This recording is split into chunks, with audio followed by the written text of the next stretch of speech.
Episode from the life of Sherlock Holmes will be transmitted to our men and women overseas by short wave and through the worldwide facilities of the Armed Forces Radio Service. Petri Wine brings you Basil Rathbone and Nigel Bruce in the new adventures of Sherlock Holmes.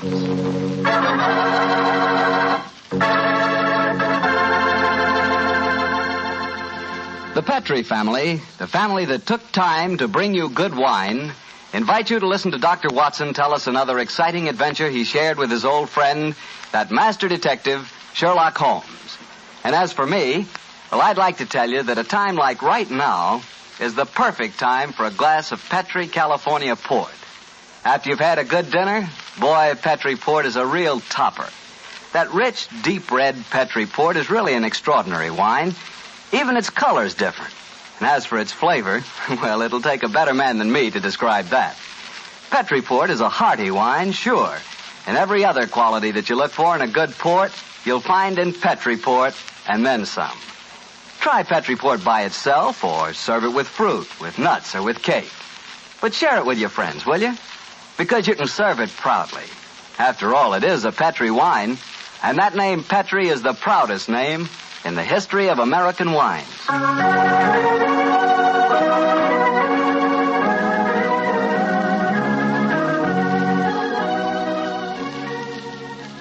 And now let's visit our old friend and host, Dr. Watson. Good evening, Mr. Bartell. Good evening, Doctor. Settle yourself down and get your pipe going. Thanks. Doctor, last week you told us that tonight's story took place in the Casbah at Algiers. Yes, the Casbah.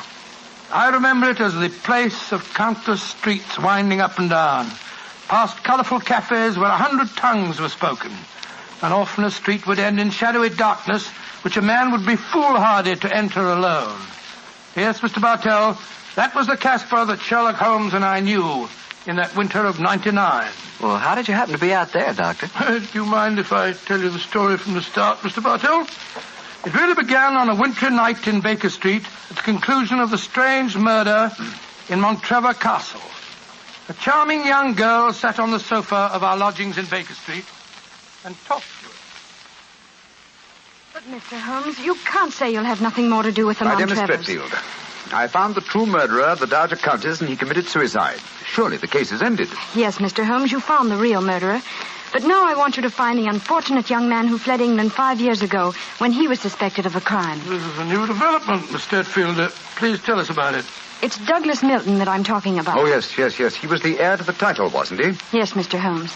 He was a sensitive, artistic boy, and when he knew that he was under suspicion, he ran away. Mm-hmm. Of course, everyone regarded his flight as an admission of guilt.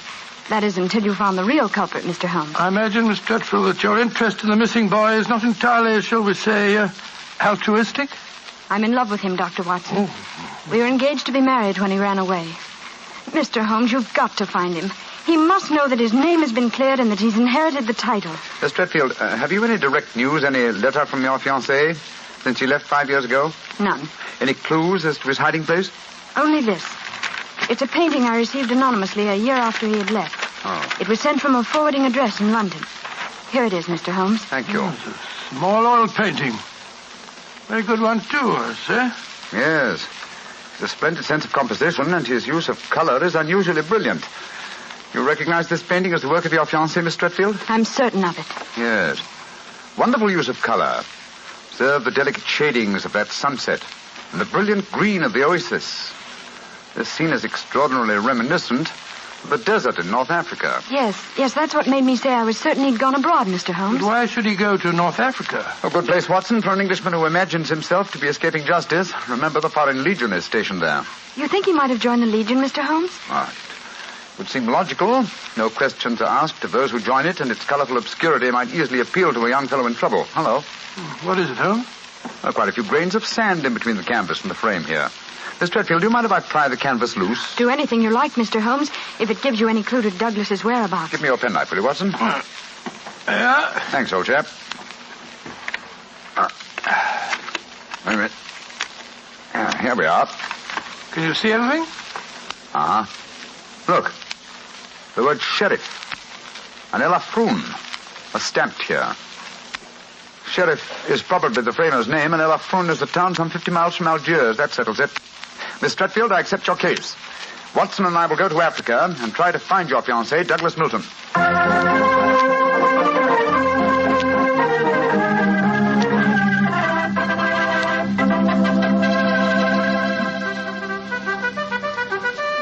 Monsieur Sherlock Holmes and Dr. Watson. I have heard of you so often, but I never thought I should see you here at the headquarters of the Foreign Legion.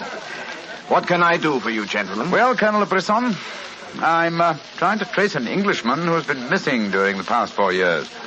I have reason to believe that he might have joined the Legion. Yeah, I shall look in my records. Let me see. 4 years ago would be 1895. If Sherlock Holmes is tracking him, then I suppose he was in trouble in his own country. If he was in trouble, he might easily have come to us. We ask no questions. 97, 96, 95. In that year, 3 young Englishmen joined us. One of them died of dysentery 2 years ago in Cedar Raji. One of them deserted 18 months ago, and we have been unable to trace him. The third is my adjutant who brought you into my office just now. And he is, I would say, about 3 inches shorter than Douglas Milton. And men do not shrink in the Foreign Legion, eh, Colonel? They do not, Monsieur Holmes. And the fellow who deserted must be our man. Unless it's the one who died of dysentery. Colonel de Brisson, how would you advise us to set about trying to find a deserter? Monsieur Holmes, there's only one place in Algeria where a man can hide from the Foreign Legion and remain hidden. Oh, and what's that place?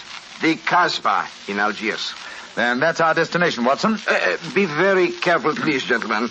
The Casbah is a place where the law is exiled. The police have no jurisdiction there. The only rule is that of strength, violence, and trickery. We shall be very cautious, I assure you. Goodbye, Colonel de Brisson, and thank you for your help.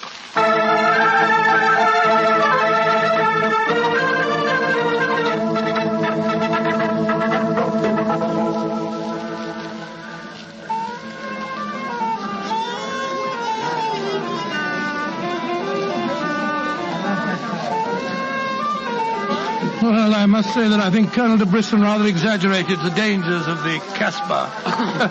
I suppose you're going to tell me this cafe is the headquarters for a dope smuggling ring or white slaving or something. Its ramifications are even more extensive than those you've mentioned. You're joking, Holmes. I assure you I'm not, old fellow. What? My old friend Duhamel is chief of police in Algiers. When I told him our mission, he advised me to come here. A 500-franc note, and the proprietor can obtain any and all information regarding the underworld. For as little as 200 francs, he can arrange a murder. So that gives you some idea of the relative values in the Casbah. Good Lord, then you've already spoken to the proprietor? Oh, yes, a charming scoundrelly fellow by the name of Rafi. I gave him 500 francs and asked him to set his underworld grapevine in motion to see whether an Englishman living and hiding here in the Casbah could be found. And I thought we'd come here for a quiet meal. Here comes Rafi now. Let's hope he has news for us. Here we are, Rafi. Come and sit down, won't you? Rafi works fast, does he not, Mr. Holmes? Your friend is... My friend knows that you're working with me. We'll be found out. A drink first. The tongue of Rafi is parched. Would you have me die of thirst before I give you my news? Vermouth cassis. Missy Rafi? You have news for me, then? But yes. Good, what is it? First, you will pay me more money, no? But I gave you 500 francs. You said that you'd do the job for that. Can I help it if some tongues are more costly to make wag than others? It took the 500 to get the wag. Am I to have nothing for my own trouble? Votre vermouth cassis, Missy Rafi? Ah, good. The gentleman will pay for it. There you are. Merci, Missy. I will drink to your health, gentlemen, both of you. You will pay me more money, no? If my friend's already given you 500, you should stick to your bargain, my good fellow. My information is a bargain at 750 francs. It would be a bargain at 1,000, but Rafi will let you have it for 750 because he likes you. I see. You will give it to me, no? And if I refuse? Then you get no information, and perhaps I spread news in the Casbah that makes it uncomfortable for you gentlemen to be there. Great Scott, this is blackmail. I get the money, no? You're a scoundrel, Rafi. Of course I am a scoundrel. Here's your money. And information? There is an Englishman hiding here in the Casbah. I do not know his name, but he is tall and fair-haired. I cannot tell you where he lives, but if you go to the Cafe of 1,000 Sighs, you will find a girl who sings there. A girl who sings like a nightingale. Her name is Aisha, and she can lead you to your Englishman. A girl named Aisha. The Cafe of 1,000 Sighs. That is right. I would suggest that you go there in disguise. 2 well-dressed Englishmen might find themselves in trouble. For a small fee, say 200 francs, I will escort you there myself. Thank you, yes. I think we can manage by ourselves, Rafi. Oh, if your business is concluded quickly and time weighs heavy on your hands, Rafi can take you to some places of rare interest. Dancing girls that wither one's eyeballs with their beauty. For 500 francs, gentlemen... Thank you, Rafi, thank you. I have a feeling the time will not weigh heavily on our hands. Good night. You work too hard, gentlemen. You should learn how to play. Good night. On my soul, I think that fellow's the biggest blackguard I ever met. I quite agree, old chap, but he is amusing. By the way, Holmes, don't you think that when this case is finished, we might have a time on our hands? Oh, Watson, you're incorrigible. But I think... Watson. What is it? Look at the man sitting over in the corner by himself. Oh, Joe, yes, his face seems familiar. We've seen him before somewhere. Of course we have. His name is Oliver Leeming. We met him at the inquest on the Montrella case. So we did. Now, what on earth do you suppose he's doing here in the Casbah? Not on a holiday, I'm sure. Mr. Oliver Leeming, if you recall, is a cousin of Douglas Milton's. The man we're searching for. If Milton were ever declared legally dead, Mr. Leeming over there would inherit the title. It looks to me as if we're not the only people in the Casbah who are searching for the missing heir. That's true, old fellow. Come on, let's go and talk to the gentleman.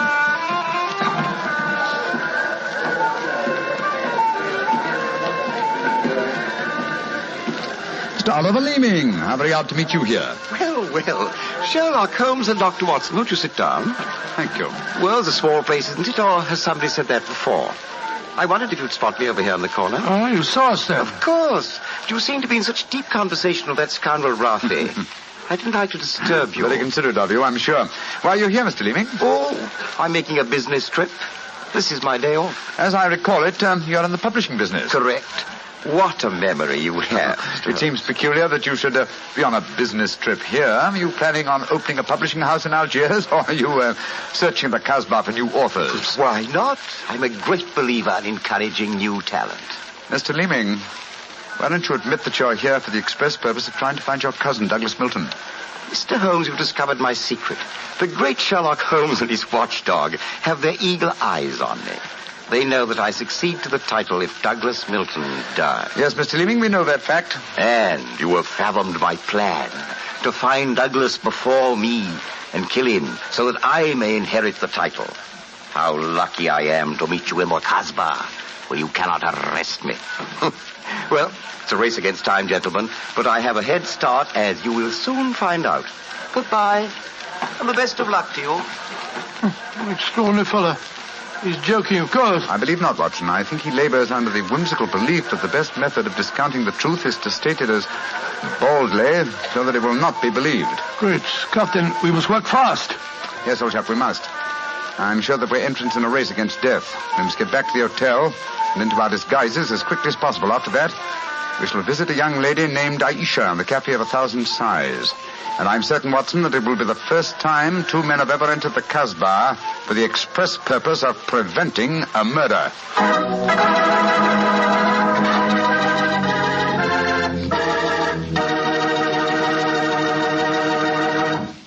We'll hear the rest rest of Dr. Watson's story in just about a second, which gives me time to remind you that if you like the flavor of big, plump, juicy Muscat grapes, you'll love the flavor of Petri California Muscatel. What a wine. Petri Muscatel is the perfect after-dinner wine. It looks good, smells better than it looks, and when it comes to the taste department, well, you never tasted anything like it. For a really good wine, remember first Petri, then Muscatel. Petri Muscatel. Well, Doctor, I can hardly wait to hear what happened next. You and Sherlock Holmes went back to the hotel, I suppose. Yes, Mr. Bartell. Holmes quickly adopted the disguise of an Arab guide, while I assumed the role of a tourist. And we started off on our search. Outside the Cafe of 1,000 Sighs, we met with a rude shock. Good Lord.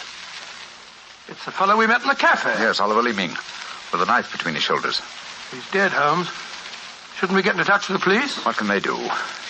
Remember, there is no law in the Casbah. In any case, this man is beyond our help. Our job is to protect the living. Come on, old fellow. Let's go to the Cafe of 1,000 Sighs and find this girl, Aisha. The girl, Rafi says, sings like a nightingale. Comme un oiseau qui chante, je l'appelle ma petite bourgeoise. Ma ton kiki, ma ton kiki, ma ton quinoise. Il y en a d'autres qui me font le doux yeux, mais c'est elle que j'aime le mieux.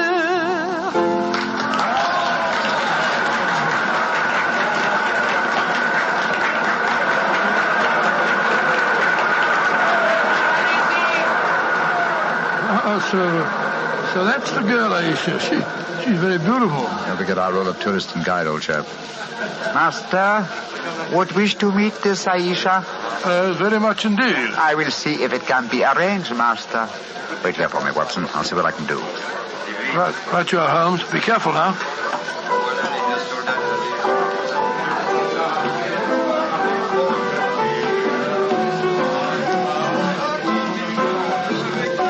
Mademoiselle Aisha? What you want, greasy one? There is an Englishman at the table over there. He wishes to talk to Aisha. Which one is he? The man who sits at the table in the corner. He is very rich, Aisha, and he admires you a great deal. He told me to give you this 500-franc note. So? Very well. You may bring him to my rooms. The door is at top of stairway, to the right. Good, Aisha. I fetch him. I shall be waiting.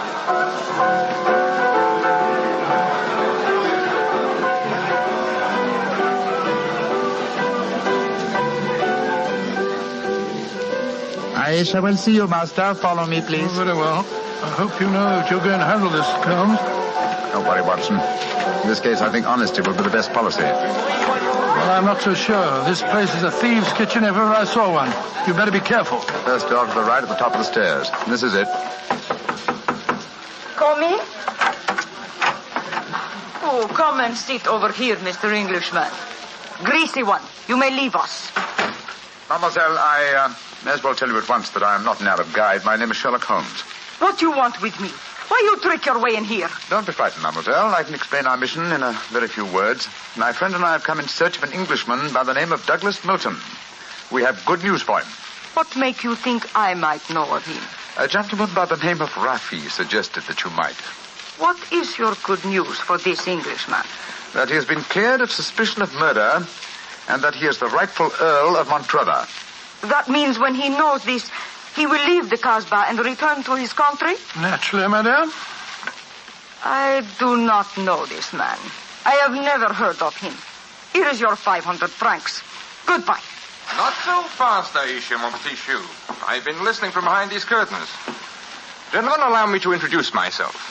My name is Douglas Milton. Douglas Milton, we found you at last. It gives me infinite pleasure to have succeeded in my mission. How do you do, sir? Oh, this is very exciting. Yes, I think the occasion calls for a drink.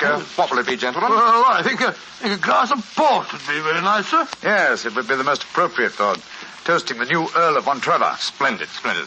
Aisha, bring glasses and a bottle of port and some creme de menthe for me. You are not going to England. I will never let you leave me. Oh, stop being so melodramatic, Aisha. Please bring 2 bottles and some glasses. Very well. I am sorry. Mr. Holmes, I can't tell you how I appreciate your trouble in coming all this way to find me, but, well, I must tell you at once, there's one problem that makes it difficult for me to leave this country. You see, I deserted from the Foreign Legion. Yes, we know that, my boy. In fact, that's how we first got onto your trail. I shouldn't let that fact worry you, Mr. Milton. I'm certain the British consul in Algiers can arrange to have any charges dropped against a peer of the realm. Oh, well, I never thought of that. Here are the bottles. You must excuse the glasses, gentlemen. Tumblers are hardly correct, I suppose, but... Well, they won't spoil the flavor, I'm sure. 2 glasses of port and a creme de menthe for me. Only 3 glasses, Aisha? Bring a glass for yourself. I do not wish to drink. And I insist that you do. Bring a glass, Aisha. Why should I drink if you are leaving? Mr. Milton, do you know Oliver Leeming? Of course, he's my cousin. Yes, he came here half an hour ago and threatened me. Did you also know that he's lying dead in the street? Murdered? Well, yes, I did. If we went in the Casbah, I wouldn't tell you this, but Aisha stabbed him. She followed him when he left here. He killed him and then slipped back just in time to sing a song a few moments ago. Oh, you needn't look so shocked, Dr. Watson. Life is cheap in the Casbah, and Aisha is a girl of violent passions. Come on, let's drink. A toast to the new Earl of Montrevor. Oh, excuse me, sir. You took the wrong glass. You were drinking my port. Oh, silly mistake. I can't bear port. Very un-English of me, I'm afraid, but, well, after all these years, I don't feel particularly English. In fact, I'll probably find it very hard to adjust myself to the old life when I go back. Or perhaps I should say, if I go back. Since you feel that way about it, Mr. Milton, why go? You can claim the title and the revenues of the estate without leaving Algeria. You could stay here and live on the income. I didn't realize that would be possible. You sure I could do that? Oh, yes, I'm quite certain of it. But if you doubt my word, I suggest we all adjourn to the British consulate in Algiers. They can put you straight on the matter. That's a good idea. Let's go over there at once. Now I've been listening to you, my friend. You're planning to leave me. Once you go from the Casbah, I shall never see you again. Put down that knife, Aisha. I will not let you go. You belong to me. If you try to leave me now, I will kill you. Put down that knife, Aisha. You've done enough damage for one night. Why you... Put it down, you fool. Put it down. Let me go. Let me go. She twisted the knife on herself as she fell. Holmes, help me turn her over. She's dead, Mr. Milton. Poor Aisha. It's a bloody path that leads to the Montrevor title, sir. I suggest that we see that this poor girl's body is taken care of. Then go to the British consulate without any further delay.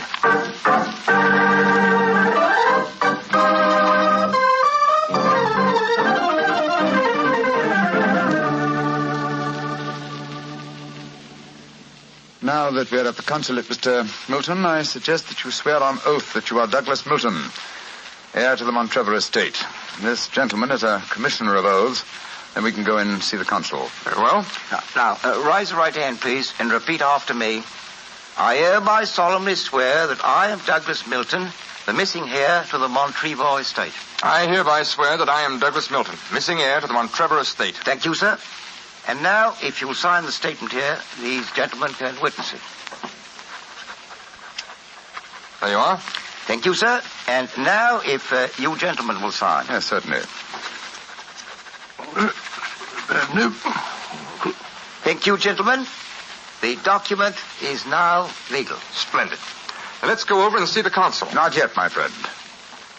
Watson, this man is not Douglas Milton. What the devil are you talking about? There is no law in the Casbah, sir, so you cannot be punished for the 2 murders you committed there. But now that your avarice has tempted you here to Algiers, where you've been foolish enough to sign a false statement, I think we can at least settle you very nicely for desertion, false impersonation, forgery, and perjury. Holmes, what do you mean? The story should be obvious, old fellow.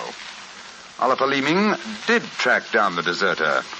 Recognition was uncertain after so many years, but at least it gave this gentleman the idea of impersonating the real Douglas Milton, a friend of his. You have a lively imagination, Mr. Holmes. The real Douglas Milton died of dysentery 2 years ago in Sidi El Raj.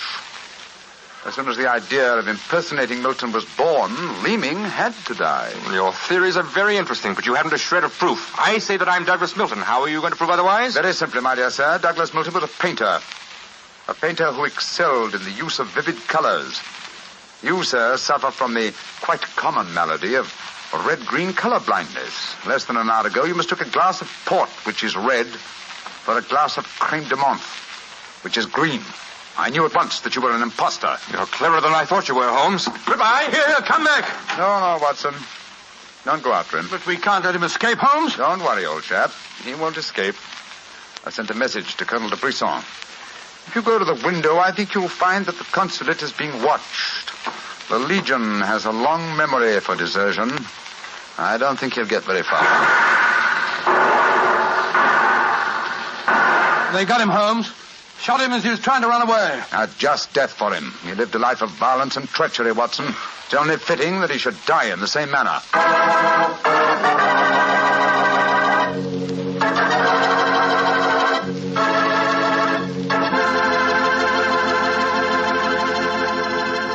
Doctor, that was a swell story, but you know something? I wish you hadn't disillusioned me about the Casbah. Disillusioned you? What do you mean?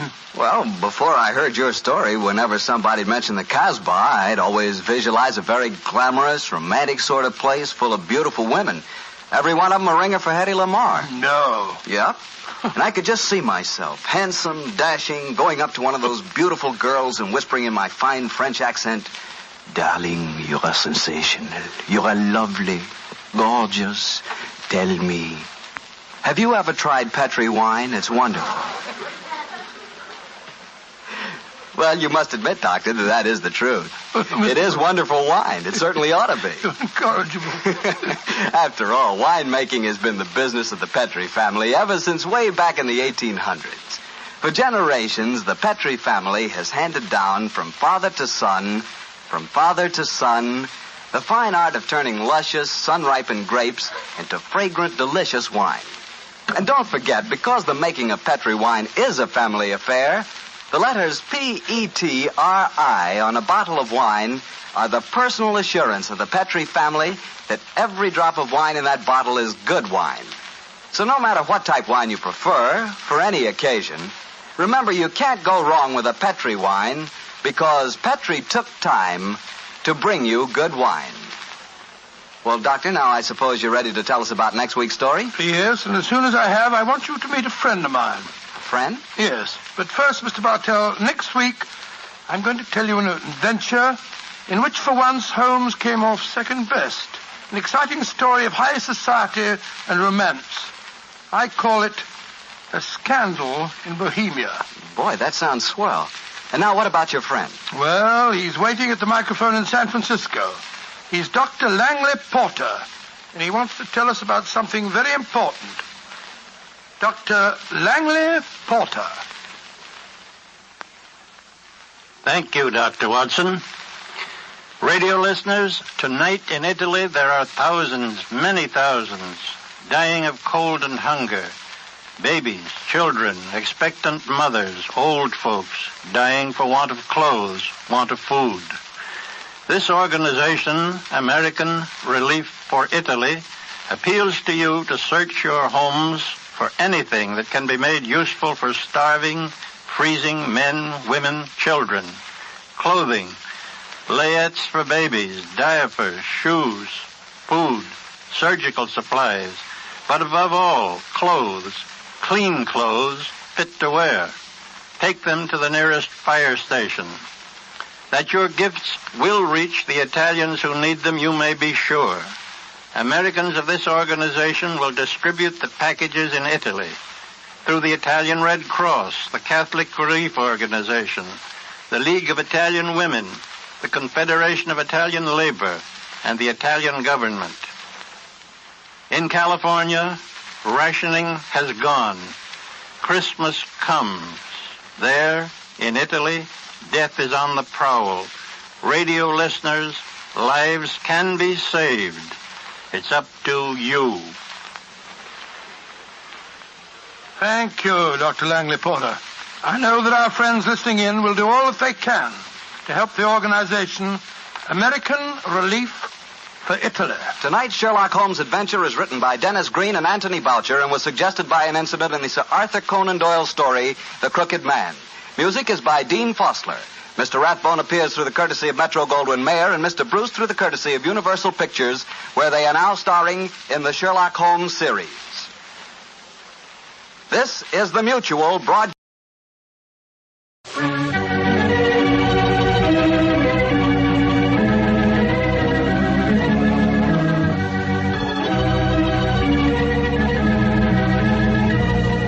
Hello, and welcome to 2 more new adventures of Sherlock Holmes. My name is Peggy Webber, and I had, as a young actress, the good fortune to perform with Basil Rathbone and Nigel Bruce on some of their Sherlock Holmes radio broadcasts. To Sherlock Holmes, Irene Adler was the woman. A great deal has been made of this over the years in many a pastiche, and even in some recent feature films, implying that Holmes was in love with Miss Adler.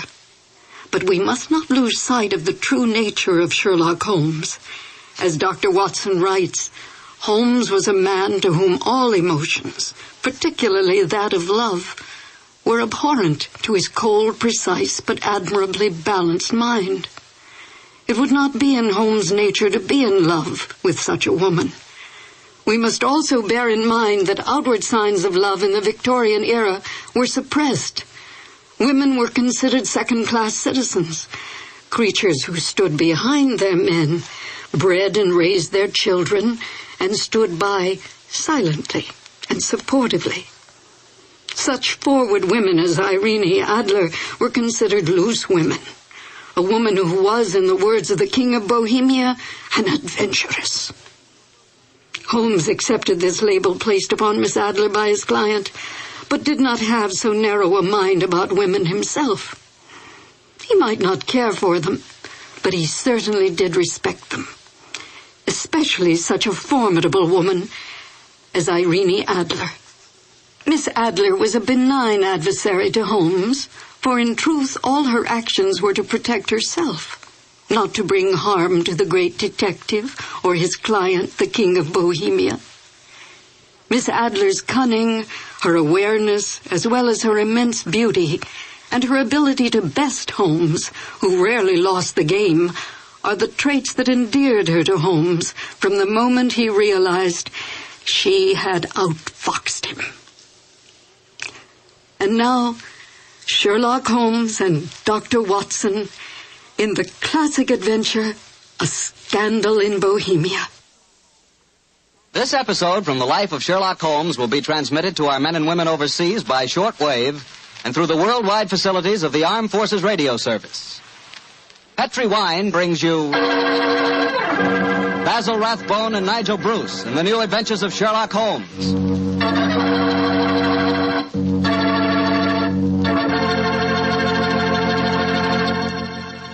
The Petri family, the family that took time to bring you good wine, invite you to listen to Dr. Watson tell us another exciting adventure he shared with his old friend, that master detective, Sherlock Holmes. And you know something? I had an adventure tonight I wish you could have shared with me. I had a steak about, an inch and a half thick, tender, juicy, and with it I had a glass of Petri California Burgundy. Now there's a combination, steak and Petri Burgundy. That Petri Burgundy's a perfect mealtime wine. It's a rich red wine that's hearty and full of flavor. Flavor that comes right from the heart of the grape. And don't think that Petri Burgundy is only good with steak. It'll make a hamburger sandwich taste like a feast, too. Try Petri Burgundy with any meat or meat dish. It's just wonderful. And serve it proudly, too, because after all, the name Petri is the proudest name in the history of American wines.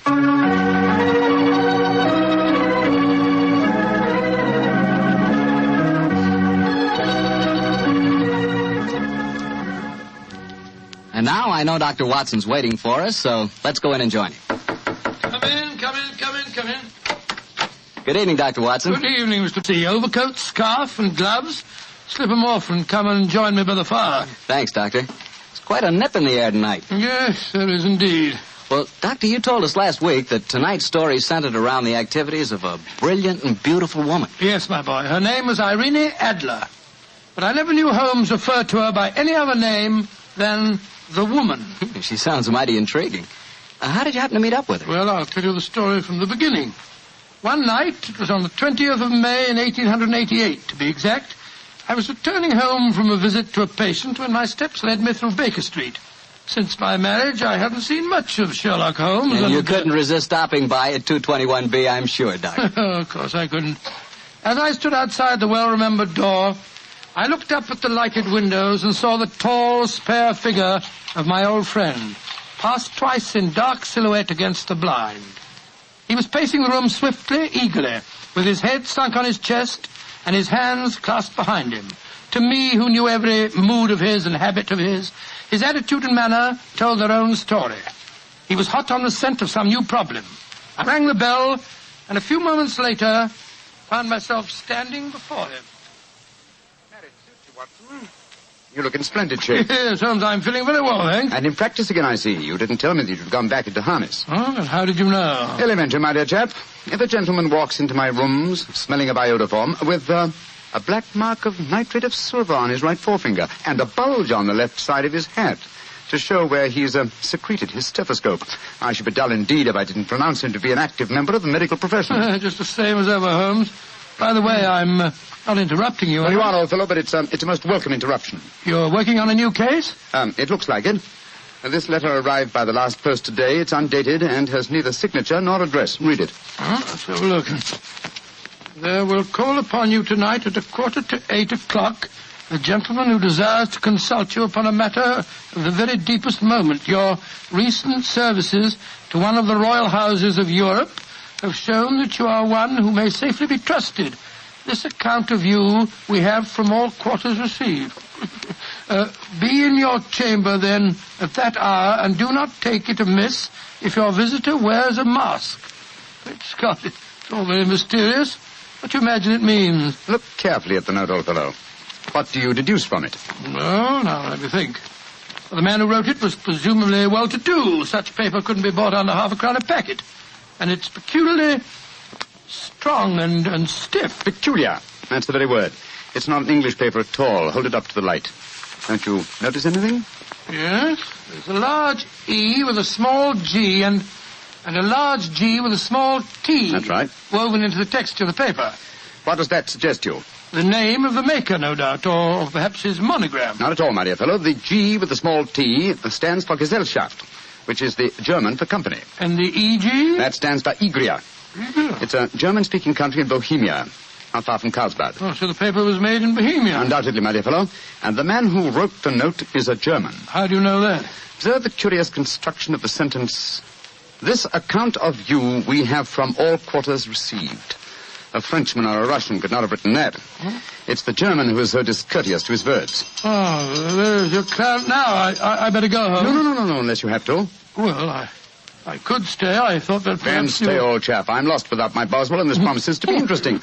I told Mrs. Hudson to let the masked visitor come upstairs unannounced. Come in. Good evening, sir. You received my note? Yes, indeed, sir. Come in, won't you? Sit down. This is my friend and colleague, Dr. Watson. You may say anything before him that you can say to me. Whom have I the honor to address? You may address me as Count von Kram. How do you do, sir? You must excuse this mask that I wear. The august person who employs me wishes his agent to be unknown to you, and I may confess at once that the title by which I have just called myself is not exactly my own. I'm well aware of that fact, sir. You see, Mr. Holmes, the matter I am about to discuss implicates the great house of Ormstein, hereditary kings of Bohemia. That has not escaped me either, sir. In fact, if you will state your case, I shall be the better able to advise you. Your Majesty. How did you... Yes, I am the king. Why should I attempt to conceal it? Why, indeed? I shall remove the mask. There. Mr. Holmes, I have traveled incognito from Prague for the express purpose of consulting you. Then pray consult. Briefly, the facts are these. Some 5 years ago, during a visit to Warsaw, I made the acquaintance of the well-known adventuress Irene Adler. Irene Adler? We know of her, Your Majesty. Look her up in the index for me, will you, Watson? It's right beside you on the desk there. I imagined that the name would not be unfamiliar to you. Here we are. Abrahams, Acton Green, Hatchet Murders, Adler. Splendid, old fellow. Hand me the file, will you? Thank you. Irene Adler, born in New Jersey in the United States in 1858, contralto. Prima donna Imperial Opera of Warsaw. Retired from the operatic stage, living in London. Quite so. And here's a recent notation. Your Majesty, as I understand, became entangled with this young person, wrote her some compromising letters, and is now desirous of getting those letters back. Precisely so, but how did... Was there a secret marriage? None. No legal papers or certificates? No. Then I fail to follow, Your Majesty. If this young lady should produce her letters for blackmailing purposes, how is she to prove their authenticity? There is the handwriting. That could be a forgery, Your Majesty. But it was private note paper. Stolen. My own seal. Imitated. My photograph. Bought. What? They were both in the photograph. Oh, dear. That's very bad. Your Majesty has indeed committed an indiscretion. Did you inscribe the photograph, Your Majesty? Yes, Dr. Watson, I'm afraid I did. Mr. Holmes, it must be recovered. Perhaps if you were to pay enough, the photograph might be bought. She refuses to sell. Oh, stolen, then. 5 attempts have been made. Twice burglars in my pay ransacked her house. Once we diverted her luggage when she traveled. Twice she has been waylaid. There has been no result. Oh, dear. It's quite a pretty little problem. It is a deadly serious one to me. Your Majesty, what does Miss Adler intend to do with the photograph? To ruin me. Oh, how? Well, I'm about to be married to the second daughter of the King of Scandinavia. She is the soul of delicacy. A shadow of a doubt as to my conduct would bring the matter to an end. And Irene Adler threatens to send the photograph to your fiancée, I suppose. Yes, and she will do it. Rather than let me marry another woman, there are no lengths to which she would not go. Are you sure that she's not already sent it, Your Majesty? I am sure. Now, why, Your Majesty? She said that she would send it on the day my betrothal is publicly announced. That day will be next Monday. Splendid. Then we have still 3 days yet. Your Majesty will, of course, stay in London for the present. Certainly. You will find me at the Langham Hotel, registered as Count von Kram. Just 2 questions before you leave, sir. What are they? Is the photograph large or small? Quite large. And it was in a heavy frame. I see. And what is Miss Irene Adler's London address? Briony Lodge, Serpentine Avenue, St. John's Wood. Thank you, Your Majesty. Good night, and I trust we shall soon have some good news for you. I am placing all my hopes in you, Mr. Holmes. Good night. Good night, Dr. Watson. Good night, Your Majesty. Fascinating problem, Holmes. I wish I could help you with it. You can, my dear chap. Huh? I shall be glad of your company. Oh, splendid. What's our first move, Holmes? Well, a good night's rest, I think.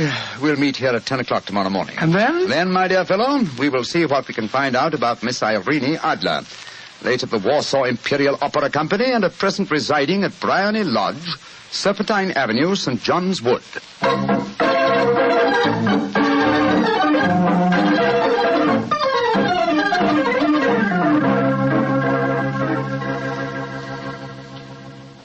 Well, Holmes, a cursory examination of Briony Lodge didn't prove very illuminating. No, a bijou residence that represents the essence of dignified suburbia, but tells us very little about its owner.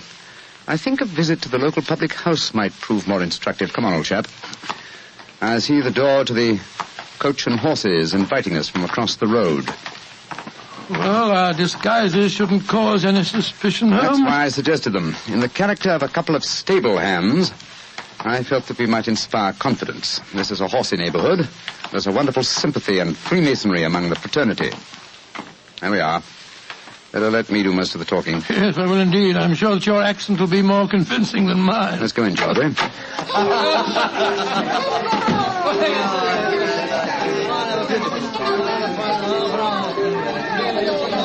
Well, what'll it be, Majors? Half of Oldham Mile, please. How about you, Charlie? All I'm saying? 2 halves of Oldham Mile.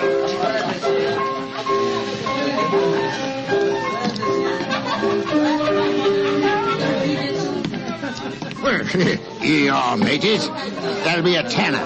Have a drink with us, Governor. Oh, don't mind if I do. I'll have a Guinness. You blokes new round here? Yes, that's right. Come over from Clapham. Clapham, eh? Well, here's looking at you. Hunting for jobs? That's right. We was told that Miss Adler, across at Briony Lodge, needed a new coachman and a groom. Well, it's the first I've heard of it. It might be true. Have you been over there to ask? No, not yet. We thought we'd find out something about the old girl first. She ain't no old girl, matey. She's the prettiest young thing you ever saw under a bonnet, and that's a fact. You know her, Governor? Why, of course I know her. Used to drive her carriage, I did. Before I came to work here. Oh, what's she like? Oh, nice little lady, as you'll find, chum. Work hard? No. She lives quiet like. Goes out singing at concerts once in a while. The rest of the time it's money for jam. She goes out for a drive in the park every day at 5 and comes back to dinner at 6:30. The rest of the time's your own. She ain't married, you say? No. But she's got a bloke what comes to see her all the time. He's a barrister. Nice gentleman. Mr. Geoffrey Norton is his name. Good-looking fella. Wouldn't be surprised to see him get spliced. Sounds like a cushy job to me. Come on, Charlie. Let's get over to the house and see what's what. Much obliged to you, chum. Well, good luck, mateys, and thanks for the dinners.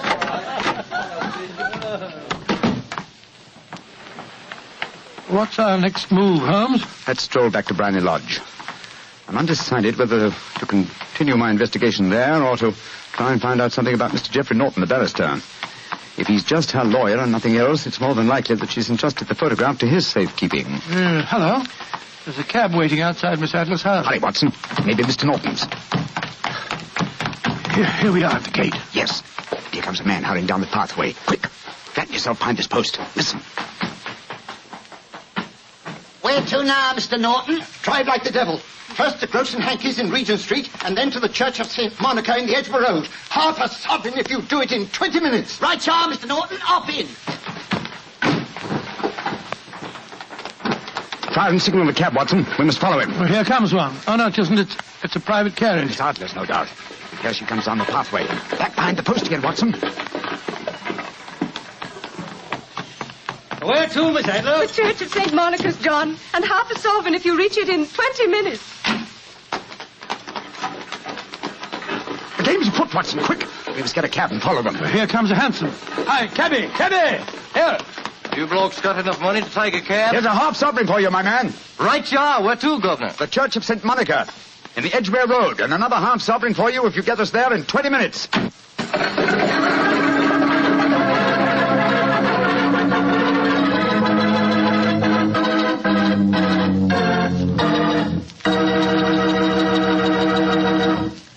We'll hear the rest of Dr. Watson's story in just a second, but let me tell you something.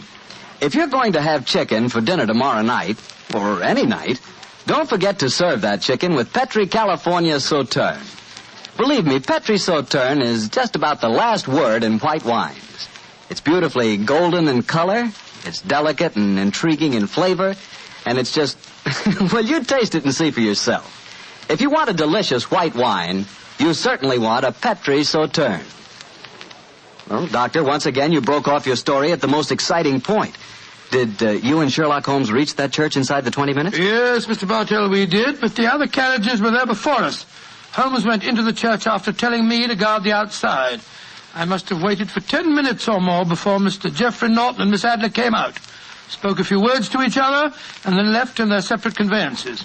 A moment later, Holmes, still dressed as a stable hand, came striding out of the church and down the steps towards me. He was obviously very excited.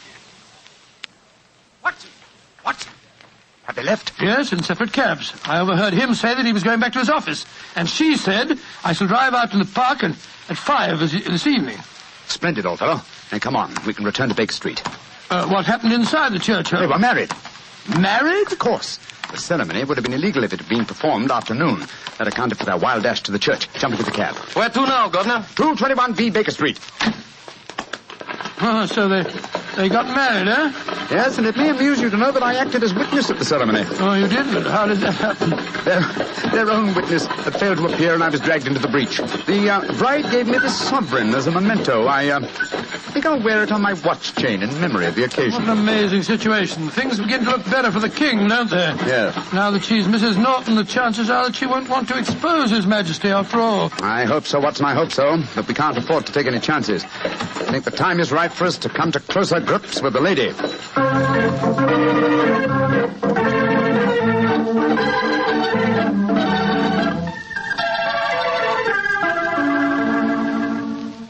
Well, Holmes, now that we've eaten, perhaps you'll tell me your plan. With pleasure, my dear fellow. And while I'm so doing, I'll proceed with applying the makeup for my new disguise. Another disguise? What's it to be this time? I think the character and appearance of an amiable and simple-minded nonconformist clergyman would be most suited to my plan for entering Miss Adler's house. Are you going to try and enter, then? I must, dear fellow. Yes, I'm sure the photograph is there.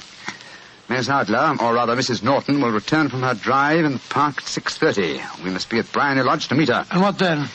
You must leave that to me. I've already made my arrangements. There is only one point on which I must insist. You must not interfere, come what may. You understand? I'm to remain neutral. Yes, there will be some small unpleasantness. Don't join in it. It will end in my being conveyed into the house. As soon as I'm able to, I shall open one of the windows. You are to watch from the outside. When I raise my hand, you will throw an object which I shall give you through the window and at the same time cry fire. Follow me? Entirely, but what am I to throw? Oh, it's nothing very formidable. Here it is. Looks like a great big cigar. What is it? Just an ordinary plumber's smoke rocket, fitted with a cap at each end to make it self-lighting. Your task is confined to throwing it through the window. When you raise the cry fire, it will be taken up by quite a number of people. You may then walk to the end of the street, and I'll rejoin you in 10 minutes. I hope I've made myself clear. Perfectly. Good. And now, old fellow, as soon as I've donned my clerical attire, let's be on our way. There's no time to be lost.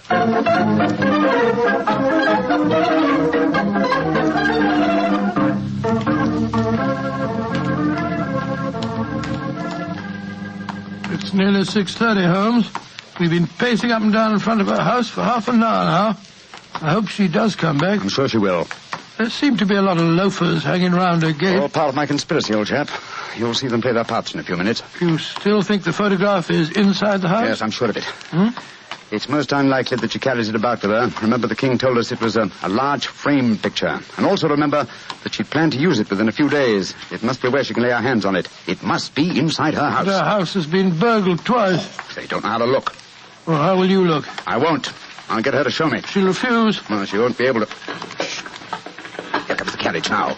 Remember, Watson, carry out my orders to the letter. Yes, you can trust me, Holmes. Good luck. Blimey, here comes the Duchess of Tiddlewinks. Let's put out the carpet. She might get her tootsies wet. Oh, put a sock in it, Elfie. Leave him alone. She's no better than she ought to be. Please let me through. I live here. Well, ain't that nice? We'll all come in and have a cup of cocoa. Move out of the way, please, and let the lady through. Mind your own business. Just cause your collar's turned the wrong way, you can't spoil our fun. That's right, Eddie. Keep your nose out of it, Parson. Please don't fight about it. I tell you to stop molesting the lady. Do ya? Then how would you like a biff in the nose? Oh, he hit the poor man. Then he ran away, the coward. Is the clergyman badly hurt? He hit his head, Mum, and he fell. If you ask me, he's hurt bad. He's bleeding something terrible. Can we bring him in, Mum? He can't lie here in the street. Why, of course. Bring him in. Right you are, Mum. Here, Bert. Right out. Give us a hand. Beware. Oh, poor fella. Do you see what happened to him, mister? Yes, I saw, my good woman. A very convincing demonstration. What you mean? Weren't you paid by a certain gentleman for this performance? Oh, you knows about it, too. Yeah, you must be a friend of Mr. Sherlock Holmes. Yes, I am. Nice gentleman. He give us $5 bob apiece for tonight's work. It ain't through yet, though. We got to start yelling fire when somebody tells us. I'm that somebody, my dear lady. Where's Mr. Holmes now? He's inside the house. Yes, he's opening a window. Now he's raising his hand. That's my signal. Now to throw the rocket. There we are. Fire!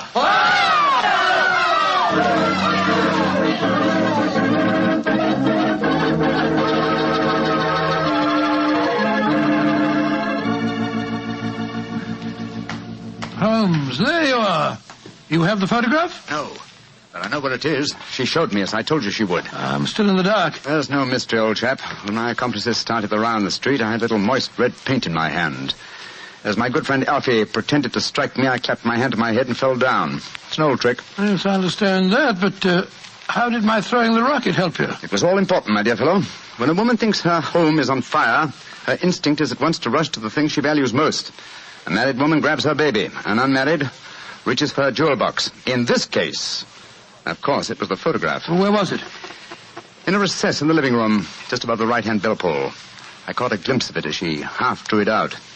When I made it known that the fire was a false alarm, she replaced the photograph. As soon as I was able, I assured her that I was feeling well enough to leave. You didn't take the photograph, then? No, I felt that over-precipitance at this stage might ruin everything. And what do we do now? Drive to the Langham Hotel and inform His Majesty of what has happened, then return with him here. After that, my dear chap, the case will be ended.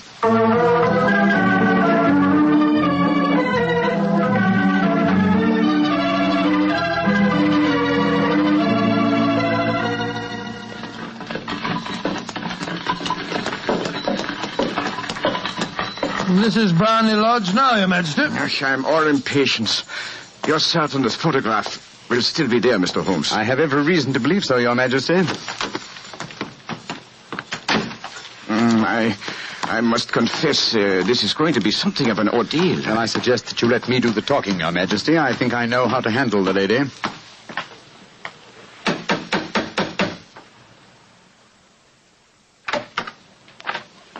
Mr. Sherlock Holmes, I believe. Yes. I am Mr. Holmes. How did you know? My mistress told me that you would be likely to call. She has left for the continent with her husband. You mean she's left England? Never to return. Then the papers, the photograph. All is lost, Mr. Holmes. We'll soon see. Follow me. She said you'd been looking for something. I hope you find it. This was the bell pull. There's a sliding panel behind it somewhere. Ah, here it is.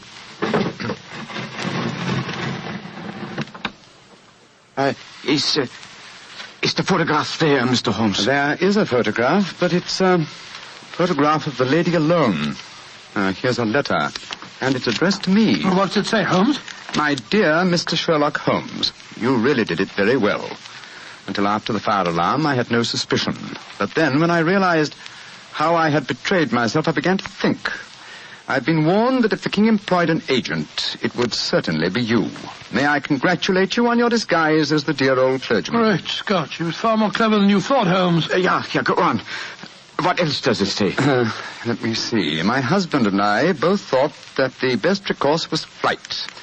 So you will find the nest empty. As to the photograph of the king and yourself, His Majesty may rest in peace. Thank goodness for that.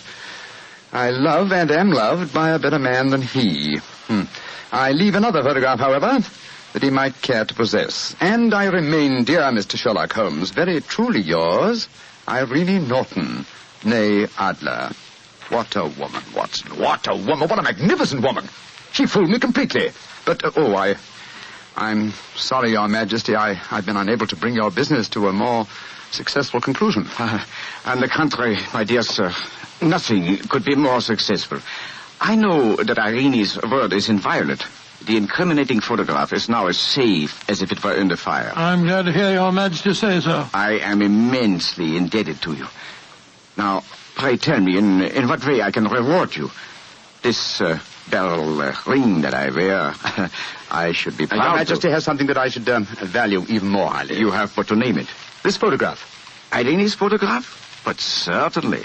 However, you must let me give you something more substantial. Oh, no, Your Majesty. This is something I shall treasure all my life. This and a golden sovereign I received from the lady's hand. They will remind me that I was once tricked by a woman. A woman that I shall never forget.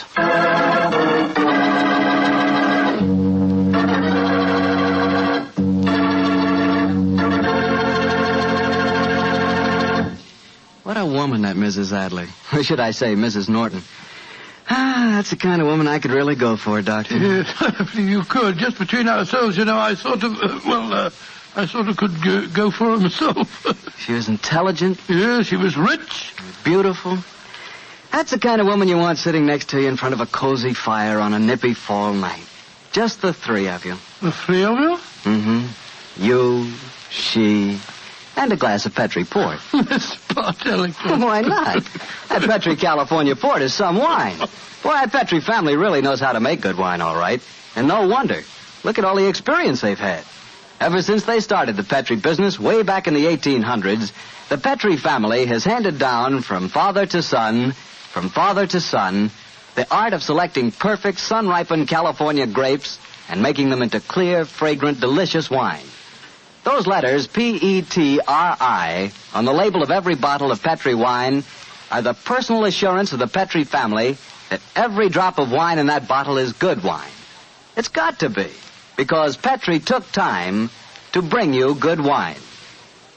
Well, Dr. Watson, that was a great story you told us tonight. I thought you'd like it, Mr. Bartell. That's why I plan to tell you a sequel to it next week. A sequel? Say, that sounds exciting, Doctor. Oh, I think you'll find that it proves to be that, Mr. Bartell. It's a story that takes place 20 years after tonight's adventure. And once again, the principal part is played by a woman, only in this case, it isn't Irene Adler. It's her daughter. And now, Mr. Bartell, before I go, I want to remind our listeners that they owe a real debt of gratitude to selective service boards in their communities. At this moment, those selective service boards are working harder than ever, making sure that every returning veteran knows his rights and privileges. And the boards are helping him take full advantage of those rights and privileges. And they're helping our veterans get jobs. Our selective service boards deserve our sincere thanks, and they deserve our cooperation. They have done, and they are doing, a splendid job. Tonight's Sherlock Holmes adventure was written by Dennis Green and Anthony Boucher and is an adaptation of the Sir Arthur Conan Doyle story, A Scandal in Bohemia. Music is by Dean Fossler. Mr. Rathbone appears through the courtesy of Metro-Goldwyn-Mayer and Mr. Bruce through the courtesy of Universal Pictures, where they are now starring in the Sherlock Holmes series. The Petri Wine Company of San Francisco, California, invites you to tune in again next week, same time, same station. Sherlock Holmes comes to you from our Hollywood studios. This is Harry Bartell saying good night for the Petri family. For a solid hour of exciting mystery dramas, listen every Monday on most of these same stations at 8 o'clock to Michael Shayne, followed immediately by Sherlock Holmes. This is the Mutual Broadcasting System.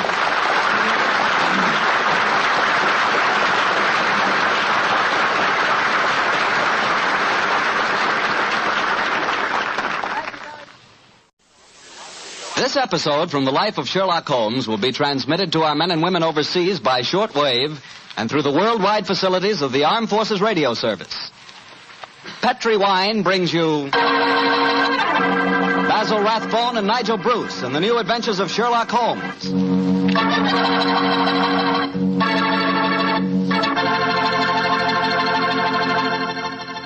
The Petri family, the family that took time to bring you good wine, invite you to listen to Dr. Watson tell us another exciting adventure he shared with his old friend, that master detective, Sherlock Holmes.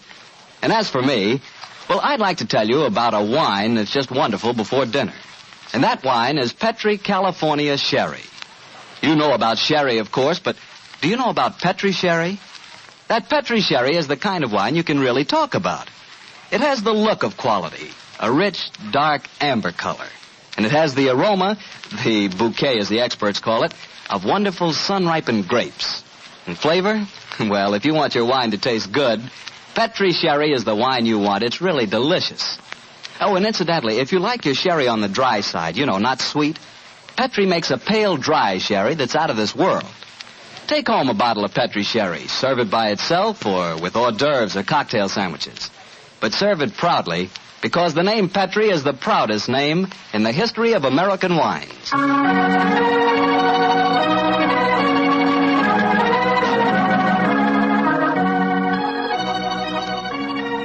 And now for our weekly visit with the good Dr. Watson. I'm sure he's expecting us. Come in.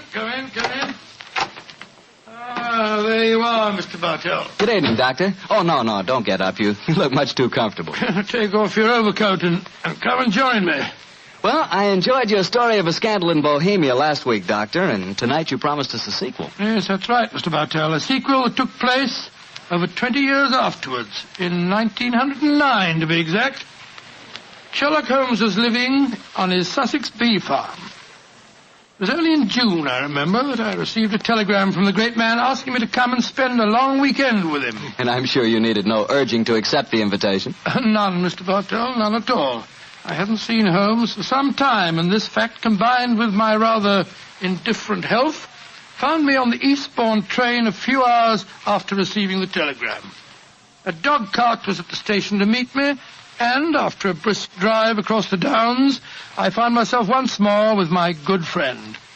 He looked somewhat older than when I'd last seen him, But as he spoke to me, I realized from the keenness of his voice and the sparkle in his eye that Sherlock Holmes would never really be old. After a while, our conversation lapsed into the comfortable silence that can exist only between friends. And then, as the sun was setting, Holmes picked up his beloved violin and began to play some haunting melody. As he lay back, eyes half closed, his long, thin fingers caressing the instrument, a wave of nostalgia swept over me. I thought of the many years that we'd spent together, and of the exciting adventures that we had shared during the old days in Baker Street.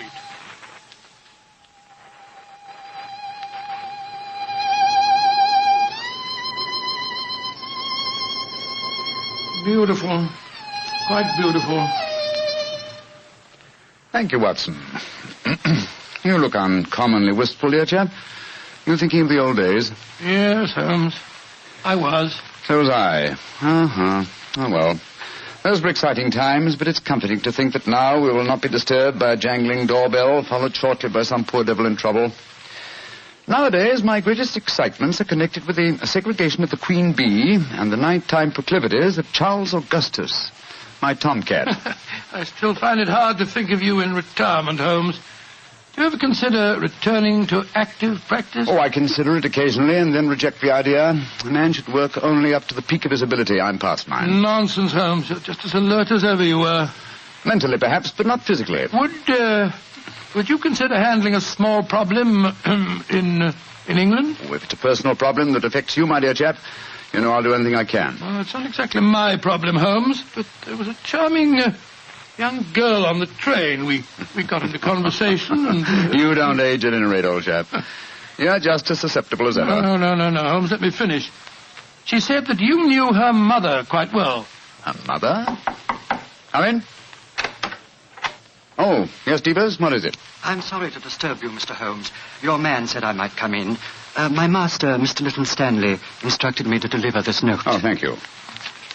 He also instructed me to wait for a reply. What confounded impudence. You tell your master that there's no answer to this letter. But he told me I must get a reply, sir. You may tell Mr. Lytton Stanley that I will instruct my solicitors to reply to his message in due course. But, sir... That's all, Devers. You may go. Very good, sir. Oh, what did the note say, Holmes? Read it for yourself. Keep your filthy bees where they belong. One of my guests was stung yesterday. If this happens again, I'll have the police run you out of this place. Good Lord, what an offensive letter. The man himself is even more offensive. He's a retired manufacturer who thinks that his immense wealth entitles him to domineer over the local residents.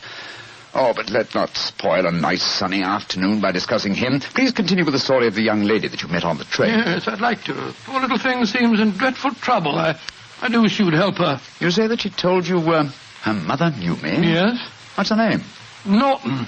Irene Norton. Norton? I don't seem to recall it. Oh, but of course. Where is the girl, Watson? She's staying at the Red Lion in the village. Then ring her on the telephone and ask her to come over here as fast as she can. Of course I'll help her. I'm delighted, Holmes, but what made you change your mind so suddenly? Is your memory so short that you can't remember Irene Adler? Surely you haven't forgotten that in the case you called a scandal in Bohemia, I was completely fooled by her? Why, Joe, yes, of course. You always referred to her as the woman.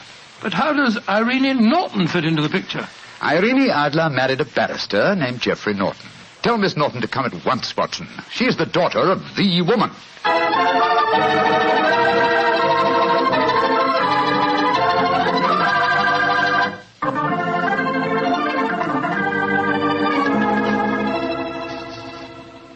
Mr. Holmes, I've heard so much about you from Mother. She says you're the cleverest man in England. Your mother flatters me, my dear child. She herself was much more clever than I. In fact, yes. Did she ever tell you about the circumstances under which we met? No, Mr. Holmes, though she did tell me that you were a witness when she and my father were married. Very true, my dear, very true.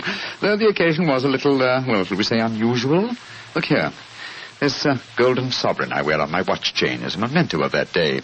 I also have a charming photograph of your mother. You must have known her quite well. How about telling Mr. Holmes about your troubles, my dear? Yes. Reminiscences are charming, but they can wait until we've dealt with your problems. Mr. Holmes, I'm being blackmailed.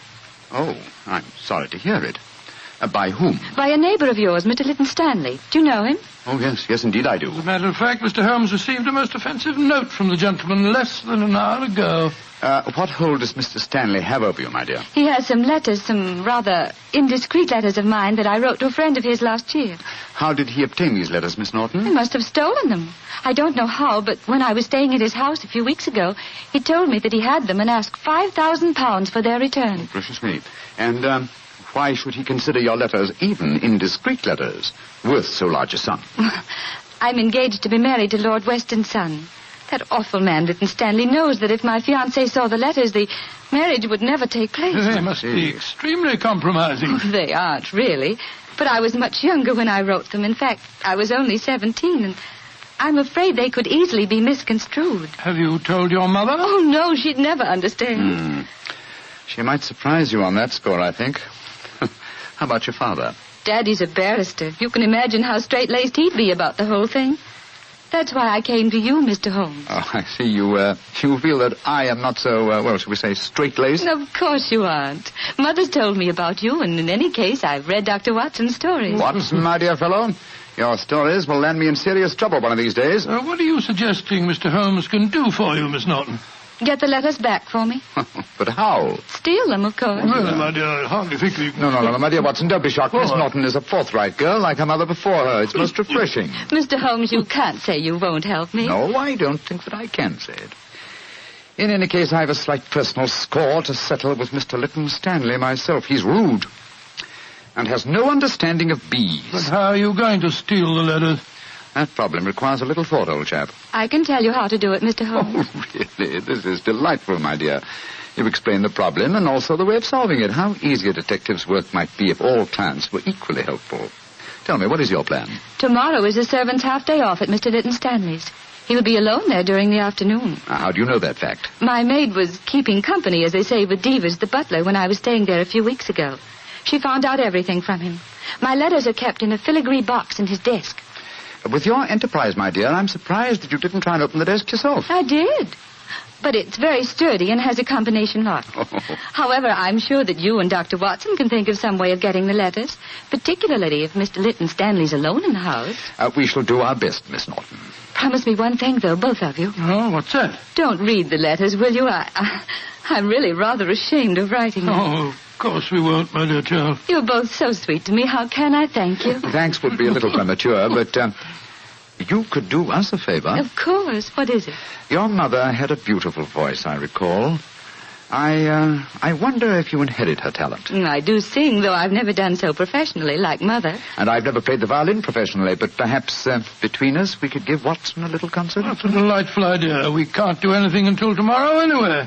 What would you like to sing? Songs my mother taught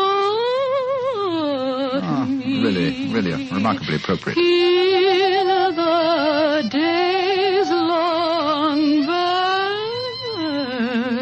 vanished, seldom from her. Charming. Tonight, music, and tomorrow, a touch of daylight robbery.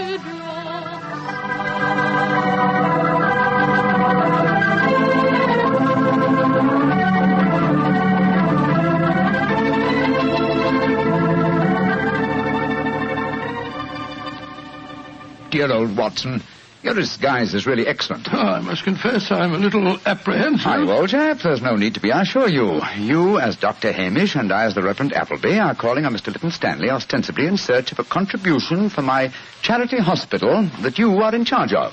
What could be simpler? Well, what made you decide on the role of a clergyman? It should simplify our entrance into the house. Though I must confess that a rare touch of sentiment prompted the choice of my disguise. Oh, how does sentiment enter into it? Oh, surely you remember that it was in the role of a simple-minded nonconformist clergyman that I once attempted to deceive Miss Norton's mother. That's right. Yes, I'd forgotten. That woman really fascinates you, doesn't She it? does, old chap. Irene Adler was one woman I've always regarded with unbounded admiration. Even though she was a criminal. But enough of this. Come on, old fellow. Are you ready? Yes?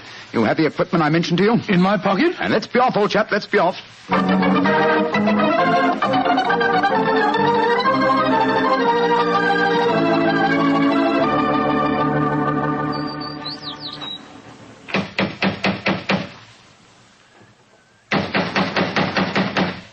He's home, why the devil doesn't he answer the door? Come, my dear Reverend Appleby. For a parson, your language is hardly appropriate. I'm sorry, Dr. Hamish. Shh. There comes someone. Yes? Mr. Lytton Stanley? That's my name. Mine is Appleby, and this is my friend, Dr. Hamish. I'm proud to meet you, sir. I've heard a great deal about you. What can I do for you? If we could come in for a moment, I'll explain our mission. Very well. Come into the study. We are raising a subscription list for a charity hospital at Paddlewaite, just across the Downs. You're a prominent resident here, and we thought that you'd like to donate a few guineas. I'm really not very interested. I've given as much to charity this year as I can afford. Well, it's a fine cause, sir. I'm giving my medical services 3 days a week, and the Reverend Appleby is donating his services too. Who else has contributed to this fund? All your neighbours, sir. We just came from the bee farm over the Downs. The owner, Mr. Holmes, gave us a cheque for 5 guineas. Holmes gave you 5 guineas, did he? Aye, a very nice gentleman, Mr. Holmes. We're proposing to name a ward in the hospital after him. Is this list of subscribers going to be published in the paper? Oh, yes, Mr. Lytton Stanley. I'll give you 10 guineas. 10 guineas? Thank you, sir. Very kind of you, sir, I'm sure. I'll get my checkbook. It's in this desk. Quick, Watson. The chloroform. Right. Now, who do I make this check payable to? Hold him still, Holmes. Hold him still.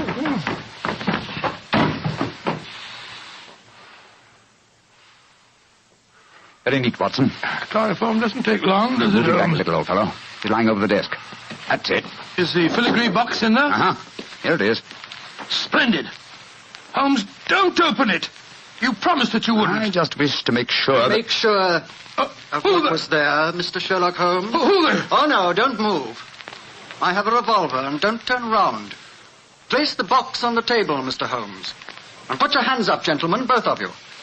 That's right. I know that voice. It's Devers, the butler. Quite correct, sir. Well, Devers, you needn't point a revolver at us. Your master isn't injured. I'm not in the least interested in my master's health, Dr. Watson. In fact, if he were dead, I should be delighted. Now, what are you up to, Devers? I'm taking advantage of a situation, sir. I've been trying to open that desk for weeks. After such kindness on your part, sir, I hate to seem ungracious, but I'm dreadfully afraid I shall have to kill you. To kill both of you.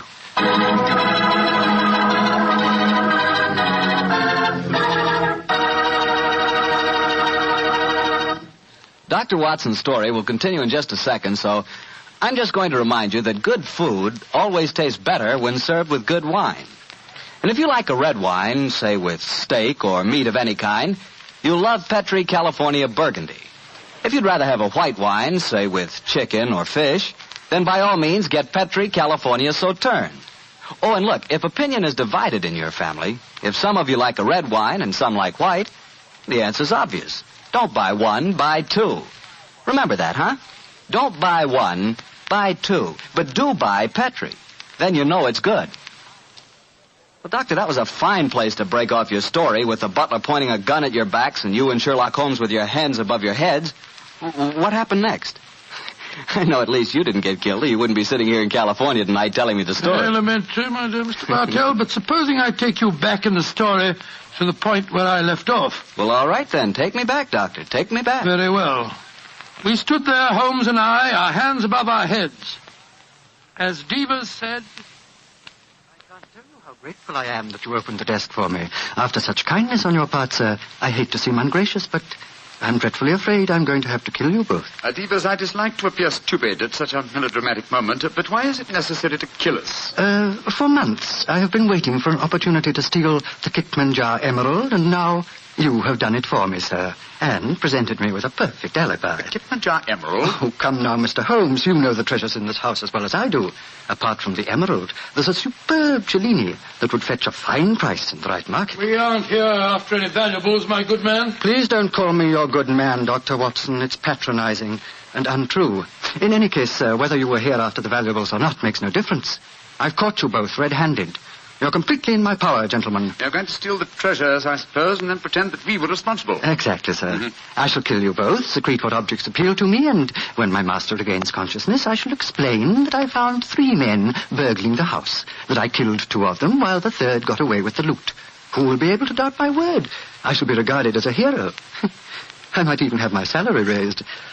Watson, I'm afraid this is the end, old chap. What a sordid way to die, to be shot in the back like a coward. Devers, at least do us the courtesy of allowing us to face the firing squad, will you? Very well, gentlemen. Turn round, but don't try any tricks. One last request. What is it, sir? I'm beaten, and I admit it. I'm getting old, but in my heyday I've crossed swords with some of the greatest criminals in Europe. My life has been attempted many times, but I've always escaped. If this is to be my swan song, at least give me the privilege of shaking the hand of the man who has at last bested me. Well, sir, I feel that I'm stepping a little out of my station, but I suppose the situation is unusual. I hope you don't object to the left hand, sir. I'll keep the revolver in my right. Very well, Devers. There you are. Goodbye, Mr. Sherlock Holmes. Goodbye, Devers, and my congratulations for... My congratulations for being a fool. Well done, Holmes. Maybe getting old, Watson, but I've not lost my skill at Baritsu. He went over your shoulder in a flash. Fortunately, the bullet went wide. How is he, Watson? Struck the desk as he fell. Yes, he gashed his head. It's not serious. He'll be unconscious for a while. Good, but I think we'll take the precaution of closing this desk drawer. I don't want him to be exposed to further temptation when he comes to. There we are. Well, shouldn't we get into touch with the police, Holmes? Police? Great Scott, no, old fellow. After all, we're burglars and we're in disguise. 2 facts that would be hard to explain satisfactorily. No, Watson, we must get back to the bee farm as soon as possible. Yes, I suppose you're right. Miss Norton will be waiting for us there, and we'll tell her what's happened. Poor girl, I'm afraid she's in for something of a shock.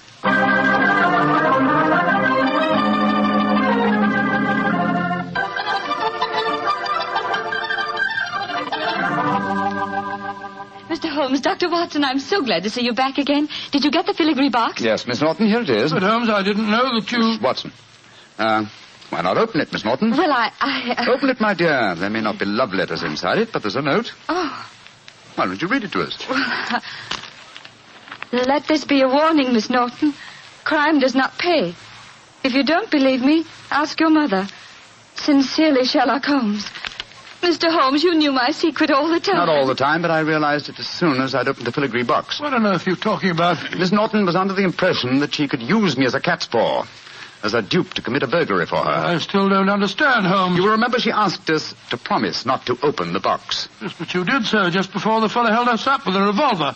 What was inside the box? An impressive green stone which I knew to be the Kitmanjar emerald. But where is the emerald now? I slipped it back into Mr. Lytton Stanley's desk and locked it.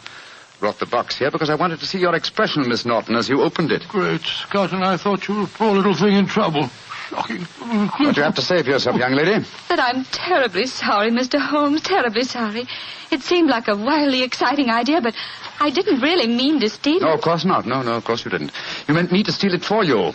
Miss Norton, I'm convinced you knew that your mother once outwitted me, and you presumed to think that you could do the same. I should turn you over to the police. Please don't, Mr. Holmes. You can't do that. I certainly could. But I'm not going to for 2 reasons. First, you're young and impressionable, and this may teach you a lesson. And in the second place, I have a strange admiration for your mother. But I warn you, Miss Norton, that you have had a narrow escape. A very narrow escape. Mr. Holmes, before I go, there's one favor I want to ask you. Really? What is it? Could I keep this filigree box with your note inside it? It would be a reminder all my life of how we met. What do you say, Watson? Well, it isn't your box to give, Holmes. That's true, old fellow. That's quite true. But I fail to see how we can return it now without disclosing our own share in the attempted robbery. In any case, I don't like Mr. Lytton Stanley. I think we might indulge in a little petty larceny without feeling too guilty. Very well, Miss Norton. You may keep the box. I shall always treasure it. Thank you. Goodbye, Dr. Watson. Don't think too badly of me. Goodbye. Good night, Mr. Sherlock Holmes.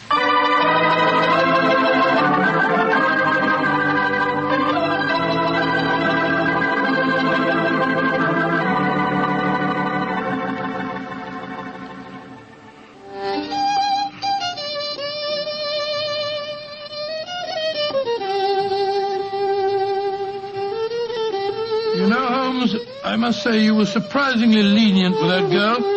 Do you suppose her mother put her up to the whole thing? That possibility had occurred to me, old fellow. And yet I have a feeling that... Come in. Door's open. Were you expecting anyone? No. Great Scott, it's Lytton Stanley. Good evening, sir. This is an unexpected honor. Sherlock Holmes, we haven't been the best of friends, I know. But you've got to help me now. I'm in serious trouble. Oh, indeed, sir. Won't you sit down? This is my friend, Dr. Watson. How do you do? And now, sir, what is your trouble? I've been robbed, Holmes. Robbed?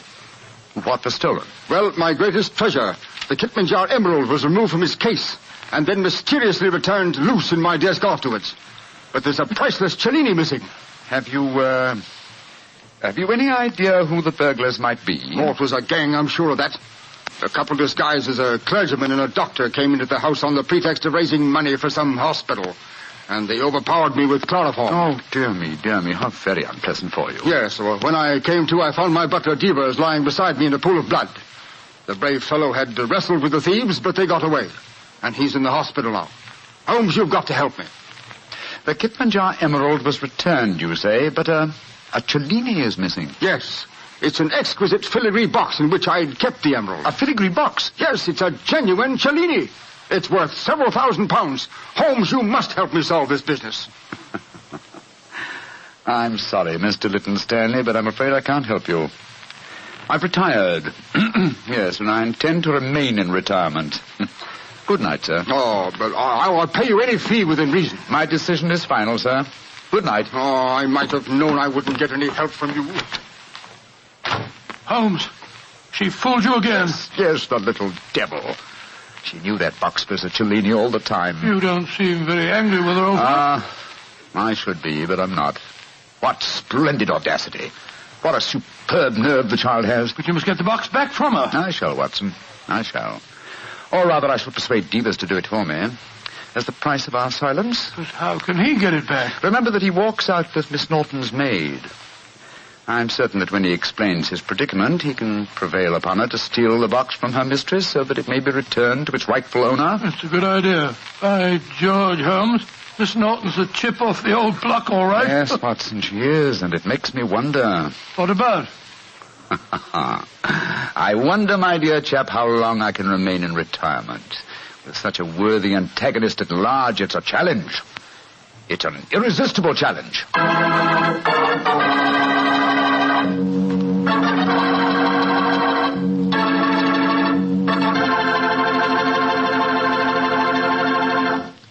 You know, Dr. Watson, I just can't get over the way you and Mr. Holmes let that girl, Irene, was that her name, pull the wool over your eyes. Boy, she really twisted you around her little finger. Mr. Bartell, I don't like to make extremely positive statements, but I'm sure that if you were in my shoes, Irene would not only have twisted you round her little finger, but she'd have had you rolling about in hoops and standing on your head. You mean she was that beautiful? Mr. Bartell, she was so beautiful that she'd make you forget all about Petri wine. Dr. Watson, no girl is that beautiful. Oh, how young you really are. Well, maybe so, but there are lots of pretty girls in this world and only one Petri wine. That's because there's only one Petri family that's been making wine since the 1800s. And believe me, because the Petri business has always been family-owned and operated, they've been able to hand on down from father to son, the highly skilled art of making fine wine. And those generations of winemaking add up to a lot of experience. The Petri family really knows how to turn luscious California grapes into fragrant, delicious wine. That's why, no matter what type wine you wish, you can't go wrong looking for the label that says Petri. Petri. Because Petri took time to bring you good wine. Well, Dr. Watson, what story are you planning to tell us next week? Well, now, next week, Mr. Bartell, is the day before Christmas. So I'm going to tell you an adventure that took place many years ago and involved Holmes and myself in one of the most fantastic Christmas Eve situations in which we ever found ourselves. I think you'll like the story. I call it The Night Before Christmas. It sounds swell, Doctor. Oh, thank you. Oh, by the way, before I go, Mr. Bartell, I'd like to remind our listeners there's no better way to spend money than to spend it on Christmas seals. Every penny spent on Christmas seals not only helps cure tuberculosis, but it also helps prevent it right in your own community. Your purchases of Christmas seals in the past have saved thousands of lives. Keep saving lives by all the Christmas seals you can afford this year. Now, won't you?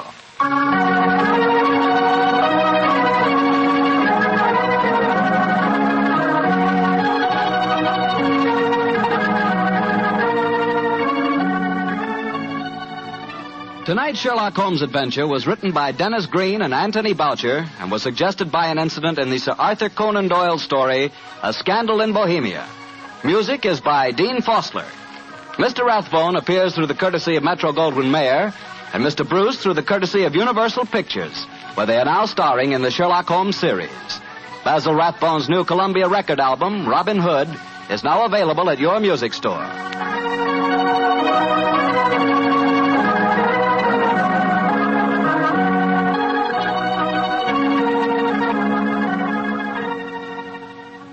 The Petri Wine Company of San Francisco, California, invites you to tune in again next week, same time, same station. Sherlock Holmes comes to you from our Hollywood studios.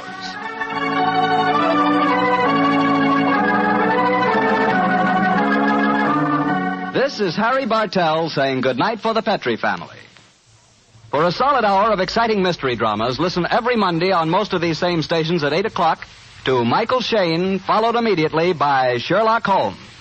This is the Mutual Broadcasting System.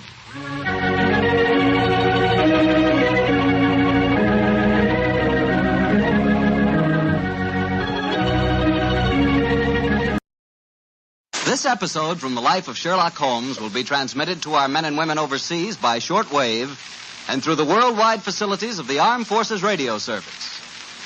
Petri Wine brings you Basil Rathbone and Nigel Bruce in the new adventures of Sherlock Holmes.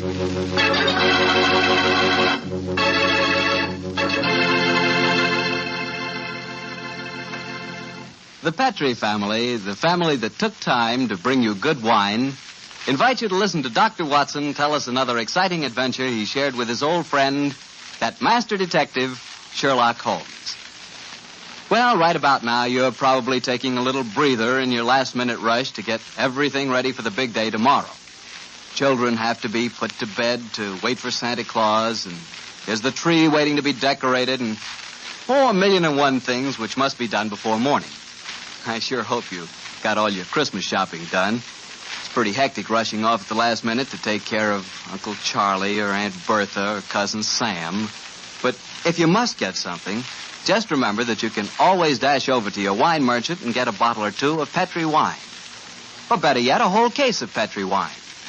Petri wine's a swell gift, and I just thought a little last-minute suggestion might be of some help.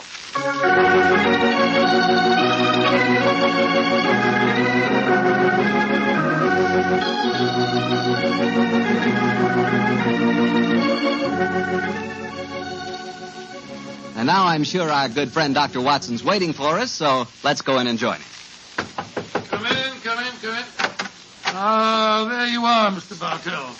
Oh, say, Doctor, I can see you're going to have yourself quite a Christmas. Big tree in the corner with colored lights on it. Where'd you get those? Table covered with presents? You must be mighty popular. They aren't all for me, my boy. You see, I'm having a Christmas party tomorrow for my housekeeper's little nieces. Oh. I'm going to dress up as Santa Claus for them. Well, I'm sure you look very convincing in the part. Oh, by the way, Doctor, I brought you a little present. Oh, really? Here it is. I hope you'll like it. No, Mr. Bartell, I got one for you, too, here, Summer. Oh, you mustn't open it until tomorrow. Here, my boy. Thanks a lot, Doctor. And now, how's about tonight's story? Last week you told us you'd chosen an adventure with a lot of Christmassy atmosphere. Yes, Mr. Bartell. My story begins on another Christmas Eve many, many years ago. To be exact, in 1886. At the time the adventure occurred, I must confess I didn't quite understand what was going on myself. In fact, I never did quite make head or tails of it until Holmes took pity on me later and explained the whole thing. But I shan't try to confuse you, Mr. Bartell. I'll tell you the story exactly as it happened. Right you are, Doctor. Let's go. Very well. On that Christmas Eve in 86, I was standing in our Baker Street rooms, dressed in the costume of Santa Claus. Holmes, his long, thin fingers pressed together, lay back in an armchair and gazed at me quizzically, while our housekeeper, Mrs. Hudson, stood by the door and... Dr. Watson, you make a grand Santa Claus. Doesn't he, Mrs. Hudson? Try the beard on, Watson, old chap. I'm afraid this is going to be a little uncomfortable. How does it look? Oh, you look just like the old man on the Christmas cards, Doctor. Yes, Watson. It really becomes you. The cheery twinkle of the eyes, the ruddy complexion, and the appropriate girth. What a shame we can't obtain some snow on a sleigh and reindeer for you. However, I'm sure Mrs. Hudson's nieces will be very much impressed. Well, that's sir. And it's very kind of you, Doctor, to offer to come over to their house with me. With her father in the hospital and my sister at his bedside, it would have been a very miserable Christmas without me. Oh, I shall enjoy myself, but I think I'll take this beard off before we get there. That's it. Are you ready to leave, Mrs. Hudson? I am, sir. Will I get a cab? How far do we have to go? Oh, Lexington Gardens, number 28.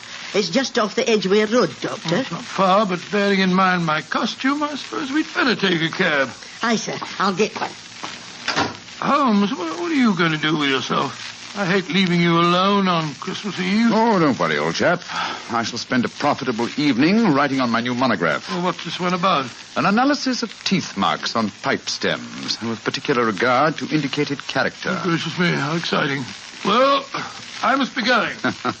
Don't forget your sack of presents, old fellow. Great Scott, no. When you come to distribute them, you'll find that I took the liberty of adding a few trinkets on my own behalf. Oh, that's very thoughtful of you, Holmes. Oh, excuse me, Mr. Holmes, but there's a gentleman to see you. Says he's an old friend of yours. Here's his card, sir. Oh, thank you. Oh, it's Lord Whitcomb. Splendid. Ask him to come up, please, Mrs. Hudson. All right, sir. And I hope your party is a great success, Mrs. Hudson. Thank you, sir. Are you sure you don't want me to stay? Now that you have a visitor. Oh, no. Indeed, no, Mrs. Hudson. I can show the gentleman out myself. You go off and have a good time. Thank you, sir. I wonder what Lord William wants. Perhaps I should stay. No, please, my dear fellow. Certainly not. Really? You've far more important work to do. Whitcomb probably wants his revenge at chess. Or something equally innocuous. Off with you, my dear fellow, and enjoy yourself. Oh, I suppose I better go. Just the same, I wish you were coming with me. I'll see you later. I shall be there. Come on up, Whitcomb. Hello, Holmes. Evening, Watson. You make a very convincing Santa Claus. Are you leaving? I'm afraid so, Lord Whitcomb. Well, good night, then. Good night, sir. How are you, Holmes? All alone on Christmas Eve, eh? Yes, Whitcomb, I'm glad you came over to see me. Mm-hmm. What's it to be, an evening of chess, or have you unearthed some recent treasure of medieval pottery that we can discuss? Neither, Holmes. I've come to you in your professional capacity. I need help. Oh, come now, Whitcomb. Don't tell me that after all these years of quiet friendship, you're going to become a client. I'm afraid so, Holmes. Though I doubt if my problem will interest you very much. It's hardly up to your rather colourful standards. Care for a cigar? Oh, thanks. Well, now, my dear Whitcomb, what's your trouble? Well, I decided this year to have a little Christmas party at my townhouse. I'm quite comfortably off, as you know, and it occurred to me that I have several relatives and friends who are not as well off. I'm having a party for them tonight, Holmes, and I hope you'd attend it, disguised as Santa Claus. Oh, my dear fellow, I've adopted many disguises in my time, but Father Christmas has never been one of them. Why do you want me to attend your party in disguise in any case? You ashamed of your friendship with a private detective, or do you consider my features more acceptable when buried beneath the depths of a snowy beard? Oh, my dear Holmes, do take me seriously. I'm not joking, I assure you. Of course you're not, You want me to attend your party in disguise. Why? I'm giving some very valuable presents. Diamond and onyx cufflinks, platinum and ruby earrings, and such like. And I've wrapped each of the presents in banknotes. Dear me. Where are these presents now? In a sack, in charge of my butler. I was going to dress up as Santa Claus and give them out myself, until I got the warning letter. That's why I've come to you. Warning letter, eh? Yes, I received it by this evening's post. Listen to this. My dear Lord Widdicombe, your generosity with Christmas presents borders on ostentation. We do not approve. Either we receive £5,000 in sovereigns at Post Restaurant, Box 379 by 6 o'clock on Christmas Eve, or I'm afraid your Christmas party will be conspicuous by its absence of presents. Let me see that note, Whittingham, will you? Yes, here you are. Thanks. Plain paper, torn from a penny notebook. The writing is obviously disguised. By George, yes. Whittingham, I accept the case. I'll come with you to your party at once, and furthermore, I shall follow your suggestion regarding a disguise. Dressed as Santa Claus, I shall be less likely to attract suspicion. I'm delighted, Holmes. But what made you decide so suddenly? This writing, my dear fellow, this writing. Oh, it's in a false hand. I'd know that characteristic M in my dear Whittingham. I've seen it too often at the beginning of a signature. Moriarty. Moriarty? Who's he? Oh, one of the cleverest and most unscrupulous criminals in England. Whittingham, there's no time to be lost. Let me see now. 6:30. Half an hour beyond the deadline given you in this letter. We must go to your house at once.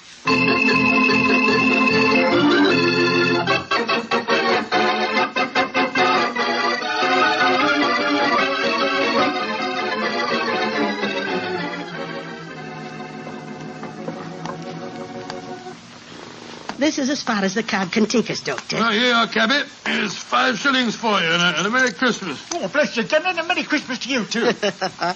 You said you wanted to get into the house through the back way so that you could surprise the children. Yes, I thought I'd pretend to come down the kitchen chimney. Oh, you can get to the back of the house by going up the alley here.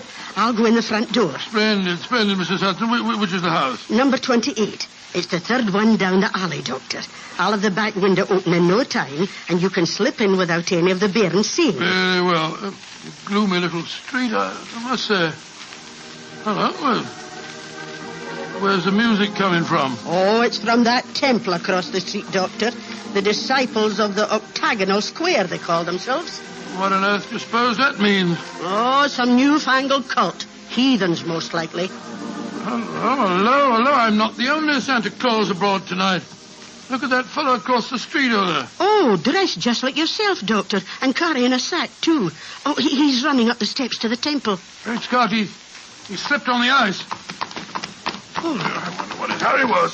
Here, my man. Oh, be careful now, Doctor. Don't trip yourself. Here you are, sir. Now, give me a hand. Thank you, sir. Silly of me, wasn't it? We Santa Clauses have to help each other, you know. Up you come. That's it. Whoop.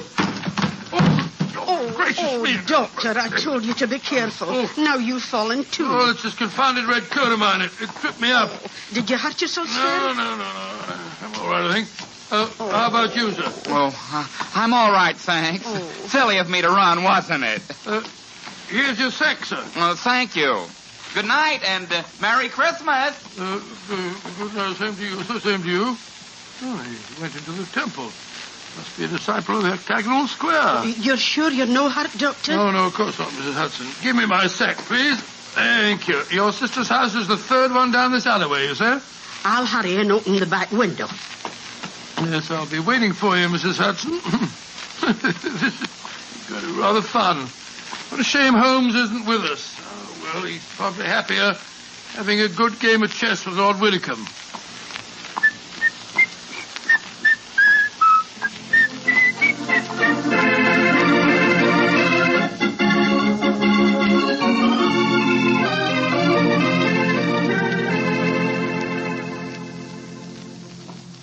This is my house, Holmes. Number 39. 39 Branston Square, eh? And dear old Watson is just around the corner in Lexington Gardens and hasn't any idea that I've left Baker Street. Yes, here you are, cabby. Thank you, sir. Merry Christmas, sir. Isn't bad. Carol singers. Yes, we'll probably have our fill of them before this evening's over.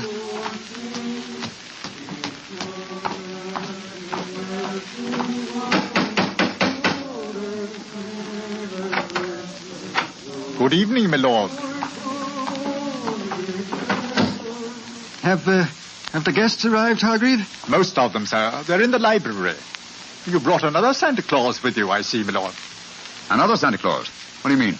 The gentleman arrived 3/4 of an hour ago, sir, dressed as Santa Claus. I took him to your study, my lord, and showed him the sack of presents. Confound it! He's got here before us. Where's this study? This way. I hope I didn't do wrong, my lord. You told me that a gentleman dressed as Santa Claus would be coming here. Dear me. The gentleman appears to have gone. Yes, and the sack containing the presents with him. But he can't have left the house, my lord. I've been watching the front door. Yes, and while you were doing that, he slipped out through the window here. The catch is undone. Hargrave, describe this man. I can't tell you much about his appearance, I'm afraid, sir. He was dressed as Santa Claus, just like yourself. But I did notice one thing about him, sir. Oh? What was that? He lisped, sir. It was quite pronounced. Of course. Lou the Lisper. Who on earth is Lou the Lisper? One of Moriarty's most trusted accomplices. Fortunately, though, I've had news of him lately through my underworld grapevine. You know where he lives? He is reputed to have some connections with a new cult that calls themselves the Disciples of the Octagonal Square. Their headquarters are just around the corner from here. Let's go there at once. Of course, and Hargrave. Yes, sir. Get a message to Scotland Yard as fast as you can. Ask for Inspector Lestrade. And tell him to join me at the Temple of the Octagonal Square in Lexington Gardens as soon as possible.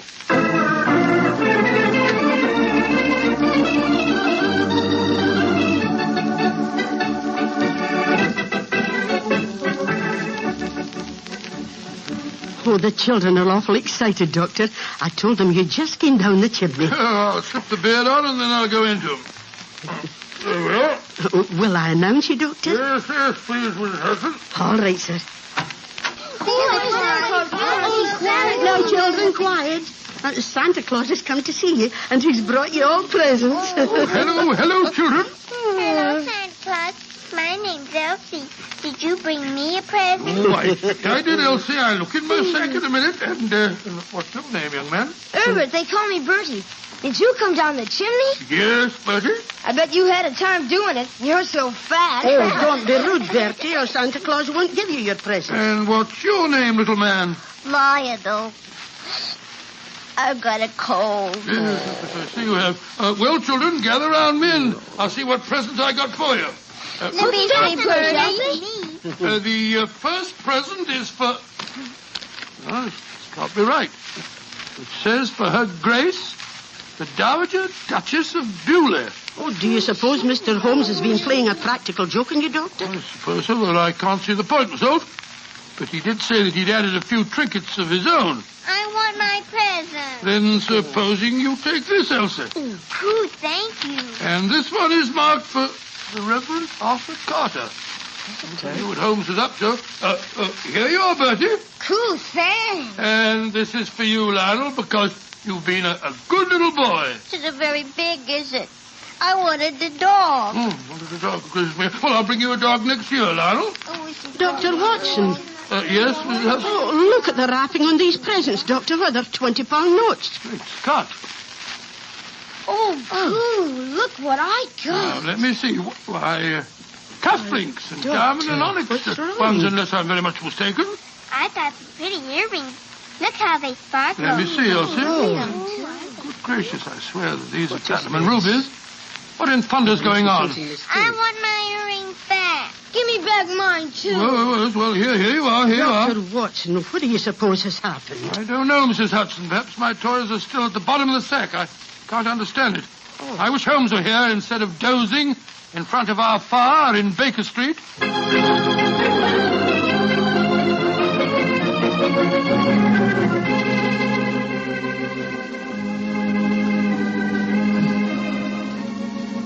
Where are you, Holmes? Here by the bed. This is the only room in the temple that gives any signs of having been lived in. I think our bird has been here, but I'm afraid he's flown. If Inspector Lestrade will get here, strike a match, will you, Whitcomb? Right. Yeah. Here's a candle on the table. Oh, just as I feared. Look on the bed. A red coat and a beard. Yes, Lou the Lisper has discarded his disguise and gone, and with him, I'm afraid, your valuable presents. Oh, wait a minute. Here's a sack lying on the floor. Oh, no, this isn't mine. Look what's in it. A toy dog, large box of chocolates, little girl's doll. What in thunder? Well, this is Watson's sack. But how on earth could Lou the Lisper have got hold of it? Somewhere, somehow, he and Watson must have made an accidental change, and Lou the Lisper is no doubt trying to track Watson down at this very moment. We must work fast, Whittingham, or my friend's life and those of Mrs. Hudson and her relatives won't be worth a tinker's dam.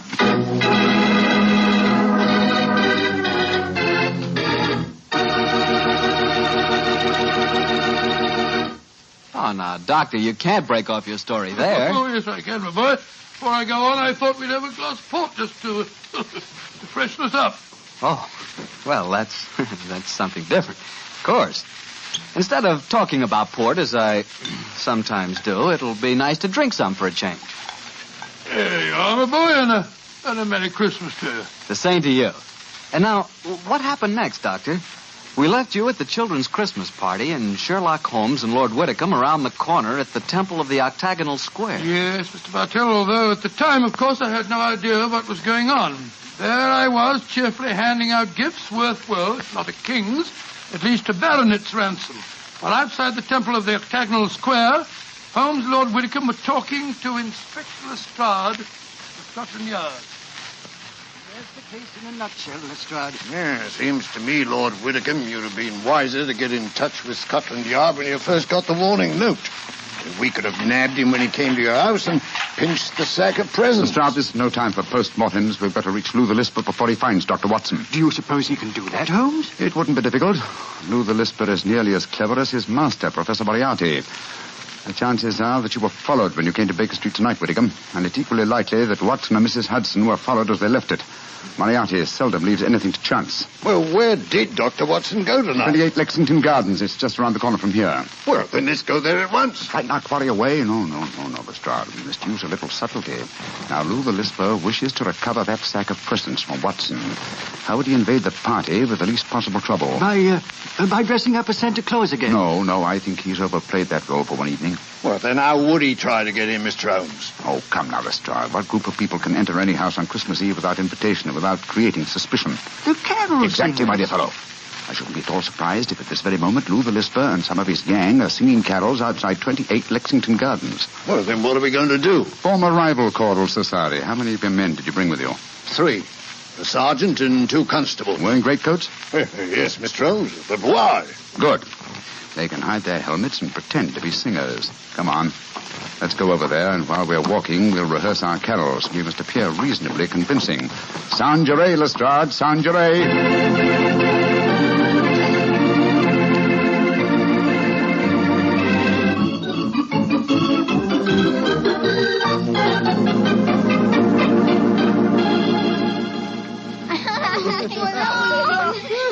For a ride on your back, Santa Claus? No, you mustn't make Santa Claus too tired, lad. Oh, that's all right, Mrs. Hudson. Hop on, Lal, hop on. Oh, they're singing carols outside the door. Isn't that Can't nice? they come inside and sing for us, Santa Yes, Claus? of course they can. Ask them to come in, Mrs. Hudson, will you? All right, sir.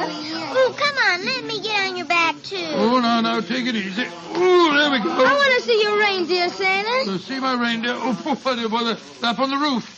I'll climb up and see them. No, you mustn't do that. They're asleep. Oh, here are the carol singers.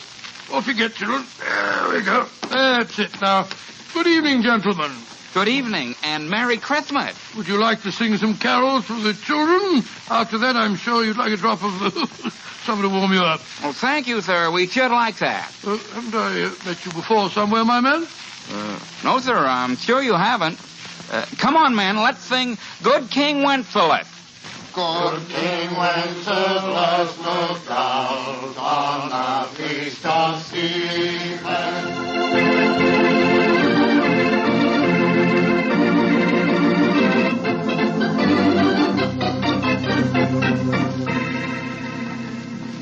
Well, here we are outside the house, Mr. Holmes. Now what? Listen. Uh-huh. Lou the Lisper and his men are already there. Are we going in now? In a moment. Now, men, you will have your truncheons handy? Yes, Mr. Holmes, we're ready. Splendid. Now, remember, when we're inside and I yell Merry Christmas at the top of my voice, you bring out your truncheons and get Lou the Lisper and his gang out of there as quickly as possible.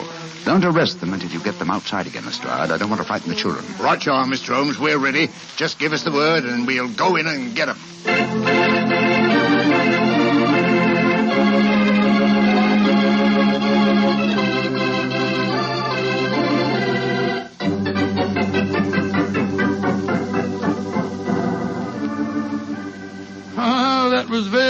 singing, and now, how about something to warm you all up? That won't be necessary, Dr. Watson. See to the door, Sammy. Now all of you stay right where you are. Who are you? What do you think you're up to? Please don't be difficult, Doctor. All I want is the jewels out of my sack that you stole from me tonight. If you try and stop me, I shall have to hurt you. Why do you talk so funny? You got a cold like me? Shut up. Now, Doctor, where are the jewels? Oh, curse it. There are some more carol singers outside. Shall I tell them to go away, Lou? No, better let them come in. If we don't, they might get suspicious. All right, Lou. Suppose you know what you're up to. Now, no tricks, Doctor. If you try and give an alarm, I shall have to get rough with you. I don't mind about that, but just remember that there are children present. Oh, yeah, Manny. You're over here before you, eh? What you say, we all join a little carol for the nippers, eh? All right. What do you want to sing? Up the old angels sing, eh? All right. Come on, men. Let's sing. Old angels sing, glory to the newborn King. Merry Christmas!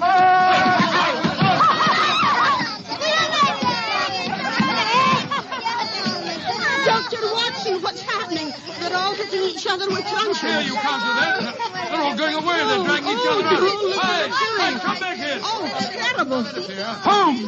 Holmes, what in thunder is going on? I'll explain it to you later, old chap. Lestrade. Yes, Mr. Holmes? Take them to Scotland Yard and prefer charges. I'll be over in a little while and give evidence. Right you are, sir. Too bad we didn't catch Professor Moriarty, too. Well, at least we have some of his cohorts. I'll see you later, Lestrade. I wish I knew what was going on here. Is Moriarty mixed up in this business? Yes, Watson. I'll tell you all about it as soon as I've straightened this thing out. Now, Whitcomb. Yes, Holmes.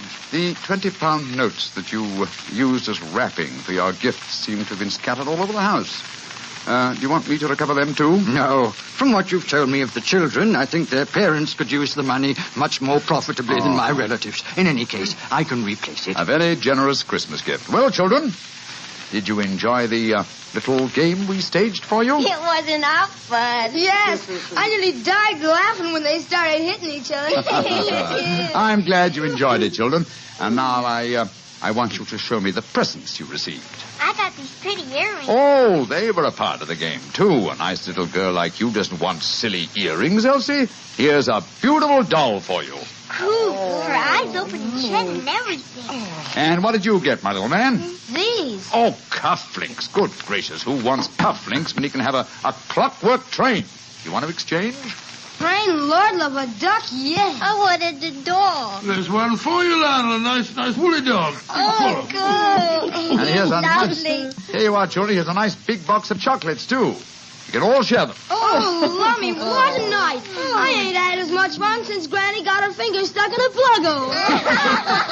I still don't understand what's going on, Holmes, but I must say this has all the earmarks of being a happy Christmas. Yes, oh. Mrs. Hudson. Hi, Mr. Holmes. How's the turkey coming along? Oh, it'll be ready in a few minutes, Mr. Holmes. Splendid. And while we're waiting, perhaps the children will oblige with something we haven't heard so far this evening. Yes, I know what you mean. A Christmas carol that really sounds convincing. How about it, children? All right, sir. Come on, Elsie. Come on, Lionel. Silent night, holy night, all is calm, all is bright, round yon virgin mother and child, holy infants of tender and mild, sleep in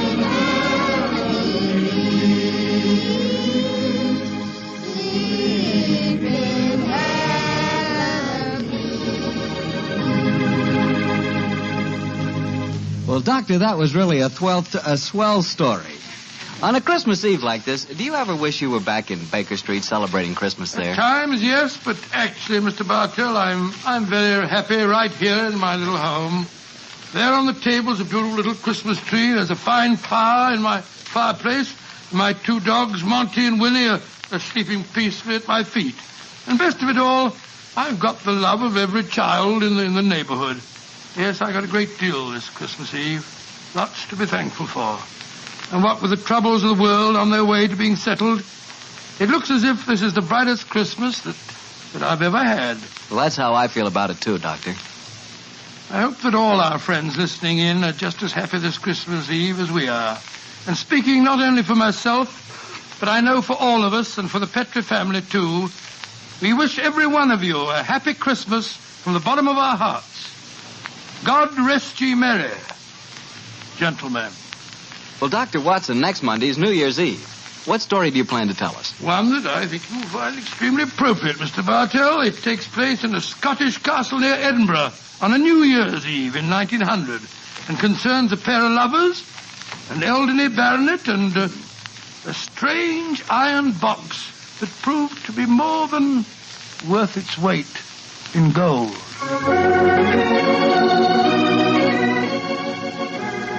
Tonight's Sherlock Holmes adventure was written by Dennis Green and Anthony Boucher and was suggested by an incident in the Sir Arthur Conan Doyle story, The Adventure of the Blue Carbuncle. Music is by Dean Fostler.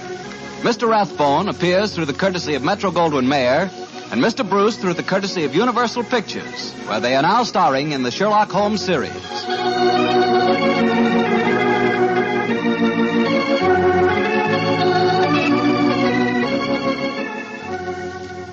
The Petri Wine Company of San Francisco, California, invites you to tune in again next week, same time, same station. Sherlock Holmes comes to you from our Hollywood studios.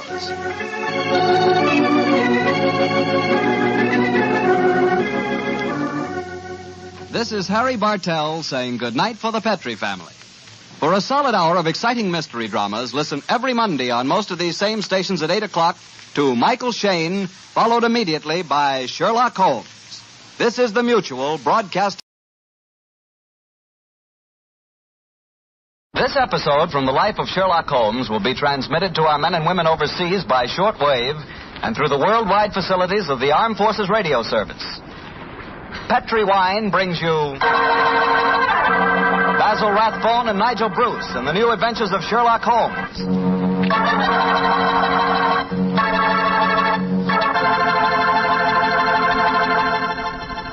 The Petri family that took time to bring you good wine, invite you to listen to Dr. Watson tell us another exciting adventure he shared with his old friend, that master detective, Sherlock Holmes. Tonight, instead of joining the doctor at his home, we're all meeting here at Camp Roberts in California, where the doctor's going to tell his story before a large audience of GIs, and as usual, I'm going to tell my story right now. It's about Petri, California sherry. And I want you to know that Petri sherry is the best beginning a good meal ever had. Before you sit down to dinner some evening soon, just pour yourself a glass of Petri sherry. Look at that rich, dark amber color. Just smell the fragrance of those wonderful grapes. And then taste that Petri sherry. Is that ever good? And say, if you like your sherry on the dry side, not sweet, then just wait till you taste Petri pale dry sherry. If some of your family like regular sherry and some like pale dry, don't buy one, buy two. You can't go wrong so long as you buy Petri. Petri. Petri sherry.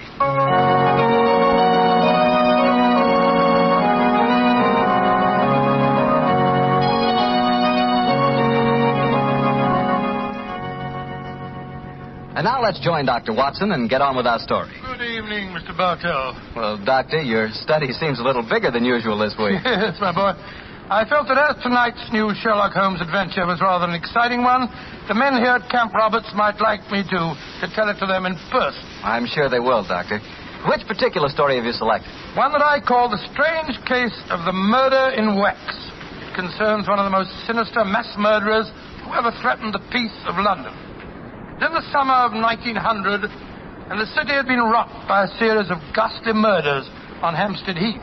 Hampstead Heath? Yes, Hampstead Heath. That's a large rambling park in the suburbs of London, Mr. Bartell, and noted as a rendezvous for young lovers. It was here that the elusive murderer, knife in hand, was wont to roam at night time, searching for his prey. All of his victims were young girls, and despite the frantic efforts of the police, each murder seemed to be as baffling as the one that preceded it. Finally, of course, as usual, Scotland Yard came to Sherlock Holmes for help. It seems almost like yesterday, Mr. Bartell, that Inspector Lestrade stood in our Baker Street rooms, imploring Holmes to handle the case. Mr. Holmes, you've got to help us. I don't mind telling you the yard's at the end of its rope. I sympathize with you, Lestrade, but I don't see that there's much that I can do.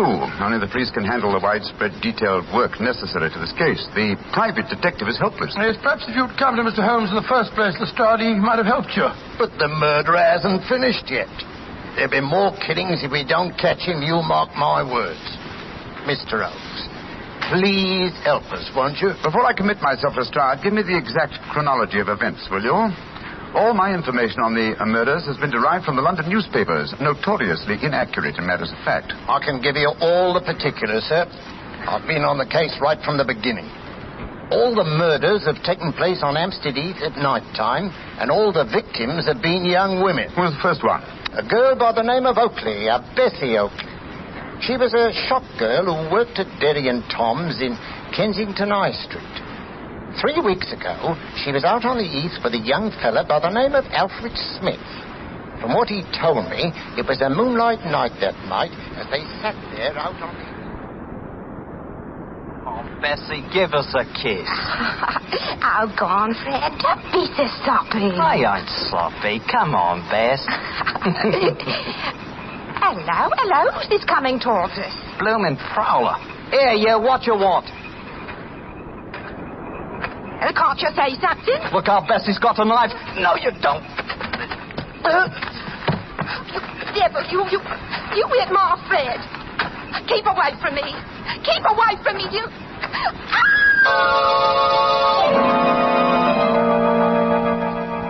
And that's all I know, Inspector Lestrade. I never got a good look at him. He caught me on the head, and when I come to, there was poor Bessie with a throat cut. Yeah, that's your story, young fella, my lad. All right, Sergeant. You can book him on suspicion of murder. Sir George, we shouldn't be walking on the heath. Didn't you read about the murder here 2 days ago? It's a fine thing. I take you out in the moonlight, and you talk of murders. Let's talk about us, Violet, darling. It seems to me we should talk about your wife. My wife doesn't mean anything to me anymore. Violet, if I could get a divorce, I'd... There's someone behind that tree. He's coming towards us. Who are you, son? What do you... No, you don't. Don't come near me. Don't.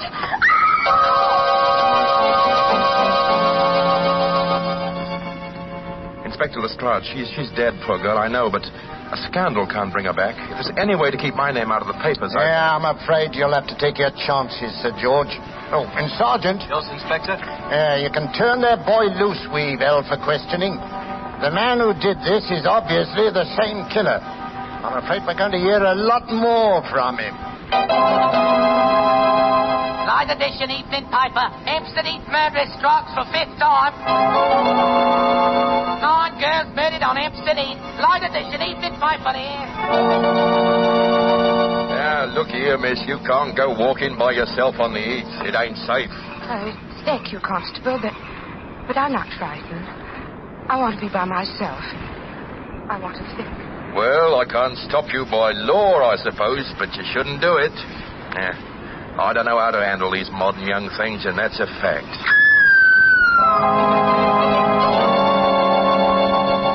Inspector Lestrade, he must have killed her the moment she got out of my sight. I searched the old ruddy heath, but I couldn't find the murderer. But I did startle him. He left his knife in the body. Good, Jackson. The body's not been identified yet, eh? No, Inspector. We'll print her photograph in all the papers.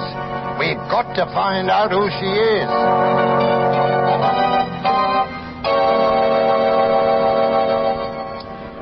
Mr. Bishop, is this the body of your missing daughter? Yes, it's Rosie, my Rose. Inspector Lestrade, if I ever lay my hands on that murdering fiend, I'll kill him. I'll kill him with my bare hand. Here's the story, Mr. Holmes. Rose Bishop was the 10th and last girl murdered. But she was the first girl murdered when she was alone. Eh, Lestrade? Yes, sir. You found no clues? Well, none that proved anything when we checked on them. Let me ask you a question or two, Lestrade. Or anything you like, sir. You've taken the obvious precautions, of course. How do you mean? You posted a heavy police guard on the heath? Well, yes, sir. We've had 100 plainclothesmen walking there at night ever since the second murder. But he seems to slip through our fingers. I suppose you've also posted policemen dressed in women's clothes. Yes, Mr. Holmes. And we've hired girls to walk the heath in couples with our plainclothesmen. But the murderer won't seem to rise to our bait. He's a cunning brute. Yes, he is, Watson. Obviously a morbid madman obsessed by a hatred of love. He'll be hard to catch. Lestrade, you mentioned clues that amounted to nothing when you checked them. What were these clues? Well, footprints, a couple of cigarette butts dropped at the scene of the crime. Nothing that helped us. The only important clue was the knife we found in the body of Rose Bishop, the last girl murdered. Of course, the experts at the yard examined it. Yes, sir. Didn't tell us a thing, though. You got the knife with you? Here it is, Mr. Holmes. I knew you wouldn't trust us. You'd want to look at it yourself. Thank you, Lestrade. Yeah. Interesting. What is it, Holmes? This knife is a collector's item.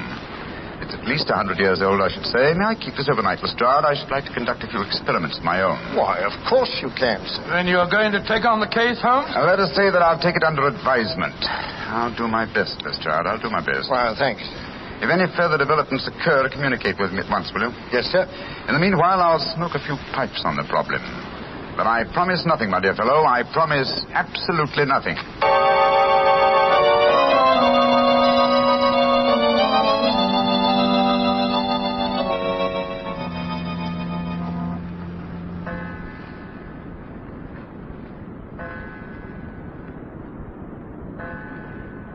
3 o'clock in the morning, Holmes.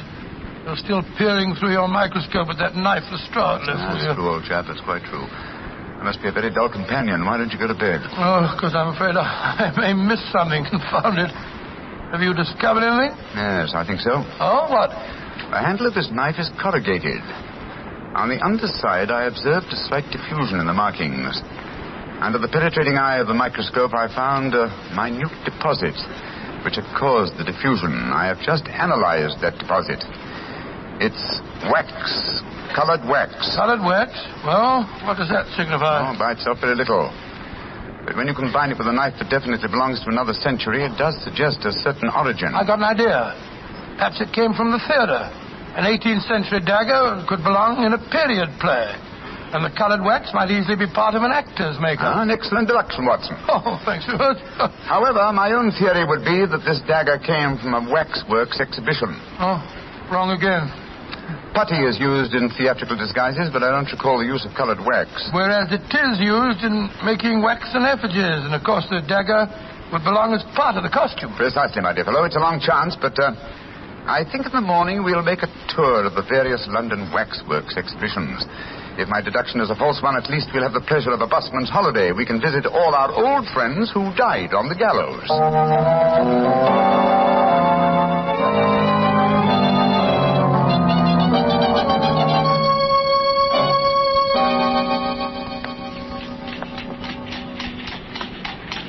Getting tired, old chap? I must say I'm a little weary. This is the 4th waxworks exhibition that we've been to.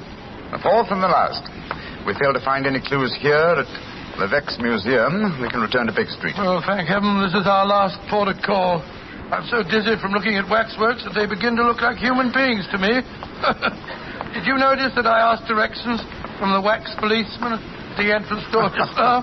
Yes. Well, I'm sure many people have been deceived in the same way. Here we are. Oh, Monsieur Levesque doesn't believe in understatement, does he? Look at that sign there. Oh, gracious me. The Chamber of Horrors. Come in and see the pageant of murder. All the great killers of history reenacting their famous crimes. Well, let's go in, Watson. We should feel thoroughly at home. Creepy in here, isn't it? I've heard that Monsieur Levesque will pay £100 to anyone who will spend all night alone in the Chamber of Horrors. Yes, I've heard of that challenge, too. Are you thinking of accepting the bet? Great Scott, now I wouldn't spend a night here for 1,000. A very comprehensive collection of killers, aren't they? Let's see. Williams, Wainwright. The Marchioness de Blainvilliers. By George, yes. She was an attractive woman, wasn't she? As trim a pair of ankles as ever I've seen. Yes, but you wouldn't have liked her cooking, Watson. She used the most lethal condiments of almost any woman in history. Hello. What is it? Look over there. I was wondering when we'd come to one of your cases. Dr. Grimsby Rylott and the murder at Stoke Moran. Or the case of the Speckled Band. By Jove, Holmes, the tableau's extraordinarily realistic, isn't it? Yes. What other old friends of mine are represented here? Should rather like to renew acquaintance with Ricoletti of the Clubfoot and his abominable wife. Ricoletti? I don't remember him, Holmes. Oh, one of my earlier cases, old fellow. I must tell you that story sometime. I wish you would. Holmes, look, that veiled figure over there. Read the placard in front of it. The Hampstead Heath murderer. Well, how very interesting. The face is covered with a black veil. Is this pure showmanship, I wonder, or does Monsieur Levesque know more than Scotland Yard and I? Good day to you, gentlemen. Great Scott, you startled me, sir. Are you admiring my collection of murderers? Monsieur Levesque? Yes, sir. And haven't I the distinction of addressing Mr. Sherlock Holmes? That is my name, and this is my friend, Dr. Watson. How do you do? How do you do, Doctor? I am greatly honored to meet you both. What do you think of my Chamber of Horrors? Oh, it's very impressive. We're particularly interested in this veiled figure of the Hampstead Heath murderer. Yes, indeed we are, sir. Is there a face beneath that veil? I'll let you in on a trade secret, gentlemen. There are no recognizable features behind that veil. This is purely for publicity purposes. The public always expects to see the latest horrors here. And I thought I'd titillate their morbid palates by having a mysterious figure representing the killer. Of course, if he is captured, I shall add his effigy to my collection. You think he will be captured, then? One can only speculate. He's a clever man, Mr. Holmes. By the way, Monsieur Levesque, does your offer of £100 to anyone who will spend a night in the Chamber of Horrors still hold good? Oh, yes. Are you thinking of accepting the bet, Mr. Holmes? No, but Dr. Watson would like to. I don't recommend the experience, Doctor. It's an ordeal that calls for nerves of steel. However, I shall be glad to arrange for it. I haven't the slightest intention of backing down now? Of course you haven't, old fellow. What time shall my friend return, sir? About 11:30 tonight. I'll be waiting for him at the main entrance. Splendid. Come on, Watson. Well, Holmes, Good day, Monsieur Levesque. Good day, gentlemen. I shall be waiting for you tonight, Doctor. Holmes, what the blazes do you think you're doing? I haven't the slightest intention of keeping that appointment tonight. Well, of course you haven't. I shall keep it. Disguised as you. You keep it? For heaven's sake, tell me what you're up to, Holmes. You didn't even mention that missing dagger to Levesque. No, because he knows something about the murderer. I'm convinced of it. Well, why'd you say that? As we were standing there talking to him, a breath of air from the open window blew back a corner of the veil. I'll swear that there are clearly defined features beneath it. And so you're going back there tonight to find out? That's right, old fellow. The superstitious used to believe they could use a waxen image to kill a man. Tonight, Watson, we shall prove that a waxen image can be used to trap a killer.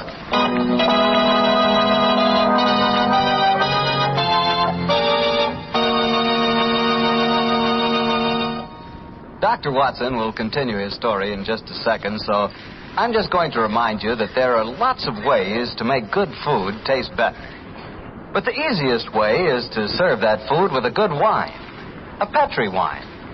If you like a white wine with chicken or with fish, you'll love that wonderful Petri California Sauterne. If you like a red wine, then rich, hearty Petri California Burgundy is your wine. But if you don't know which you prefer, why not try them both? Petri Burgundy and Petri Sauterne. Red and white. Don't buy one, buy two. But always buy Petri. Well, Doctor, so Sherlock Holmes decided to disguise himself as you and spend a night in the Chamber of Horrors, yes, that's right, Mr. Bartell. After dinner that night, he began to apply the makeup.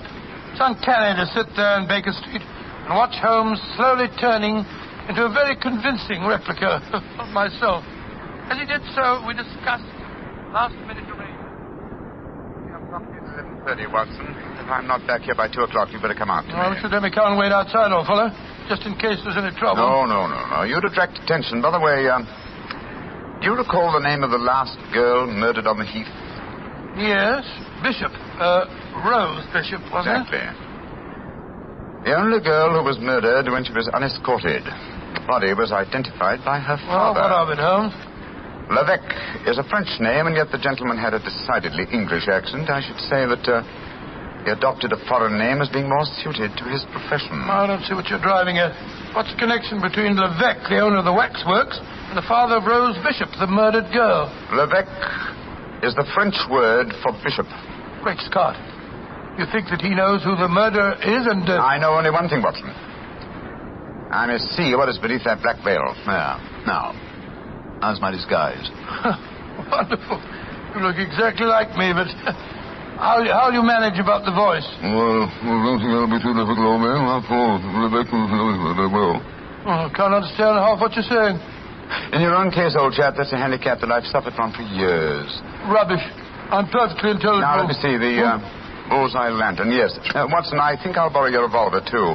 I probably won't need it, but for once I think it might be safer for me to go armed. Here, Holmes. Now, do be careful. I will, old chap. Don't worry. Goodbye. And if I'm not back by 2 o'clock, you better come to the waxworks and see what's happened to me.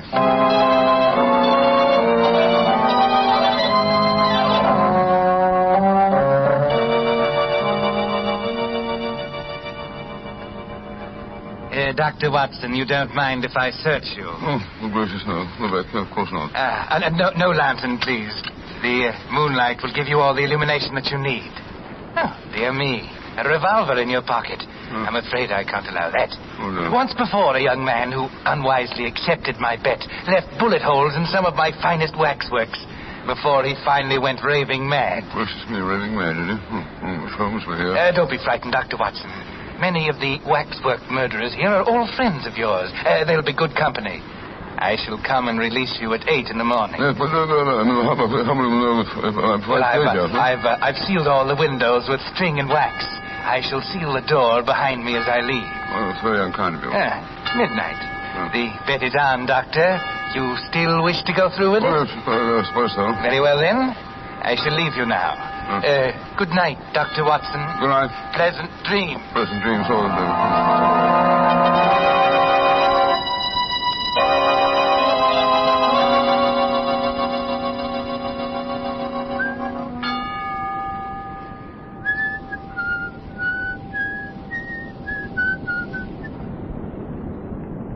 What's that? Who's there? Sworn I heard something shuffling about in the shadows. Miss Holmes is here with me.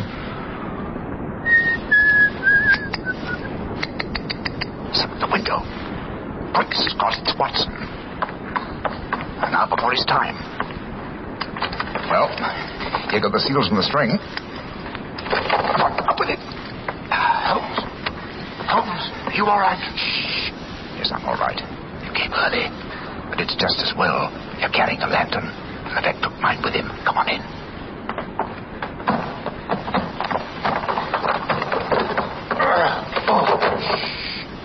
There we are. Go on over, quiet. I'm glad to see you, Watson.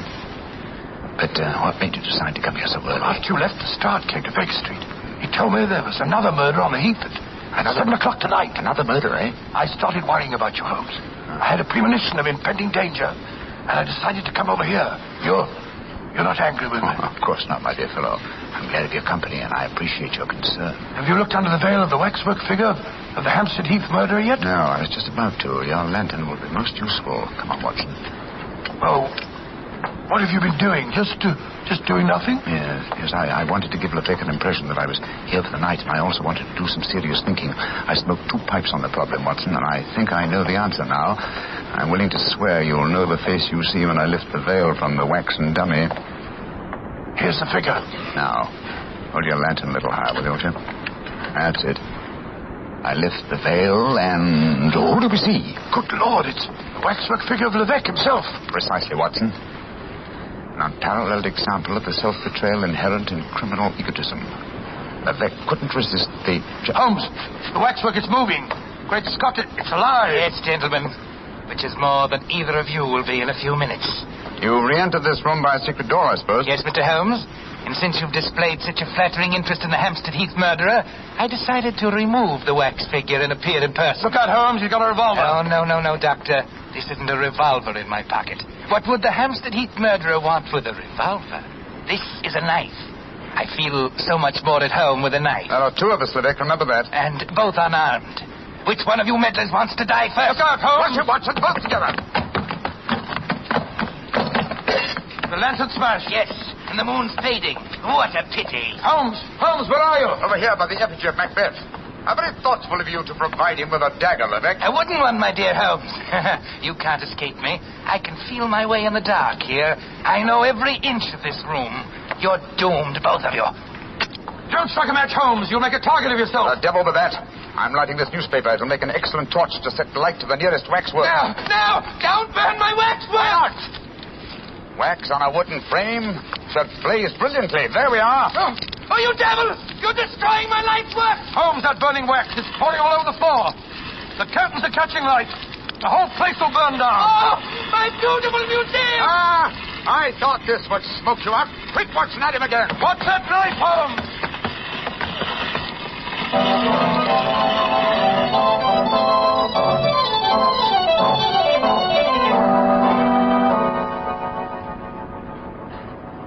Well, Mr. Holmes, you've done it again. You've solved the case in a blaze of glory. Get the point, sir. A blaze of glory. Yes, Lestrade, I get the point. Thank you very much. Pass that marmalade, will you, Watson? Holmes, is that the morning paper you brought with you, Lestrade? Yes, Doctor.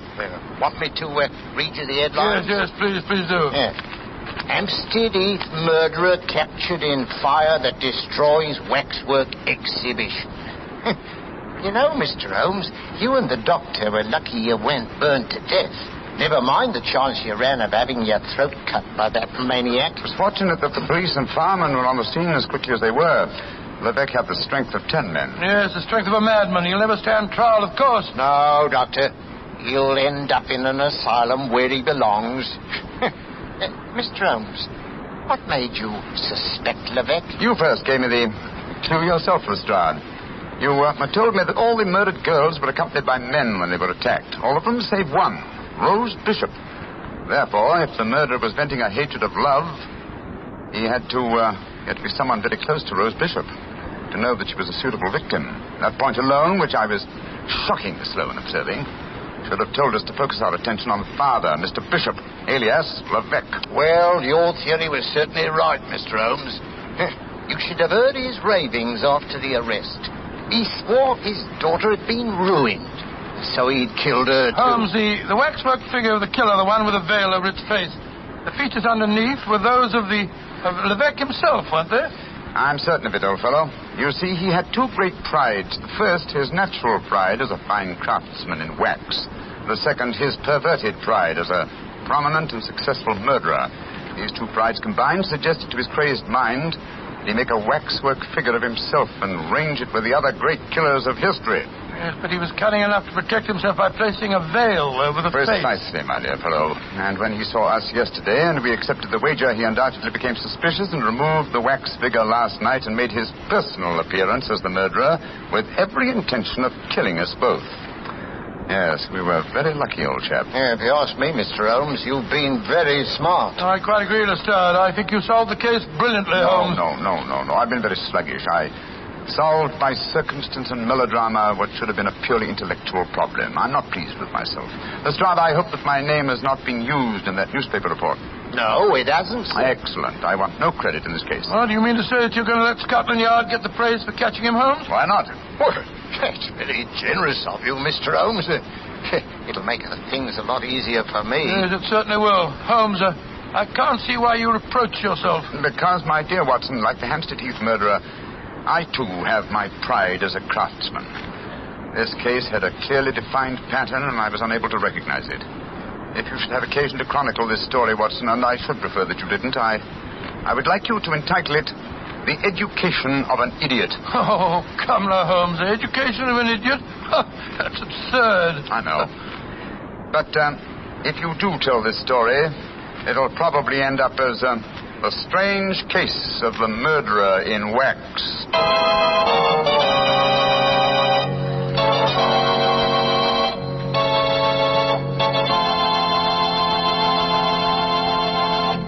Well, Doctor, that was sure a swell story. You know, that's the kind of story I like. Lots of action. Well, that's the kind of story I like to tell. You know, Mr. Bartell, although our broadcasts were heard overseas every week through Armed Forces Radio, this is one of the few occasions that I've had the privilege of really telling my story directly to the boys. And it's been a great pleasure for me to be here at Camp Roberts. Well, that not only goes for you, but for me too, Doctor, and for the Petri family. There are no words to describe how much our country owes our servicemen. And to all of you, the Petri family wants to say, just as every American wants to say, Thanks for a swell job.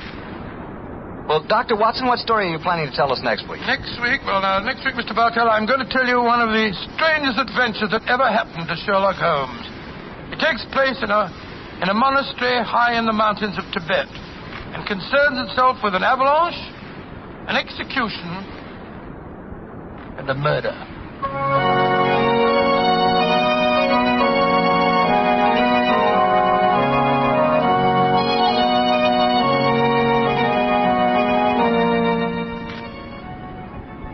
Tonight's Sherlock Holmes adventure was written by Dennis Green and Anthony Boucher and was suggested by an incident in Sir Arthur Conan Doyle's story, The Adventure of the Second Stain. Music is by Dean Fossler. Mr. Rathbone appears through the courtesy of Metro-Goldwyn-Mayer, and Mr. Bruce through the courtesy of Universal Pictures, where they are now starring in the Sherlock Holmes series.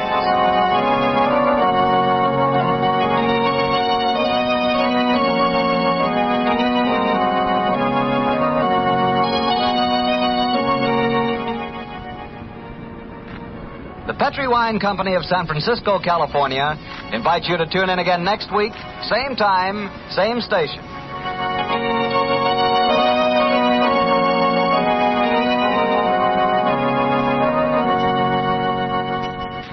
This is Harry Bartell saying goodnight for the Petri family. For a solid hour of exciting mystery dramas, listen every Monday night on most of these same stations at 8 o'clock to Michael Shayne, followed immediately by Sherlock Holmes. This is the Mutual Broadcasting System.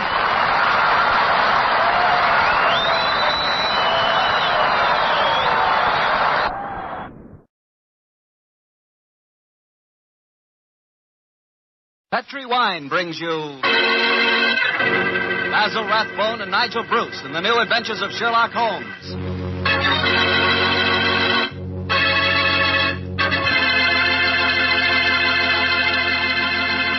The Petri family, the family that took time to bring you good wine, invite you to listen to Dr. Watson tell us another exciting adventure he shared with his old friend, that master detective, Sherlock Holmes.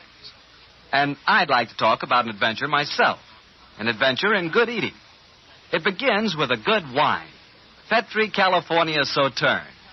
You just serve that Petri Sauterne the next time you have fried chicken. You like fried chicken? Cooked so it's crispy and a beautiful reddish gold color on the outside and just as tender as all get out on the inside. Ah, that's chicken. But wait till you try it with Petri Sauterne. That's a wine. That Petri Sauterne is a pale, delicate golden color. You can just look at it and you know it's going to be one of the most delicious wines you've ever tasted, if not the most delicious. Petri Sauterne is not only wonderful with chicken, it's great with fish or any kind of seafood, too. Get a bottle of Petri Sauterne. When it's a Petri wine, it's a good wine.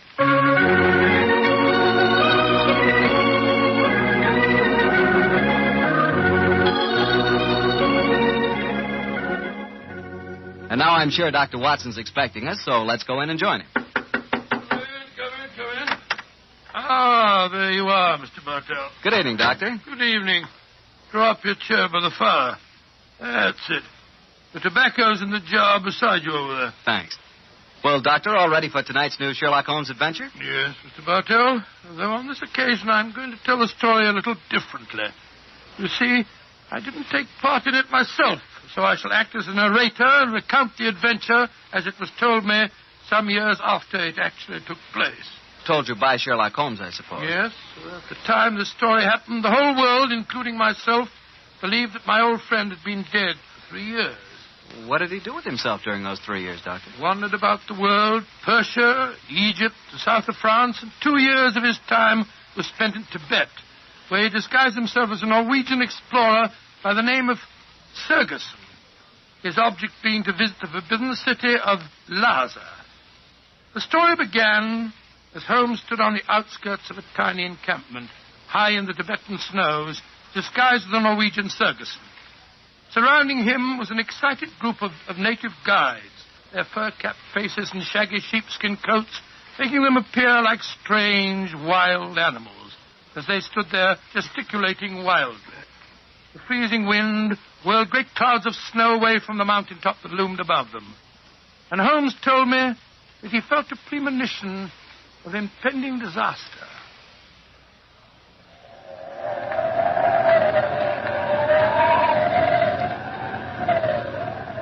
Sir, my men will go no further. They say the goddess of the mountain is angry. If we climb further, she will swallow us up. She will bury us. But we cannot go back now. We have come so far, 1,000 feet, 800 feet higher. We shall reach the pass. We shall be safe. I will not go. We can stay back there in the tent until the goddess of the mountain tells us we may go further. He is right. We can't go. We don't want to go anymore. It's too... Fools! If you stay here in the wilderness, in the village, and the avalanche comes, you will all be buried.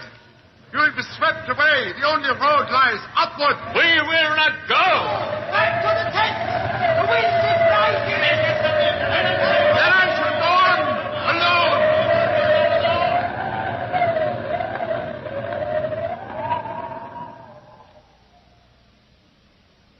Holmes was the only one who survived. He struggled up the pass that led to safety, the icy gale whipping round him in a frenzy. A few moments after he reached the top, the avalanche occurred. The tents, the guides, and all their equipment were buried beneath hundreds of feet of hurtling, thundering snow. The way behind him was closed. He could only forge ahead.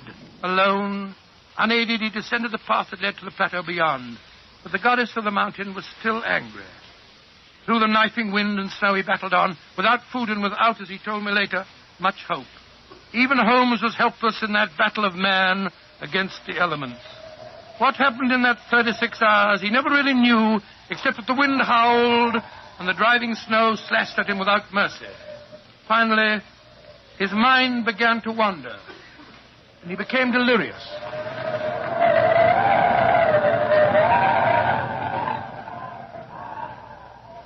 Watson, dear boy, hand me my violin, will you? Moriarty, I want to introduce to you the goddess of the mountain. I think you will have a lot in common. 221B Baker Street, cabby. For heaven's sake, get me as fast as you can. I think I've caught a chill.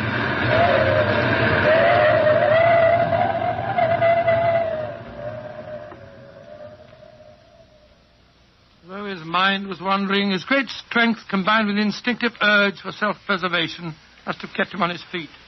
But finally he returned to normal consciousness to find himself jogging along a rough road in a primitive cart drawn by 2 oxen.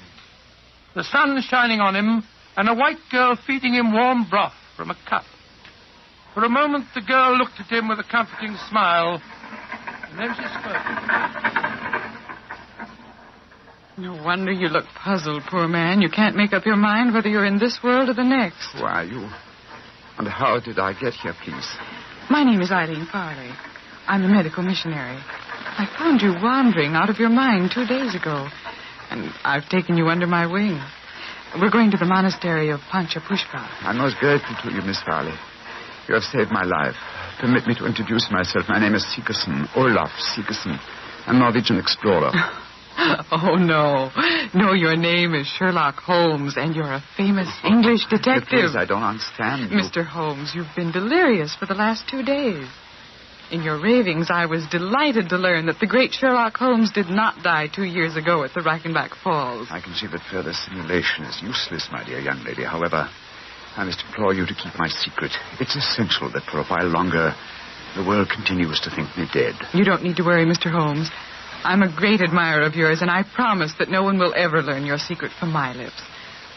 Try drinking a little more broth. You're dreadfully weak. Thank you so much. Help me, please. Please, forgive me, help. Another white man travels the road to Panchapushpa. Stop the cart. You need help? My own cart has broken the wheel.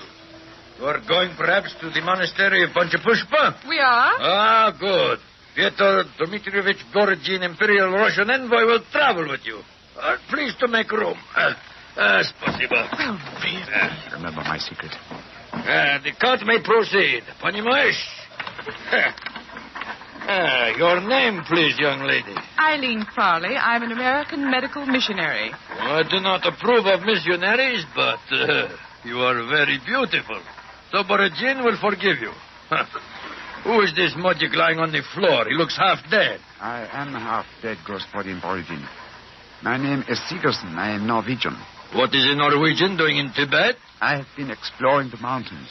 And what, may I ask, is a Russian doing in Tibet, Gospodin Borodin? What is a Russian doing? You shall see, my friend. To Holy Mother Russia shall belong Tibet. But now let us be gay. We have some hours ahead of us. You like vodka, Miss Violet? I'm afraid I don't drink. Borodin will teach you to drink. Then he will sing you songs of his native Russia. We shall be happy. Ay, chiki, chiki, chiki, gor, vashni more, yashtri. Singing. Holmes told me that every note jarred his aching, weary head. After a few hours, the strangely assorted trio arrived at the gates of the monastery. An edifice, as Holmes told me, of great antiquity and of breathtaking beauty, and built in the shadow of a giant mountain. He was fed and bathed, and shortly afterwards he found himself together with his two companions in the presence of the head abbot himself, a man of great age and infinite wisdom.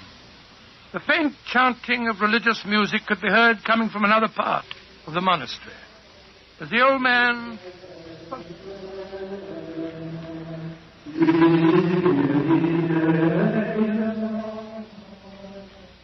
My dear Miss Farley, my dear gentlemen, I have welcomed you to the monastery, and yet each one of you has come to me separately and asked that he be given permission to go to the sacred city of Lhasa.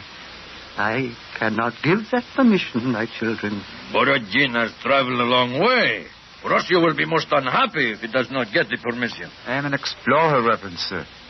Will not that fact entitle me to some consideration? I, too, have traveled a great way, sir. My children, I realize your claims, but the permission is not in my power to grant.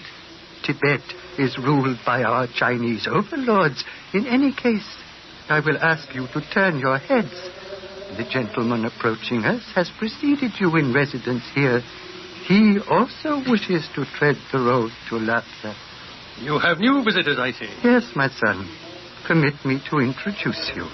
Sir Harvey Forrester, and this is Miss Eileen Farley. How do you do? How do you do, Sir Harvey? Gospodin Borodin from Russia. How do you do? One cannot travel the world without meeting an Englishman.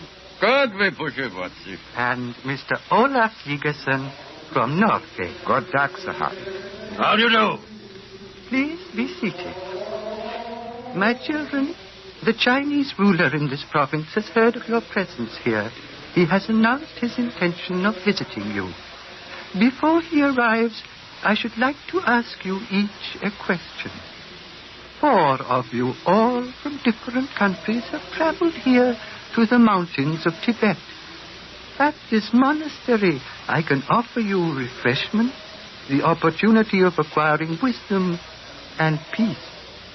What more do you seek in Lhasa? I shall ask you each that question in turn. You, Miss Farley, what do you seek? I seek the opportunity to bring both God and health to your Tibetan people. And you, Mr. Sigerson? I seek to chart the true course of your mountains, and so to bring knowledge to the world. And you, Gospodin Borodin? I seek to bring about complete understanding between the great peoples of Tibet and Russia. If I succeed, the Tsar and his family may consider turning to Buddhism. Indeed. And you, Sir Harvey, as representative of the British government, what do you seek? I shall not join in this contest of wishful thinking. I merely remind you, sir, that your government has signed a treaty with mine. And was not that treaty forced upon us by our Chinese overlords? No, my children. You have advanced brave reasons, but I cannot help remembering that the streams of Tibet bear gold nuggets the size of hazelnuts. You foreigners, in your pitiful ignorance, esteem gold. That signals the arrival of Watson, the Chinese emissary. Your problems will soon be settled, my children. I will acquaint him with your request. Why are you smiling, Mr. Holmes? At the name of the Chinese overlord, Watson. Must avoid falling into old habits and saying, elementary, my dear Watson. Shh. He's going to speak. Silence! Silence! The abbot has told me your wishes. I will hold conference.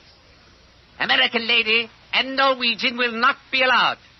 Only Great Britain and Russia have treaties with my country. I insist that I have prior right over the Russian representative. Short was me. I represent the Tsar, and Russia is your neighbor. I demand my diplomatic privilege. Follow me. I will decide these things, not you. I shall inform the British consul in Peking if proceedings... This is an insult to the Tsar. Holy Mother Russia will never... Well, Mr. Holmes, it looks as if you and I, at any rate, don't get to Lhasa. No.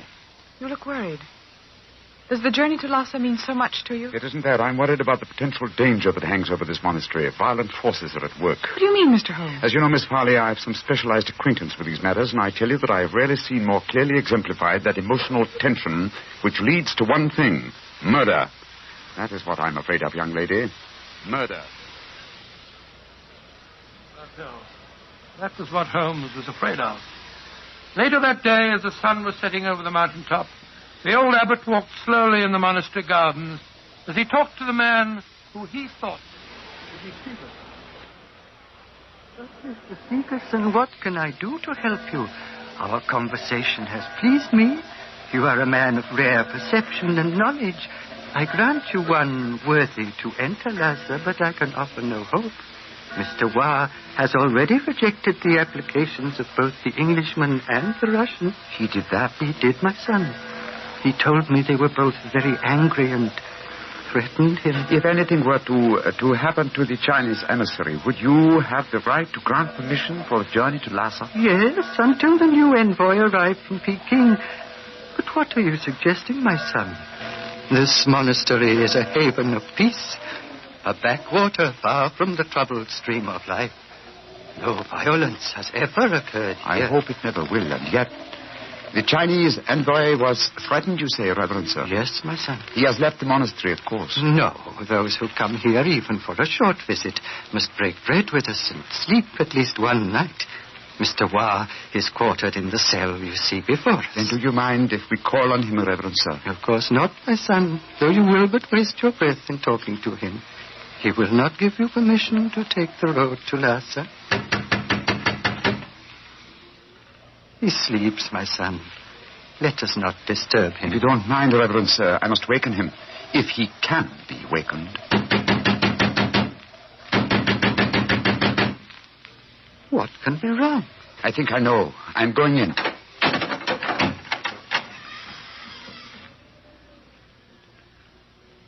There is your answer, Reverend Sir. He is dead? Yes, sir. Strangled with his own cue. Oh, the poor, misguided man has taken his own life, my son. No, sir. Look at those marks on his shoulder. He has been murdered. But what are we to do? As it happens, Reverend Sir, I've had a certain amount of experience with these matters in my own country. If I were to produce the murderer for you with certain proof of his guilt, would you authorize my going to Lhasa? Yes, since for a few days that permission is mine to give, I will grant it. You fill me with a strange confidence, but how will you find this taker of life? I can't tell you now, sir, but I shall find him. All that I require is a little assistance from you, sir. Of course. What is it? Let us both leave the cell, post a guard here, and give him strict orders that no one is to enter unless accompanied by me. Very well. But, my son, where are you going? Before very long, sir, I hope to be on my way to Lhasa.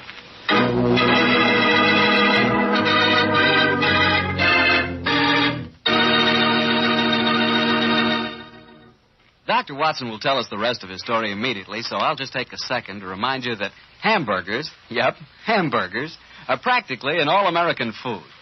We all love a good hamburger, but wait till you taste a juicy hamburger together with a glass of Petri California Burgundy. Boy, that Petri Burgundy is a hearty red wine that's just the best friend a hamburger or steak or any kind of meat dish ever had.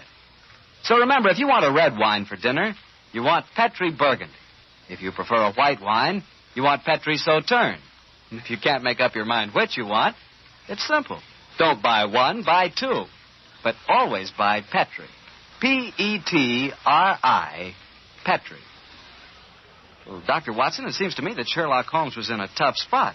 There he was, thousands of miles from England. A murderer was running loose. Holmes was in disguise. And he hadn't got you to help him on the case. Oh, thank you, Mr. Bartell. I must say I think that I always was useful to my old friend. But I wasn't there. So this time he enlisted the services of Irene Farley, the American girl. Immediately after he'd left the cell of the murdered man, he'd gone to Miss Farley and told her of the tragedy. As they returned to the scene of the crime, he found that his instructions had been carried out and that a guard was barring the entrance to the dead man's cell. There's a guard in front of the cell. My instructions. The abbot gave you your orders. Yes, you may go in.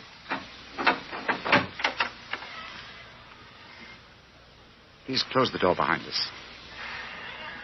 I'm sure your nerves are up to this, Miss Farley. It's not a pretty sight. I've seen sudden death before, Mr. Holmes. In any case, I wouldn't dare appear frightened. I'm so flattered that you asked me to help you. You were the only one who knew my true identity. That's why I suggested you take my old friend's place. I need, what shall I say? I needed a sounding board for my deductions. Wait a minute, here. I'll light a match. There we are. Now, here's a candle. Oh! I warned you it wasn't a pretty sight. Hold the candle, will you please, Miss Farley? Thank you. This isn't hard to reconstruct.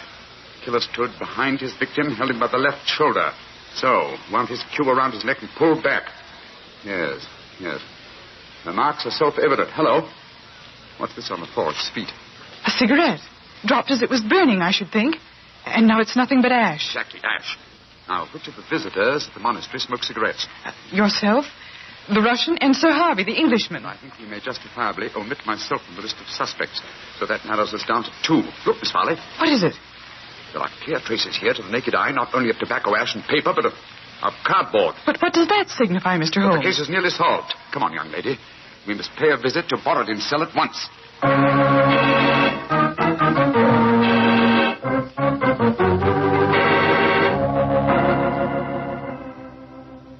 Arguments. Always, Sir Harvey Forrester, you give me the argument. But, my dear Borodin... I am not your dear Borodin. I'm Pyotr Dmitrovich Borodin, ambassador of Holy Mother Russia, and no friend of yours. Come in. The missionary girl and the sick Norwegian. Come in. We will drink vodka. Then I will sing Russian songs for you. We haven't come here to listen to songs. The Chinese envoy was murdered tonight. So we have been told, my dear. Sir Harvey and I are very happy because of his death, are we not? Well, I won't pretend I'm heartbroken. Rasputin Borodin. What is it, Norwegian? You were in the cell tonight at the time of the murder. Huh? That's a lie. I can prove it. In that cell, I've just found ashes of totally burned cigarette ashes that included fragments of cardboard. Only a Russian cigarette has a cardboard mouthpiece. What you can or cannot prove is of no interest to me, Sigerson. He's very obstinate tonight, Sigerson. We've just been having a political argument. Couldn't agree on a single point, except on the danger of the common man. He was telling me of the most extraordinary revolution in his estates. Do you know they chopped off one of his hands? Oh, dreadful. Your hand, Borodin. Which one? As God was merciful, my left hand. The one beneath your glove? Is made of wax, my good Norwegian. Is made of wax. Well, see for yourself. Extraordinary. It's more than that. It is conclusive proof. What do you mean, Mr. Sigerson? I cannot tell you now. I must leave you here. Let me warn you, the 3 of you will be well advised to keep an eye on each other. Meanwhile, I must see the abbot. Why, Mr. Sigerson? Because now I know who murdered Watson.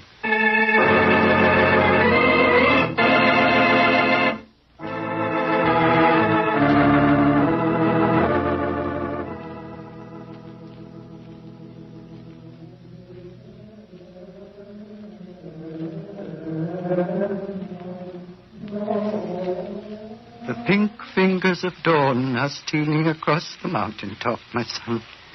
Soon you will be on your way to Lhasa. Yes, Reverend Sir. You have kept your promise. You kept yours, Mr. Sigerson. The Chinese soldiers have arrived, and the taker of life has been given into their custody. Before you leave, my son, I want you to do something for me. Anything, Reverend Sir. What is it? The hooded figure in the corner is that of the monastery scribe. He keeps our annals. I want you to explain for our records how you knew which one of the three was the taker of life. It was not difficult, sir. The killer had gripped Watson's shoulder with the left hand, while the right was used to strangle him. Therefore, the Russian Borodin could not be the killer, since his left hand was artificial. Quite so. It was, as you told me, made of wax. Then... But the clue of the cigarette pointed directly to the Russian. Therefore, it had obviously been planted there deliberately to incriminate him. Now, there is no trained police force in Tibet. We need no police. There is no crime here, my son. But continue. Why should the cigarette be planted to incriminate the Russian? Unless there was someone capable of making the deduction from a handful of cigarette ash. Therefore, the murderer was the one person who knew my true identity. Miss Eileen Farley, the supposed missionary. No missionary, as it transpired when she confessed, and no American. No, a Secret Service agent of German origin, seeking to reach Lhasa before the Russians, and infuriated by Watson's denial of passage. Any Secret Service is better off without such employee. She will pay for her mortal sins. May she redeem herself in her next place on the wheel. My son. Yes, Reverend Sir. You are about to leave me, and I shall never see you again. Though evil and death came to Panchapushpa and to my monastery in the caravan that brought you here, I shall miss you, my son. I shall miss you greatly. And I you, Reverend Sir. Would you consider staying here? I can only offer you peace, a shelter from the outside world, and quiet companionship. Three great gifts, sir. But I cannot take them. My work is not done. I must go on. Of course, my son. It was an old man's dream. One last question. What is it, sir? You spoke of your true identity just now. Who are you, my son? Reverend Sir, I cannot tell even you the answer to that question. One day, perhaps, but not now. Let us just say that I have wandered through a world of trouble, just as you have remained tranquil in a world of peace. I hope, sir, that we shall meet again. I hope so, too.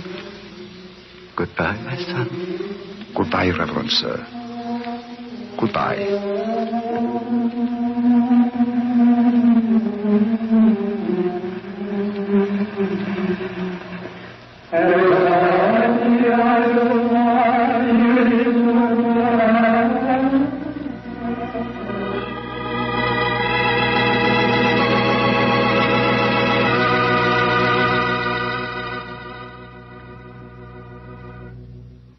Doctor, that was really an unusual story. You told it so well, I felt you were actually a part of it. No, my boy, as I said, the story was told to me by Holmes. I've never been to Tibet. Been to India, of course. I never really wanted to go to Tibet. Horrible mountains, terrible weather, lots of bandits on the roads. Sort of dangerous place. Doctor, you're not afraid of danger, are you? 10 years ago, Mr. Bartell, a question like that had been insult. Today I realize that all of us, unless we're stupid, have some fear of danger. I would say that I'm definitely not a coward, nor am I a thrill seeker, but I've done with searching for something new. Me too, Doctor. I'm through searching for something new also. Now that I've found Petri wine, I'm going to stick to it. Mr. Bartell, no matter what we talk about, when you say it, it always sounds like Petri wine. Well, why not? I can't think of a more delicious wine. And no wonder. The Petri family has been making the fine Petri wines for generations. Ever since the 1800s, they've handed on down from father to son, the fine art of turning luscious, sun-ripened grapes into fragrant, delicious wine. And because the making of Petri wine is a family affair, you can rest assured that the Petri family takes pride in doing a good job. They won't put that name Petri on any wine that isn't up to the high Petri standards. Yes, if it's Petri wine, you know it's good wine. Because Petri took time to bring you good wine.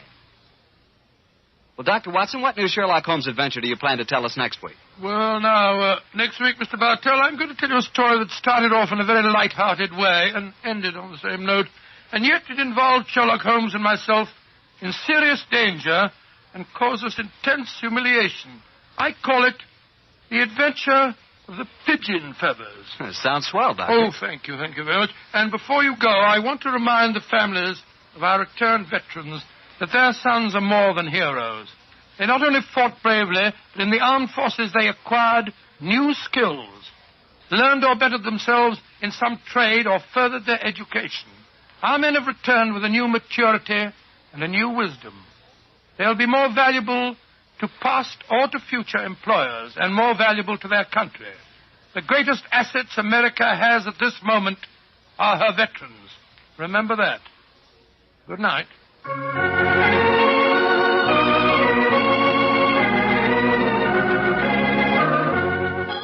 Tonight's Sherlock Holmes adventure was written by Dennis Green and Anthony Boucher and was suggested by an incident in the Sir Arthur Conan Doyle story, The Adventure of the Empty House.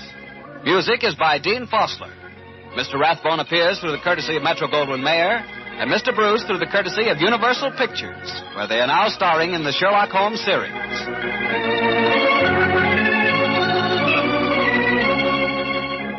The Petri Wine Company of San Francisco, California, invite you to tune in again next week, same time, same station. Sherlock Holmes comes to you from our Hollywood studios.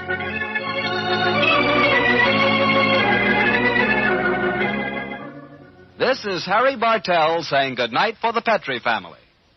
For a solid hour of exciting mystery dramas, listen every Monday night on most of these same stations at 8 o'clock to Michael Shayne, followed immediately by Sherlock Holmes. This is the Mutual Broadcasting System. Petri Wine brings you Basil Rathbone and Nigel Bruce in the new adventures of Sherlock Holmes.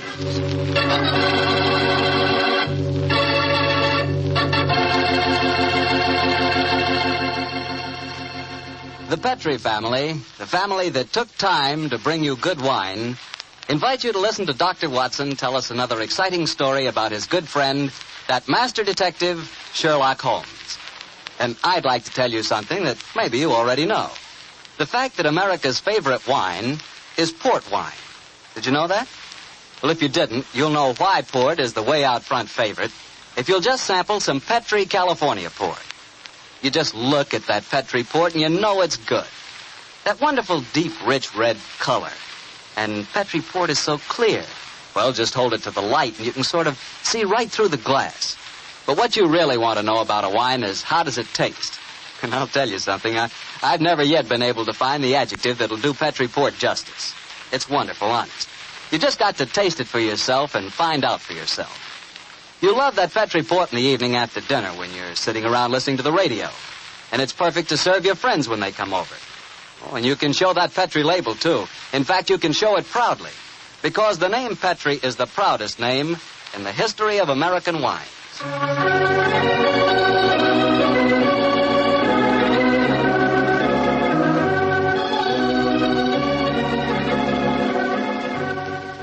And now I'm sure our old friend Dr. Watson's ready for us, so let's go in and join him. Come in. Good evening, Mr. Bartell. Good evening, Doctor. Well, the puppies seem very happy tonight. Yeah, tonight, yes, but you should have seen them this afternoon. I doubt if there were two more frightened little dogs in the whole of California. Well, now, Marty, control yourself. What happened, Doctor? Well, I took them for a walk on the beach. As we were scrambling round a rocky point, a seal popped his head up in the water quite close to us. What'd the puppies do? Oh, both of them barked at it furiously. And the seal? Blew a few bubbles and then barked right back. I don't know what the world's speed record is for short-legged dogs.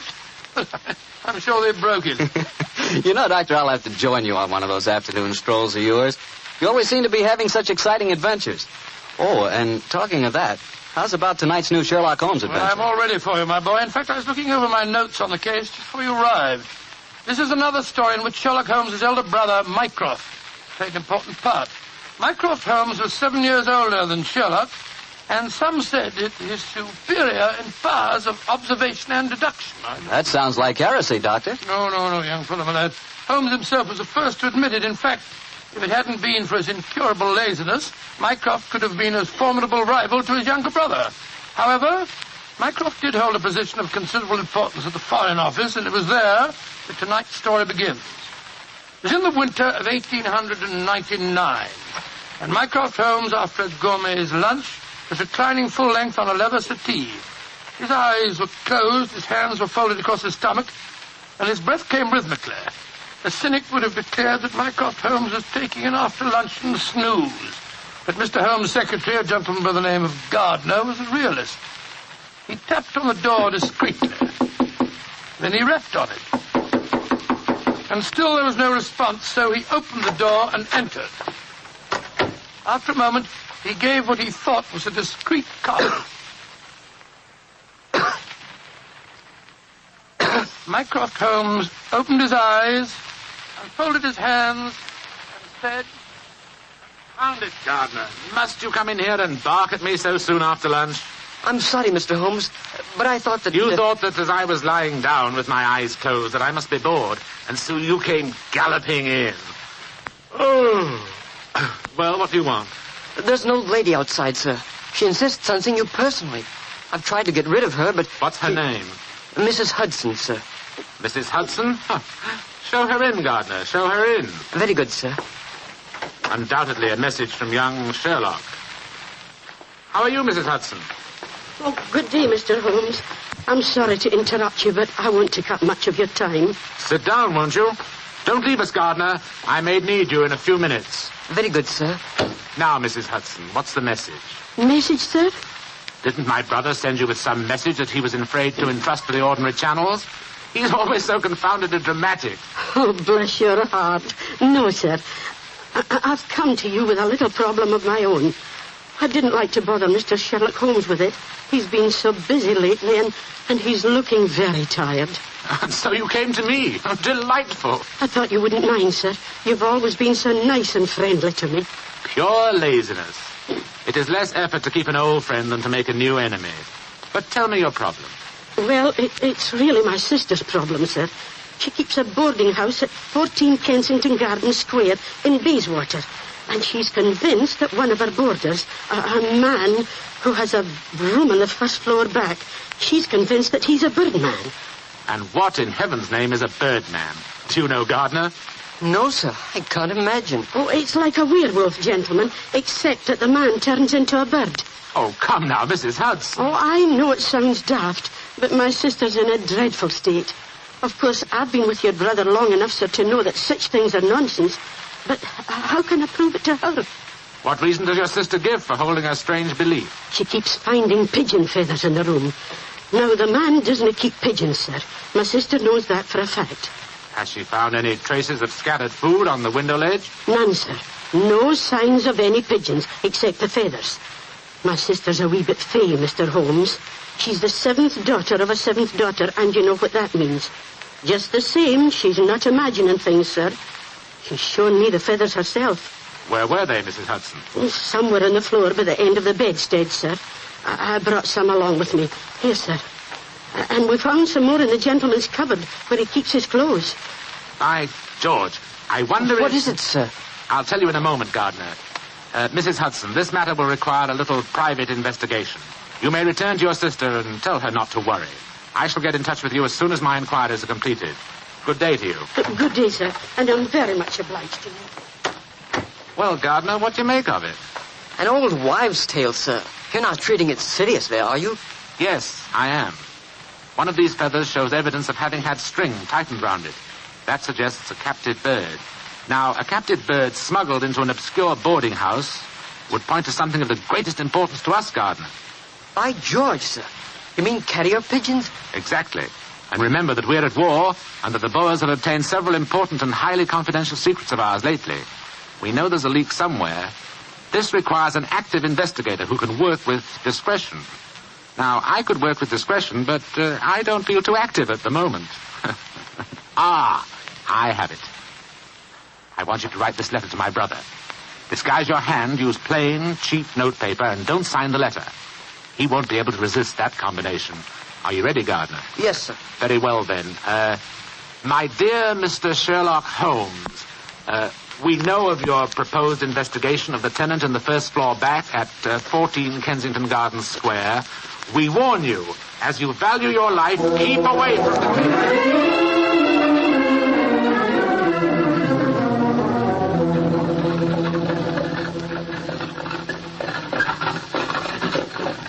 We warn you, as you value your life, to keep away from the case. And that, my dear Watson, is why we are driving towards 14 Kensington Garden Square, disguised as building inspectors of the London County Council. Well, I must say it's a very challenging letter, Holmes. Unsigned, Yes. I notice. Written on cheap notepaper and in a disguised hand. No clue there, I'm afraid. Hello, we're entering the square, Holmes. Let's stop the cab here. You can drop us here, cabby. Right, you are, Governor. It would seem a little incongruous in these costumes for us to arrive in a cab. Yes, I suppose so. Here you are, cabby. Oh, thank you, Governor. Supposing this mysterious tenant of the first floor back should be in his room when we get there. And we must hope that our disguises are convincing and keep our wits about us. This may be a trap. Yes, just what I was going to say. After all, you've never heard of 14 Kensington Garden Square until you received an unsigned letter 2 hours ago warning you to keep away from it. I don't like the look of it. There we are, number 14.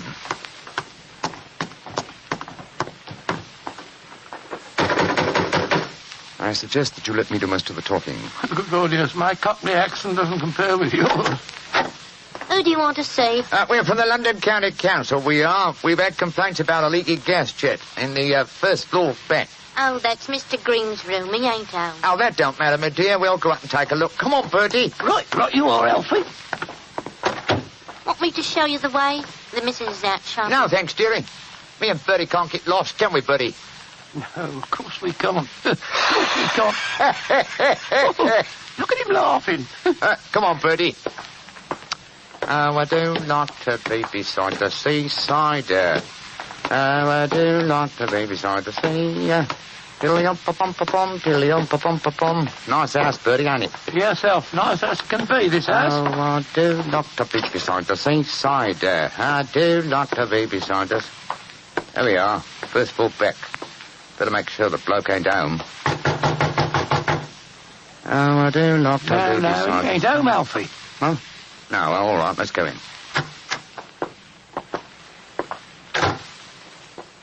Oh. So this is the mysterious room, eh? Well, it looks perfectly ordinary, doesn't it? Yes, a depressing example of the squalor of boarding house life. Hello. What's this on the bedspread? Feathers. Must have come out of the pillow. No. These are pigeon's feathers, old chap. And look here, Watson.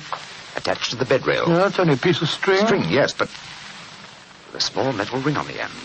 A ring such as is used to place around a homing pigeon's leg. But why should someone keep carrier pigeons in an obscure boarding house like this? Yes, why indeed? The answer could be that the tenant of this room is engaged in some sinister activity that requires the use of carrier pigeons in sending messages. Yes, there's no evidence of the birds being kept here. That's true, fellow, that's true. Possibly the owner of this room is given a pigeon by one of his superiors, brings it here, affixes his message, and releases the bird. But why couldn't he just take the message to where they keep the birds? Well, in that way, he would run the risk of being picked up with dangerous and incriminating messages on him. What kind of skullduggery involves the use of carrier pigeons, you suppose? We're at war with the Boers in South Africa, Watson. What could be more logical than that a spy in their pay should be using this method to smuggle important information out of the country? By Jove, yes, Holmes, I wouldn't mind betting that... Shh! Somebody coming. Look out. Who are you? What the devil do you think you're doing in my room? Well, my name's Bertram, and I come here to look at your gas pipes. No, don't lie to me. Who are you? It's like I say, Governor, my name's Bertram, and I come from the London County Council. Very well, then. If you won't tell me the truth, perhaps this revolver will make you change your mind. Look here, Governor, look here, Governor. Grab his revolver, Watson. Yes, right. Holmes, where were you? I slipped behind the doors. This gentleman opened it. Yeah, me, sir. Your overcoat coat seems extraordinarily well filled with chest, doesn't it? Why not slip it off? Yeah. It's a bit warm in here. Let me alone. Joe, you were right, Holmes. He had a pigeon under his coat. Yes. See if you can catch the bird, will you, old chap? All right, here. Come on, Pidgey. Pidgey, come on, little fella. Come along, Pidgey. There he comes. That's it. Look at the little fella. Snuggled up on my arm. Friendly little fellow, isn't he? Yes, Look out, Watson. The gentleman's revolver. He's going after it. When I get it, I'll... A beautiful uppercut, Holmes. I'm afraid he'll be unable to talk to us for some time. How fortunate he told us where the message was hidden before we indulged in this little set, What do you mean? He didn't say anything about a message? No, not verbally. But I was watching his reflection in the mirror as he entered the room. His eyes first glanced at this top drawer on the dresser here to see if we'd touched it. It was obviously the most important spot in the room. Let's see. Here we are. A message already rolled up and in its container. Oh?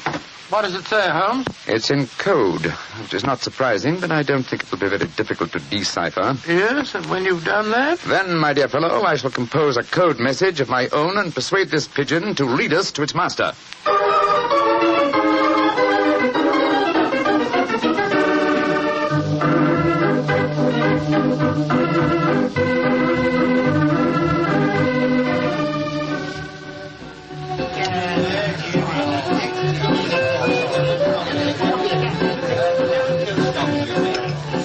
I can see from your puzzled expression, Watson, that you're wondering why I brought you to Dexter's Music Hall in the Edgware Road. Well, I must confess I'm a little confused, Holmes. First of all, we go to Baker Street and you spend hours poring over some obscure book, and you write out a message, attach it to a pigeon, and let it loose. Now you bring me here. I hate to question you when you're working, but I should be glad if you'd give me some idea of what's going on. Of course, old chap. At times I must seem confoundedly mysterious, I'm sure. Here's the situation. The obscure book I was studying was the table of ciphers. I was trying to decode the message we found in the room on the first floor Well, back. obviously you succeeded, or we wouldn't be here. Yes, the key word was Louis Botha, the name of the Boer leader. The message was a report on the number of troops now in training at Aldershot. Then you were right. We're mixed up with a ring of enemy agents. Obviously, old chap. So I kept the original message and composed another using the same code and dispatched it by carrier pigeon. Well, what did you say in your message? Meet me tonight, 8 o'clock, table number 3 at Dexter's Music Hall. What made you choose this place as a rendezvous? Well, I happen to know that it's a common meeting place for underworld characters.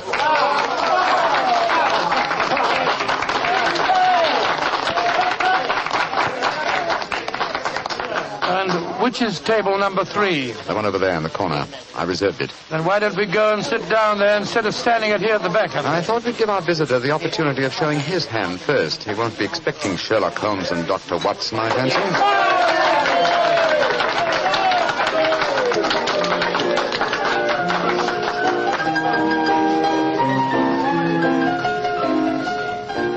Good Lord, look at this woman coming on to sing.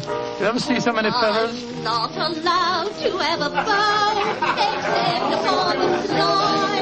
So yesterday he came and took me walking through the Holmes, Holmes, look. A man just sitting down at table number 3. What's with it? Look. Sid Trimble. Sid Trimble, who's he? A dangerous criminal who once worked for the Moriarty gang. We've caught a prize pigeon, Watson. Better have your revolver handy, old chap. Undoubtedly he'll recognize us. Right you are, Holmes. Come on, then.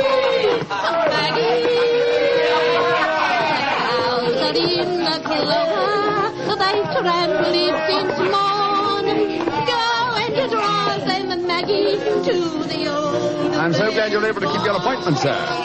Sherlock Holmes. This is a trap. Don't try any tricks. I've got a revolver here, Sid. How'd you like this table in your face? Watson, you didn't shoot him, did you? No, he knocked my hand. The revolver went off. The shot went wild. I swear it did. Yes, of course. Look at the wound. There are no powder burns. The shot was fired from some distance. Holmes, he's dead. Out of the way! Out of the way, please. Now then, what's going on here? Constable, this man has been killed. Yes, and it's easy to see who did it. Well, I didn't do it, Constable, if that's what you're thinking. No? Then why are you standing here with a smoking revolver in your hand? Come on, you're under arrest. But you can't arrest me. I'm Dr. Watson, and this is Mr. Sherlock Holmes. I don't care if you're the King of Siam and the Bishop of London himself. You're under arrest, and I'm taking you both to Scotland Yard.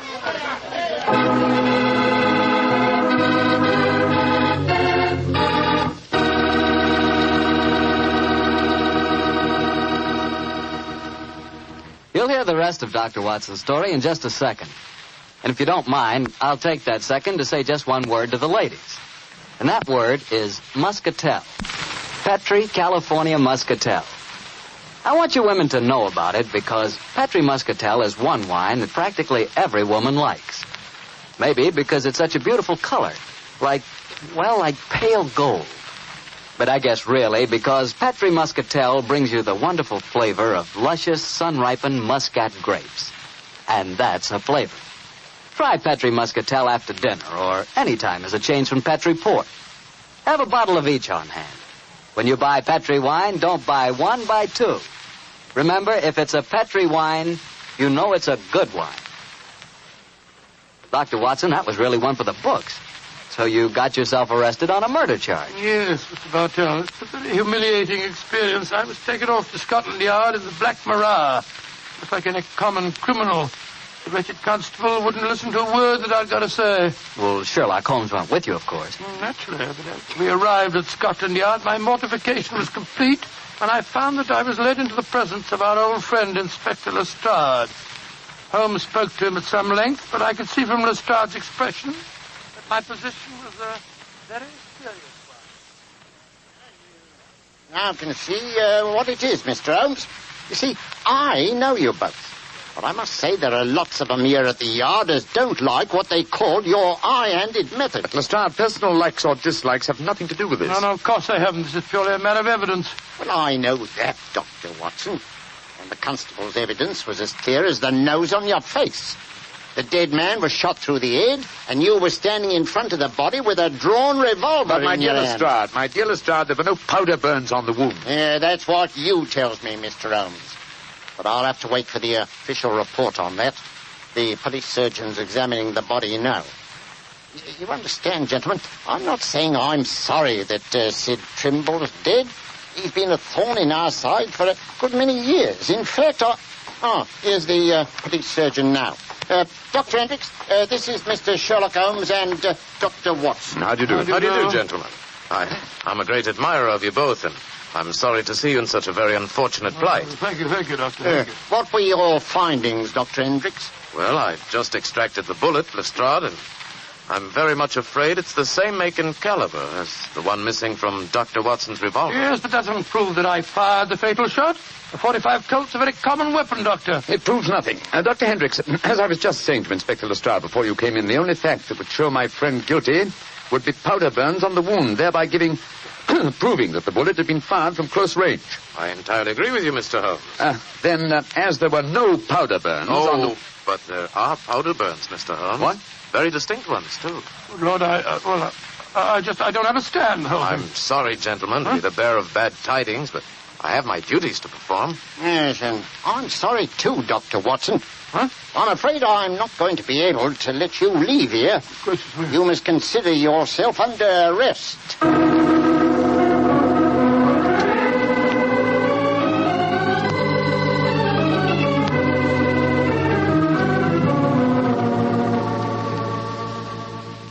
Holmes, I never felt more despondent in my life. Oh, cheer up, old chap. Well, how can I? Locked up in a prisoner's cell. Looks as if I might end up at the gallows. Don't worry, Watson. You'll be out of here before the night is over. I promise you that. I wish I felt as confident as you do. How do you propose to do it? Oh, with the aid of a little hard thinking. Thinking? That won't unlock any cell doors, thinking. But it will, old fellow. It's obvious someone's deliberately trying to incriminate us. Let's try and reconstruct the killing logically. Sid Trimble was a member of an espionage ring. I sent him a false message. After he'd left to keep the appointment, one of his colleagues trailed him to the music hall and killed him before he could betray anything to us. Yes, that's undoubtedly the way it happened. The powder burns, Holmes. How do you account for them? There were none just after the shot was fired. We know that. And yet Dr. Hendricks assures us that there are very distinct powder burns now. May we come in, gentlemen? Yes, of course you can, Dr. Hendricks. Oh, hello, Lestrade. I thought we'd come and chat with you, Doctor. Well, that's very nice of you, gentlemen. Yeah, not a bit of it, Doctor. You know, it hurts me to see you in here, and that's a fact. And I can't bear to see a fellow medico in such plight, without coming in to see what I can do to help, Watson. Yeah, you're very quiet, Mr. Holmes. Am I, Lestrade? I was thinking, you see, Watson, old chap. I have it. You have what? The answer. You'll sleep in Baker Street tonight after all. Mr. Holmes, what are you talking about? The murder of Sid Trimble. The incriminating powder burns were obviously faked. Watson and I know that, whether you and Dr. Hendricks believe it or not. The question is, how were they faked? I think I have the answer. Dr. Hendricks. Yes, Mr. Holmes? If a blank cartridge were fired at the wound after death, it would produce powder burns, wouldn't it? Undoubtedly. Yeah, but who could have done that, Mr. Holmes? That's the point, Lestrade. Who had the opportunity? The constable who brought the body here. True, old chap. Huh? Also, you, Dr. Hendricks. That's perfectly true. Yeah. Well, I had the opportunity too, Mr. Holmes. I spent half an hour in the morgue alone with the body when it first come in. Well, you've narrowed it down to 3 suspects, Holmes. I hope I don't hang before you find the real killer. I found him, Watson. Why, who is he, Mr. Holmes? The answer is simple, Lestrade. The powder burns were certainly faked by a blank cartridge. Now, if a blank cartridge were fired into a wound, the wadding would have penetrated and distorted the wound. Yes, but supposing the person had removed the wadding from the blank, Mr. Holmes. Its effect would still be quite apparent to the police surgeon who removed the bullet. Am I correct, Dr. Hendricks? Entirely. A surgeon cannot fail to identify the marks, Mr. Holmes. Exactly. Therefore, only one person could have fired that blank cartridge without detection. The same person who made the incision necessary to remove the cartridge would also remove all traces of the shot. You yourself, Dr. Hendricks. Jim Holmes, I believe you're right. That's an ingenious theory, Holmes. Surely you're joking. Am I? Then how do you account for the pigeon feathers on the collar of your coat? I'm not... The devil with you, Holmes! Here, come back here. Doctor, Constable, come back, Doctor, Mr. Holmes. Great Scott. Scotland Yard itself harboring an enemy agent. Upon my soul, Holmes, you've done it again. I must say you've got sharp eyes. I didn't see those pigeon feathers on Hendrick's collar. Confidentially, my dear fellow, neither did I. But Hendrick's guilty conscience knew they might be there.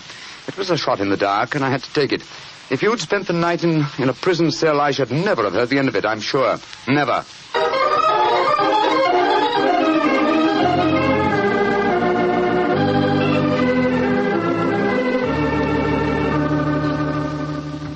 I want to see Mr. Mycroft Holmes, please. Follow me, Mrs. Hudson. He's expecting you. Aye, sir.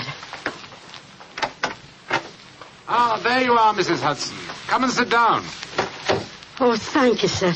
I got your message and came over right away. In the first place, Mrs. Hudson, you may tell your sister that she needn't worry any more.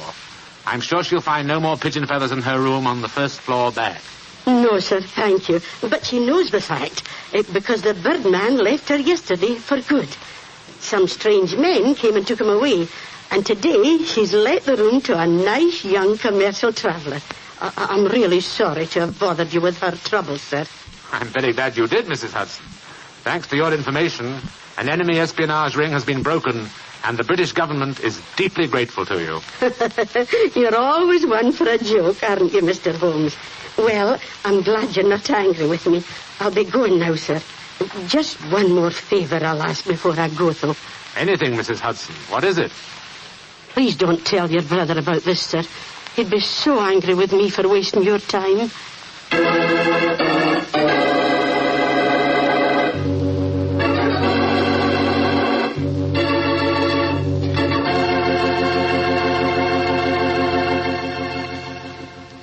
Well, Doctor, that was really a swell story tonight. Although it was a bit unexpected for you to have been arrested. Yes, indeed. Mr. Bartell, when you're a detective like Holmes or a doctor like myself, well, you've got to be prepared to meet the unexpected every once in a while. I suppose so. Of course, you wouldn't know about things like that, being a wine expert yourself. Oh, now, wait a minute, Doctor. From the way you talk, you'd think I spent every waking moment in a nice, cool wine cellar, tasting wine from morning till night. Well, don't you? Oh, now, Doctor, I'm no more a wine expert than you are. All I know about wine is that it either tastes good or it doesn't. And I know that Petri wine does taste good.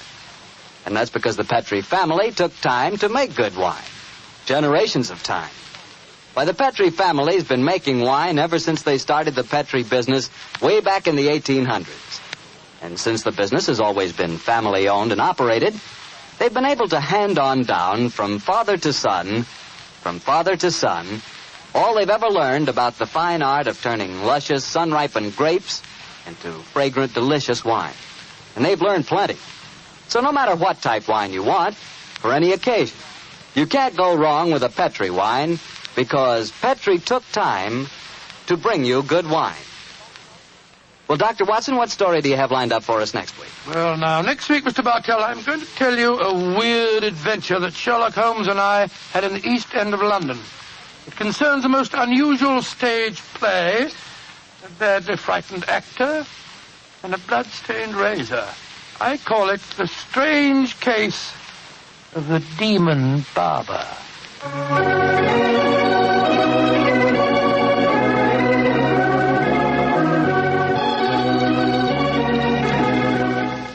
Tonight Tonight's Sherlock Holmes adventure was written by Dennis Green and Anthony Boucher and was suggested by an incident in the Sir Arthur Conan Doyle story, The Greek Interpreter. Music is by Dean Fossler.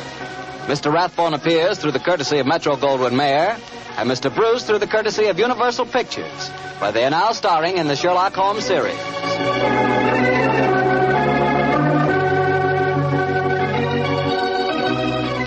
The Petri Wine Company of San Francisco, California, invites you to tune in again next week, same time, same station. Sherlock Holmes comes to you from our Hollywood studios. This is Harry Bartell saying goodnight for the Petri family. For a solid hour of exciting mystery dramas, listen every Monday on most of these same stations at 8 o'clock to Michael Shayne, followed immediately by Sherlock Holmes. This is the Mutual Broadcast. Petri Wine brings you Basil Rathbone and Nigel Bruce in the new adventures of Sherlock Holmes.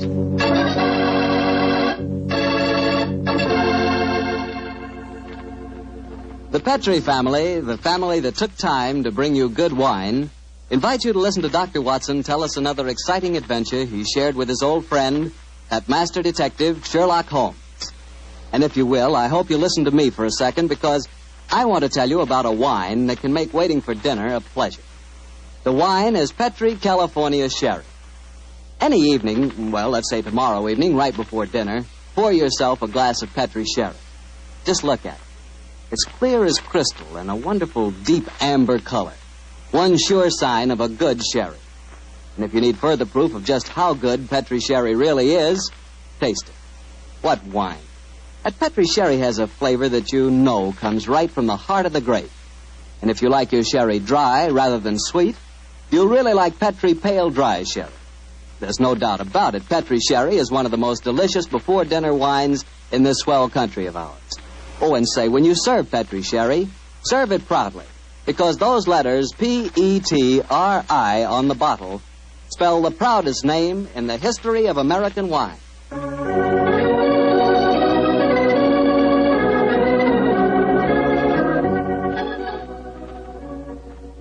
And now I'm sure our good friend Dr. Watson's waiting for us. Let's go enjoy. There you are, Mr. Bartell. Good evening, Doctor. All alone tonight, huh? Yes, my boy, if you can call a man alone when he's got his pipe, his books, and a glass of good port at his elbow. Take your coat off. The fellow enjoyment. Thanks, Doctor. Help yourself to the port. There's some rather special tobacco in the jar over there. Fine. And now, Doctor, are you ready to tell us tonight's new Sherlock Holmes adventure? I am, Mr. Bartell, and I think you'll find it a most unusual story. It began on a winter's night in 1896. Holmes and I had gone to a theatre in the East End of London to see a performance of a famous old English melodrama called Sweeney Todd, the Demon Barber of Fleet Street. That's a good bloodthirsty title, Doctor. The Demon Barber. He sounds as though he specialized in close shaves. Good gracious me, Mr. Bartell, that's almost unforgivable. He was a murderer of voracious appetite who placed his victims in a specially constructed barber's chair, cut their throats, and then pressed a lever that would swing the chair over and decamp the unfortunate victim into a horrible cellar beneath his shop. Glad this is only a stage play you're talking about, Doctor. As my story begins, we were seated in a private box watching one of the closing scenes. Holmes was leaning forward in his chair, following the action on the stage with an obvious delight, while I sat beside him equally engrossed. An actor by the name of Mark Humphreys was playing the part of Sweeney Todd, and no one could deny that he was playing it up to the hilt.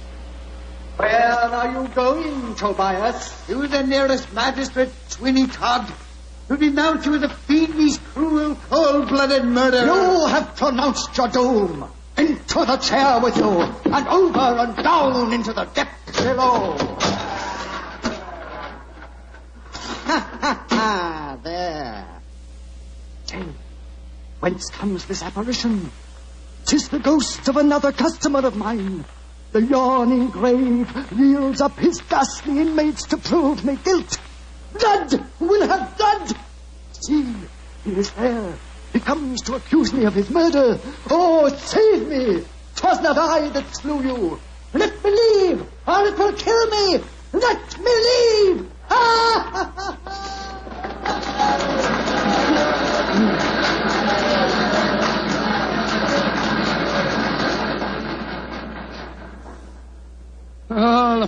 my soul, Holmes, that fellow Mark Humphreys is the most florid actor that I've ever seen on a stage. I find him enchanting, Watson. It seems to me he's really caught the flavor of this murderous monster piece. After all, a restrained performance of the Barber Sweeney Todd would be unthinkable. Yes, I suppose it would. But I must say his makeup seems rather overdone. No barber would wear such an enormous beard. It would be most impractical. Probably get in the customers' faces. By the way, I noticed from the program that Mark Humphreys, as well as being the principal actor, is also the owner of the company. Yes, the current trend towards the actor-manager is a very healthy sign, I think. Come in. Excuse me, but is one of you gentlemen Mr. Sherlock Holmes? Yes, I am. Oh, I was asked to give you this note. Thank you. Who on earth knows that you're at the theatre, Holmes? You'll soon find out.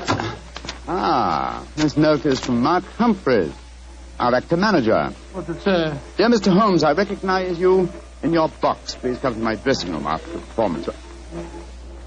My sanity, and even the safety of London, perhaps, depends on your compliance. Oh, my sanity and the safety of London.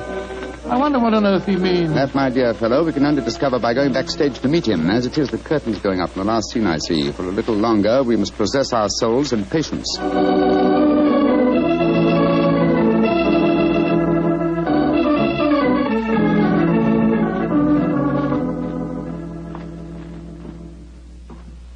Mr. Sherlock Holmes? Yes, sir? Oh, my name is Lindsay. Derek Lindsay. I'm the business manager. Mr. Humphreys asked me to meet you at the stage door and take you to his dressing room. Thank you very much. This is my colleague, Dr. Watson. How do you do? Oh, how are you, Doctor? Will you follow me, please? Excuse me asking, Mr. Lindsay, but surely you must be related to that distinguished actor of some years back, Lytton Lindsay. He was my father, Mr. Holmes. Indeed. The resemblance is extraordinary. With such a heritage, Mr. Lindsay, you must love the theatre. It'll probably sound like heresy, but I hate it. However, it's the only thing I was trained for, and there's good money to be made in it, sometimes. And money's a thing I both like and want. Oh, Mr. Holmes, I do hope you'll be able to help Mark Humphreys. He certainly needs it. Oh, really? What seems to be his trouble? Oh, he'll have to tell you that for himself. But his wife and I think... There's Mrs. Humphreys now. Maria! Maria, this is Mr. Sherlock Holmes and Dr. Watson. Mrs. Mark Humphreys. How do you do? Oh, Mr. Holmes, I'm so grateful that you're going to see Mark. He's in such a dreadful state. There have been times lately when Mr. Lindsay and I have been afraid he's going out of his mind, haven't we, Derek? Indeed we have. We're both dreadfully worried about him. In that case, I hope I can be of service. Which is his dressing room? Number 1, next door to mine. Derek, I think it'll be better if Mr. Holmes and Dr. Watson go in alone. I'm sure Mark will speak more freely if we're not in the room. I think perhaps that is a good idea, Mrs. Humphreys. We'll see you later on. Come on, fellow. That's all.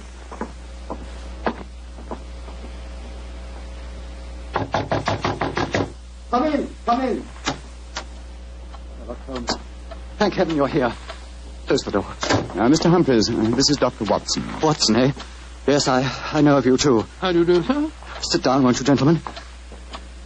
You're wondering why I asked you to come back and see me, of course. Naturally, sir. Well, I won't beat about the bush and waste your time.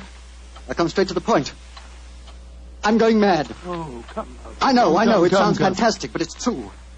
I've often heard of actors beginning to live their parts off the stage. They play on it. Well, it's happening to me. I'm turning into another Sweeney Todd. The character I'm portraying on the stage. Are you suggesting, sir, that you're a potential murderer? Yes, I am.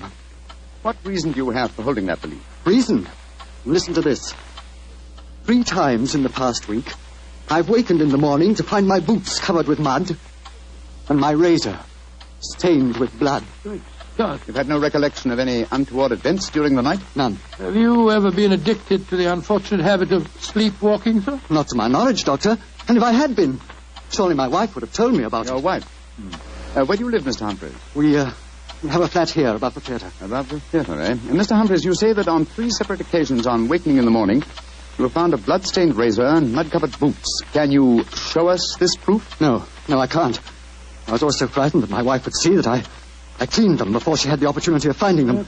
Pity, sir. They would have been very valuable clues in a case like this. I couldn't risk my wife seeing evidence like that, Doctor. She'd know the truth. But at night times, while she's asleep, some devilish, unconscious urge has overcome me.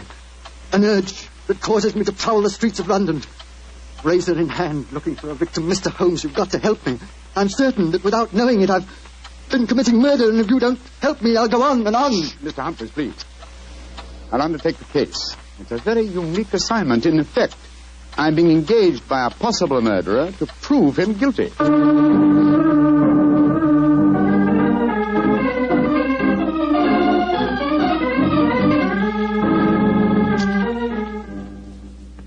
Well, Mr. Holmes, I've been through all the records we have here at Scotland Yard. What have you found, Inspector Gregson? In the last 2 months, we haven't had one case of an unsolved killing with a razor. Any mysterious disappearances, Inspector? Oh, bless your heart, Doctor. There's never a day that passes without one or two of them. Here's a list of them, Mr. Holmes, if it's any use to you. Thanks. Come on, Watson. In the morning, we can go back to the theatre and set our friend's mind at rest. I'm much obliged to you, Gregson. Glad to be of service, Mr. Holmes.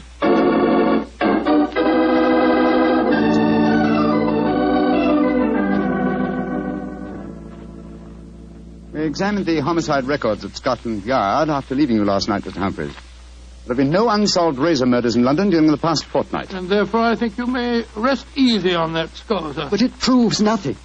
Remember that in the play, Sweeney Todd's victims are never found either. Yes, thanks to his singularly horrible ingenuity in disposing of them. But this is real life, Mr. Humphreys. Then how do you account for the bloodied razors and the muddied boots? Well, now, are you sure that they aren't just in your imagination, sir? You admit that your wife's never seen them? The whole thing could be, or shall we say, an overdose of Sweeney Todd? Well, I admit that I'm suffering from a surfeit of that. And why not drop the play from your repertoire? Our manager, Derek Lindsay, won't let me. It's our best money-maker. He's always got a keen eye to business. Mr. Holmes, I can see that you still don't believe my story. So I've saved some evidence for you, evidence that I found this morning. Look at these. Now what do you say? Do you still think it's my imagination? Cutter, blood-stained razor, and boots covered with mud. Splendid. At last, some real clues to work on. How can you be so calm, Holmes? It happened again last night. Do you realize that I'm a murderer? I'm a menace to society? For heaven's sake, lock me up before I do some more damage. No, sir. Don't get so excited. Mr. Humphreys, I should like to take these objects back to Baker Street where I can perform some chemical tests. You have no objections, I hope? Objections? Good heavens, no. Excellent. You've told no one of this fresh discovery of yours? No one. Not even Derek Lindsay. Derek Lindsay, that's your manager, isn't it? Yes. The best friend I ever had. Except for his father before him. It was Derek who helped me back on my feet 2 years ago, when I put on that disastrous production of Macbeth. Don't know where I'd be today if it weren't for him. You lost a great deal of money on that production, sir. Nearly every penny I had. Indeed. By the way, where is your wife, Mr. Humphreys? She's in her dressing room next door. The matinee today, you know. I'd like a word with her. Watson, old chap. Wait here for me, will you? I won't be a moment. Right you are, Holmes.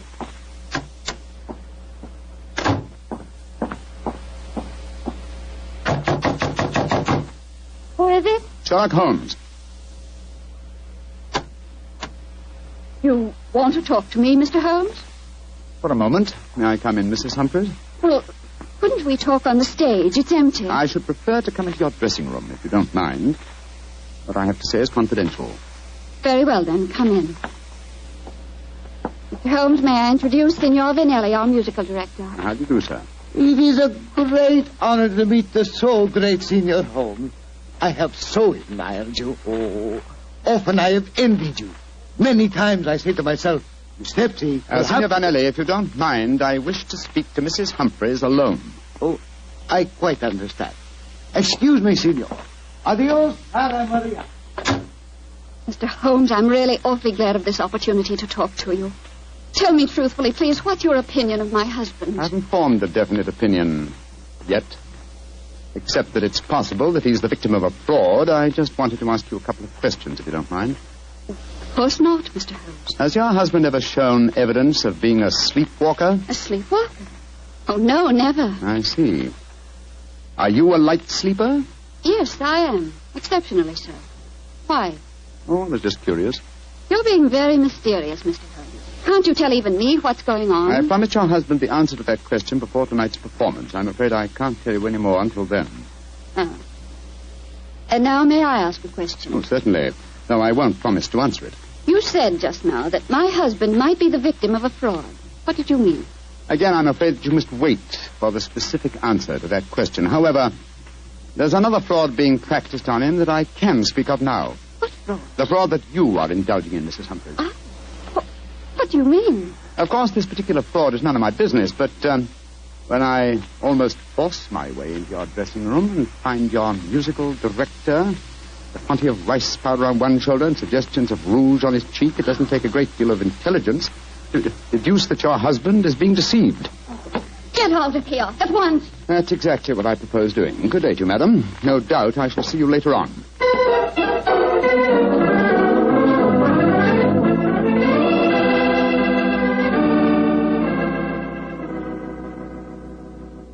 Well, Holmes, what does the microscope tell you about the mud on the boots and the blood stains on the razor? Drawn a blank on the mud, old chap. It's an extremely common type that is found in most parts of London. And the blood? I'm examining that now. This is as strange a case as ever I remember, Holmes. Here you are trying to prove a man innocent when he insists that he's guilty. By George, Watson. Here's the answer. What? This blood is definitely not human blood. It's probably canine. Now, a Sweeney Todd madness would hardly drive its victim to kill dogs. Therefore, it's obvious that Mark Humphreys is the victim of a devilish plot. And he's not a murderer. No, come on, old fellow. Let's go to the theater at once and give him the good news.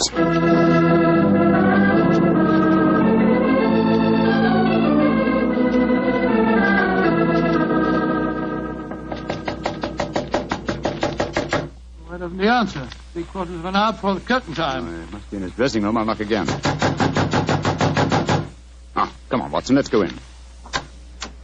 Holmes, look. Look, he's slumped over his dressing table. I hope we're not too late. Here, give me a hand with him. We are too late. His throat's been cut. Poor devil. I promised him a solution to his troubles before the night was over. Little did I think that the solution would be death.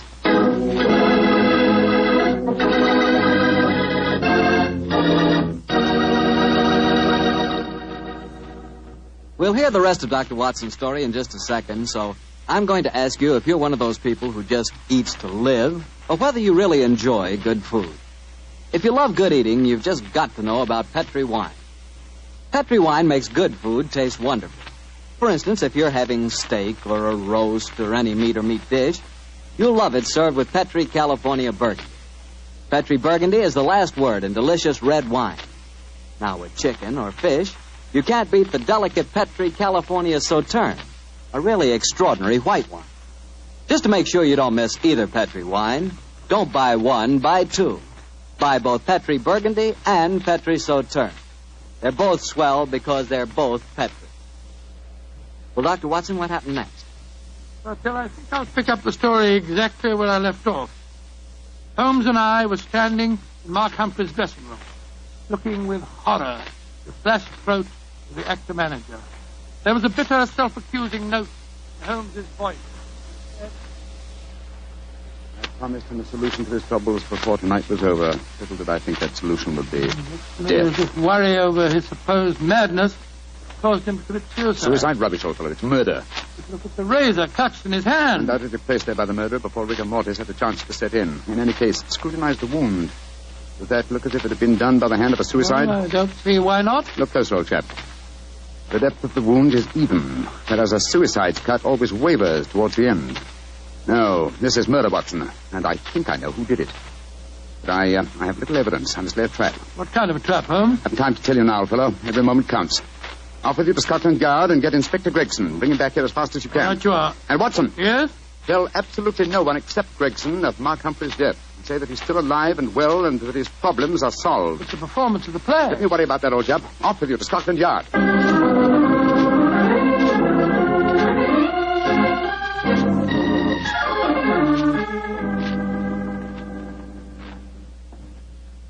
I'm sorry it took so long to find me, Dr. Watson. I was out on another case, you see. Oh, that's all right, Inspector. But the performance, if there is one, must be nearly over by now. Here's the stage door, sir. Yes, here we are. Here, you can't go on the stage. Who says I can't? I'm Inspector Gregson of Scotland Yard. Oh, sorry. Performance is going on. I wonder who the devil's playing Sweeney Todd. Come along, let's just stand here in the wings. Quietly. This is only the wind whistling through this cellar. But this isn't possible. There's Mark Humphreys on the stage. I saw him with his throat cut. I don't believe in ghosts, Doctor. Great heavens, it's Holmes. Like that. Who's this? It's you, Mr. Summers. Somebody seems to cut your throat while a Rafi. No more veal pies. Tell Sweeney Todd who got that first berry and he'll cut their throats, too. He'll revenge you while you burn down there in hell, dearie. He'll revenge you.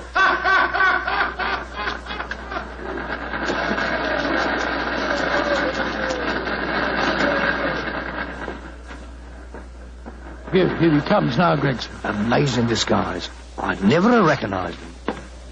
You're both here. Holmes, and what are you up to? Surely that's apparent. I disguised myself as the dead man, hoping to force the murderer's hand. You're running a terrible risk, Mr. Holmes. Out of my profession, Gregson. Shh. Here comes Signor Vanelli, the musical director. My dear fellow, I had to leave the orchestra pit to come and congratulate you. Never have you given a finer performance. Bravissimo, bravissimo. Thank you. But it is true. You hardly seem the same person. Your performance, she is incomparable. Keep it up, Mark. Keep it up. I think he spotted you, Holmes. Yes, and I didn't like his look as he said that. Well, whoever it is, they've got to show their hand soon. The curtain's going up in the last scene. Keep your eyes open and suspect everyone.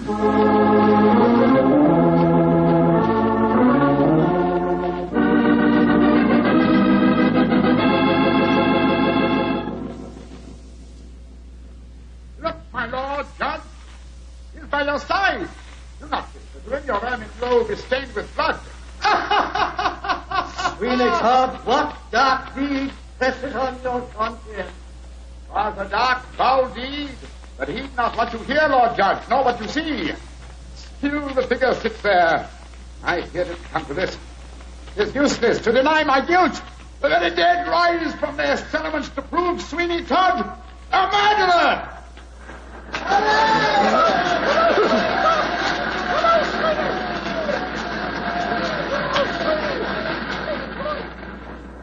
By George, what an actor he'd have made, Doctor. Yes, what an actor he is, Gregson. I'll be hanged if I know how he remembers the lines, though, even if he has seen the play half a dozen times.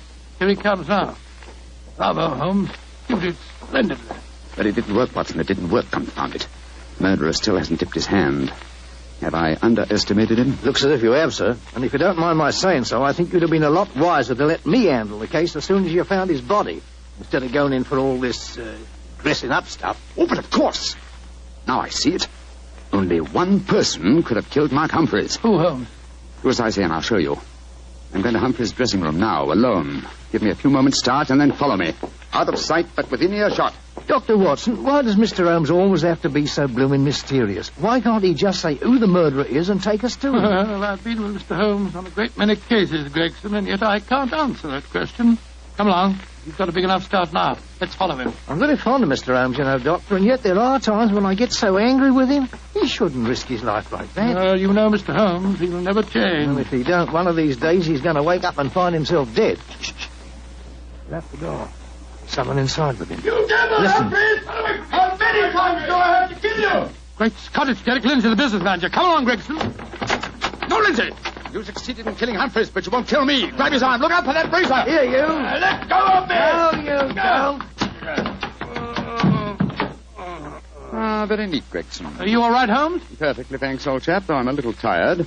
Gregson, my dear fellow, will you take over from here? I think I've had enough melodrama for one day.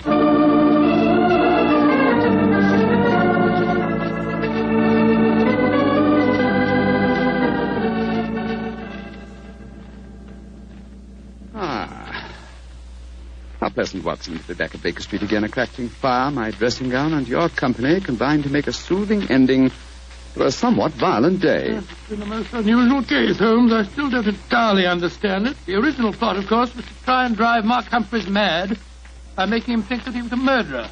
That accounted for the boots and the blood-stained razor. Precisely, my dear fellow. And the killer, having conditioned his victim by this trickery, then murdered him, trying to make it appear a suicide.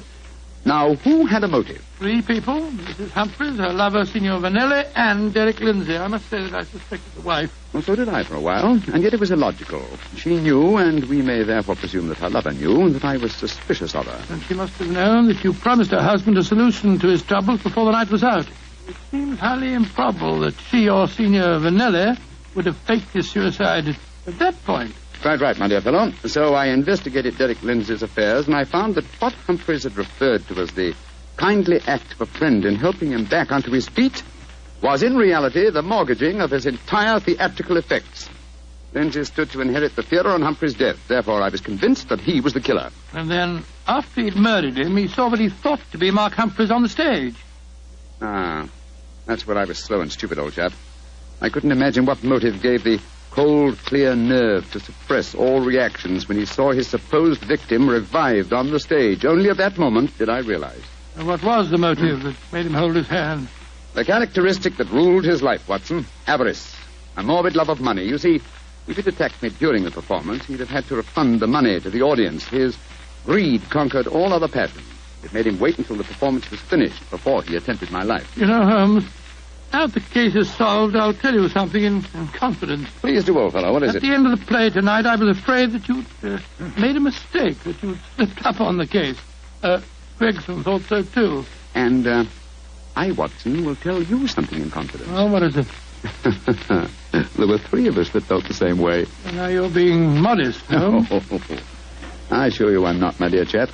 In fact, in the future, if it should strike you that I'm, getting a little overconfident of my powers, or perhaps giving less pains to a face than it deserves, kindly whisper Sweeney Todd in my ear, will you?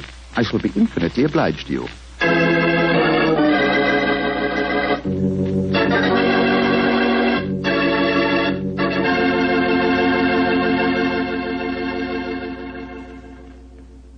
Doctor, that was a swell story. And a pretty narrow escape for Holmes. Yeah. He said he almost solved the case too late. Fortunately, it ended well. Mm-hmm.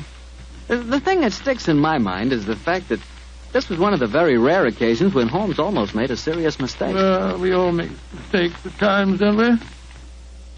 Raquel, I said we all make mistakes at times. I suppose so. You mean to stand there and tell me that you never make a mistake? Well, not when it comes to choosing a wine, I don't, because I always choose Petri. Bartell, you trapped me again. Could be. But honestly, Doctor, when you choose a Petri wine, you know it's a good wine. Because good wine is the only kind of wine the Petri family makes.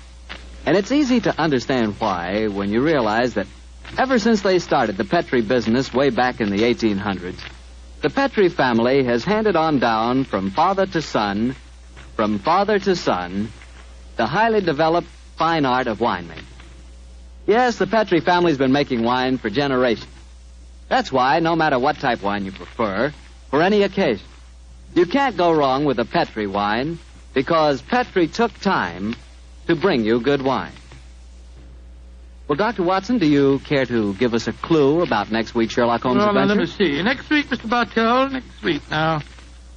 Yes, I'm going to tell you a colorful story that took place in a Parisian circus in 1890. It concerns a very exalted personage, a lady bareback rider, and a strange death that struck without warning. Oh, boy, I can't miss that one, Doctor. Good. Well, now, before you go, I want to say something to all our friends. I want you just to think for a minute. Think of how terrible it is to see helpless little children stricken by infantile paralysis. And then realize that infantile paralysis can be beaten. It can be beaten in very many cases. And your money, your dimes, can do it. Join the March of Dimes. Send your dimes to your local March of Dimes headquarters. Let's help little children walk.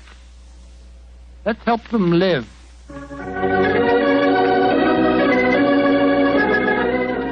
Tonight's Sherlock Holmes adventure was written by Dennis Green and Anthony Boucher and was suggested by an incident in this Arthur Conan Doyle story, The Yellow Face.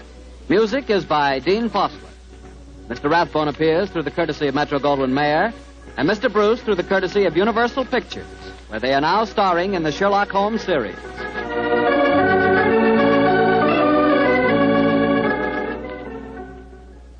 The Petri Wine Company of San Francisco, California, invites you to tune in again next week, same time, same station.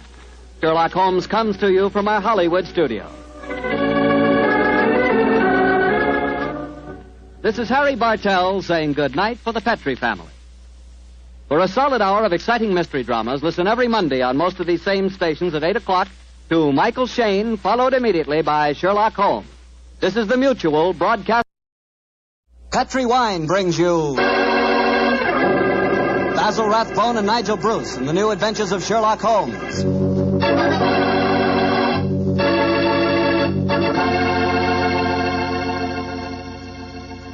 The Petri family, the family that took time to bring you good wine, invites you to listen to Dr. Watson tell us another exciting adventure he shared with his old friend, that master detective, Sherlock Holmes. You know, the lives of Holmes and Watson were not always filled with action. They spent many a quiet evening at home in Baker Street, discussing the problems of the world over a glass of port. You know, it seems that no wine is more expressive of friendship and hospitality than port. And I'm sure there's no port wine more enjoyable than Petri California port. Try a good glass of Petri port after dinner some evening, or any time you get together with your friends. You'll love the rich, ruby red color of that Petri port. You'll love its smoothness and full body, its remarkable and wonderful flavor. A flavor that comes straight from the heart of luscious, hand-picked grapes. Serve that Petri port alone, or serve it together with cake or cookies or with fruit. Yes, and serve it proudly. You can, because the name Petri is the proudest name in the history of American wines.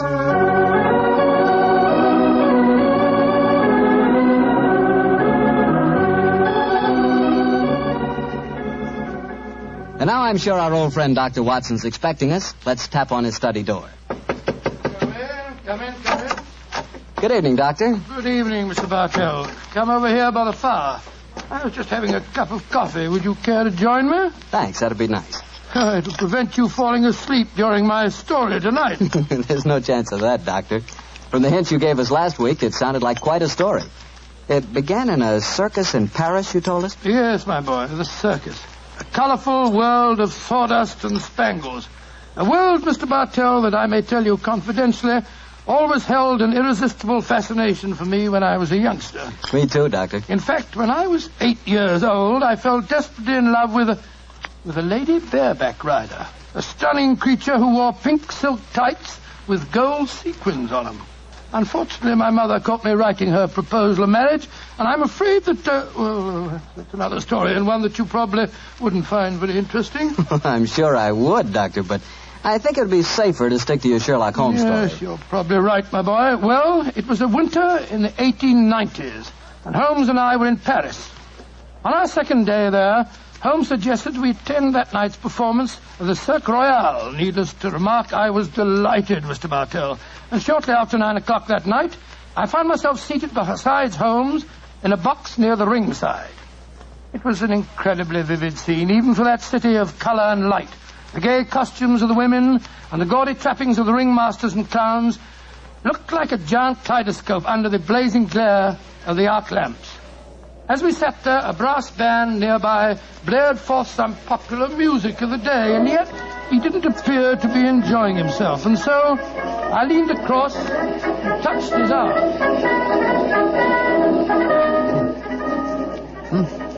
What is it, Watson? Well, you're very quiet, Holmes. Aren't you having a good time? A good time? Oh, I suppose so, old chap. I was just wondering where Mr. Edwards is. Mr. Edwards? Who's he? Extremely distinguished client who was to meet us in this box at 9 o'clock. Client. So this little excursion was on business after all. Yes, I might have known it. No worry, old fellow. In your case, I think you'll be able to combine quite a little pleasure with the business. Can't you be a little more explicit, Holmes? Here comes the ringmaster.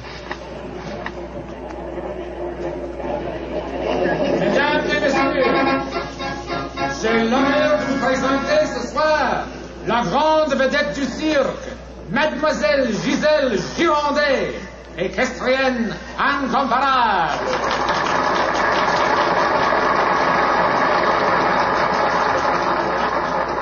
Gisèle Girondet, yes, I've heard of her. She's a bareback rider, isn't she? Honest in France, old fellow. She also has quite a reputation as a femme fatale. 3 duels have been fought over her. A young English officer in the Grenadier Guards committed suicide last year because of her. And a famous French banker is at present languishing in prison because her extravagances drove him to appropriate funds that did not belong to him. Yes, Watson, she's an extremely colorful personality. You know, Holmes, the funny thing, when I was 8 years old, I fell violently in love with a lady bareback rider. She wore pink silk tights with golden sequins on them, but unfortunately... Here she is, old fellow. Here she is.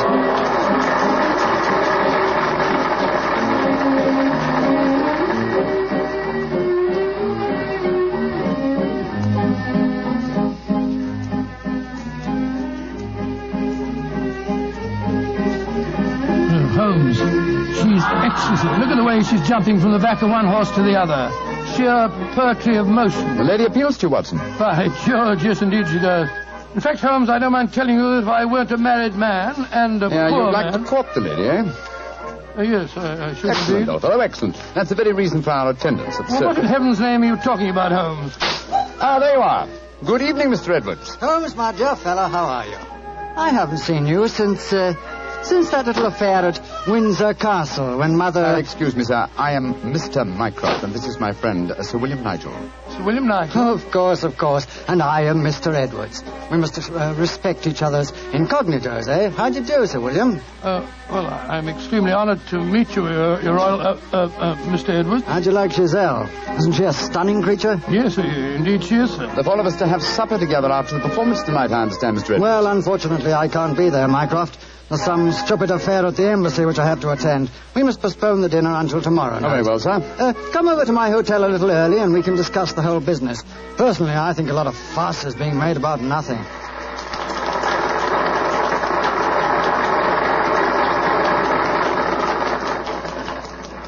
Now, if you'll excuse me, gentlemen, I must go back and see Giselle for a moment and tell her that I can't keep our appointment for tonight. I'll see you tomorrow, Mycroft. Good night, Sir William. Good night. Good night, sir. Et maintenant, pour votre plaisir, les frères Salini, les jongleurs internationaux. Holmes, what's all this mystery? That wasn't Mr. Edwards, it was the Prince of... Watson, please. Discretion, old fellow. Mr. Edwards, as you know, is extremely democratic. Too much so, possibly, when one considers his position and responsibilities. He's become quite seriously involved with Mademoiselle Giselle, the lady bareback rider who has just left the ring. Ah, so that's it. The Foreign Office, quite naturally, I suppose, is deeply concerned over the matter, and I've been entrusted with the delicate mission of protecting Mr. Edwards. Oh, does Giselle Gironde know that his true identity, do you suppose? That's the first thing that we have to find out. It's possible that she is simply captivated by having a rich Englishman at her feet. If, on the other hand, she knows who Mr. Edwards is, then we may be in for a great deal of trouble. Yes, but how are you going to find that out? By tempting her with a richer Englishman. And one with a title. That, my dear fellow, is why you are Sir William Nigel. You mean that... your job, old fellow, is to do your utmost to steal Giselle Gironde from Mr. Edwards. But, I don't even know the girl. We shall remedy that defect in a few minutes. As soon as the performance is over, my dear chap, I shall take you to her dressing room and arrange an introduction.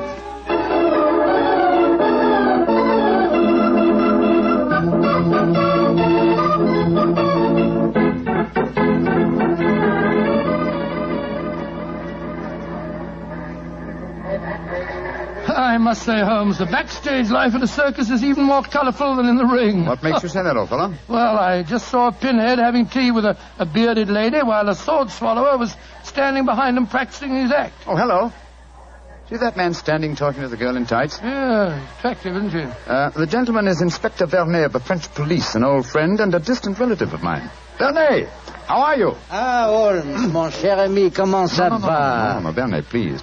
On this occasion, my name is Mycroft, if you don't mind, and this is my friend, Sir William Nigel. How do you do, Inspector? Enchanté, Sir William. Permit me to introduce Mademoiselle Yvette Marat. How you do? How do you do, Mademoiselle? How do you do? What brings you behind the scenes at the circus, may I ask, mon cher Mycroft? My friend Sir William is most anxious to make the acquaintance of Mademoiselle Gironde. But of course, every man wishes to meet Giselle Gironde. Why not ask Bernet? He will present you to her.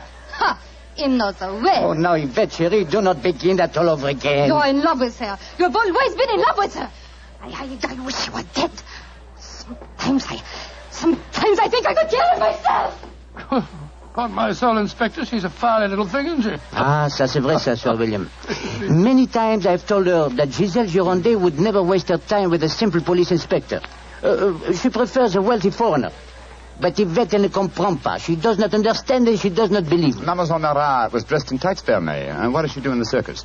She walks the tightrope. She's yes. Queen of the high wire. Mm-hmm. A charming and a talented girl, but a most jealous one. Vernet, my distinguished friend Sir William Nigel is most anxious to meet Giselle Gironde. Will you introduce him? I should prefer not to appear in the matter at this stage. Oh, mais certainement. I will take you to her dressing room. Please come with me, Sir William. Right. I'll see you later, Holmes. I'll be waiting for you, old chap. Good luck. You're a lucky man, Sir William. Giselle has quite a penchant for the Englishmen. And when they are rich and have a title, I am sure she finds them irresistible. You really think so? Oh, but of course. Quel dommage that I'm only a poor policeman. Here we are. Hi.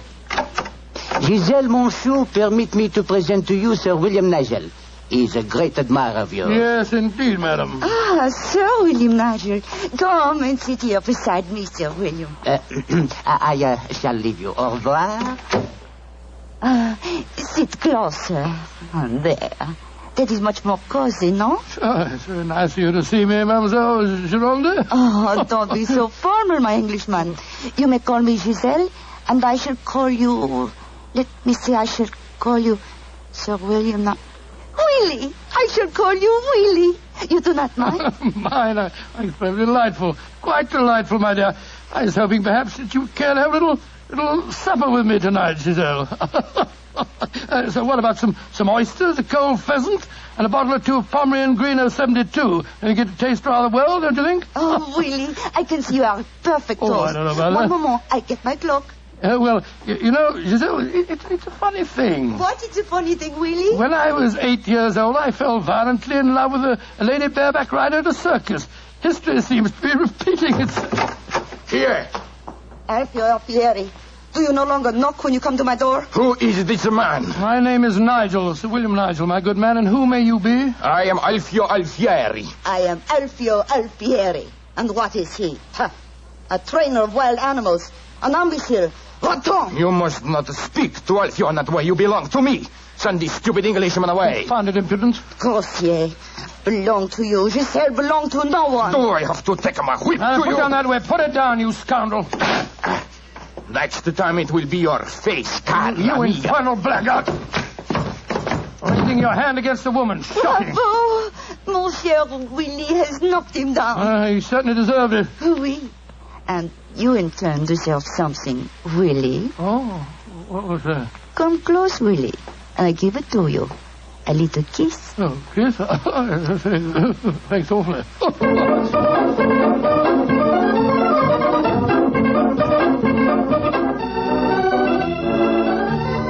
Oh, Willie, you are so strong, so resolute, so brave. Oh, it was nothing, my dear Giselle. Nothing at all. Here, more champagne, garçon. More champagne. Oh, Willie!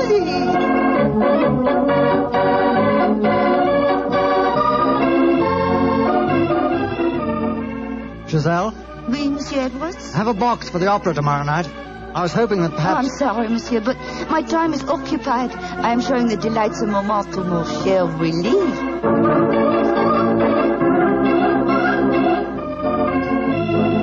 Mademoiselle aime mieux le collier de perles à 5 rangs ou celui à 3 rangs? He says, which do I prefer, the 5-string color of pearls or the 3-string color of pearls? What does my Willie think? So that you can't hang too many pearls on a pretty neck like yours. I'll take the 5-string collar, my good fellow. You're doing splendidly, Watson, splendidly. Yes, but Holmes, I felt such a blasted fool handing that jeweler fellow a check signed by Sir William Nigel. You quite sure that it'll be honoured? Don't worry, old fellow. Remember who our client is. Money is the least important concern in this matter. On with the masquerade, old fellow. On with the masquerade.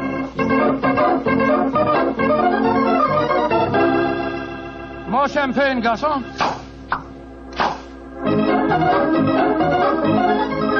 Willie, you are such a headstrong boy. More champagne. Citadel, you dear little thing.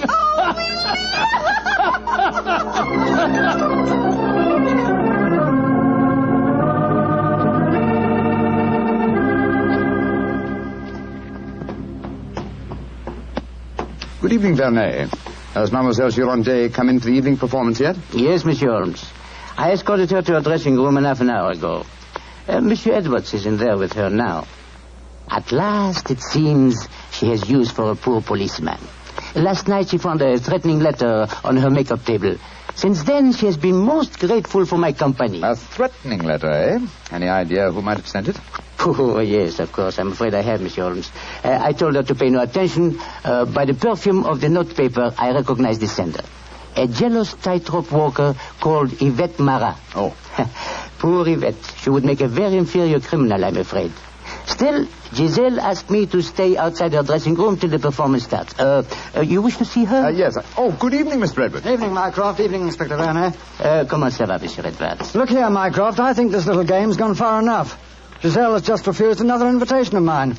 Now, I know who Sir William Nigel is, and I swear I'll tell her. Don't you think, sir, that the lady is hardly worth bothering about? Surely this whole incident with Sir William proves that she's a scheming little adventuress. A fictitious title and an apparently bottomless purse have shown her up in her true colors. I could have told you the same thing without such an experiment, my friend. Well, I suppose you're right, Mycroft. I've been a fool. An idiot who lets a pretty ankle turn his head. A conceited dolt. Let us just say, monsieur, that you have been a man. Good evening, sir. Good evening. Good evening. Just going back to see Giselle for a moment, I brought us these flowers for her. I'll be back in a jiffy. Just a minute, Watson. I hate to dampen your ardor, old chap, but the masquerade is ended. Ended? What do you mean it's It is no ended? longer necessary for you to impersonate Sir William Nigel or to pay court to Giselle. Really? Really? Well, that's a great relief, sir. Great relief. I've hated the whole business. Oh, yes, I'm sure you have. We appreciate the sacrifices that you've made, don't we, Sir Edward? Yes, indeed. Well, I must go back and see her once more, though. We had a rendezvous for tonight, and I must cancel it. A gentlemanly thing to do, you know. I won't be a minute. Never have I seen a man more downcast. Obviously, with him, my dear Holmes, business was a pleasure. Alfieri, where are you going? That Englishman. I just saw him go into Giselle's room. To whom are you referring? That man that called himself Sir William Nigel. Yes. 2 days ago he struck me. I have to settle with him. No man may strike Alfieri. Do not cause any more trouble, Alfieri. From what I've been told, you thoroughly deserved what happened to you. Here he come now. You, English, you. Alfieri challenge you to a duel. Holmes! What's no, chap? What is it? You're as white as a ghost. It's Giselle. What's wrong with her? She's dead. She's lying there in her dressing room. Strangled. Strangled? And only half an hour ago I spoke with her myself. Since then I've been standing in this corridor, guarding her door at her own request. Only 2 men have entered Giselle's dressing room since then.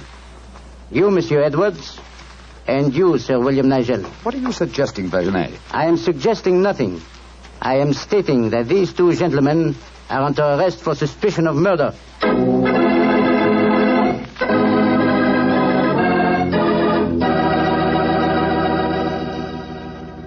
Dr. Watson's unusual story will continue in just a few seconds. Time I'd like to take to remind you that one wine that seems to be the outstanding favorite among the ladies is Petri California Muscatel. That's probably because, like a beautiful woman, Petri Muscatel is subtle and intriguing. Petri Muscatel is the color of burnished gold. And its flavor, well, it's the flavor of big, plump Muscat grapes, picked by hand, carefully and tenderly, when they're just full of wonderful, delicious juice. If you want to show that you really know the wine that women prefer, serve Petri Muscatel. Serve it after dinner or later in the evening. It's wonderful. And why shouldn't it be? It's a Petri wine. Well, Dr. Watson, so you and the mysterious Mr. Edwards got yourselves arrested on suspicion of murder, huh? Yes, Mr. Bartell. Holmes did everything in his power to persuade Inspector Vernet to release us, but it was useless. And so, while Mr. Edwards and myself were languishing in detention cells... If he chooses to assume the identity of plain Monsieur Edwards, then he must run the risks of plain Monsieur And you're convinced that either he or my friend strangled Mademoiselle Girondet? It is obvious. Then I'll have to prove to you that they didn't. Let me examine the body again, will you? If she had been strangled by either of my friends, why would her body be lying here under the window? It's as far away from the door by which they left this room as possible. That proves nothing. No, but it's odd. Giselle was a strong girl. There might easily have been a struggle.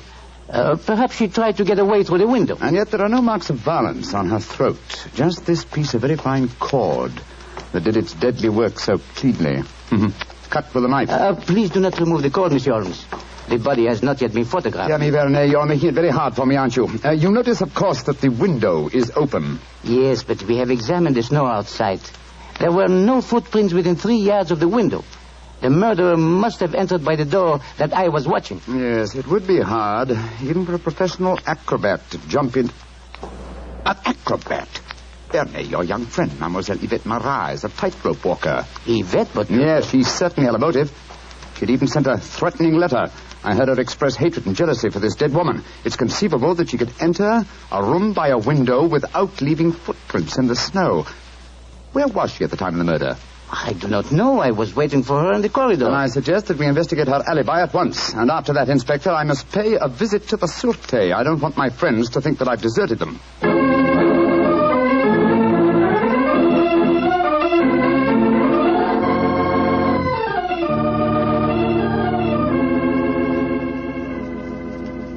Excuse me, sir. Yes, Holmes. I'm afraid it looks rather black. As I was telling you, Yvette Marat, the tightrope walker, was able to establish a completely satisfactory alibi. Vernet still suspects you or Dr. Watson. Well, that's ridiculous. May I ask you a very straightforward question, sir? Of course. I can well understand that if you had gone into the dressing room and found the woman already murdered, you might easily be tempted to conceal the fact, to avoid a scandal involving your person. Will you swear to me, sir, on your true identity, that Giselle was alive when you left her? She was, Holmes. I swear it. Thank you, sir. That's all I wanted to know.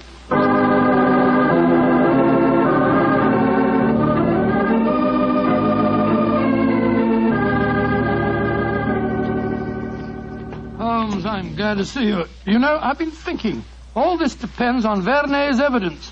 But supposing he was the murderer? He told us that Giselle had turned him down, you know. I'd thought of that, but Mr. Edwards swears that Giselle was alive when he left the room. And yet that means that Mr. Edwards... Oh, no, it's unthinkable. Holmes, you're not suggesting... Holmes, if I thought that were possible, I'd confess to the murder myself. My life wouldn't matter if it had saved a scandal like that. Great Scott, it'd shatter the empire. Dear old Watson, you shall not sacrifice yourself. You're as valuable a British institution as the Lion himself. No, my dear fellow. We shall never sacrifice you, not while my mind is still capable of... My mind? That's it. Thank you, Watson. You've given me the answer. Holmes, what are you burbling Be about patient, now? old fellow. In half an hour, you'll be out of this cell, and the real murderer will be in it.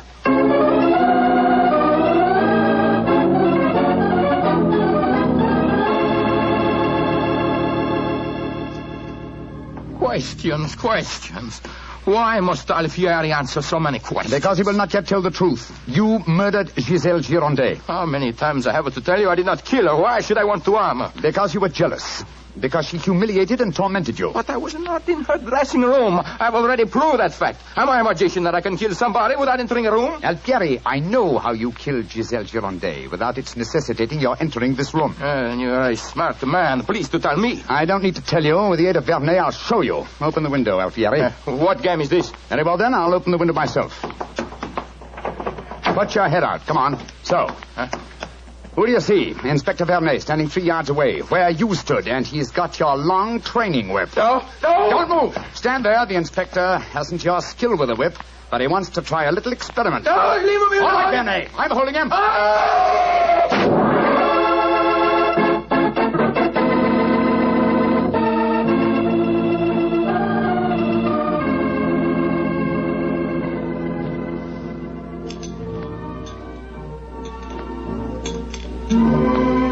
Well, Mr. Edwards, well, sir, this is a pleasant change from a prison cell, isn't it? It certainly is. Holmes, I can't tell you how grateful I am.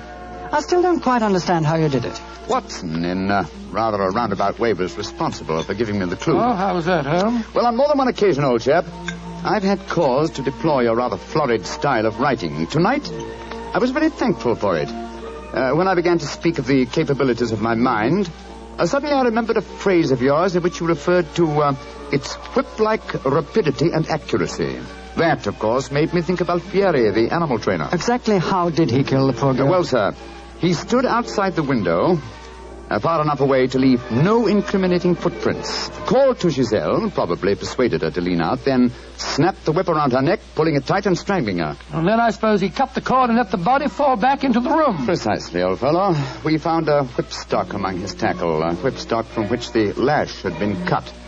The stub of lash left matched the cord around the dead girl's throat. Amazing business. And I don't mind telling you, fellas, I'm very thankful to be through with it. Yes, so am I, sir. In fact, I wouldn't be at all surprised if this whole incident cures me of my love of circuses. Oh, I didn't know you had a predilection in that direction, Watson. Oh, yes, sir. Yes, if you don't mind my saying so. When he was 8 years old, he fell in love with a lady bareback rider. Didn't you, Watson? Indeed. What happened? Well, sir, I don't remember her name, but she wore pink silk tights with golden sequins on them. And I wrote her a rather hot-headed letter. Unfortunately, my mother...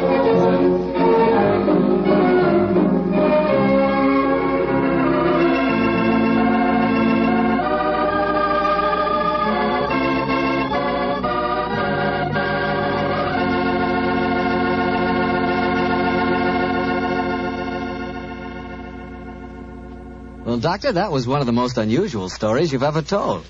And I might say you played a very prominent part in that case yourself. Oh, I suppose I did at that, Mr. Bartell. Giselle was a beautiful girl.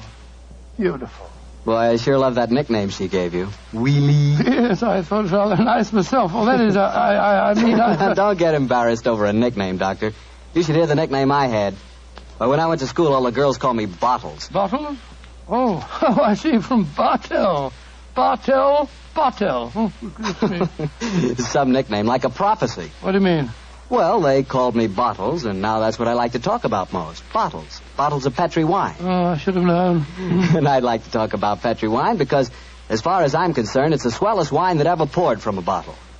That's because the Petri family really knows how to make good wine. Well, they ought to. They've been making good wine ever since they started the Petri business way back in the 1800s.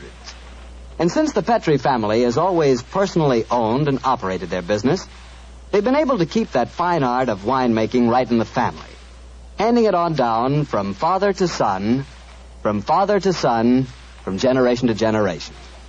So it's no wonder, whenever you want a good wine, you want a Petri wine, because Petri took time to bring you good wine. Well, Dr. Watson, what new Sherlock Holmes story are you going to tell us about next week? Well, now, next week, Mr. Bartell, I'm going to tell you of a strange adventure that Holmes and I had in the swampy fenlands of Norfolk. Concerns a gypsy encampment, a child that vanished, and a horrible death in the murky depths of a fearsome quagmire.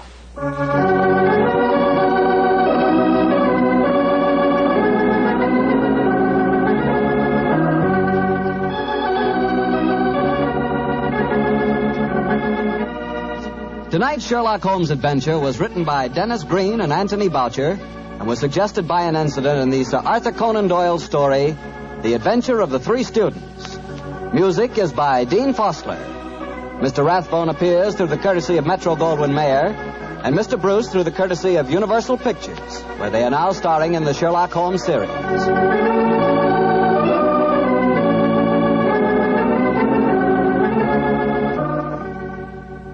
The Petri Wine Company of San Francisco, California, invites you to tune in again next week, same time, same station.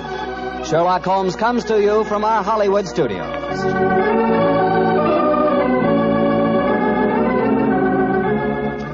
This is Harry Bartell saying goodnight for the Petri family. For a solid hour of exciting mystery dramas, listen every Monday on most of these same stations at 8 o'clock to Michael Shayne, followed immediately by Sherlock Holmes. This is the Mutual broadcast. Petri Wine brings you Basil Rathbone and Nigel Bruce in the new adventures of Sherlock Holmes.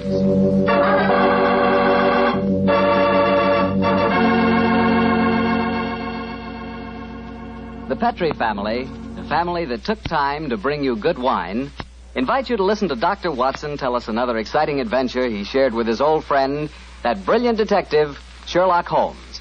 And say, while you lend an ear to the good doctor, you'll get a lot of pleasure out of a glass of rich, ruby-red Petri California port. Just sit back and sip that Petri port leisurely. There's a wine that's just perfect after dinner. A wine that really goes with storytelling and conversation. Petri port is as rich in flavor as it is in color. And what a flavor. Full, hearty, and delicious. Well, I can't think of a better way to express your hospitality than to offer your friends a glass of good Petri port. Serve that Petri port alone, or serve it with fruit or nuts, or with cake or sandwiches. No matter how you serve it, you can serve that Petri port proudly. because the name Petri is the proudest name in the history of American wine.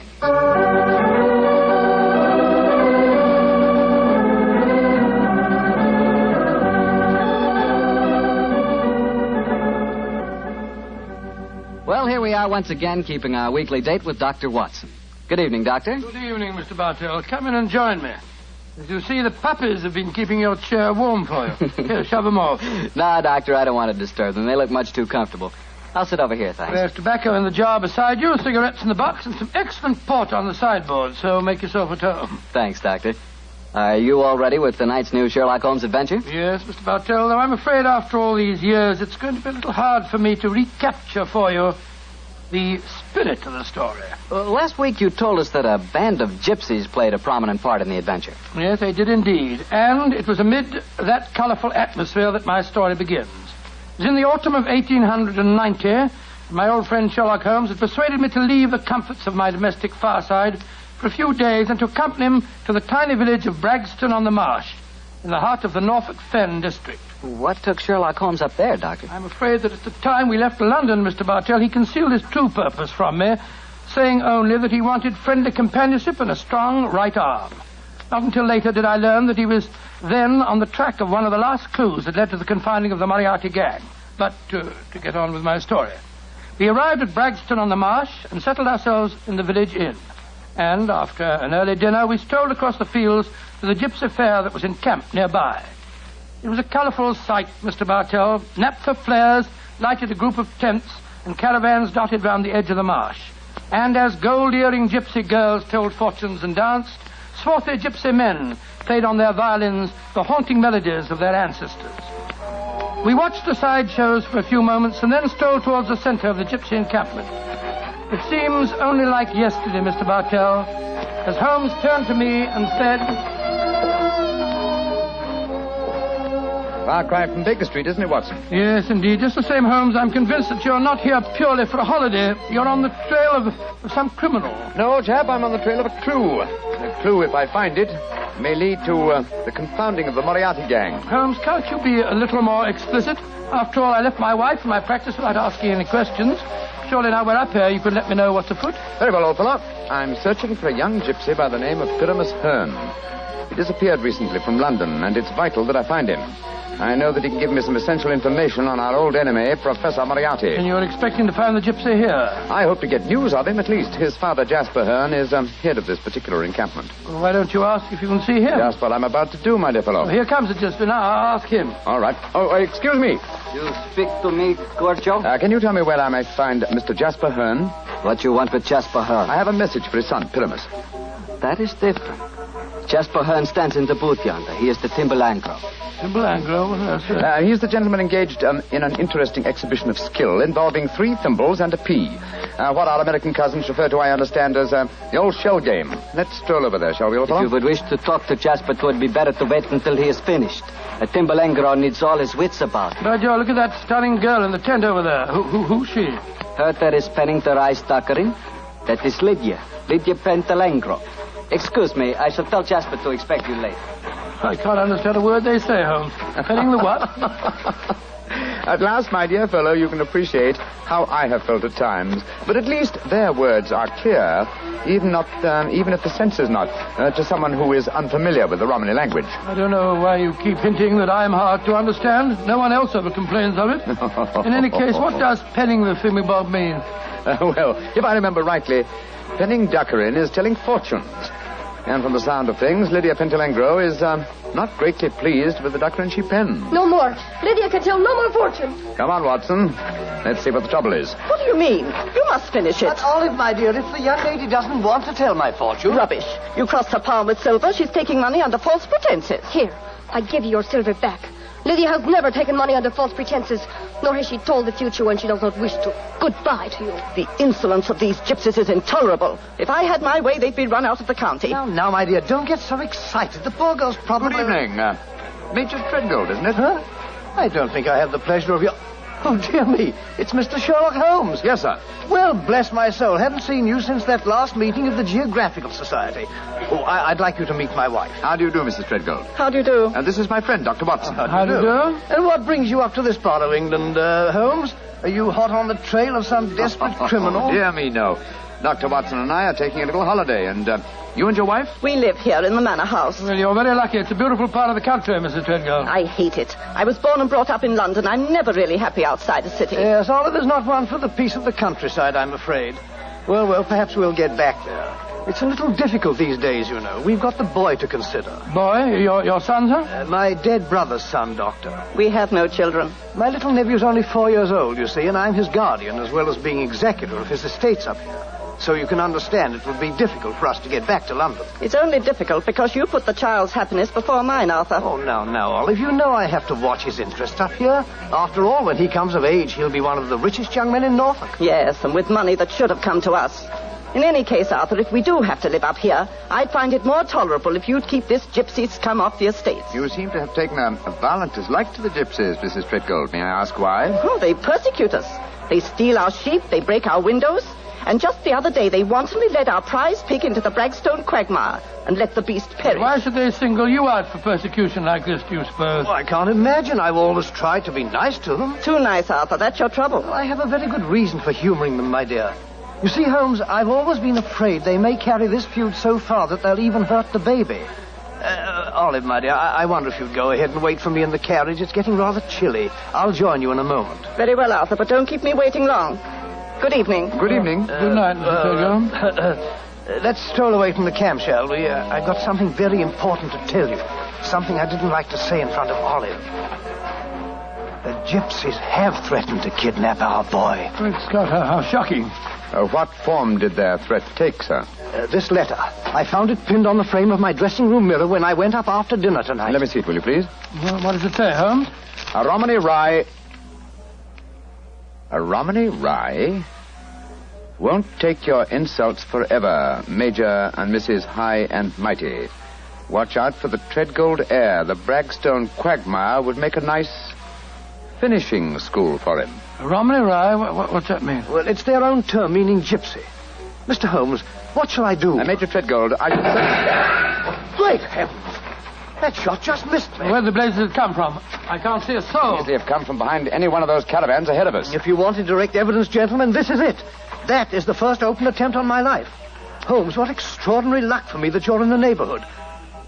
I'll pay you any fee you name to handle this business. It seems to me that this is a job for the police. I don't want to go to them. Oh, why not, sir? Well, I'm afraid that these attacks may stem from some injustice to the gypsies committed by my late brother. If that were so, I wouldn't wish to expose the fact. I want this kept private. What do you say, Mr. Holmes? Very well, sir. I'll accept the case. It shall be kept private, and I promise to do everything in my power to protect the safety of the Treadgold heir. We are staying at the Rose and Crown in the village. Please get in touch with me if there should be any further developments. The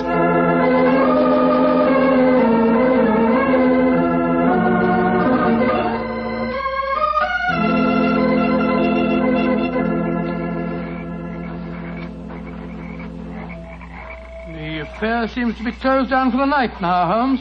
They're turning out the naphtha flares. Yes, let's stroll over to Jasper Hearn's caravan, shall we? He should be free now. Well, if he's head of this tribe, he ought to be able to tell you something about this Treadgold business. Yes. Though I shall first ask him about his son, Pyramus, the man I'm looking for. I think the fact that I know his son will inspire confidence. Here we are. This is the caravan. That girl, Lydia Petrulenga, sitting outside, the one that was telling fortunes. Yes. Good evening. Who are you and what do you want? I wish to speak to Jasper Hearn. He is not here. He's gone to the marshes. When will he be back? I do not know. You bring trouble to Jasper? No, my dear. This is a personal visit. We're not after him for being a thimble engro or for penning duckerin. Oh, for a Gorgio, you speak a Romany well, brother. Oh, you are a true Lavengro, master of words. Where did you learn it? From Jasper's son, Pyramus. Ah, you know Pyramus then. A fine boy. Oh, sit down on the grass, my friend. You may wait here for Jasper. He will be back soon. Thank you. Is that your violin lying on the steps, young lady? No, that is Jasper's bosham. Jasper's bosham? What on earth, sir? That is the Romany word for violin. You play, sir? No, but my friend does. So? Oh, then take it, brother. The stars are bright. The night is warm. Music will be sweet. To a Romany chai, I'm afraid my violin playing will sound rather poor stuff.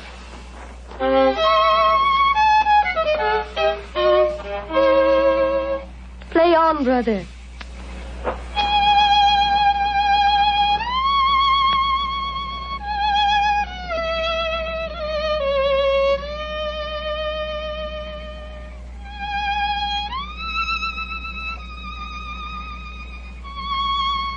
stop, brother. You play well, but Sarasate Zigeunerweisen is not the true gypsy music. I've heard it in London and in Budapest. They call it gypsy. But what can a gorgio know of the true heart of Romany? Wait here. I will get my own violin. Charming girl, charming. But why do you keep on talking about gorgios? Is that more of their confounded gibberish? A gorgio, old chap, is the term they use for anyone who is not a true gypsy. Now I will play for you the real gypsy airs. Thank you. I should appreciate it very much. But before you begin, I wonder if I might ask you a question. A friend of Pyramus may ask me any question. What is it? I observed you telling fortunes earlier on tonight. You refused to tell a certain gentleman's hand and gave the money back. Did you know who the gentleman was? No, brother. Nor the noisy woman with him. I refused to pen the dockerin because I saw blood and violent death in his hand. Violent death it is soon to come. Violent death? Good Lord. Watson, old fellow, I want you to do me a favor. Yes, of course I will. What is it? I must remain here until Jasper Hearn comes back. I should like you to return to the inn. It's more than possible that we may have news from our client before the night is out. I'll be back later. Oh, well, it's nice of you to give me the best job. Good night, Miss Petri. Good night. And now, please play for me a true Romany air. Very well, my friend. Listen.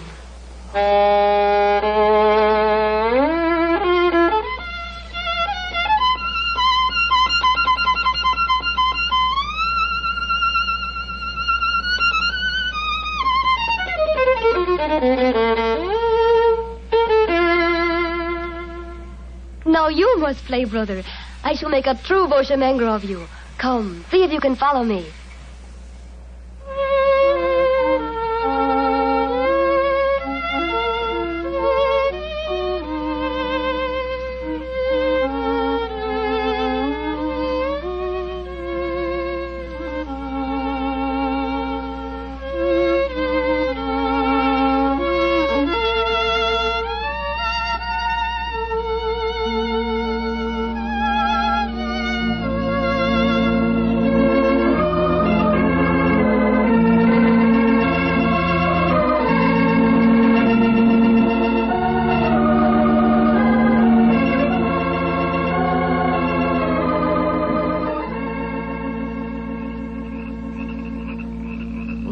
You have taught him well. You have made a true bushmanger of him. He is an apt pupil, Jasper. Well, with such a teacher, it's hard to be otherwise, Mr. Hearn. That is, if one has a spark of music in one's soul. Call me Jasper, brother. You have spoken well of my son. You have talked wisely to me of things that I have not understood. Come, we shall drink wine together underneath the stars. I shall get glasses and a flagon. Jasper has taken a great fancy to you, brother. And I to him. He's a fine man. Sherlock Holmes. Yes, Lydia? May I read your hand, brother? Oh, yes, of course. A strange hand, and a beautiful one. A long lifeline, and yet I see sudden death and violence surrounding you. Now, at this moment. And in the future, I see a journey for you, across the seas, within a year. Beware of water that runs in the mountains. Near death will befall you there. More travels. More dangers. Oh, you must be careful, brother. Oh. What is it? Our paths are destined to cross but once. We shall not meet after this night. That makes me sad. Oh, but we shall meet again. I shall be here for some days yet. No, it says in your hand that we shall not meet again. And a hand cannot lie. Who is this that comes towards us through the moonlight? It's my friend, Dr. Watson, I think. Yes. Hello, Watson. What's wrong? Wrong. Everything's wrong. Mrs. Treadgold's waiting in the carriage. She wants you to come at once. Indeed? Why? The child has been kidnapped. Major Treadgold has gone for the police, and Mrs. Treadgold is threatening to rouse the local inhabitants and come out here and burn this camp to the ground if you don't find the You child. tell Mrs. Treadgold to return home. She can do no good here. But Holmes... Tell her, old chap, that I have the case well in hand. But how can you have? You've been out here all the time, playing your violin. Have faith in me, please, old fellow, will you? And deliver the message. Then come back here and join me, and I'll explain everything to you. Very well. I suppose you know what you're up to. Violence and trouble, brother. It is all there in your hand. Well, what must be shall be, and I wouldn't have it otherwise. But for the moment, the sky is starlit, the air is still, and the melody you played haunts me. Let's play it together again, shall we? I should like that.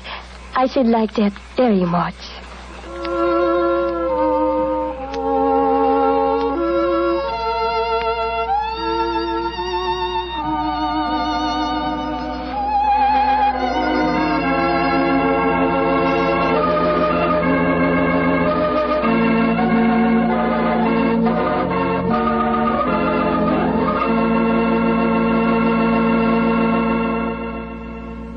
Dr. Watson will continue his story in just a few seconds, during which time I'd like to talk specifically to the ladies, if I may, and tell you about Petri California Muscatel. Just as Petri California Port has long been known as the wine of gentlemen, Petri Muscatel has been known as the favorite of the ladies. That's because Petri Muscatel is a golden-colored wine that looks like captured sunshine and tastes as... Well, did you ever taste big, plump muscat grapes picked when they're still misty and dew-covered? If you have, you know what to expect when you taste Petri Muscatel. The flavor of Petri Muscatel comes right from the very heart of luscious, hand-picked muscat grapes. You couldn't ask for a more delicious wine than Muscatel. Petri Muscatel. Well, Dr. Watson, I must say this is a strange story you're telling us. You mean to say that the heir to the Treadgold estates had been kidnapped, and yet Sherlock Holmes paid no attention? Yes, that's what it seemed like, Mr. Bartell. I couldn't understand him. I'd never known him to be so indifferent to a case. There he sat until the early hours of the morning as he and that girl scraped away at their violins and never said a word about the kidnapped baby. Finally, as we walked home across the fields a few hours before dawn, his mind seemed to return to the matter at hand. He spoke quietly, and yet there was a note of suppressed excitement in his voice. What, my dear fellow? You're angry with me, aren't you? No, Holmes, I must say, but I'm a little confused. That girl seems to have bewitched you. Have you forgotten that you accepted the job of guarding the Treadgold heir, and that the child was kidnapped tonight? No, I'm fully aware of the fact. Holmes, for heaven's sake, stop being so infernally matter-of-fact. What's come over with you? Oh, possibly it's the mood of this mild autumn night. It is indeed a St. Martin's summer. So much so that I've left my coat and deerstalker cap behind me at the encampment. Let's go back, shall we? And incidentally, when we get there, I can set your mind at rest by showing you the kidnapped child. You mean you know where it is? Certainly. It's, in the camp. Then the gypsies did steal it. No, my dear fellow. I did. What? This is one of those occasions when you absolutely infuriate me, Holmes. If you must keep me up half the night while you have a fitting concert with a gypsy girl, least of all you can do is tell me what's going on. You say you stole the child yourself. In heaven's name, why? Because the threatening note to Major Treadgold was so obviously a fraud. Oh, why do you say that? You will remember that the letter began, "A Romany Rye will not take your insults forever." Now, a Romany Rye, despite what Major Treadgold said, does not mean a gypsy, but a man who knows about gypsy law. It is a term no true gypsy would apply to himself. He would use the expression Romany child. So it was obvious from the beginning that no gypsy threatened the child. Now, who else had a motive for harming it? Well, Major Treadgold, because he stood to inherit the estate. Yes, or his wife. It's quite obvious she has no liking for our present life, and the child is an obstacle to a new one. With the child kidnapped and later made away with, obviously they both stood to gain a great many of the things they wanted. Yes, by Joe, you're right. And whoever the culprit is took the precaution of pinning the blame in advance on the unfortunate gypsies by writing the false kidnapping note. Wait a minute, but how about the shot that was fired at us tonight as we walked with Major Treadgold? Probably fired by an accomplice to the plot, in order to give authenticity to the supposed danger. And the child is now in the gypsy encampment. Yes, I promised that I would protect the Treadgold heir, and so I arranged with Jasper Hearn to have the boy kidnapped for his own safety. But if anyone should find the child, they'll say the gypsies deliberately stole him. Oh, I'm quite certain that before that occasion arises, old chap, the criminal will have shown his or her hand. Come on, old fella. Put your best foot forward. It's a long way back to the camp yet, and it's nearly dawn.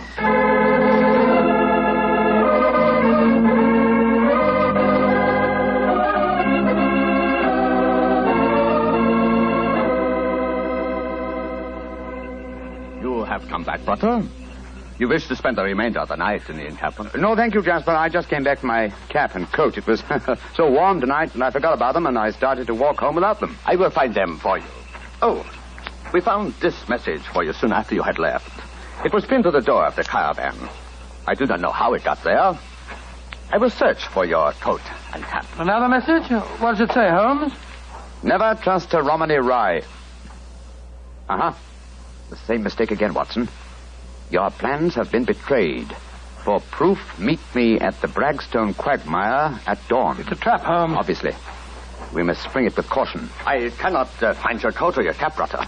It has vanished. Vanished? May I speak to Lydia? That is a strange thing, too. Lydia has gone also. She's gone. Tell me, Jasper, did she read this note? Yes, she did. She could not help reading it. Then she, too, realized it was a trap. She went out in my coat and deer-stalking hat to keep the appointment for me. Holmes, we must go after her. Jasper, call out the Romany Charles. There's a devil waiting to be caught in the Braxton quagmire.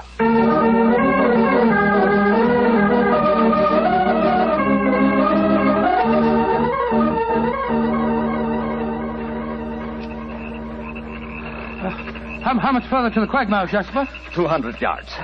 No more. There's Lydia. There she is.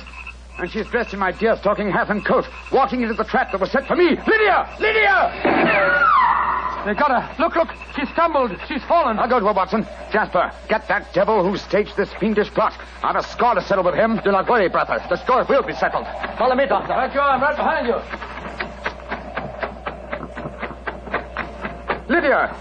Lydia!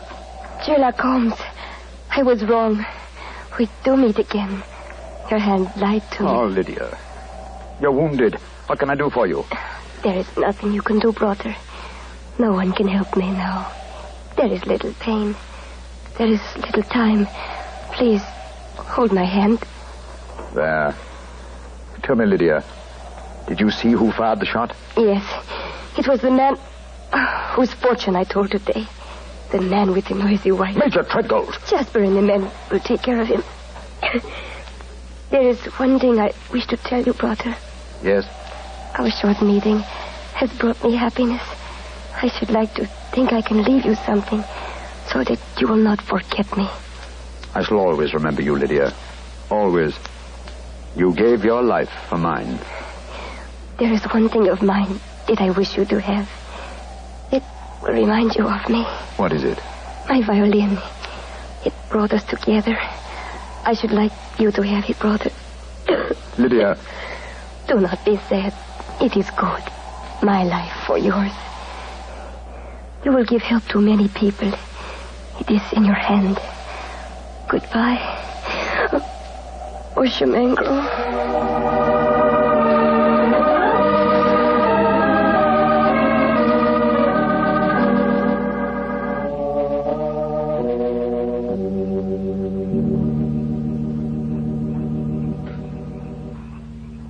Holmes, it was dreadful.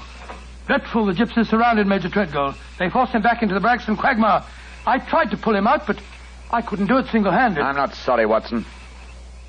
Jasper, you know that Lydia is dead? Yes, I know it. The gypsies knew it, too.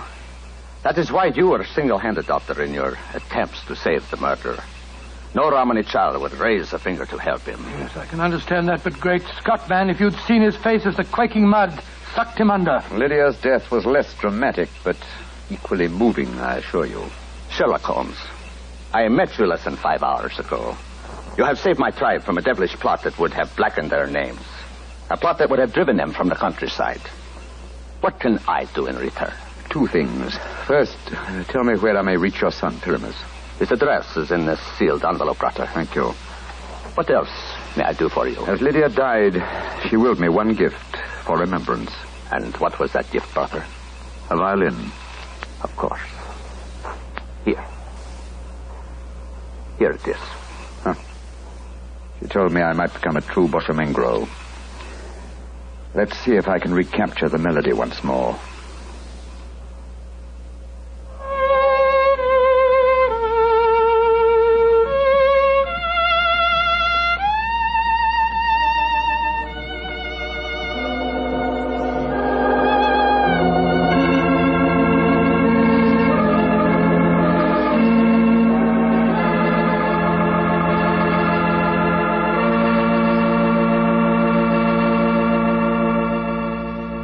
That was a very strange story. A very fascinating one. But tell me, do you really believe that gypsies can tell your fortune by reading the palm of your hand? Oh, frankly, I don't know, Mr. Bartell. Perhaps they can. Perhaps it's coincidence. And then again, maybe some gypsy women have a heightened sense of intuition. You know, a woman's intuition can be an extraordinary thing.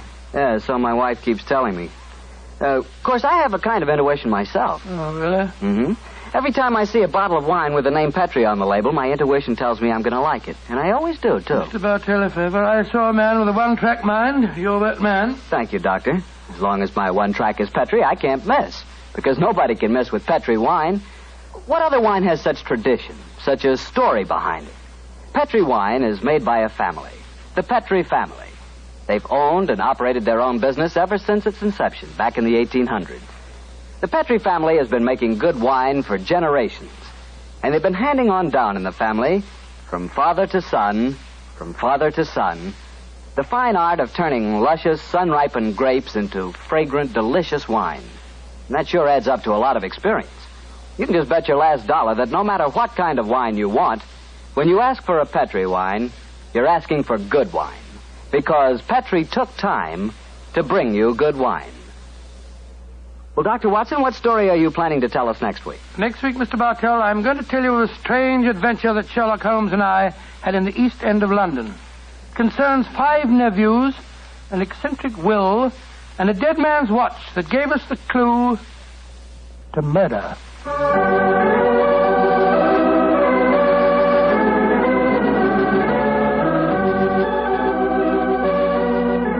Tonight's Sherlock Holmes adventure was written by Dennis Green and Anthony Boucher and was suggested by an incident in the Sir Arthur Conan Doyle story, The Adventure of the Red Circle. Music is by Dean Fostler. Mr. Rathbone appears through the courtesy of Metro-Goldwyn-Mayer, and Mr. Bruce through the courtesy of Universal Pictures, where they are now starring in the Sherlock Holmes series.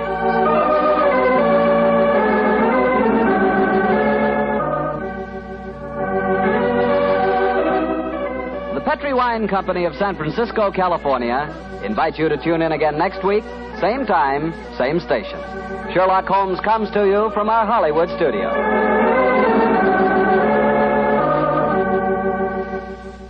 This is Harry Bartell saying goodnight for the Petri family. For a solid hour of exciting mystery dramas, listen every Monday on most of these same stations at 8 o'clock to Michael Shayne, followed immediately by Sherlock Holmes. This is the Mutual broadcast. Petri Wine brings you Basil Rathbone and Nigel Bruce in the new adventures of Sherlock Holmes.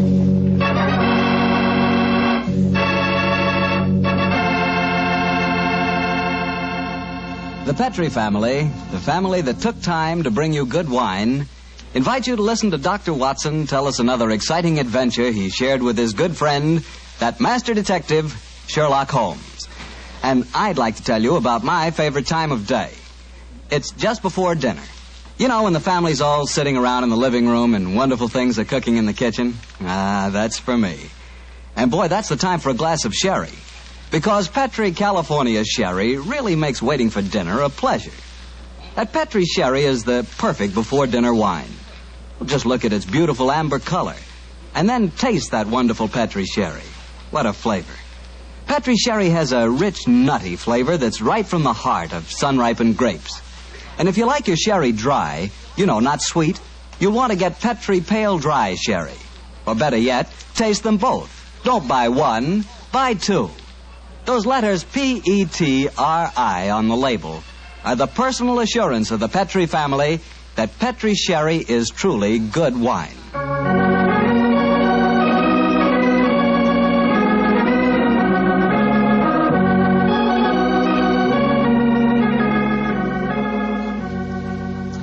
And now it's time to keep the weekly appointment with our good friend, Dr. Watson. How are you this evening, Doctor? I never felt better, thank you, Mr. Bartell. Draw up your usual chair and make yourself comfortable. Thanks. That's it. Oh, I see you've had the old tin dispatch box out again. I suppose you've been going through your notes on tonight's new Sherlock Holmes adventure? Yes, Mr. Bartell, and I think you'll find it as pretty a little problem as we ever encountered. The story began in 1887. A very busy year for us, my boy. It was the same year that Holmes solved the case of the Amateur Mendicant Society, who held their meetings in a luxuriously furnished vault below a furniture warehouse. Oh, I remember that story, Doctor. And wasn't 87 the year you both escaped from death in the Paradol chamber? It was indeed. You've got a very good memory, Mr. Bartell. The story I'm going to tell you tonight topped off this unusually exciting year. It was late in October, and the equinoctial gales had set in with exceptional violence. All day the wind had howled and the rain had beaten against the windows of our Baker Street lodgings. Finally, it was nearly midnight, as far as I remember. The storm grew higher and louder, and the wind in the chimney sobbed like a child. Suddenly, much to our surprise, the doorbell jangled, and a few moments later, our midnight visitor stood before us. He was a man of about 45, and as he looked about him anxiously in the glare of the lamp, I could see that his face was pale and that his eyes heavy, like those of a man who's weighed down with some great anxiety. And yet when he spoke, his tone was businesslike and almost aggressive. I've come to you for advice, Mr. Holmes. That's easily obtained. And help. That is not always so easy. Help the gentleman off with his coat, will you, Watson? Yes, indeed. Here you are, sir. Let me hang it up for you. Thank you, sir. I heard of you, Mr. Holmes, from Major Prendergast. Oh, yes. He said that you could solve anything. Oh, I'm afraid he said too much. But you've never been beaten. I've been beaten 4 times, sir. 3 times by men and once by a woman. But supposing you sit down and introduce yourself. My friend's name is Watson, Dr. Watson. How do you do, sir? How do you do, Doctor? My name is Lovelace, Edmund Lovelace. And what brings you to me at this hour of the night, Mr. Lovelace? I'm in terrible trouble, Mr. Holmes. You don't know anything about me, but if you'll accept my case, you can save 4 lives. I wouldn't say that I know nothing about you, sir, though it's true that I know little beyond the somewhat obvious fact that, you're single, that you keep a dog, but not a manservant, and that you are much preoccupied with your business, which I take to be some form of insurance. Oh, come. Oh, steady. Now, what is this? Well, magic? I'll wager that my friend's right, though. Isn't he, Mr. Lovelace? Perfectly. But I'll be hanged if I can see how he knows it. It's a practical application of logic, sir. The briefcase that you carry might at first indicate a barrister or some other professional man, but your brusque, businesslike manner counteracts that suggestion. An insurance broker who must visit clients at odd hours is the likeliest man to combine that manner with a briefcase at midnight. But the wife and the manservant, and the fact that I'm preoccupied with my business. Your cufflinks don't match, sir. Each is from a different pair. That would suggest preoccupation, and it's a mistake that neither a wife nor a manservant would have allowed to pass. Yes, but how about the dog? Oh, surely that's obvious, Watson. Well, I can't see it. I shall let you ponder on that matter while Mr. Lovelace tells us his problem. Mr. Holmes, are you as interested in preventing a murder as in solving one? Well, naturally I am, Mr. Lovelace. Even more so. But please tell me your story. I live with 4 cousins of mine in an old house in Camberwell. My grandfather left the house and a sizable fortune to the 5 of us on condition that we lived together and maintained the family unity. It probably won't surprise you to know that we've grown to get pretty much on each other's nerves. Oh, what happens if one of you dies, Mr. Lovelace? His share is divided among the others, Doctor. Yes. The wonder to me is, sir, that not that a murder may take place, but that it has not happened long ago. Who's responsible for the administration of the estate? My cousin Gerald. He's much older than the rest of us, and he's a thoroughly unpleasant, cantankerous man. Yeah. He gets an extra share in the estate as administrator, and in consequence he doesn't work. We feel, of course, that he lives off us, and we're continually quarrelling with him about it. Well, sounds like a jolly household, I must say. There's going to be trouble, Mr. Holmes, I know it. Gerald hates us, and he's jealous of our share in the estate. You spoke of preventing murder just now. Yet I can see that you've selected your cousin Gerald as the potential murderer. Am I right? Yes, you are. Mm-hmm. But don't think it's personal prejudice that makes me suspect him. I have good reason for doing so. Oh, what reason? This evening, just before dinner, I helped Gerald off with his top coat and went to hang it up for him. As I did so, I heard a strange metallic clink in one of his pockets. I slipped my hand inside it and found a hypodermic syringe and a small phial of liquid. I opened the phial and smelled it. Gentlemen, it reeked of bitter almonds. Bitter cyanide, eh? And what did you do? I thought of destroying it, but I realized that would put him on his guard, so I replaced it in his pocket. Of course, I warned the others, and we decided that I'd come to you. I have to see a most important client tonight, or I'd have been here earlier. Yes, it seems odd that you didn't come directly to Mr. Holmes as soon as you'd made the discovery, Mr. Lovelace. After all, if a potential murderer is walking about with a pocket full of cyanide, I should have thought that itself was more important than business. Well, Yes, I suppose it might seem so to you, Doctor. Now, that's a most interesting stick you carry, sir. May I examine it? Of course. Here. Oh, thank you. Now I see how you deduced that Mr. Lovelace had a dog, Holmes. There are the marks of the dog's teeth on the stick. Yes, my dear Watson, but these marks under scrutiny give us even more specific information. He's a large dog. You've had him for some years, Mr. Lovelace, and he's now old and feeble. Well, you're perfectly right, but I'll be hanged if I can see how you can tell that from looking at a walking stick. This stick is covered with teeth marks, therefore it has been carried many times by the dog. Now, it's a heavy stick, so only a large dog could have carried it. And the teeth marks also indicate a large jaw. The older marks are deep sunk. Look here. The fresh ones, where the wood is not yet darkened, are shallow. Yes, it's obvious that the jaws are losing their strength. That's very clever of you, Mr. Holmes, but I don't see what it has to do with the case in hand. Oh, neither do I, Holmes, I must confess. No, surely it tells us that your story, Mr. Lovelace, may bear a less terrifying implication than you think. On the other hand, its implication may be even more terrifying. Oh, it's late at night. I feel that any further delay in this matter would be extremely dangerous. I suggest that we get a cab and come to your house in Camberwell at once.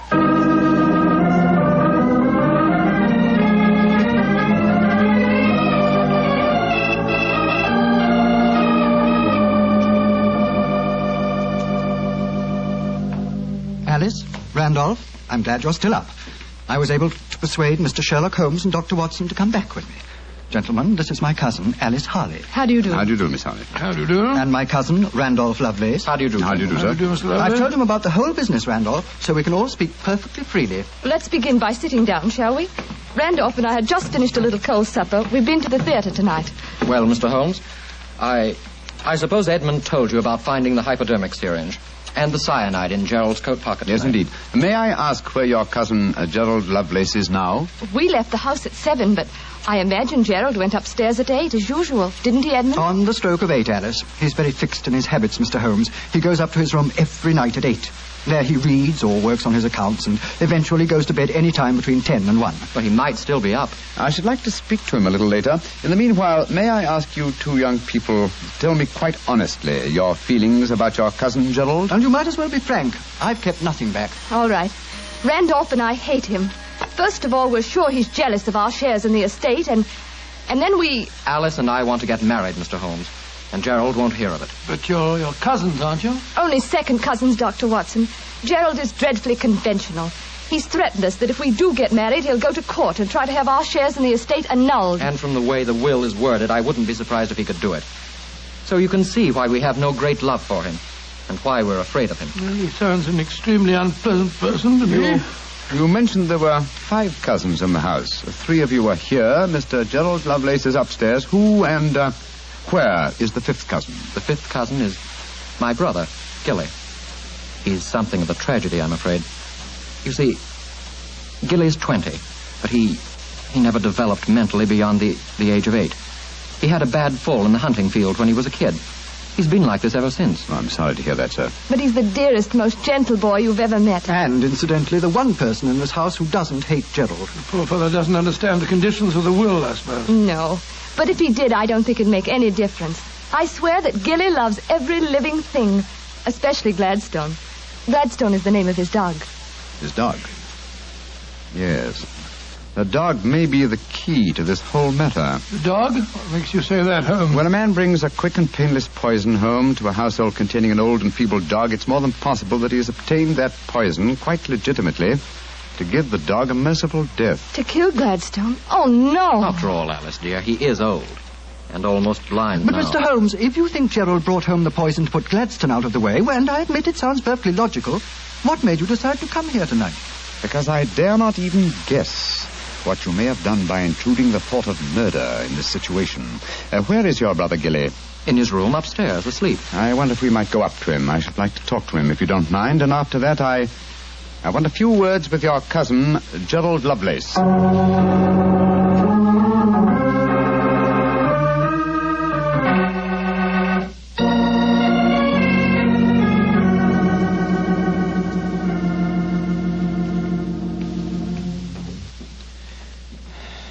He's asleep, Mr. Holmes. Yes, with a dog in his arm. I'm afraid we'll have to waken him. Gilly? Gilly? That's all right, Gladstone. We're not going to hurt him. Gilly? Who is it? Oh, hello, Alice. Who are these men? They've come to take Gladstone away. No, Gilly, we haven't. Oh, of course not, Gilly. We've just come to admire him. Your brother's been telling us what a fine dog he is. Oh, that's different. Isn't he beautiful? I just had such a wonderful dream about him. Such a wonderful dream. What was it, Gilly? Well, he was all young again. Just a puppy. He was chasing a rabbit across a cliff top. And I was running with him. Oh, Gladstone looked so beautiful. Didn't you, old boy? Of course you did. And you know, the rabbit went down a hole, and Gladstone went down after him. And I went down after Gladstone. And we all had tea with the rabbits. Oh, it was so funny. They all had little green hats on. Hats with feathers. I wanted Gladstone to try one on, but he wouldn't. So sleepy. Come on, Gladstone. Let's go back to the tea party. Poor kid. His world may be a great deal more pleasant than ours, Watson. That's what I'd like to think, Mr. Holmes. Now I'd like to have a few words with your cousin Gerald. His room's at the end of this corridor. I'm afraid Gilly wasn't much help to you, Mr. Holmes. On the contrary, young lady, he told me exactly what I wanted to know. Here we are. This is Gerald's room. There's no light under the door. He must have gone to sleep. And I'm afraid we must waken him, too. Must be a heavy sleeper. But he isn't. He's a remarkably light one. Come on, let's go in. Strike a match, will you, old fellow? Sure. The gas mantle's at the head of his bed, Dr. Watson. Yeah. Well, he's lying on the outside of his bed. He must be... There's blood on the pillow. Great Scott Holmes, the back of his skull smashed in. He's been murdered. Oh, no! Horrible! Yes, Watson, but not by the blows on his head. Look here on the table by his bed. A hypodermic syringe and a broken file. Yes, a broken file. Reeking of bitter almonds. Poor devil. Well, I won't pretend I liked him. But what a ghastly way to die. All they that take the sword shall perish with the sword. So the scriptures say, Mr. Lovelace. The very suspicion of the killing has brought murder to pass. Well, it's too late to prevent it. Our job now is to find the killer and see that he's brought to justice.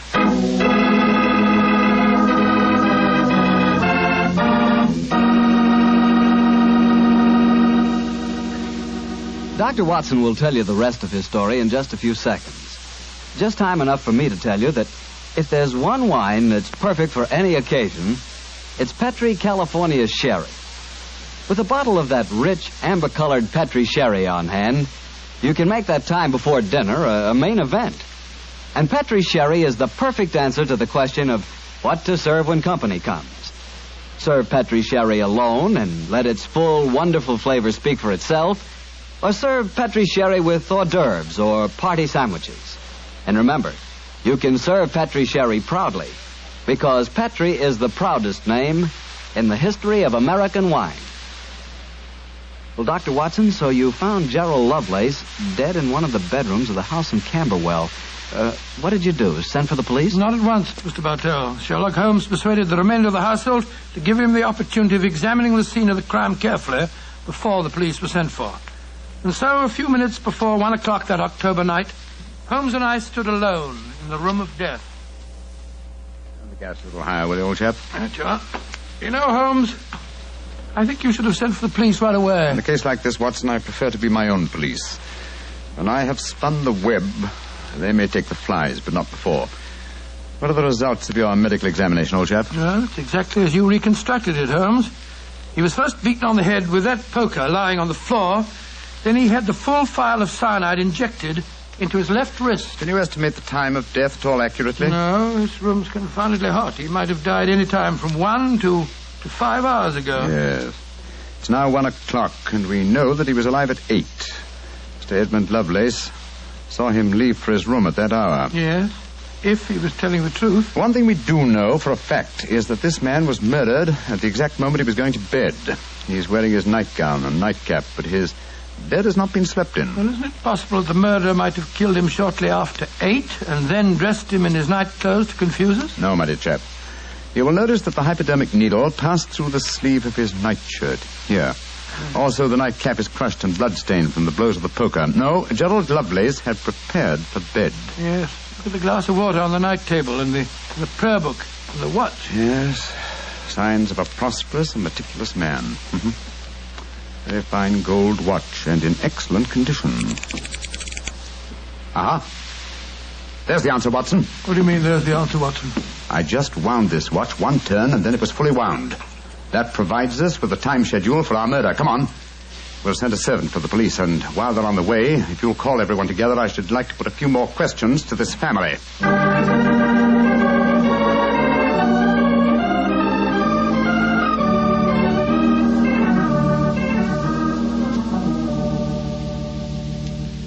Before the police arrive, I should like to hear your statements again very carefully, if you don't mind. Mr. Edmund Lovelace, What were your exact movements tonight? I left here shortly before 10. From 10 o'clock until the time I came to Baker Street, I was with my client. His name and address, please. Derek Waterlow, 39 Onslow Square, South Kensington. Thank you. Make a note of these, will you, Watson? All right, you're home. You, Miss Harley, and you, Mr. Randolph Lovelace, went to the theatre together. Can any independent witness testify as to your movements? Well, yes, Mr. Holmes. We went with friends, the Grant Moresbys. They live at the Clarendon Hotel off Charing Cross. What time did you leave this house? Well, it was about 7:45, wasn't it, Alice? Yes, and after the play, we went to the Café Royal for a little refreshment with our friends and then came back here. I see. And what time did you arrive back at this house? Just a few minutes before midnight. I remember the grandfather clock in the hall striking just as we went into the drawing room. And your brother Gilly, sir. I hate to waken him again. Have you any idea of his movements tonight? Well, he never goes out after dark, Mr. Holmes.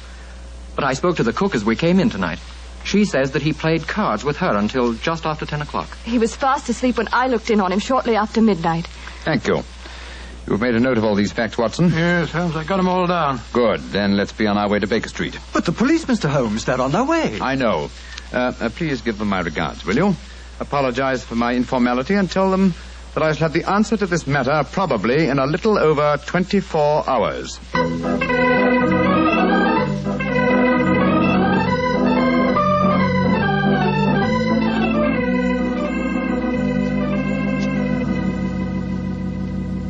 Holmes, here it is well after midnight. You haven't done a thing on the Camberwell case. No, but you have, old chap.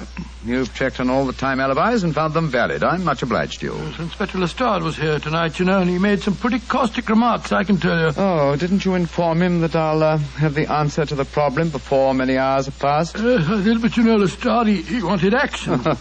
He shall have it.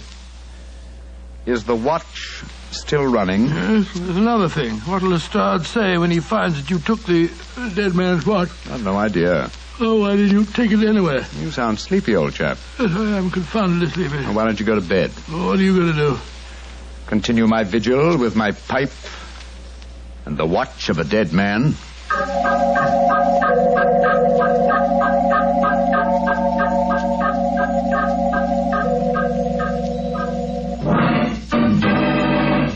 Watson, wake up. What time is it? 5 o'clock in the morning. Good Lord, will you dig up at this hour? The watch has just stopped.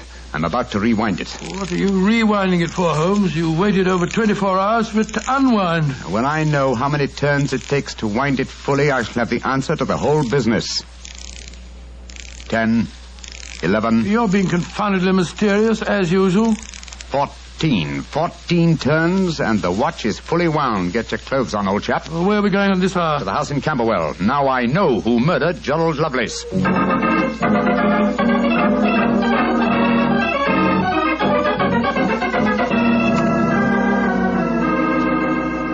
Mr. Edmund Lovelace, I'm glad you let us in. Please take us up to your young cousin's room at once. Really? What do you want with him? I'll explain in a moment. Please take us up to him. Oh, of course, but what brings you here at this hour of the morning? Mr. Holmes knows who murdered your cousin. Well, I'm glad to hear it. It's more than the police seem to know. They were here half the night cross-examining us. Here we are. I don't think we'll bother to knock.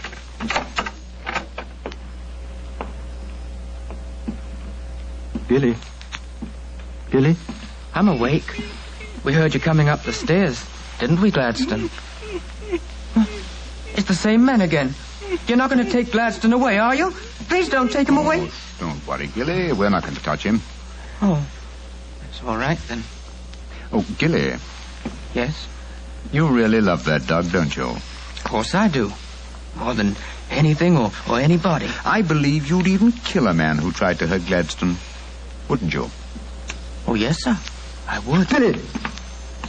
No. Great Scott. Gilly, I don't think you'd really kill a man. I don't think you could. Couldn't I, though? How would you kill him? I'd hit him first. I'd take a poker and hit him on the head so he couldn't fight back. And then I'd take the nasty needle he told me he was going to stick in Gladstone and I'd fill it full of that water he showed me and I'd stick it in him. That's what I'd do. Then he'd be dead. And he couldn't hurt my Gladstone anymore. Not ever. Let's leave him, shall we? Goodbye, Gilly. Pleasant dreams. Goodbye, sir. Good old Gladstone. You satisfied, sir? Yes. Poor Gilly. There's no doubt about it, of course. Oh, can there be no one who described the murder to him, and yet he's just given an exact description of its method? What'll happen to him? They won't try him. No. A little pressure in the right places, and he'll be released to a private nursing home. I'll do everything I can, Mr. Lovelace. Thank you, Mr. Holmes. Thank you very much.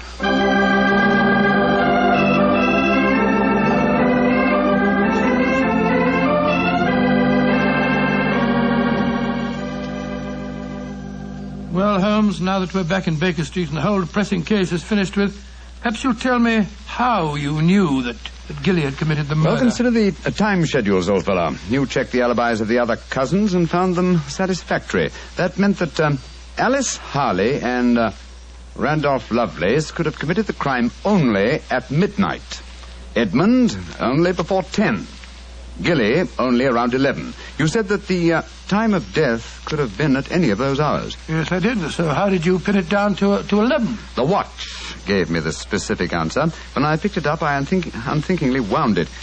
Made one turn and was then fully wound. Now, when does a methodical, precise man like Gerald Lovelace wind his watch? Just as he's going to bed. Exactly, old fellow.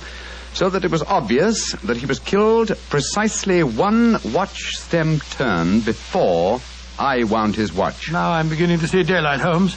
So you let the watch run down? That's what I did. It took 28 hours, from 1 o'clock the night before last until 5 this morning. Now, how many turns did it take to rewind it? 14, wasn't it? That's right.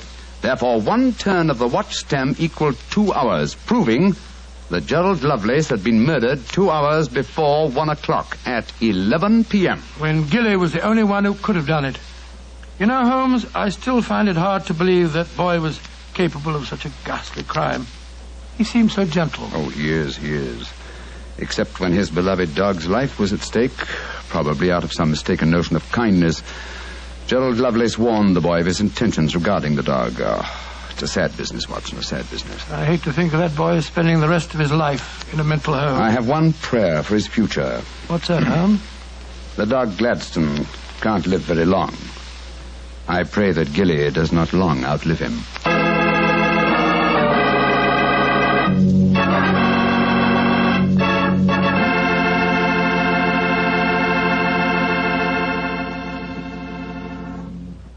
Doctor, that was a remarkable bit of deduction on the part of Mr. Holmes. Yes, extremely clever, wasn't it? Of course, if I may say so, I was of some small help myself. Small help?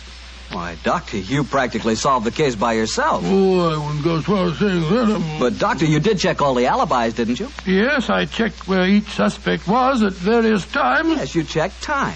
And what's more important than time? Well, Why, Doctor, time is even vitally important when it comes to wine. I was wondering how you were going to bring that in. And one thing we do know, Petri took time to bring you good wine. So nobody can miss with Petri wine. It's just got to be good. You know, you can't be in the wine business as long as the Petri family without really learning all about the fine art of making wine. And don't forget, the Petri family has been making fine wine since way back in the 1800s. So, naturally, they've been able to hand on down, from father to son, the result of generations of experience at turning luscious, sun-ripened grapes into fragrant, delicious wine. No matter what type of wine you prefer, you'll like it more if it's a Petri wine, because Petri took time to bring you good wine. Well, Dr. Watson, what new Sherlock Holmes story do you plan to tell us next week? Well, now, next week, Mr. Bartell, I'm going to tell you a most unusual adventure that Holmes and I had when we were attending a performance at the Opera House in Rome. It concerns a famous singer who lost her voice, an understudy who was nearly lynched, and a murder that baffled the police. I call it The Adventure of the Terrifying Cat. Well, that's a story we've got to hear. Thank you, Mr. Bartell. And before you go, I want to talk to our friends about their war bonds. You know, during the war, the best investment we could find was the United States war bond. And for my money, they're still a great investment. They're called United States savings bonds now, and only the name is changed. Savings bonds are sold in the same denominations and give you all the same advantages. And you can buy savings bonds at the same places at your bank or your post office or through the payroll savings plan. So invest all you can in United States savings bonds, because you cannot find a better or a safer investment?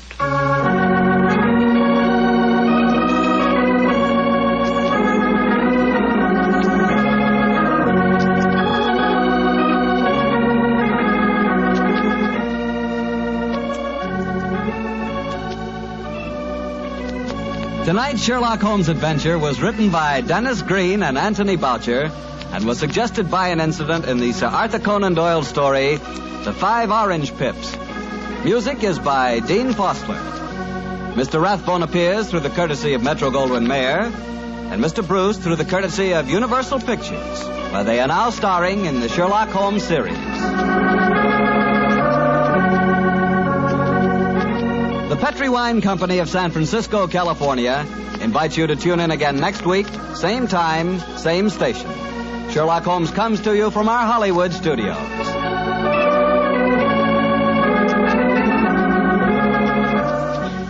This is Harry Bartell saying good night for the Petri family. Listen every Monday on most of these same stations at 8 o'clock to Michael Shayne, followed immediately by Sherlock Holmes. This is the Mutual Broadcasting System. Petri Wine brings you Basil Rathbone and Nigel Bruce in the new adventures of Sherlock Holmes.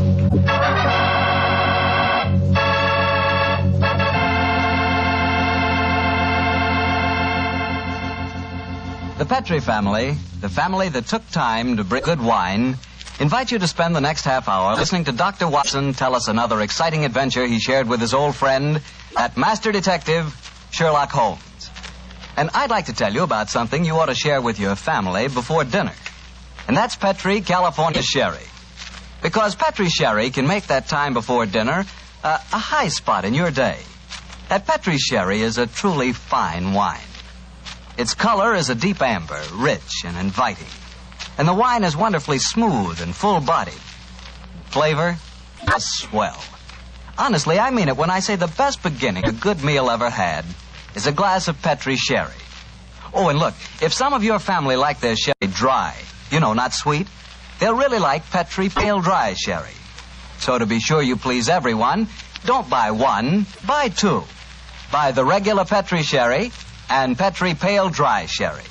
And be sure you look for those letters P-E-T-R-I, because they spell the proudest name in the history of American wine, Petri.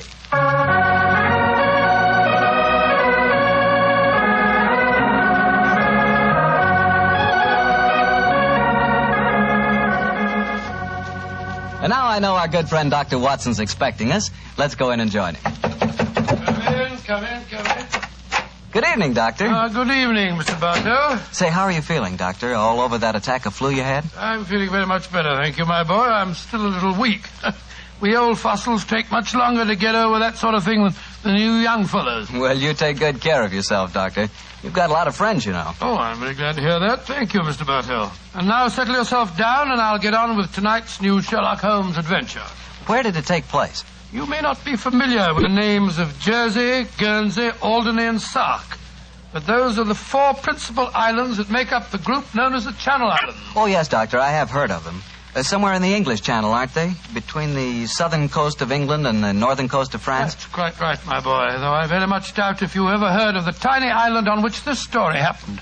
It was the island of Garth, a minute but self-contained spot with a population of just under 1,000 inhabitants, subsisting, and from what I saw of the island in those days, subsisting very well on its dairy products. Was it under the rule of the British government, Doctor? No, Mr. Bartell, not exactly. You see, the island belonged to a family by the name of Horn. The head of the family, who was known as the Seigneur of Garth, was an independent ruler owing nominal allegiance to the King of England. That allegiance was expressed by one of those traditional ceremonies in which the Seigneur annually presented 1 pound of freshly churned butter to a representative of the British Crown. Times haven't changed much, have they, Doctor? Pound of butter is still worth a king's ransom. But tell me, what were you and the great Sherlock Holmes doing on the island of Garth? Well, I just coming to that, my boy, if you'll give me a minute. It was in the summer of 1896 when, to my utter amazement, Holmes informed me that we were going to the island of Garth as the official representatives of the British Crown to accept the annual presentation of butter. At the time, I must confess, I couldn't see why Holmes wanted to accept such a ridiculous mission. It was only as we approached the island in a small fishing boat that he told me a great deal more was at stake than a pound of butter. Unfortunately, Mr. Bucktel, I'm not much of a sailor, and as the wind was blowing hard and the sea racing, I'm afraid I wasn't a very intelligent companion.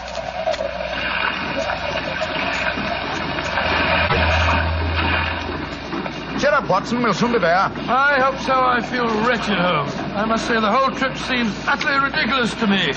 Plunging and bobbing about in a little boat in a raging torrent just because somebody wants to give somebody else a pound of butter. Dear old Watson, you don't really think our mission is so innocuous, do you? Then why are we going to the island of Garth? We're going to the island of Garth at the express wish of its present ruler, Martha Horn. Martha Horn? I never heard of her. Extremely spirited old lady. And the only woman who dared tell a certain resident of Windsor Castle that she looked devilishly dowdy for an empress. Great Scott, you mean that Watson, that Martha Horn's behests are not lightly disregarded. Obviously, she wishes to see me urgently. Also, my brother Mycroft put pressure on me. He reminded me that a visit to Garth might be closely allied to this emerald tie pin I wear. Of course, you recall the origin of this pin? Well, naturally. That lady at Windsor Castle gave it to you after our little trouble last year over those stolen plans for the Bruce Partington submarine. Exactly, my dear fellow. But remember that the spy Oberstein had put those plans up for auction in all the naval centers of Europe. Some hint of their nature must have leaked out. It's even possible that other powers may be able by now to duplicate the pride of our submarine fleet. And whoever controls the channel, Watson, controls England. Well, they're dropping anchor, and yet we're still a quarter mile out from the island. Why do you think they're doing that? Here comes the skipper. He'll tell us. Here is as close to the island as we may approach, monsieur. We have already sent signals. A smaller boat is putting out for you. It will be here in a little while. Thank you. A smaller boat? Good Lord. Holmes, you were hinting at the naval significance of the island of Garth. Yes, old chap, I was. Well, what good would it be as a port if even a small boat like this can only come within half a mile of it? For a surface vessel, no. But we were speaking of submarines. Garth, I learned from the encyclopedia, boasts a magnificent interior cavern accessible only through underwater channels. Great Scott, an ideal natural harbor and dry dock for a submarine fleet. Precisely. And on the control of the island of Garth, Watson, may well rest the fate of the British Isles. Now, old chap, perhaps you see why Mycroft was so anxious for us to collect a pound of butter.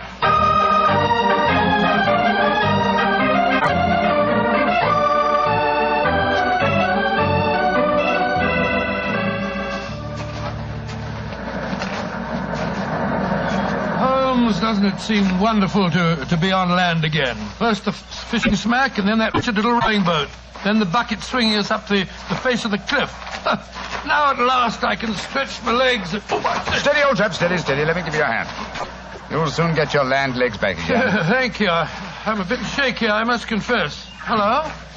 Who's that couple walking towards us? Our welcoming committee, no doubt. How do you do? Mr. Sherlock Holmes and Dr. Watson. Permit me to present myself. I am Dr. Hugo Oberwald. How do you do, sir? How do you do, Doctor? And this is Mrs. Reeves, the housekeeper at Horn Castle, where you will be staying. How do you do? How do you do, Mrs. Reeves? Welcome to the island of Garth, gentlemen. We were deputed to come and greet you back to the castle. We can walk there across the cliff tops. It isn't very far. Ah, splendid. I think my friend will appreciate traveling on terra firma once again. Dear me, Herr Doctor.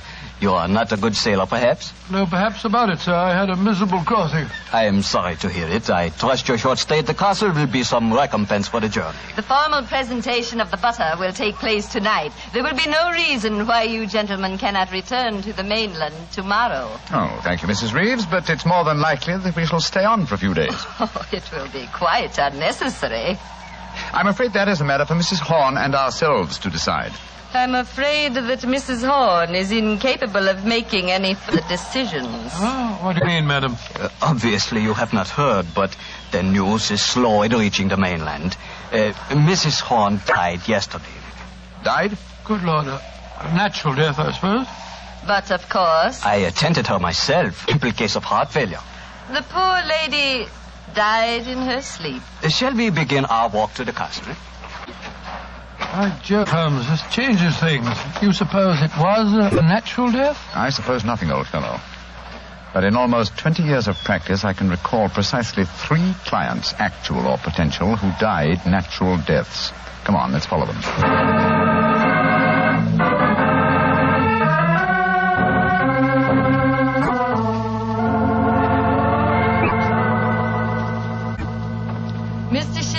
Holmes, Dr. Watson, this is Mr. Christopher Horn, grandson of Mrs. Horn and the new ruler of Garth. How do you do? Hello. How do you do, sir? Very nice of you fellows to come over here. Too bad you had to arrive just as the poor old gal kicked the bucket, though. Allow me to offer my condolences on your grandmother's death, sir. Yes, indeed, Mr. Horn. Thank you. It was a ghastly business. I found her, Christopher. Frightful sight. There was an awful silly grin on the old dear's face, and... Don't you think it would be more to the point if you were to explain the ceremony in connection with tonight's presentation? Oh, you're right, Reeve. Reeve is a terrible tyrant, but she is efficient. Don't know what I'd do without her.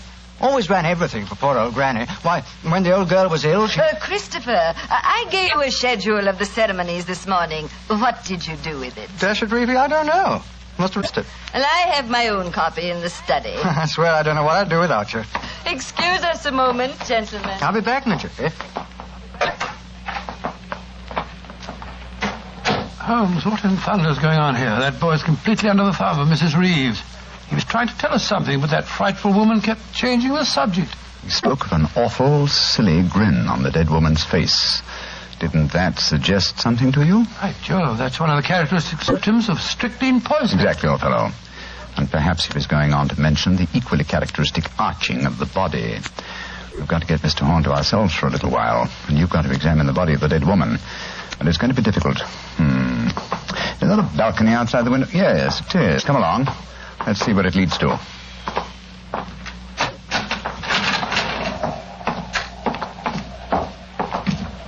The balcony seems to lead right round this particular wing of the castle. Must have served as a lookout in the olden days.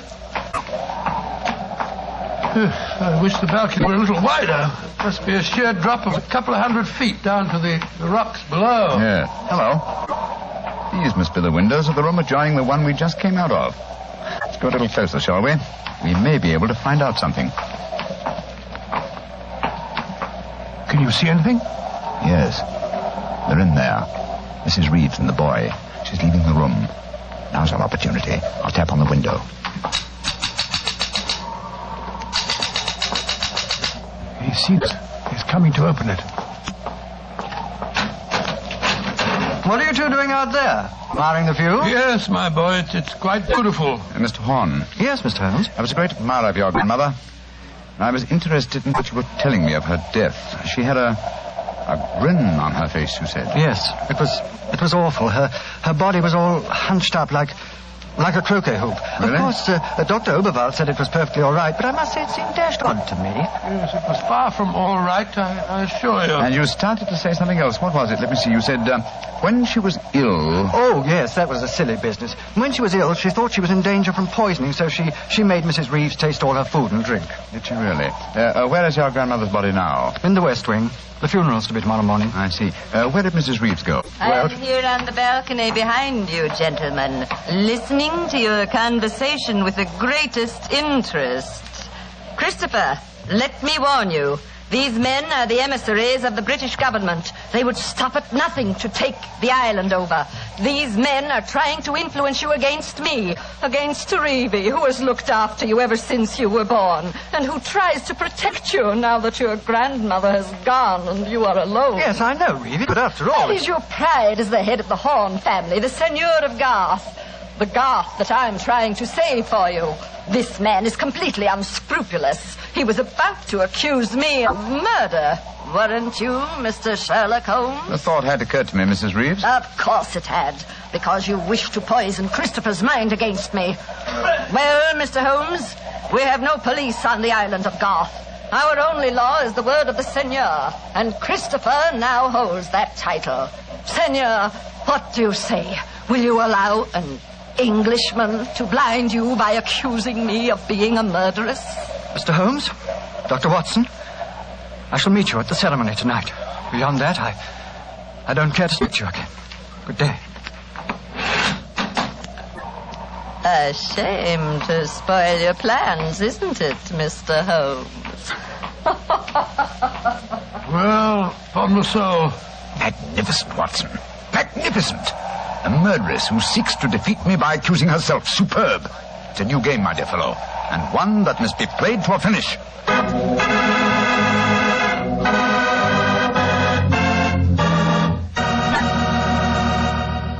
We'll hear the rest of Dr. Watson's story in just a second, so I'm just going to remind you that right now is one time you'd really enjoy a glass of Petri California Port. You couldn't ask for a more delicious wine. Petri Port, with its deep, rich red color and its heart of the grape flavor, is one of America's all-time favorite wines. Petri Port is wonderful after dinner and perfect to serve when company comes. Try it. But just remember that when you want the kind of port I'm talking about, you've got to make sure it's Petri Port, because all Petri wines are good wines. Dr. Watson, this is certainly an unusual story you're telling us tonight. What happened after Mrs. Reeves left you and Sherlock Holmes standing on the balcony? We retired to our rooms and had a quiet and lonely lunch. Though the great man said little, I could see that he was deeply excited and that his keen brain was evolving some plan that would enable us to solve the mystery of Mrs. Horne's death. After lunch, we started to descend the stairs leading to the main hall of Garth Castle. As we did so, Holmes said... Watson, we're in no danger ourselves. Mrs. Reeves knows that we're here as emissaries of the British government. Yes, and if we didn't return with the butter within a few days, there'd be a British dreadnought here looking for us. However, I am in danger of one of my worst defeats. My professional pride is piqued. If only I could... Watson. Yes, Holmes? If at any time today I slip you a note, don't read it at once, but... Shh. Here comes Mrs. Reeves. Precisely, Watson. I entirely agree. If I do not make the test on Mrs. Horne's body within 24 hours of her death, it will be useless. I must make it by 3 o'clock this afternoon. Mr. Holmes. Oh, yes, Mrs. Reeves. I want to apologize for my behavior before lunch. I was intolerably rude. Oh, please, no. Whatever my quarrels may be with British politics, I at least owe to both of you the dues of hospitality. That's very gracious of you, Mrs. Reeves. I wonder, would your hospitality also include a personally conducted tour of the subterranean caverns for which this island has become internationally famous? Would they really interest you? Well, I'm afraid that my friend and I won't have the time. Oh, yes, not at all, Watson, not at all. We have plenty of time, as long as we're back here by 3 o'clock. I'm sure Dr. Oberwald would be delighted to join us. He has made quite a study of the unique rock formation. Oh, that's splendid. It should prove a most interesting excursion. But, Holmes, why do we want to go stomping around a lot of damp and smelly caves? Well, the exercise will do us good, old fellow. Will you lead the way, Mrs. Reeves? And please remember that it's most important that I return here... I remember, Mr. Holmes. You must be back here by 3 o'clock.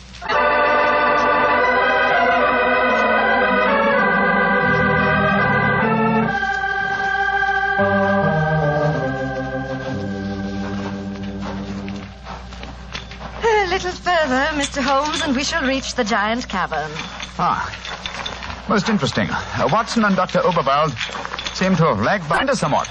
They will be here in a moment. There. This is the giant cavern. Magnificent. Truly a miracle of nature. It's a natural submarine dry dock hewn out of the rocks.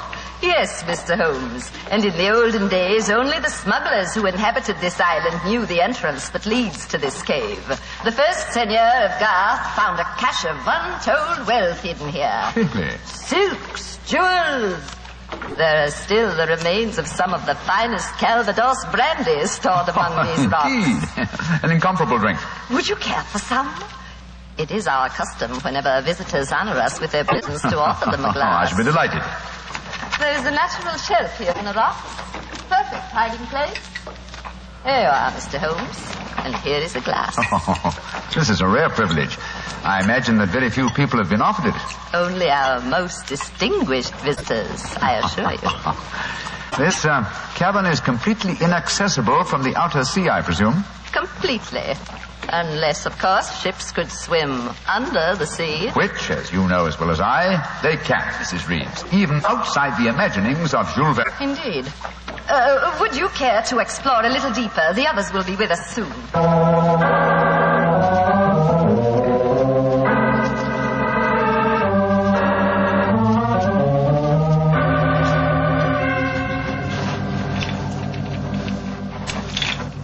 Dr. Oberwald, the others seem to be some way ahead of us. Yes, they do, don't they, Doctor? Holmes! Holmes! Where are you? Dear me, I'm afraid we cannot follow them. What do you mean? The next cavern is already cut off by the rising tide. Great Scott, you mean that they're cut off? I am afraid so. But do not worry, Herr Doctor. In a few hours, the tide will recede. They are in no danger. Just, shall I say, temporarily marooned.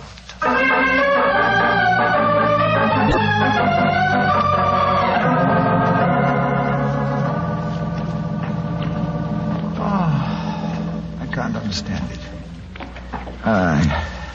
I'm getting confoundedly sleepy. I'm so sorry.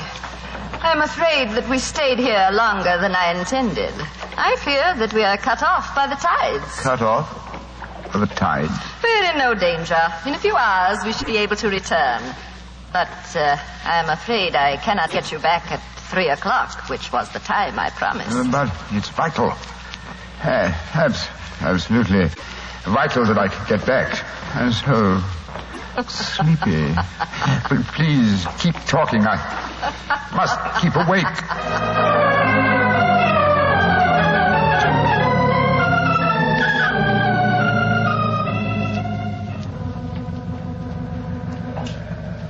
Dr. Oberl, I must get to Sherlock Holmes at once. I am sorry, Herr Doctor, but we are not able to control the forces of nature.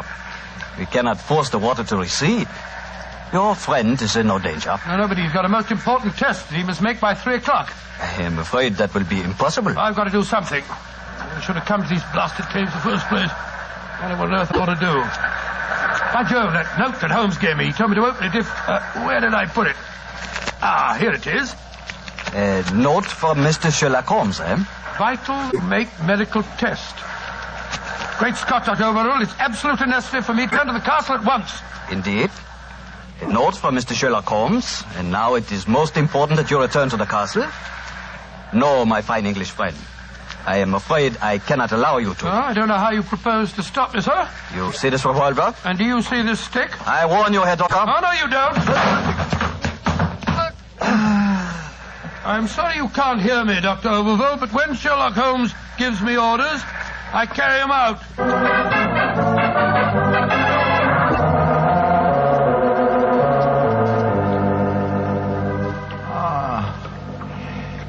Mrs. Reeves, are we still trapped by the tide? What time is it? 5 o'clock. I'm afraid that you will be a trifle late for your important appointment. What a pity. You deliberately trapped me here. You drugged the brandy and kept me a prisoner. Did I? Now, why should I do that, Mr. Holmes? Because you're greedy of power. That's obvious in your domination of that pleasant though weak young man who is now Senor of Garth. I'm sure your beliefs would find support in certain ideologies now arising in Germany. Your choice of a German doctor as an accomplice in your plans would support that theory. And what might my plans be? I should say that you're determined to give Garth as a submarine base to Germany. With this island in their power, they could control the channel. Very interesting. And I suppose, as well as being a spy, I'm responsible for Mrs. Horn's murder? You and Dr. Oberwald between you. She was too strong for you. You had to get her out of the way. You probably made subtle attempts on her life at first, the origin of which you did not realize, but which caused her eventually to send for me. My arrival forced your hand, and so you and Dr. Oberwald resorted to the quite unsubtle expedient of poisoning her. All pure supposition, Mr. Holmes. The only law on this island is Christopher Horn. Do you suppose he'll believe you? No, I suppose he won't. You've outwitted me, Mrs. Reeves. I walked into your trap just as you intended me to. Then in that case, you may collect your pound of butter tonight and return to the mainland tomorrow. Mrs. Reeves, how much longer do we have to wait for the tide before we can make our way back to the castle? We can leave now. We could have left at any time. There's another secret entrance that is above the tide level. I merely had to make you overstay the hour of your test. I could not risk Christopher's seeing definite proof. Come now. I shall lead you back. You fool.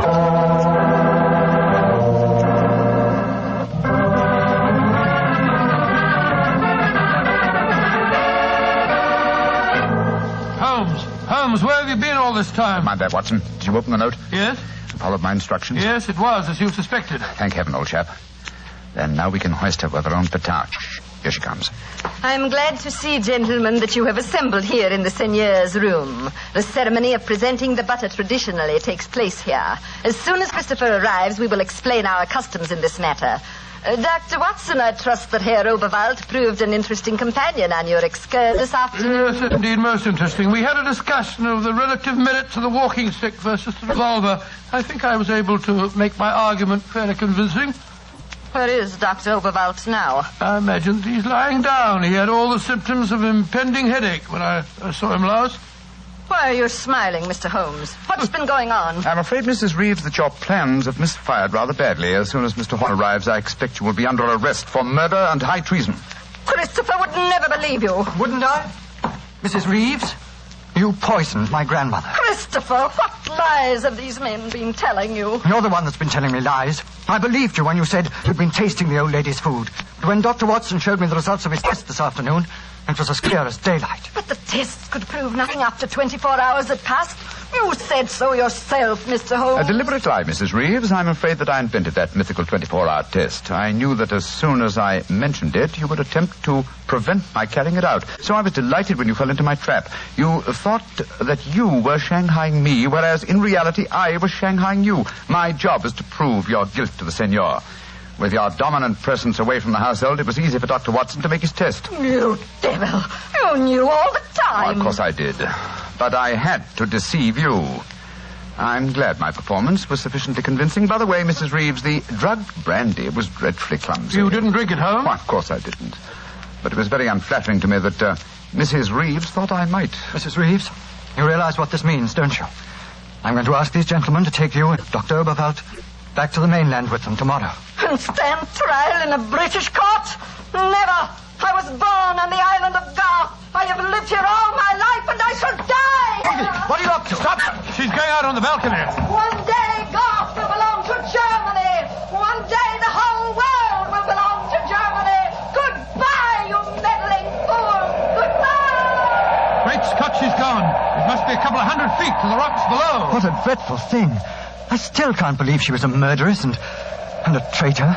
Now, it's shocking. A shabby finish to a shabby business. Mr. Horn, I suggest that we make sure Dr. Oberwald does not escape justice, and that we then perform the ritual presentation of the butter. Yes, Mr. Holmes. The island of Garth will still pay tribute to England, and I think it always will.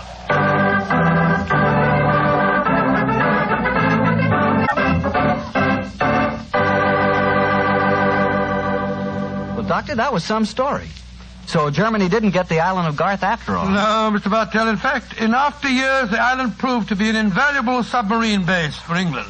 Say, what about the pound of butter? Did Holmes get it? Oh, yes. But why are you so interested in the butter? Are you kidding? In our house, butter is our second most favorite topic of conversation. Your second most favorite? Well, what's your favorite topic of conversation? Remember, you asked me. Petri wine. Oh, as if I didn't know. Doctor, that Petri wine is something to really talk about. You know, the Petri family has been making wine for generations. Why, the art of making fine wine is their heritage, handed down from father to son, from father to son. Believe me, when it comes to turning luscious, sun-ripened California grapes into fragrant, delicious wine, the Petri family really knows how. And they're proud of their wine, too. That's why the name Petri on a bottle of wine really means something. It's the personal assurance of the Petri family that every drop of that wine is good wine. It ought to be, because Petri took time to bring you good wine. Well, Dr. Watson, what new Sherlock Holmes adventure do you have lined up for us next week? Next week, Mr. Bartell, I'm going to tell you a story that took place on the Sussex Downs many, many years ago. It concerns a young girl, a painter in watercolors, and a very wise old lady. I call it The Adventure of the Living Doll.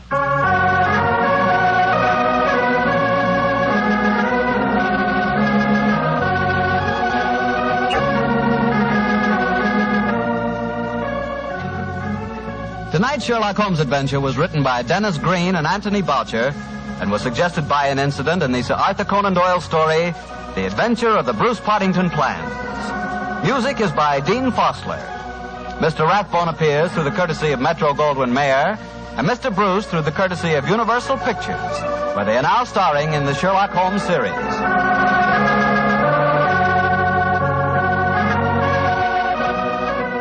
The Petri Wine Company of San Francisco, California, invite you to tune in again next week, same time, same station.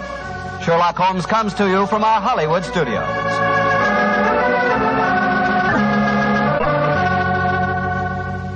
This is Harry Bartell saying goodnight for the Petri family. For a solid hour of exciting mystery dramas, listen every Monday on most of these same stations at 8 o'clock to Michael Shayne, followed immediately by Sherlock Holmes. This is the Mutual Broadcast. Petri Wine brings you Basil Rathbone and Nigel Bruce in the new adventures of Sherlock Holmes.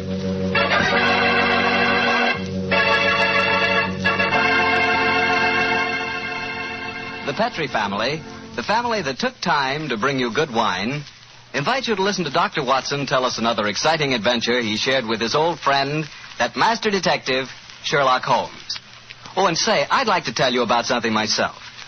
I'd like to tell you about the wine that more Americans prefer than any other wine.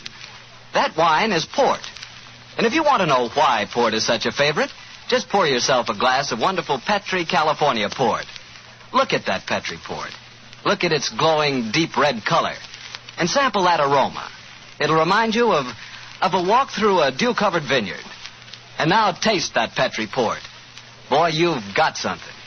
Petri port is one of the most delicious wines ever poured from a bottle. Right then and there, Petri port will become your favorite wine. I'm confident of that. And I'm sure you'll want to serve Petri port to your friends, too. After dinner or any time they drop in for a visit. And remember, you can serve Petri port proudly, because those letters, P-E-T-R-I, spell the proudest name in the history of American wines. Petri. Petri wine.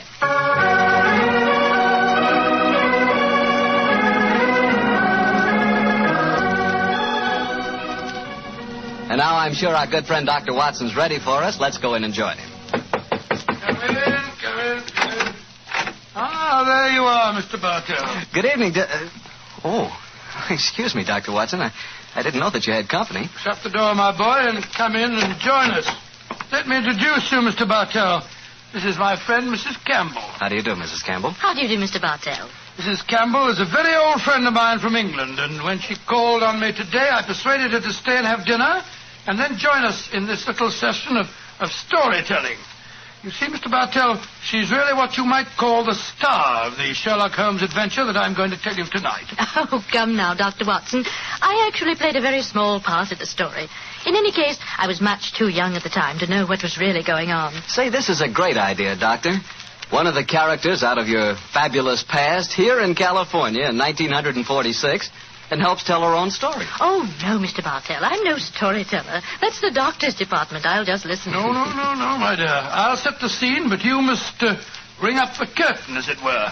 In any case, my memory isn't too clear on some of the early points in connection with the case. You will have to help me out. Oh, but you're talking to millions of listeners on the radio. I'd be terrified to speak over the air. We're on the air now, Mrs. Campbell.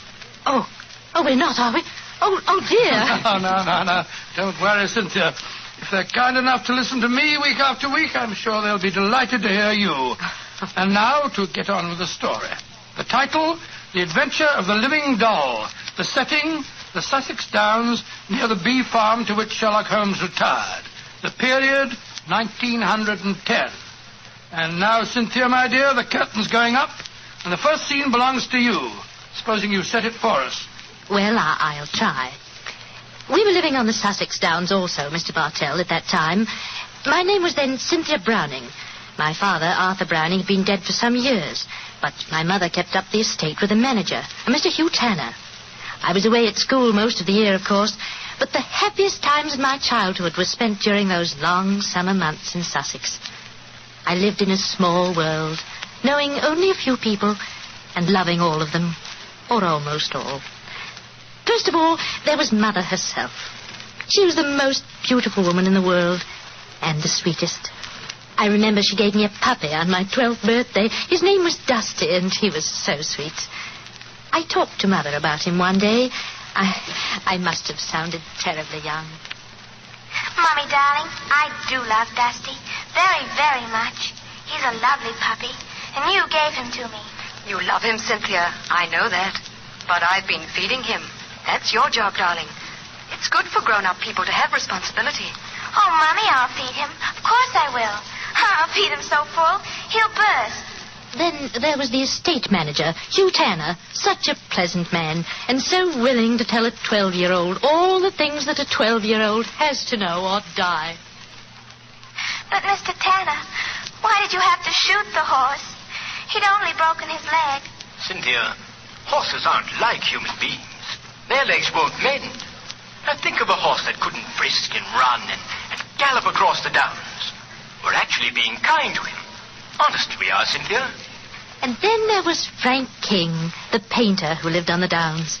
He taught me to open my eyes and really see things. No, Cynthia. That sunset isn't red. It's gold and rust. And the water, child, look at it. It's almost rose in this light. Rose flecked with cobwebs of eggshell blue. Cynthia, darling, a sunset's never just one color. Do try and remember that, won't you? And then there was Mr. Pound from the city. I gathered that he was terribly rich and he wanted to marry Mother. But he certainly didn't understand little girls. Cynthia, I'm going to give you half a crown for being a very good little girl. Now, tell me, what will you do with it? I'll buy something for Mommy. Oh, no, my dear. This is your own money. You put it in the savings account at the post office, and it will make more money for you. Always remember, my dear, take care of the pennies, and the pounds will take care of themselves. Then there was the wonderful wise woman who knew all the things that aren't in books. Always remember, my bunny, that it's good luck to touch the hump of a hunchback. But the curse of Beelzebub himself will be upon ye if ye look at a sliver of silver moon through the glass. And then the strangest and most wonderful of them all was the lean, middle-aged man with a sharp face and the bee-net whom I met one day on the downs. Good afternoon, young lady. Good afternoon. I'm Cynthia Browning. My name is Holmes. Sherlock Holmes. Why are you carrying that net? You looking for butterflies? Oh, no, Cynthia. I'm a bee farmer. Bee farmer? Oh, that sounds funny. How do you farm bees? Well, come over to my place one day and I'll show you. I say, that's a beautiful doll you're carrying. Isn't a doll. It's my mascot. It was given to me by Frank King, the painter. He made it for me. He made it to look as much like me as possible. I call her me. It's remarkable likeness. See the hair? That's clippings off my hair. And the nails? Those are clippings from my own nails. She's really me. I love her. Your own nails and hair, and the doll is an exact replica of you? I don't like that, Cynthia. Remember, my dear, my name, it's Sherlock Holmes, and I live at the bee farm, and if anything unusual happens, come to me at once. Of course, Dr. Watson, I'll confess that first meeting with Sherlock Holmes rather frightened me. You didn't understand why he was so worried about the doll, eh? No, but I remembered what he said about coming to him if anything unusual happened. And I'm sure that unusual something did happen. Yes, Mr. Bartell, and within a very few days. But at this point, I think Dr. Watson should take over the story. It's where he and Mr. Holmes really entered into it. Oh, very well. As I mentioned earlier, Mr. Bartell, I was staying with Holmes. Late in the afternoon, as I remember, that you ran over to the bee farm where I first met you, Cynthia. A few moments before you arrived, Holmes and I, each of us with a cup of tea in our hands, were seated on the veranda, gazing out across the downs and discussing the mutability of human affairs. It's strange, Watson, that after a lifetime devoted to the more flamboyant aspects of everyday life, that now, in what is the fast approaching twilight of my days, I find such peace and companionship in the exact and predictable behavior of bees. I wonder what Moriarty would have thought. Oh, you talking as if you're an old dodger of 90. You say what you like, but I don't think that you'll ever really be happy in retirement. You miss the danger, the excitement of the chase, the public acclaim. What are you talking about? My work was never for the public.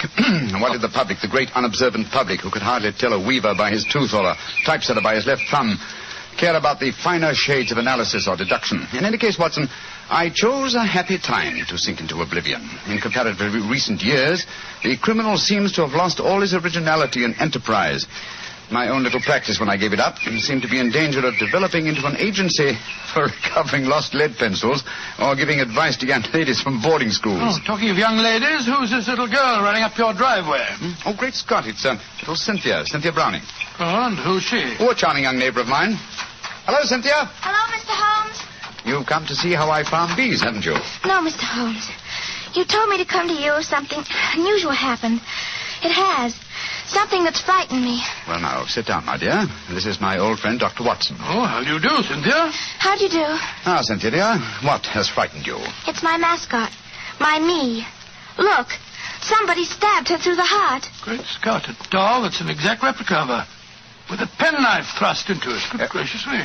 When did you find your mascot like this? Just after tea. Mommy had some gentlemen calling on her. And afterwards I went up to my room and found poor me on the bed. I remembered what you told me about anything unusual. And so I came over here as fast as I could. Yes, I'm glad that you did, Cynthia. Did you tell your mother where you'd gone with her? No, I didn't. She was still talking to the gentleman. Well, she'll worry about you when she discovers your disappearance. No, don't worry, Watson. I shall go over and talk to her at once. Cynthia, my dear. Yes, Mr. Holmes? Who were the gentlemen calling on your mother? Well, there was Mr. Tanner. Yes. He's the man who looks after the estate for Mommy. Mm-hmm. Mr. King, the painter. Mr. King is the man who made this doll, eh? Now, who else was there? Mr. Pound. He's a businessman from London that's staying with Mommy. And they were all present in your house when you found the mascot lying on the bed. Yes, Mr. Holmes. Watson, old chap. Yes, sir? I'm going over to see Cynthia's mother at once. I want Cynthia to stay here with you. Guard her, old chap, as you would your life.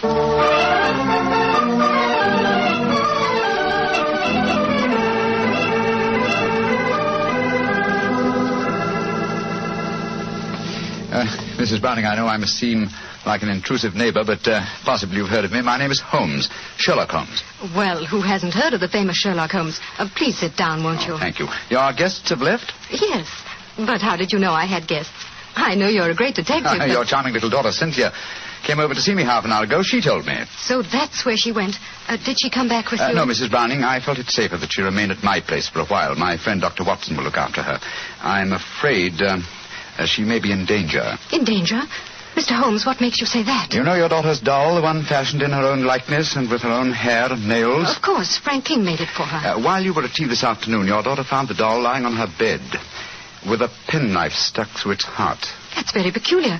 But I don't see that she should be in any danger because of it, Mr. Holmes. Mrs. Browning, certain practitioners of magic believe that if a doll like effigy is made of a human being and the effigy is then mutilated, that a similar fate will befall the living original. But, Mr. Holmes, that's black magic. You can't possibly believe in it. Not in the results of stabbing a doll, Mrs. Browning, but well, it's possible that someone is trying to kill your daughter. To kill Cynthia? Oh, no. It may be more than a possibility, I'm afraid. And when these magical means fail, they will turn to more direct methods. But who could possibly want her death? You have not remarried, Mrs. Browning? No, I feel it my duty to devote my life to Arthur's child, Cynthia. Yes, then anyone wishing to marry you might feel that Cynthia stood in the way. But that's absurd. But logical, Mrs. Browning. Do you mind if I ask you a very personal question? With Cynthia's safety at stake, you may ask any question. Are any of the three men who were present at tea this afternoon desirous of marrying you? Well, Please be completely honest, Mrs. Browning. At different times, they've all asked me to marry them, yes. And you won't contemplate marriage because of your dead husband's child, Tell me, Mrs. Browning, have you seen this penknife before? It was the one found stuck through the doll's heart. I don't think I've ever seen it before. One final question. Would anyone among Cynthia's acquaintances have a knowledge of the practice of magic? Well, the old woman that Cynthia called the wise woman might. Oh, who might she be? A strange creature that lives in some hovel on the downs near here. She brews weird concoctions with herbs, love philters, and all that sort of thing. I'd be a suitable companion for your daughter, Mrs. Browning. I know it, Mr. Holmes. I've told Cynthia over and over again that she mustn't stray off and see the old woman. But you know how disobedient children are at her age. I'm sure she's been over there recently. I'd like to talk to this woman. Where does she live? I don't know exactly, but Frank can take you there. He used her as a model. Frank King, the painter? Yes, he lives in the village. Then I shall call on him at once and persuade him to accompany me. We must find that wise woman and I hope save your child from magic. Magic and possible murder.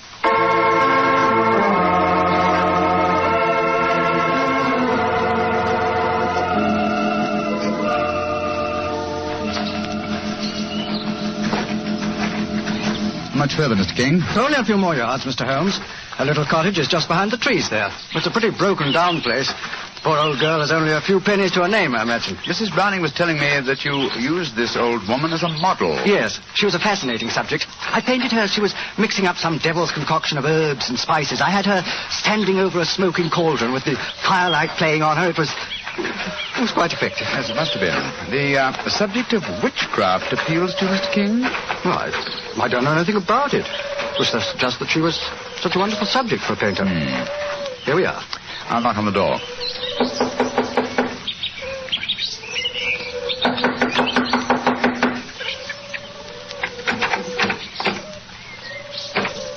I think we'll take the liberty of going in, shall we? I don't see why not.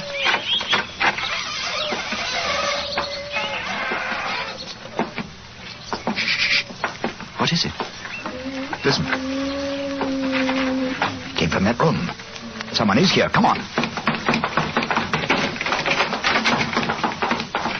Look at her. Look at her head. Poor devil. Yes, she's still alive. She isn't long to this world. Can you hear me? Here, let me lift you up a little. Can you understand what I'm saying? Tell me, who was it that did this to you? She's too far gone to speak. Got a piece of paper and a pencil? Yes. Wait a minute. Here you are. Thanks. Now, can you write the name of the man who did this to you? She's pushing the pencil away. I don't suppose she knows how to write. She's trying to show you something, Mr. Holmes. She's trying to crawl over to the wall. Yes. Here, let me help you. This will be a hiding place of some kind. Look. She's taking a brick out of the wall. What is it? Great Scott. Money. A veritable jackdaw's nest of pennies. And small silver. And at least a dozen golden sovereigns. That must be the money. Look! She's picking out one of the silver coins. She's trying to give it to you. A sixpence, but what? Oh, poor woman, she's dead. Just as she was trying to tell me something. I can't understand it. Golden sovereigns in this hovel, and she was showing you a silver sixpence as she died. Mr. Holmes, what are you going to do? First, check on the young girl's safety. Meanwhile, I should like you to go back to my mother's. Assemble the other two men who were present at tea time this afternoon and keep them there until I arrive. I shan't be long. But the police? I shall summon them, Mr. King, when I have the murderer to offer them. And I'm convinced that will be before the sun sets tonight.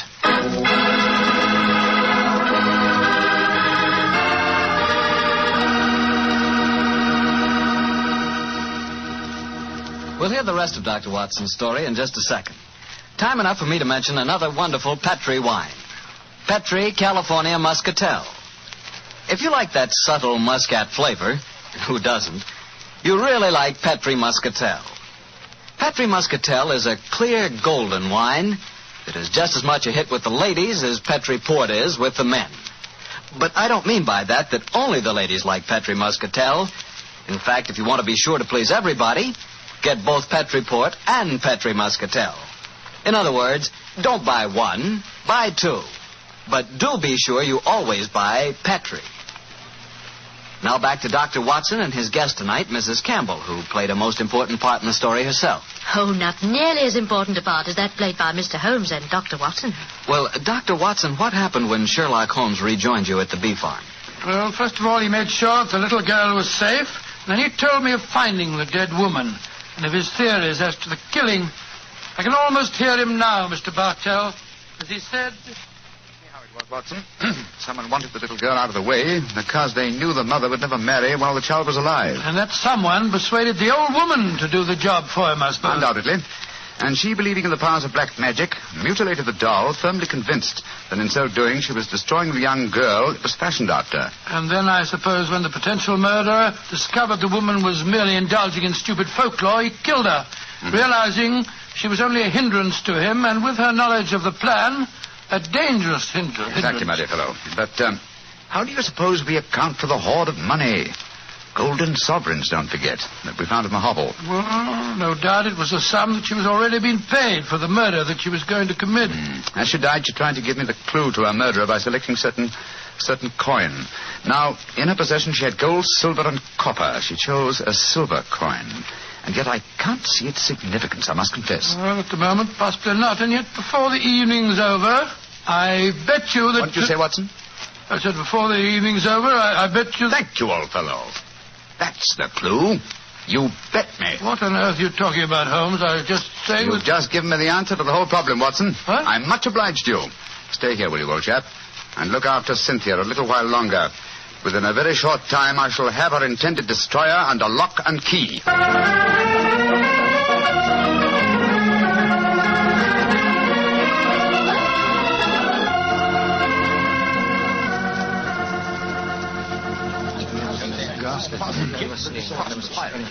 Mr. Holmes, I'm glad you've come. I've had the greatest difficulty in persuading these three gentlemen that their presence was necessary. Within a few minutes, Mrs. Browning, two of them will be entirely free to leave if they want to. Mr. Holmes, I think it'd be a good idea to tell everyone what happened. Yes, Mr. Mr. Pound, Holmes, I I don't think it'd be a good idea to tell Indeed. everyone what happened. Yes, how do you do, Mr. Pound? How do you do, Mr. Holmes? Look here. If there's some scandal down here... there is, Mr. Pound. Then I want my name kept out of it. You hear? I have a seat on the London Stock Exchange. Oh, very comfortable for you. Yes. And the other gentleman, by the process of elimination, must be Mr. Hugh Tanner, the manager of your estate, Mrs. Browning. Yes, I'm Hugh Tanner. And now, Mr. Holmes, supposing you tell us what this is all about. I'm a straightforward man, and all this mystery is rather aggravating. Something has happened. Something that concerns us all. What is it? Murder. Murder? Murder? Good Lord, who's been murdered? An old woman who lived in the village. Your daughter, Mrs. Browning, referred to her as the wise woman. Mr. King and I found her tonight in her cottage on the Downs, beaten to death. Murdered. Well, that's shocking, but what's it got to do with us? I'll explain, Mr. Pound. Each one of you, I believe, would like to marry Mrs. Browning. Her daughter, Cynthia, is an obstacle to such a marriage. One of you decided to remove that obstacle and engaged the wise woman to carry out the plan. Finding the woman clumsy and ineffective, you decided that she was a dangerous witness, and so you murdered her. Fortunately, the poor woman, as she was dying, gave me the clue to her murderer. But how did she do that, Mr. Holmes? I thought you said that she died without speaking. She did, Mrs. Browning, but she gave me the clue nonetheless, though I was shockingly slow in spotting it. Well, what was the clue? Yes, let's stop being mysterious and come out into the open. You were with me, Mr. King. As she died, I shall let you tell them. Well, she was dying, unable to speak when Mr. Holmes asked who had attacked her. She couldn't write, but she showed him a hoard of copper and silver coins and a dozen golden sovereigns. Sovereigns in a hovel like that? Oh, I see. She meant her murderer was the man who had paid her. And with all that ill-gotten wealth, she died clutching a silver sixpence. And you still don't see who the murderer is? Come along, gentlemen. You should know it as well as you know your own names. Now, Mr. King mentioned that there were a dozen sovereigns. Whose name does a sovereign suggest? Sovereign? King! You, Frank King, were the murderer. Oh, that's ridiculous. The old woman wasn't exactly a mastermind. Why should she be so indirect? And how much is a sovereign worth? £1. And your name, my friend, with a seat on the London Stock Exchange is Pound. Oh, this is absolutely absurd. I can prove that I've never even met the woman. Well, what is the answer, Mr. Holmes? I'm sure that you know it. The answer is obvious, Mrs. Browning, though I'm ashamed to say that a chance remark of Dr. Watson's gave me the clue. Oh, now look here. Stop beating about the bush, Holmes. What is the answer? A very simple one, Mr. Pound. With 12 golden sovereigns at hand, sovereigns that would suggest either the name of King or Pound, what coin did the dying woman select? A sixpence. Exactly. A humble silver sixpence. And what is the common slang word for a sixpence? A tanner. Precisely. Which tells us that you, Mr. Hugh Tanner, killed the wise lady. Try and prove it. That's all. Just try and prove it.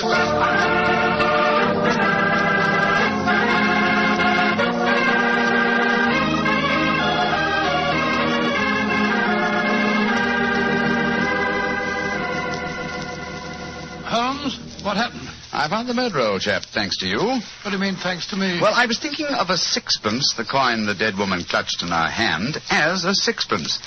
When you said, I bet you, I thought of the much-used expression, betcha Tanner. That gave me the clue to the whole business.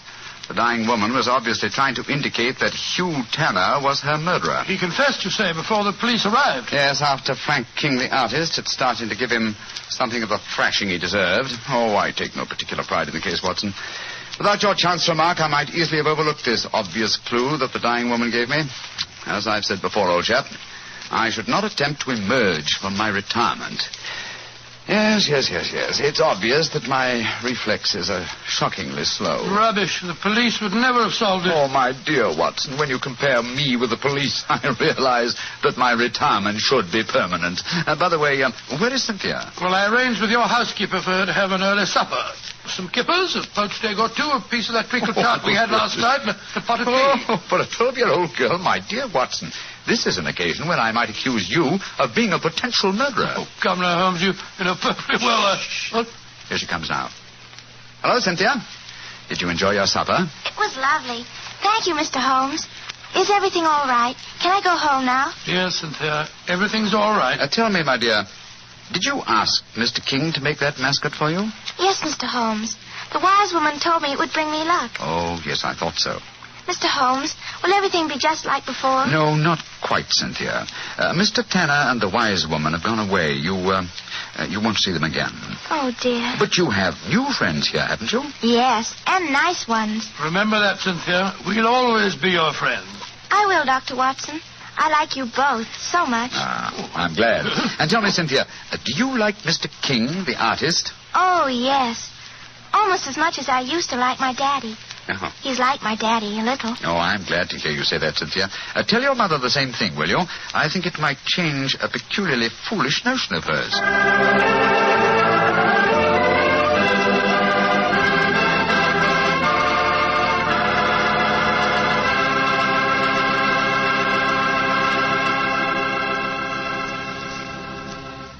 Well, Dr. Watson and Mrs. Campbell, that was a really different kind of story. I'm sure glad you were here tonight, Mrs. Campbell. Tell me, has Dr. Watson changed much since you last saw him? Well, yes. I think he's grown handsomer. No. And what about Mrs. Campbell, Doctor? Has she changed? Well, she is more grown up than the last time I saw her, but she hasn't changed much in one respect. What's that, Doctor? Your appetite, my dear. Oh. I remember how Holmes was amazed at the amount you ate when you were a child, but you certainly had just as hearty a dinner this evening. Well, that was your fault, Doctor. Your dinner was too good. Oh, Cynthia, don't talk about the wine.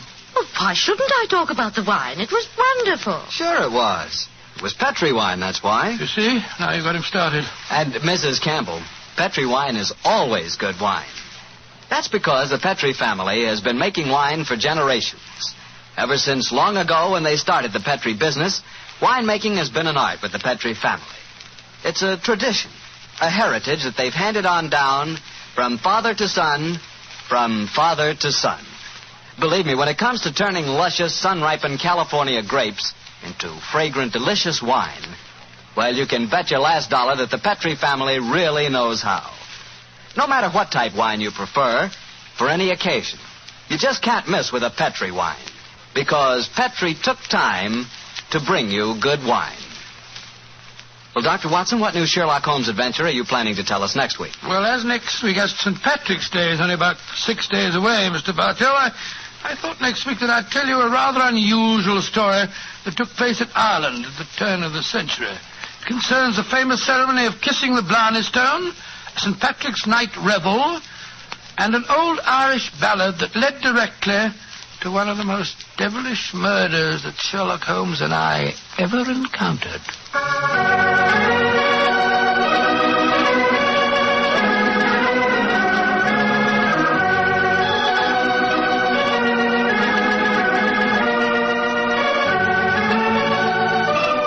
Sherlock Holmes' adventure was written by Dennis Green and Anthony Boucher and was suggested by an incident in the Sir Arthur Conan Doyle story, The Adventure of the Copper Beeches. Music is by Dean Fossler. Mr. Rathbone appears through the courtesy of Metro-Goldwyn-Mayer, Mr. Bruce through the courtesy of Universal Pictures, where they are now starring in the Sherlock Holmes series. You can read about the stars of our broadcast in the April issue of Everybody's Digest. The Petri Wine Company of San Francisco, California, invites you to tune in again next week, same time, same station. Sherlock Holmes comes to you from our Hollywood studios.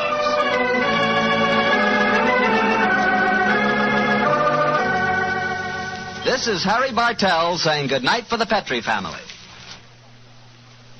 For a solid hour of exciting mystery dramas, listen every Monday on most of these same stations at 8 o'clock to Michael Shayne, followed immediately by Sherlock Holmes. This is the Mutual Broadcasting System.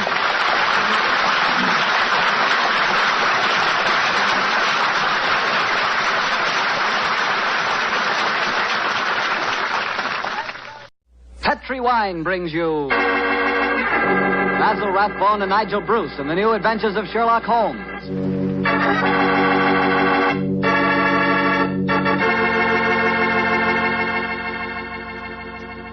The Petri family, the family that took time to bring you good wine, invite you to listen to Dr. Watson tell us another story about his old friend, that master detective, Sherlock Holmes.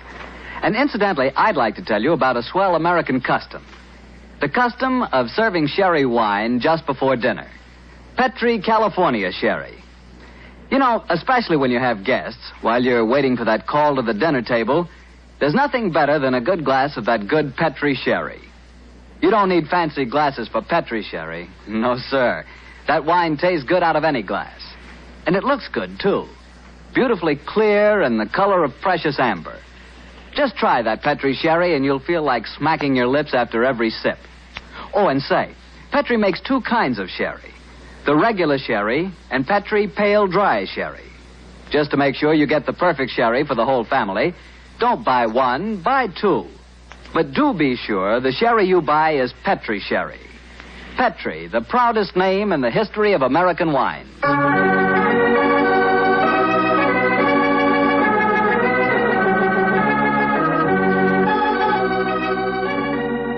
And now I'm sure our good friend Dr. Watson's ready for us. Let's go in and join him. Oh, there you are, Mr. Bartell. Good evening, Doctor. Say, where are the puppies this evening? Mr. Bartell, don't you think it's about time you began to refer to them as the dogs? They're almost a year old, you know. I stand corrected. Where are the dogs this evening? Well, they had another furious battle with a dead seal on the beach today. My housekeeper, Mrs. West, is giving them a much-needed bath. They certainly have an aversion to seals, don't they? Well, Doctor, are you all ready with tonight's new Sherlock Holmes adventure? Yes, my boy, and as yesterday was St. Patrick's Day, I decided to tell you a story that took place in Ireland a few years before the turn of the century. I imagine that you've heard of kissing the Blarney Stone, haven't you? Oh, yes, Doctor, though I've never understood exactly what it meant. Well, let me explain it to you, because the ceremony plays a very important part in the story tonight. Blarney Castle is an imposing 15th century ruin a few miles outside the town of Cork. The castle is many stories high, and in the foremost tower, the famous Blarney Stone is situated. What's supposed to be the point in kissing it, Doctor? The stone is considered a powerful talisman, and the legend runs that whoever kisses it is endowed with eloquence for life. Say, Doctor, if I ever get over to Ireland, I'll certainly kiss that stone. But you're such a storyteller yourself, Doctor. I bet you've kissed it, huh? No, Mr. Bartell. I'm afraid I never had quite enough courage. Courage? Well, why does it need courage, Doctor? Well, because the Blarney Stone is set in a most inaccessible position on the outside wall. To kiss it, it is customary to lower the candidate for eloquence over the rampart, head foremost, with a friend hanging on to his heels. From the top of a castle? It does sound dangerous, Doctor. Oh, it was, my boy, so much so that in recent years a great row of iron spikes was put round the parapet to prevent an accident. Though, of course, at the time tonight's story took place, there was no such guard. And I have a feeling that an accident did take place, Doctor? No, Mr. Bartell, let me tell you the story from the beginning. Sherlock Holmes and I were staying in the city of Cork, where the great man had just solved the singular affair which the local press had referred to as the Leprechaun Murders. A few days before our departure for England, we paid a visit to Blarney Castle. I must confess that I had a certain desire to test the miraculous powers attributed to the Blarney Stone. I very soon changed my mind, however, as Holmes and I stood there, high on the turrets of Blarney Castle, and watched a terrified initiate being hauled up by his ankles and yelling at the top of his voice. Pull me up! Pull me up quickly! I think I'm going to faint! Great Scott, I had no idea that kissing the Blarney Stone was such a hazardous proceeding, huh? Yes. It would seem that eloquence could be more easily obtained than by hanging suspended by one's ankles from a battlement with 100-foot drop below and kissing a piece of stone. Oh, I'll never do that again. Oh, I'll never. I must say, I don't blame the fuller. And yet, my dear chap, on our way over here, you expressed a sneaking desire to kiss the stone yourself. I'll be very happy to hold your ankles if you want to try the experiment. No, thank you. After witnessing the ceremony, I've changed my mind. Then I suggest we make our way back downstairs. I don't think there's much more to be seen up here. Well, by the way, Holmes, do you know the origin of the superstition regarding the Blarney stone? Yes, I do, old chap. The stone was, the story of the stone dates back to the middle of the 15th century. A certain Cormac MacCarthy, called the Strong, a descendant of the ancient kings of Munster and builder of this castle, chanced one day to save an old woman from drowning. In her gratitude, she offered Cormac a golden tongue, which would have the power to influence men and women, friends and foes, as he willed. She told him to mount the battlement, kiss a certain stone in the wall 5 feet below the gallery running round the top. He followed her directions and obtained all the fluent persuasiveness she had promised. And I suppose the story spread and the Blarney Stone has been a magnet to pilgrims ever since. Yeah, a pleasant legend. Holmes. Yes, old chap? Tomorrow's St. Patrick's Day. I bet there'll be quite a bit of excitement in the village tonight. Don't you think it'd be rather fun to pay a visit to one of the local inns? Splendid idea, old chap. Our rather arduous work here in Ireland is concluded, and I think we're more than entitled to a little gaiety.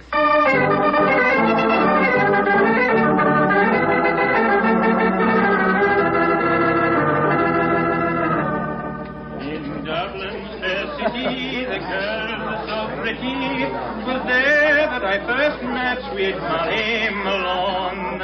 She wheeled her wheelbarrow. Charming, quite charming. A waiter and singing at his work. Singing very well, too. Just the same, I wish someone would come and take our order. Oh, there's a barmaid. I'll see if I can catch her eye. Hi, Miss. Would you gentlemen be after wanting something? Yes, my dear. My friend and I would like a little refreshment, and what would you suggest? What would I suggest, Your Honor? Oh, begorra. There's but one drink a gentleman like yourself should be after pouring down you, and that's the cream of Connemara. Whiskey that'll soften your heart and make you glow with a good feeling so that the little people will be after visiting you. It sounds delightful. Bring 2 glasses, will you? Yes, Your Honor. Yes, Your Honor. I must say I never heard an English barmaid go into such rhapsodies over a nip of whiskey. No, the Irish are distinctly more colourful in their speech. It's an interesting fact, though, Watson, that the Irish are curiously unrewarding in the criminal world. England, Scotland, America, Australia have all produced classics of crime, but the Irish murders, almost without exception, have been purely physical, affairs of hot blood. You say that rather regretfully, Holmes. No, my dear chap, no. I say, Watson, look at this rather florid-looking gentleman coming towards our table. It looks to me as if he's a little under the weather. You fellas have got to have a drink with me. Oh, thank you, sir, thank you, but we've just ordered one. Well, you've got to have it with me. I went to the races at Cork today and made a killing. I'm going to buy all the drinks here tonight. I'm afraid that... Nothing to be afraid of. I'll sit down with you for a moment. There. My name's Hankin, Geoffrey Hankin. What's yours? Mine is Holmes, and this is my friend, Dr. Watson. How do you do, sir? How do you do? Your Honors, that'll be 1 and 6. Here, I'm paying for these. Here. Half a crown, and you can keep the change. Oh, blessings on you, Your Honor. Oh, well, if you insist on paying for our drinks, Mr. Hankin, here's your very good health. Yes, indeed. You're both English, aren't you? Yes, sir. So am I, and it's certainly a relief to hear an English voice again. Oh, you don't like the Irish lilt, sir? Can't bear it.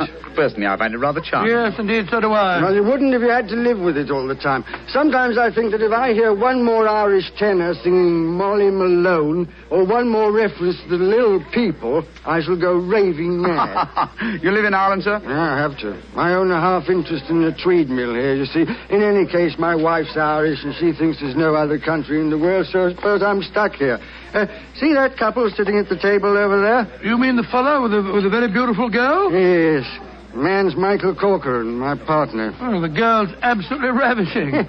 You'd like to meet her? I'd like to, by George, yes. What do you say, Holmes? Oh, very well, Watson. The combination of my natural curiosity and your taste for a pretty face would seem to suit the occasion admirably. I might as well warn you, Doctor, that the pretty face belongs to my wife. Your wife? Oh, good gracious me. I didn't mean to... Oh, well, you better bring your glasses with you.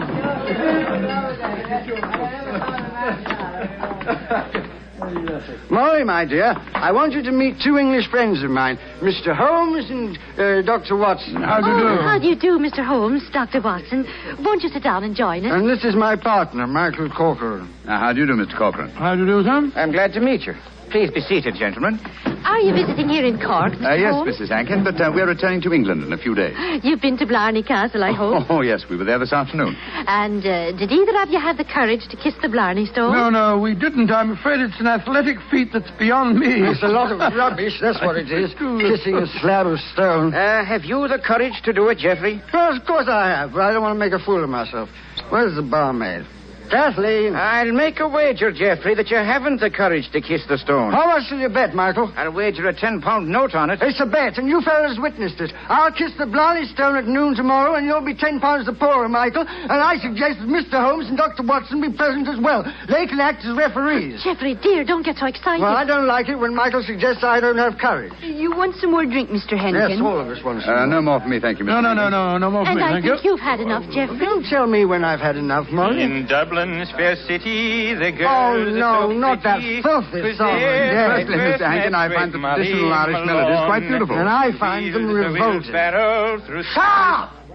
Geoffrey, quiet. Would Your Honor be wanting me to sing another song? My honor would like you to shut up that filthy caterwaul. Really, sir, really, I call that Geoffrey. most uncalled. Sean, please go on with your singing. In Dublin's fair city... You heard me, you great bog-trotting buffoon. I said shut up, and I meant shut up! Geoffrey, I'm leaving here at once.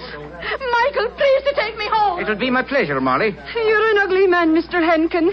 Knocking down poor Sean when he was singing just like a bird. Oh, the devil with him, and all of you. No Irishman will be after forgiving you for this night's work. No, not the little people of old Ireland either. You've made more enemies, Mr. Henkin, than you'll ever see. But you'll be knowing they're there. Fiddlesticks, you can't frighten me with your stupid Irish superstition. Well, bless my soul, that was a charming little party, I must say. Englishmen like Hankin are a disgrace to their country. Fortunately, they're not representative, though. Yes, I must say I'd hate to have a curse put on me like that barmaid laid on him. Watson. Yes? Did you see the glances which Mr. Hankin's partner and his wife exchanged as the brawl started? There was more menace to him in those glances than in all the threats of all the little people in Ireland. Yes. I thought that there was something between them. I say, Holmes, that bet about Hankin kissing the Blarney Stone at noon tomorrow, do you suppose... I suppose nothing, old fellow. But there are forces at work here that I don't like. I think, Watson, that you and I will be at the Blarney Stone at noon tomorrow. It's possible that the bet made tonight is all part of a definite plan, and I have a feeling that the bet is still on.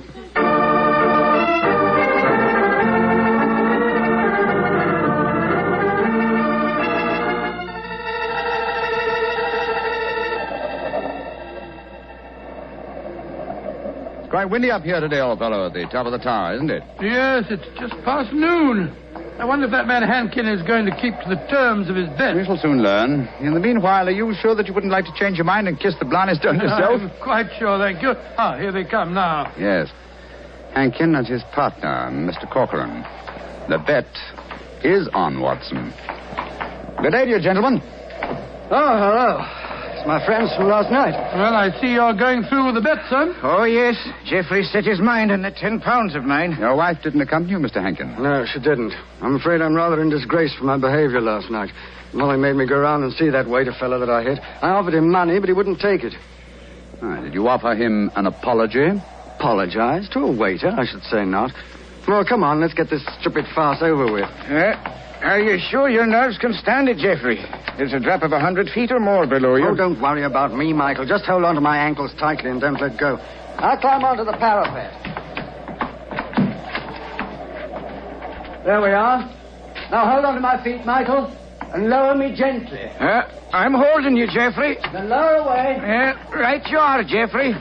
Great Scott, I wouldn't do that for £100. Sliding head first down a vertical wall. That's enough, Michael. I can reach the stone. Oh, his boots. They're slipping through my fingers. I can't hold him. Let me help you. I'm slipping. Pull me. Hold on to him. Hold on to him. Oh, he's gone. I just couldn't hold him. Great heavens. No man could survive that drop. Mr. Corcoran, you deliberately let your partner slip to his death. This is murder. But I don't understand it. I'm a strong man. But he just vanished out of my hands like a greased pig. Let me see your hands, Mr. Corcoran. This is dreadful. Dreadful. There's grease on your hands. Grease. And with a faint trace of boot blacking. Good Lord, Holmes. That means, Watson, that someone, knowing that Hankin was going to kiss the Blarney Stone, smeared his boots with grease so that he would slip out of the grasp of whoever was holding him. As clever a method of indirect long-distance murder as ever I've encountered.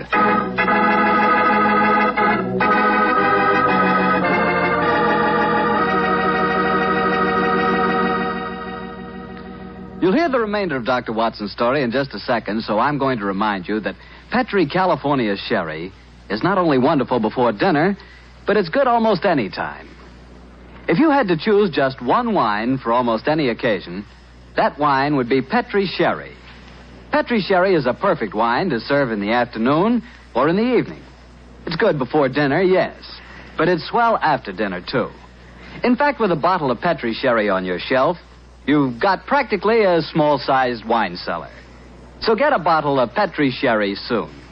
And remember, you can't miss with any wine that has the letters Petri on the label, because all Petri wine is good wine.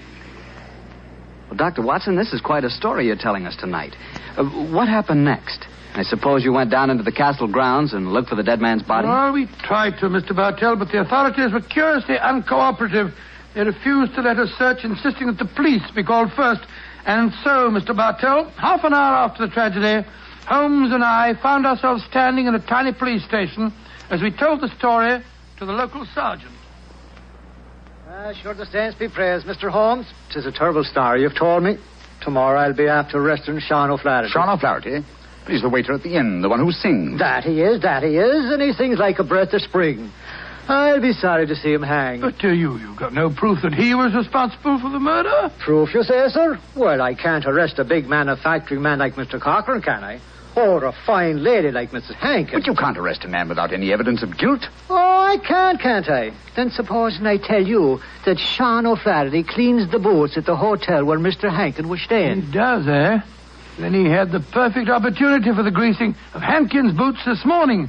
And we know he had a motive for harming him. You're right, sir. And from what I have heard of the dead man's behavior last night, half a dozen people could have heard him make the bet that he'd kissed the Blarney Stone today. Sean O'Flaherty's our man. I'll have to arrest him tomorrow. Tomorrow? But good heavens, man, aren't you going to do something today? A murderer's at large. Today is blessed St. Patrick's Day. Oh, sure, let the poor fellow have the day in peace. Oh, he won't run away. But my dear son... will you come back with me to the castle and search for the body? They refuse to let me do it alone. On St. Patrick's Day? That I will not. We would need a crew of helpers, and where will I be after getting them on blessed St. Patrick's Day? No, we'll do that tomorrow, too. No, today's a day for celebrating. Oh, your methods astound me, Sergeant. Do they now, sir? Don't be after fretting about me. Just enjoy yourself today. Tomorrow we'll see what can be done about it. Well, good day to you, gentlemen. Oh, bless my soul. I've never seen such a happy-go-lucky policeman in my life. It's infuriating. If only I were allowed to examine Hankin's body, I could get to the bottom of this. Well, what are you going to do now, Holmes? The police won't help us. Then we must take the law into our own hands. I think we'll start off by going to the hotel and seeing what we can find out from Sean O'Flaherty.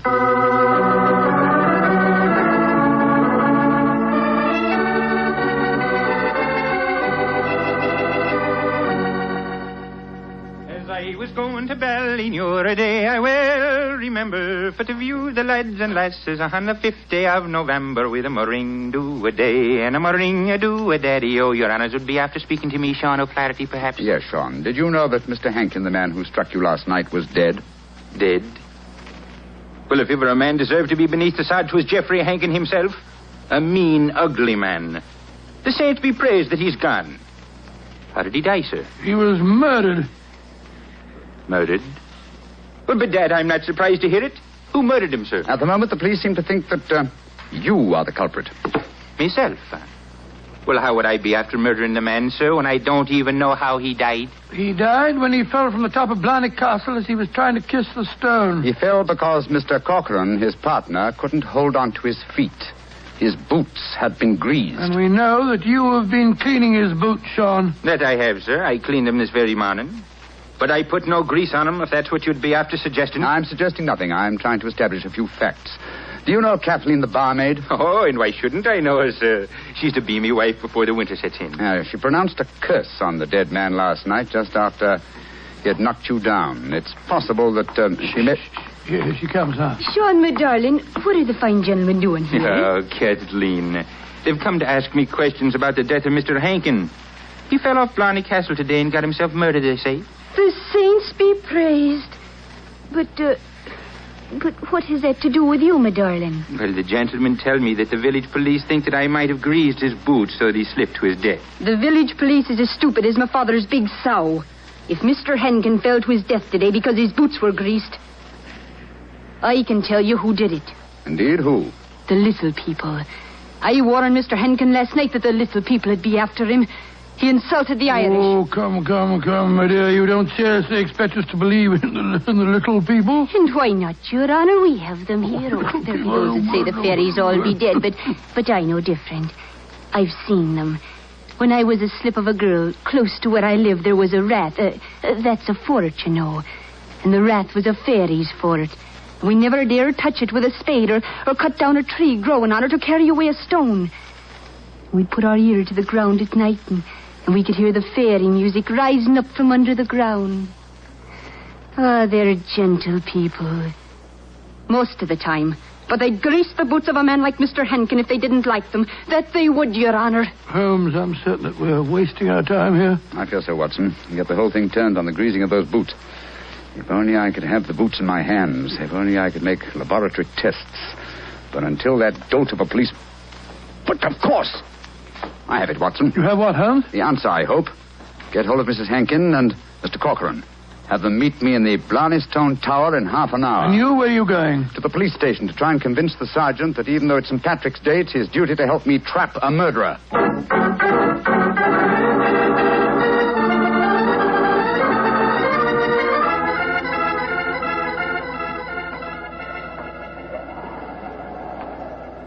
You know, Mr. Holmes, you're an obstinate man. It's blessed St. Patrick's Day, and yet you insist that we meet here on the top of Blarney Castle.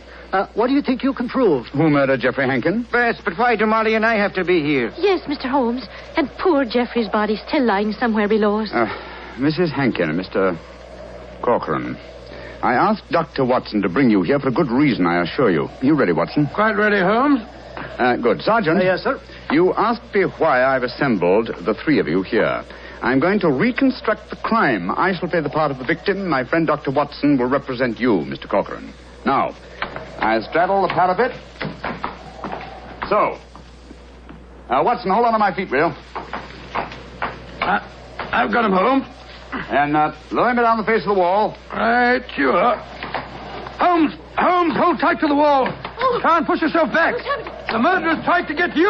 Your boots are covered in grease. Stand back. Come away. Grab my trouser legs, Watson. I've got him, Holmes.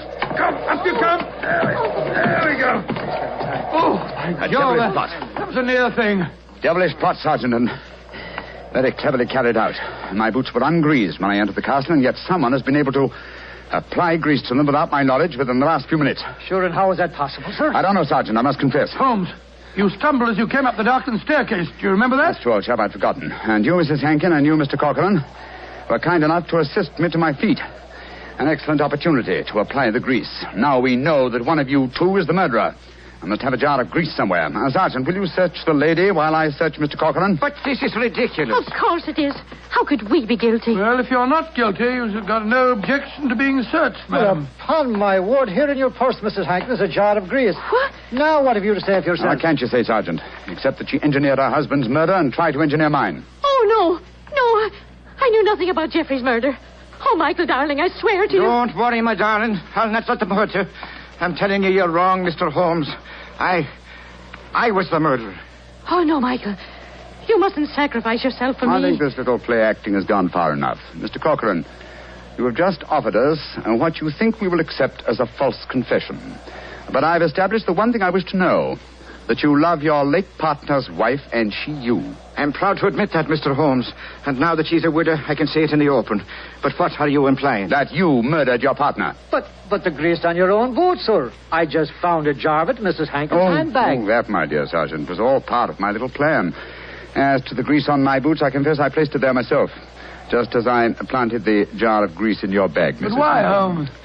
A fraud accomplished two ends. It forced you, Mr. Corcoran, into a betrayal of your love. But what was more important, it proved from what Dr. Watson's natural reactions were that a man holding the greased boots could not fail to realize that fact at once.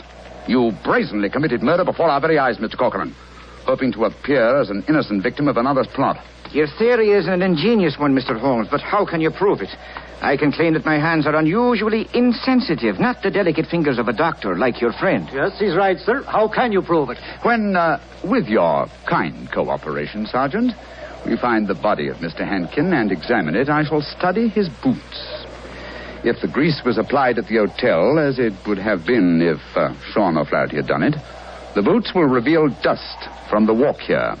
If there is no dust, the grease must have been applied as you grasped your partner's boots with grease-smeared hands, Mr. Corcoran. You should know best what my tests will Grab reveal. him, Sergeant. Grab him. Come back here. Come back. Oh, Michael, don't. Please don't. Goodbye, Molly, me darling. No! Great Scotty. He jumped off the parapet. Now, Mr. Holmes, you can see that I was right, sir. Wasn't I? What do you mean, Sergeant? In waiting until tomorrow to get the search party. Now we can be after finding both bodies at the one time.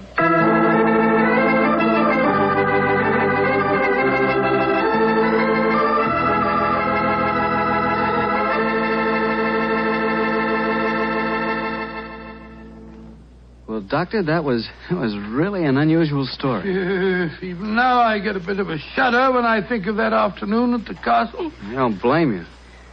Doctor, you know something? Earlier this evening, I said that if I ever got to Ireland, I'd certainly want to kiss the Blarney Stone, remember? Yeah? Well, I've changed my mind. I'd no more want to hang by my heels to kiss that stone than... Well, just let's forget it. But, my boy, don't forget if you kiss that stone, you get the gift of eloquence. You'd be the most convincing fellow in the world. So? So, well, whenever you talked about Petri wine, you'd really do people a favor because they wouldn't be able to resist trying it. Oh, talking about Petri wine isn't important, Doctor. The best way to determine just how good Petri wine really is to taste it. One sip and there's all the proof you need. That's because the Petri family has developed the art of winemaking to a truly fine point. They've been making wine for generations.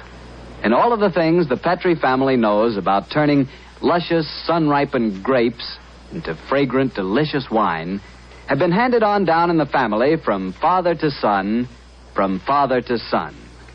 That's why whenever you want a swell wine, for any occasion, you can't go wrong with a Petri wine, because Petri took time to bring you good wine. Well, Dr. Watson, what new Sherlock Holmes story are you planning to tell us next week? Well, now, let me see. Next week, Mr. Bartell, I'm going to tell you a story in which that arch-criminal Professor Moriarty played a most important part. It deals with the theft of a famous painting, of a strange night that Sherlock Holmes and I spent trapped in the interior of a giant metal vault, and of mysterious bloodstains in an empty room.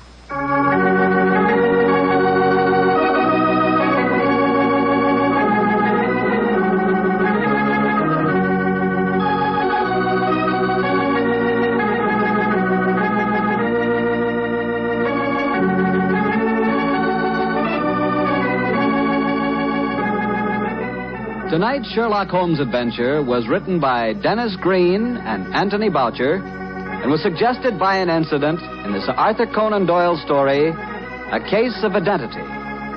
Music is by Dean Fosler.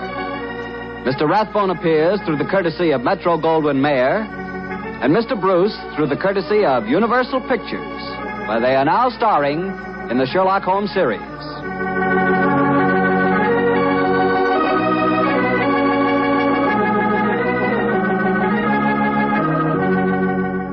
Petri Wine Company of San Francisco, California, invites you to tune in again next week, same time, same station.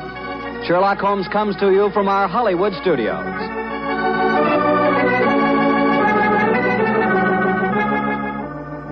This is Harry Bartell saying goodnight for the Petri family. For a solid hour of exciting mystery dramas, listen every Monday on most of these same stations at 8 o'clock to Bulldog Drummond, followed immediately by Sherlock Holmes. This is the Mutual. Petri Wine brings you Basil Rathbone and Nigel Bruce in the new adventures of Sherlock Holmes.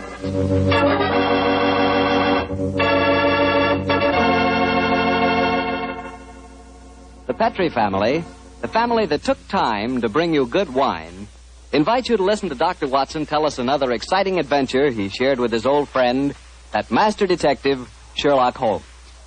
And right now, I'd like to just briefly mention an idea you ought to try tomorrow night, just before you sit down to dinner. Just pour yourself a glass of that good Petri California sherry. Petri sherry is the perfect before-dinner wine. Its cheerful, glowing amber color looks festive and, well, it sort of lends an air of importance to the occasion. And as for the wine itself, just taste it. That Petri sherry is not just ordinary wine, no, sir. One sip and you know that wonderful sun-ripened grapes went into its making. Yes, and you know that Petri sherry was carefully watched over every step of the way. Incidentally, Petri makes two kinds of sherry. Regular sherry and Petri Pale Dry. If you're not sure just which kind you and your friends will like best, try them both.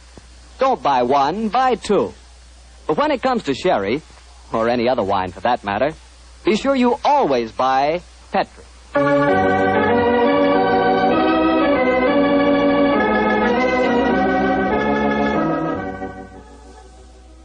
And now I'm certain our good friend Dr. Watson's waiting for us. Let's go in and join him. Come in. Ah, there you are, Mr. Bartell. Punctual to the minute, as always. Well, this is one doctor's appointment I'm eager to keep. That's nice of you to say so, my boy. Draw up your usual chair and make yourself comfortable. Thanks. Well, Doctor, today's April the 1st. Did anyone try and play any jokes on you? Yes, we did, Mr. Bartell, but I'm happy to say that nobody caught me. Not as in the story that I'm going to tell you tonight, when an April Fool's Day prank certainly scored a bullseye. I see you have the dispatch box out again, Doctor. Been refreshing your memory? Yes, I have, Mr. Bartell. And when I tell you the adventure took place at 1881, I think you'll agree that after such a lapse of time, a man can hardly rely on memory alone. 1881? Say, Doctor, tonight's adventure must have been one of the really early ones. Yes, it was indeed. In fact, to be exact, it took place only a little while after Sherlock Holmes and I had first met and had taken up lodgings together. How was the great detective in those early days? Profound mystery to me, Mr. Bartell. To give you an example, my boy, I'd shared our Baker Street lodgings with him for over a month before I was even certain of his profession, the knowledge of which I learnt to my awe and astonishment when our first adventure together took place. Oh, that was the one you called a study in scarlet, wasn't it, That's Doctor? right, Mr. Bartell. What a memory you've got, study in scarlet. But even after that adventure, I found myself wondering at times what I had let myself in for, sharing lodgings with such a strange companion. It was in one of those moods of doubt and confusion that my story begins. Late one March evening, I found myself in the neighborhood of Piccadilly Circus. It was cold, and a steady drizzle of rain had dampened my spirits. I felt that a glass of wine and the sound of music would put me in a better mood. And so, Mr. Bartell, I entered the Criterion restaurant. As I sat with a glass of rare vintage port at my elbow, the orchestra playing a dreamy Strauss waltz in the background, I couldn't help thinking of the last time that I'd been there. It was the night I met a young medical student by the name of Stamford. He was the man who first introduced me to Sherlock Holmes. Suddenly, I felt a clap on my shoulder. I turned, and to my amazement, once again, young Stamford was standing before me. Watson. Or should I say Dr. Watson. How are you, my dear chap? Hello, Stamford. Come and sit down. Thanks. I'm glad to see that you're not holding any grudge against me. Why on earth should I do that? For introducing you to Sherlock Holmes. I've reproached myself ever since. I think he's as mad as a hatter. Not at all. He may be eccentric. In fact, I'll admit that he is eccentric, but he's an extraordinarily interesting fellow. He'll make a great name for himself as a private detective one of these days. You'll see if I'm not right, Stamford. I saw something about him in the paper the other day. Yes, I expect that was the Lauriston Gardens affair, wasn't it? Yes, it was. He's a brilliant man, Stamford. Quite brilliant. So I must admit he's difficult at times. He works like a fiend as a rule, but occasionally a reaction sets in, and for days at a time he'll lie on our sofa, hardly uttering a word or moving a muscle from morning to night. Depressing, I must say. I think he takes himself too seriously. Yes, perhaps you're right. How would you like to join in a little plot? Plot against Holmes? Yes, just a rag, you know. We thought it'd be rather fun. We? Murphy and I, we were just talking about it. I'll call him over. Murphy? Oh, Murphy, I've seen him before somewhere, haven't I? I'm sure you must have done. He's been round at the hospital, and any time you go into the British Museum, you'll find him there. Nice fella, but dull. Definitely dull. Yes, Stamford. Oh, this is a friend of mine, John Watson. This is James Murphy. How do you do? I think I've seen you at the hospital. And I know I've seen you, Dr. Watson. Oh, sit down and come and join us, won't you? Oh, thank you very much. I was just telling Watson about our little plot. Oh, you mean about Sherlock Holmes? Now, look here. I'd like you fellas to realize that Holmes is a very good friend of mine. Oh, don't worry, Watson. This is all in good fun. Don't you realize what the date is tomorrow? 1st of April, isn't it? Yes, April Fool's Day. Oh, now I see. You're going to play an April Fool's Day joke on Holmes. Yes, that's our plan. Well, it's hardly our plan, Stamford. It's really Lady Anne Partington's idea. You see, Holmes was very rude to her when she visited the hospital recently, and she wants to, take him down a peg or two. Sounds innocent enough, but I must say he's inclined to be rather arrogant at times. Well, what's the plan? Well, we'll need your help, Watson. You must be careful not to give the joke away. I'll bet you a $5 that Holmes falls for the whole story, hook, line, and sinker. Now, here's exactly what we're planning to do. Lady Anne is going to call on Holmes at Baker Street in the morning. Lady Anne, I'm very flattered that you called to see me in my professional capacity. Surely, my dear man, you didn't think this was a social call. You were much too rude to me at the hospital the other day for that. That was the point I was trying to make. Please sit down, won't you? Here, take this chair, won't you, Lady Anne? It's by far the most comfortable chair in the room. Oh, thank you, Dr. Watson. And now, what can I do to help you? You've heard of the Elphinstone Emerald? Oh, yes, indeed. A magnificent stone of very considerable value. An heirloom in your family, I believe. Yes, Mr. Holmes. I keep it in a wall safe in my bedroom. This morning, when I had occasion to go to the safe, I discovered that the emerald had been stolen. Stolen? Scott, what a shocking business. Of course, you want Mr. Holmes to recover it for you. A remarkable deduction, my dear doctor. Lady Anne, when you opened the safe, did you observe any signs of it having been tampered with? Oh, I think it's rather stupid to sit and answer questions here in Baker Street. Why don't you come over to my house in Cavendish Square and examine the safe for yourself? You are a detective, aren't you? Lady Anne, just now you accused me of rudeness. I assure you that mine, at least, was unintentional. Oh, come, Holmes. Don't be so touchy. I can promise you a substantial fee, Mr. Holmes. I'm a struggling practitioner and a new profession, eh? My poverty, but not my will, consents. I pay thy poverty, and not thy will. You see, I can quote my Shakespeare, too, Mr. Holmes. My carriage is waiting, gentlemen. Let's drive over to Cavendish Square at once, shall we?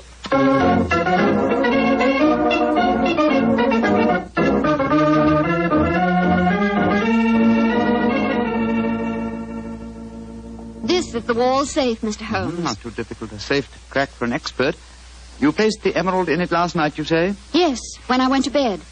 And this morning, it had gone. Well, surely, Holmes, this is a good occasion to use that magnifying glass that you're always fitting about with. Excellent occasion, my dear doctor. That's why I brought it with me. Uh-huh. That's very interesting. What is it? This safe was opened by an expert. There isn't a sign of its having been forced. Hello. What have you discovered? There's a peculiar tarnish on the steel knob.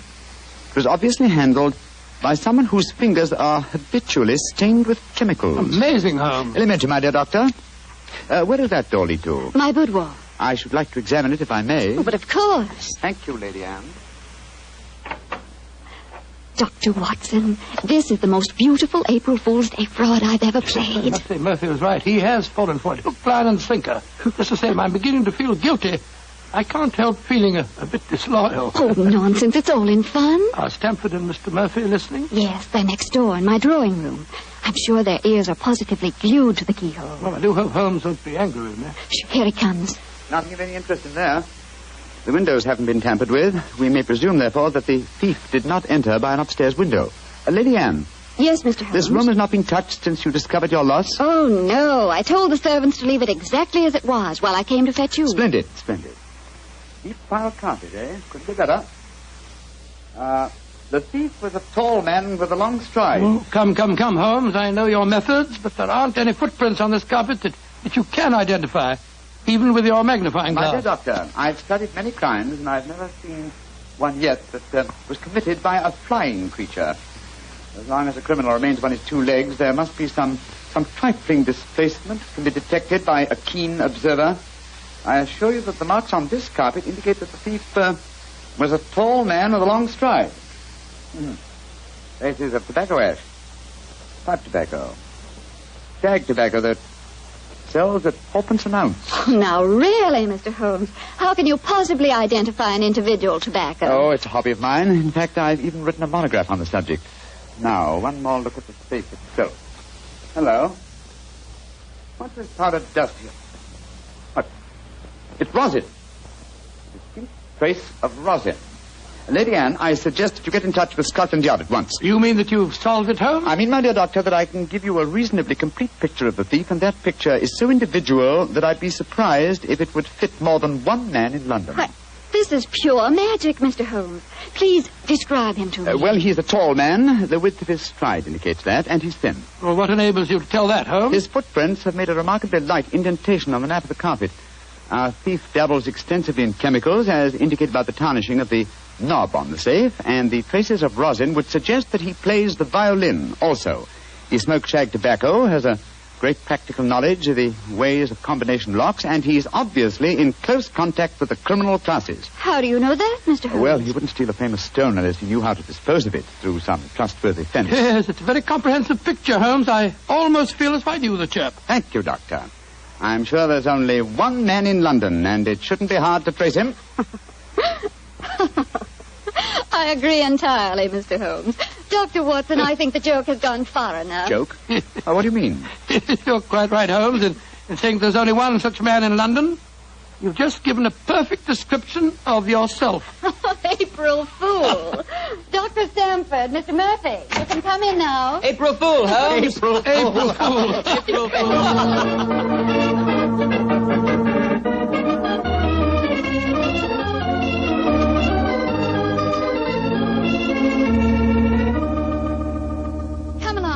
Into the drawing room, everyone.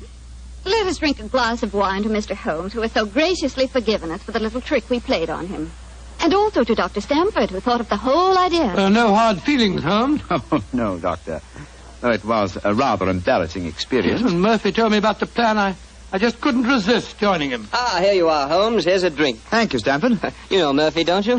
No, I don't think we've met. How do you do, sir? How do you do, Holmes? How did you like the little game we played on you? It was rather a salutary experience. I suppose you gave them all the details to build up the picture of me, eh, Doctor? As a matter of fact, I did, Holmes, and knowing some of your methods, we tried to plant every clue that you'd pick up. Very neat job, too, and incidentally, a perfect example of the dangers of deductions based on purely circumstantial evidence. I shall profit from this little lesson. I must say it was worth a fortune in emeralds to see your face, Holmes, when you realized what you'd done. Well, the joke's over now. By the way, where is Lady Anne? I believe she said she was going to fetch the Elphinstone emerald. She thought you might be interested in seeing it. She probably feels the sight of it will salve my wounded vanity. Oh, here she comes now. Mr. Holmes! Mr. Holmes! It's got... What's wrong? What's happened, Lady Anne? The emerald. It's not where I hid it. This time it's really stolen.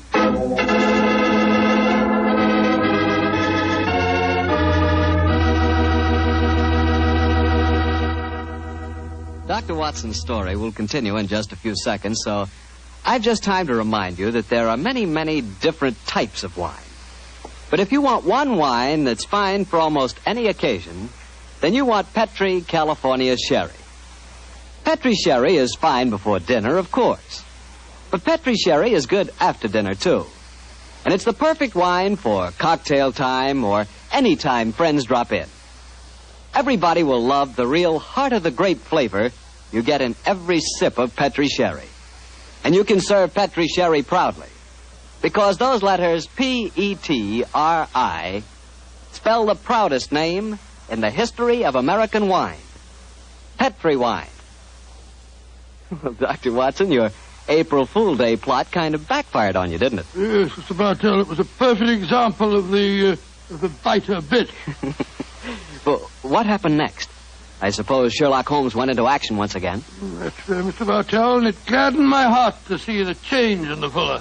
I confess I'd felt rather ashamed of my part in the prank, for I could see that Holmes's pride had been hurt. But now, with a definite crime before him, the difference was amazing. He suddenly became a dynamo, galvanized into action as he stood there, firing questions of the other members. Lady Anne, who beside yourself knew of this fresh hiding place? Both Murphy and I did. Yes. After we'd left our deliberate clues on the safe, we went with Lady Anne and saw her secrete the emerald in the top drawer of her dressing table. We thought it would be all right there. After all, as soon as the joke was over, I was going to put it back in the safe. Now, I think our wisest plan before we question the servants would be for each one of you who were in this April Fool's Day prank to submit to being searched. Holmes, surely you don't suggest that any one of us took the emerald? No, Stamford, I don't. But if any one of you four are not guilty, This will be a splendid way of proving your innocence. I say, steady, Holmes. You're not suggesting that Lady Anne stole her own emeralds, are you? Are you, Mr. Holmes? I'm suggesting nothing, but I may point out that the recent vogue for the insurance companies has provided another interesting motive for these so-called thefts. I resent your insinuation. It's outrageous. Lady Anne, if I'm to recover your emerald, I must at least consider every possibility. A search is the most immediate practical action. And perhaps you'll retire into the next room while I persuade these gentlemen to submit to being searched. Very well, but I think you're in danger of making a fool of yourself once again. Wait, don't go, Lady Anne. A search won't be necessary. What do you mean, Murphy? I must throw myself on your mercy, Lady Anne. I confess that I stole the emerald. Murphy! After you put it in the drawer, Lady Anne, I slipped back into the room and took it out. Murphy, that's a criminal action. I know it, but I'm poor. I need money desperately for my mathematical research. I knew the emerald was priceless, and I couldn't resist the temptation to take advantage of a joke. Here, Lady Anne, here's the stone, and please don't prosecute me. Please don't. It'd be my ruin. May I examine the emerald, Lady Anne? Thank you. Well, Mr. Murphy, I won't pretend that I'm not deeply shocked. I must ask you to leave my house. But you won't prosecute me, will you? It was a moment's temptation. No, I won't prosecute you. Holmes, what are you doing with the emerald? Well, knowing something of the deceptive ways of thieves, I came on this case fully prepared to test the emerald when I found it. Now, a drop of this acid from this vial, so... Mr. Holmes, what are you doing? You'll enter the stone. No, not if it's a true emerald. Look at that. Good Lord, the acid's eating to the stone as if it was sugar. But then that means... It means, Lady Anne, that Mr. Murphy has just imperiled his honor and his freedom to steal a singularly beautiful fake.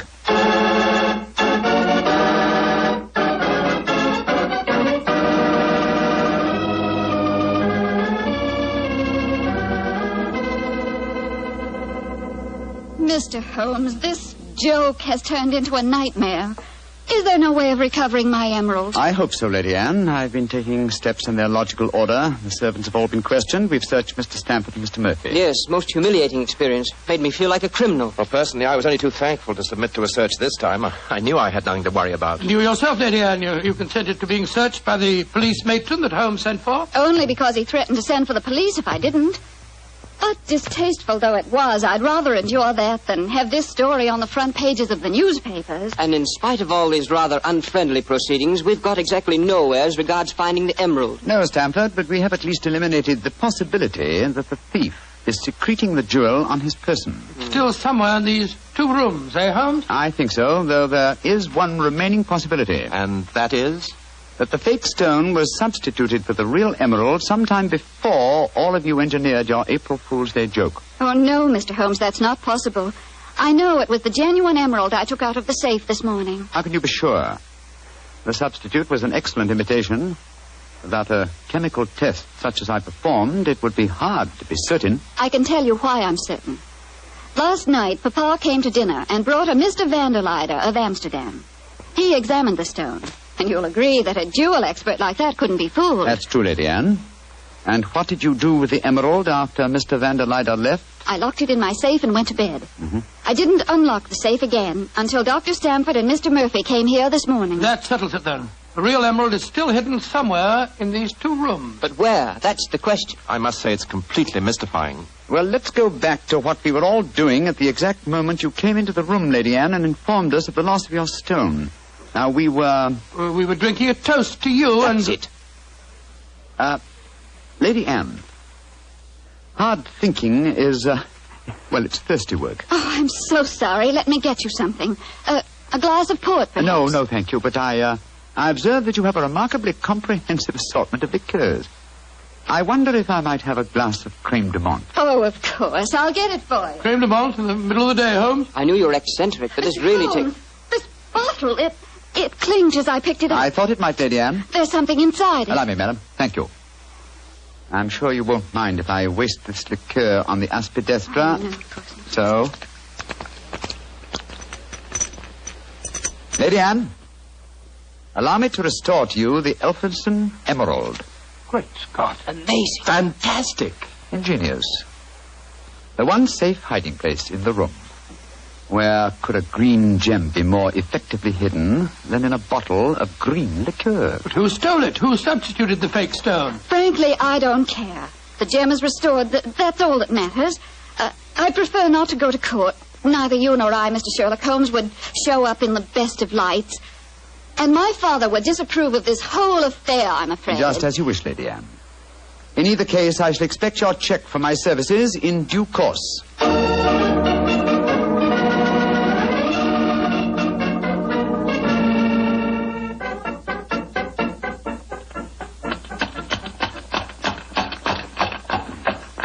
Well, here we are at the Criterion again, Stamford. Won't you come in and join us for lunch? Thanks, Watson, but I'll keep the cab and go on. I actually have a patient this afternoon. A rare and delightful experience for a young doctor, as you probably know. As rare and delightful as a client is for a young detective, eh, Stanford? I quite understand, and I'm correspondingly grateful to you for your profitable hopes. I'm glad it was profitable for you. Personally, I feel pretty stupid about the whole thing. Well, goodbye. Goodbye, old fellow. Goodbye. 39 Onslow Square, cabby. You're remarkably quiet, Murphy. Well, I'm afraid my conscience won't let me do much talking, Doctor. I'm heartily ashamed of myself. Well, thanks for the lift. I'll leave you chaps. Oh, nonsense. You'll join us for lunch, Murphy. But, No buts about it, I insist. Come on. Well, it's awfully nice of you. Oh, come, Murphy. Any one of us can make a foolish mistake. It's just lucky that you didn't have to pay for yours.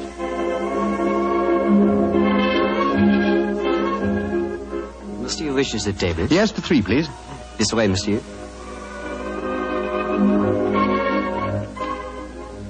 Does this table please you? Excellent, thank you. George, I'm as hungry as a hunter. How about you, Murphy? No, I'm afraid I have very little appetite. This whole case has upset me dreadfully. You mustn't take it so much to heart, Murphy. By the way, Doctor, I'd like to have your opinion on the case. Who do you think staged the theft of the emerald today? Perfectly obvious to me. Lady Anne Partington did it herself to collect insurance money. If she hadn't, she'd have insisted on your finding the thief. But you needn't worry, old chap. You'll get your fee all right, I'm sure of that. I'm not worrying about the fee. But I assure you, Lady Anne did not engineer that fraud today. You mean that it was Stamford? Tell him who was responsible, my dear Murphy. But how should I know? Oh, come now, Murphy. Let's not fence any longer. You did an excellent job, a superlative job. I was almost sorry to spoil it for you. I don't think I understand you, Holmes. Oh, yes, you do, Murphy. You're a splendid actor, too. I was so deeply touched when you had apparently stolen a fake jewel, and all the time you knew that the real one was safely hidden in the bottle of creme de menthe. To be abstracted at your leisure. You scoundrel. Holmes, do you mind telling me what's going on here? I'm completely and absolutely in the dark. Surely it's obvious, my dear doctor. The imitation emerald was a brilliant copy. What makes you so sure of that, my dear Holmes? Because this April Fool's Day hoax was only conceived yesterday, or that is what you wish the others to believe. Such a superb paste gem could not have been made at such short notice. Therefore, it must have been prepared by someone who knew about the hoax before it was arranged. Now, my dear doctor, when Stamford told you about the plan last night, whose idea did he say it was? He told me that it was Lady Anne Partington's plan. Precisely. And yet Lady Anne referred to it today as Stamford's idea. Obviously, you, my dear Murphy, presented the plan to each as the notion of the other, and so only you could have arranged the real theft behind the hoax. I repeat, a splendid job. Thank you, Mr. Holmes. May I also compliment you on your cleverness in frustrating my plot? Look here, what is all this? One of you is a criminal, the other is a detective. Yet you're throwing each other compliments as if you were in the same profession. The dividing line between the criminal and the criminal investigator is thinner than you might imagine, my dear doctor. How very true, my dear Holmes. Would you consider coming over to my side of the line? Together we'd make an unbeatable team. Oh, you flatter me.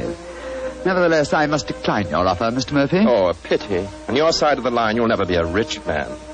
By the way, for your edification, my name is not Murphy, though Stamford insists on thinking it is. Then what is your name, you scoundrel?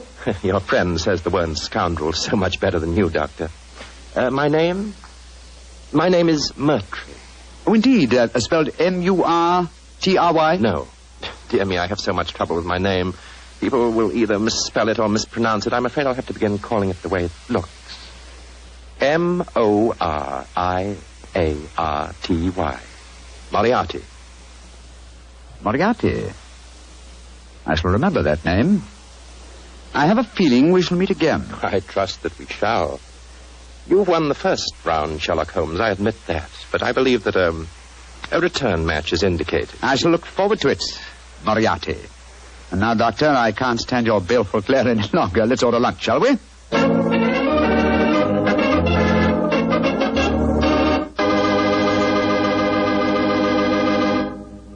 Doctor, that was a pretty hectic April Fool's Day. Yes, it was. I never want to see another one exactly like it. I don't blame you. You know, I'd sure hate to have someone come to my house and pull a trick like that on me. Why, Mr. Bartell, do you have a precious emerald you fear may be stolen? Are you kidding? I wouldn't know the difference between a precious emerald and a piece of green glass.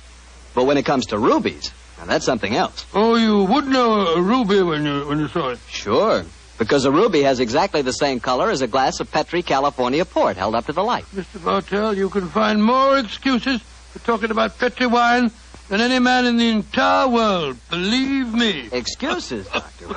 I don't need an excuse to talk about Petri wine. Why, there's a wine that actually speaks for itself. If I may borrow a phrase from Shakespeare or somebody. There's no other wine quite like Petri wine because only Petri wine is made by the Petri family. And the Petri family has been making wine for generations. They've been handing down from father to son, years and years of knowledge and experience of the fine art of turning luscious grapes into clear, fragrant, delicious wine. Yes, and because the making of Petri wine is a family affair, those letters Petri on a bottle of wine are the personal assurance of the Petri family that every drop of wine in that bottle is good wine. You never miss with a Petri wine because Petri took time to bring you good wine. Well, Dr. Watson, what's the prescription for next week's story? Well, next week, Mr. Bartell, I'm going to tell you a rather unusual story. It concerns a series of strange disappearances and a murder without apparent reason, and yet it was a case that Sherlock Holmes solved without ever meeting any of the suspects. I call it the singular affair of the disappearing scientist. Well, I'm sure we'll all want to hear that one, Doctor. Oh, I'm sure. Well, before you go, Mr. Bartell, I want to urge our friends to do all they can to save on the use of all wheat and rice products, and also fats and oils. There are millions of families literally starving to death in Europe and Asia. We're not being asked to give them our food, but just being asked to take it easy on certain foods so that there will be some left for them to buy. I know there isn't one person listening to me tonight who would knowingly let anyone starve. And remember, unless you do help, thousands of little children will starve. So please, let's share a meal and save a life. Tonight's Sherlock Holmes adventure was written by Dennis Green and Anthony Boucher and was suggested by an incident in Sir Arthur Conan Doyle's story, A Study in Scarlet. Music is by Dean Fossler. Mr. Rathbone appears through the courtesy of Metro-Goldwyn-Mayer, and Mr. Bruce through the courtesy of Universal Pictures, where they are now starring in the Sherlock Holmes series. The Petri Wine Company of San Francisco, California, invites you to tune in again next week, same time, same station. Sherlock Holmes comes to you from our Hollywood studios.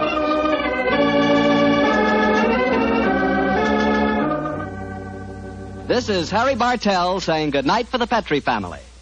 For a solid hour of exciting mystery dramas, listen every Monday on most of these same stations at 8 o'clock to Michael Shayne, followed immediately by Sherlock Holmes. This is the Mutual Broadcasting. Petri Wine brings you Basil Rathbone and Nigel Bruce in the new adventures of Sherlock Holmes.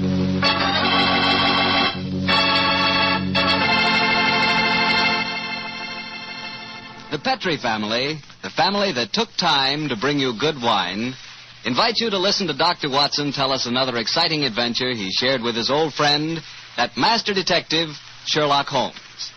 And I'd like to ask you a short, simple question. Have you ever tried a glass of sherry before dinner? If you haven't, you'll never know what you're missing till you do. And make that sherry Petri, California sherry. Because Petri sherry is the best beginning a good meal ever had. Just hold a glass of Petri sherry to the light. Look at its wonderful, clear amber color. Now just get a whiff of that aroma. Bouquet, the experts call it. I'm telling you, you can just smell those big, luscious grapes. Now, best of all, taste your Petri sherry. Sip it. Sip it slowly so you don't miss one single drop of this truly delicious wine. Yes, without a doubt, Petri sherry is good wine. Oh, and incidentally, Petri makes two kinds of sherry. Regular sherry and Petri pale dry. Both are fine. And if you're not sure which you might like best, do what I do. Don't buy one, buy two. Try them both. and serve them proudly because the name Petri is the proudest name in the history of American wines.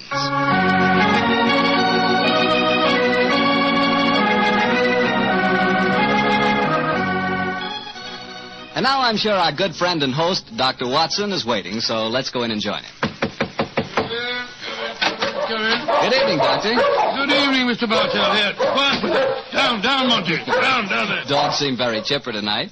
Tonight, yes, but they've been in disgrace most of the day, Mr. Bartell. Oh? What have they been up to? After the seals again, Doctor? Oh, my boy, this time it was chickens. They got into my neighbor's coop and had a delightful time. Fortunately, there were no casualties, but I'm afraid that my good neighbor policy has suffered a slight diplomatic strain. But you've come here to listen to Sherlock Holmes' adventures, not those of my dog, so draw up your usual chair and make yourself comfortable, and I'll get on with tonight's story. Last week, Doctor, you told us it was a case in which Sherlock Holmes found the solution without ever meeting any of the suspects. That's quite correct, Mr. Bartell. As remarkable as an exhibition of long-distance detection as I ever recall. But judge the story for yourself, my boy. It was in the autumn of 1903, and Sherlock Holmes was about to retire to his bee farm on the Sussex Downs.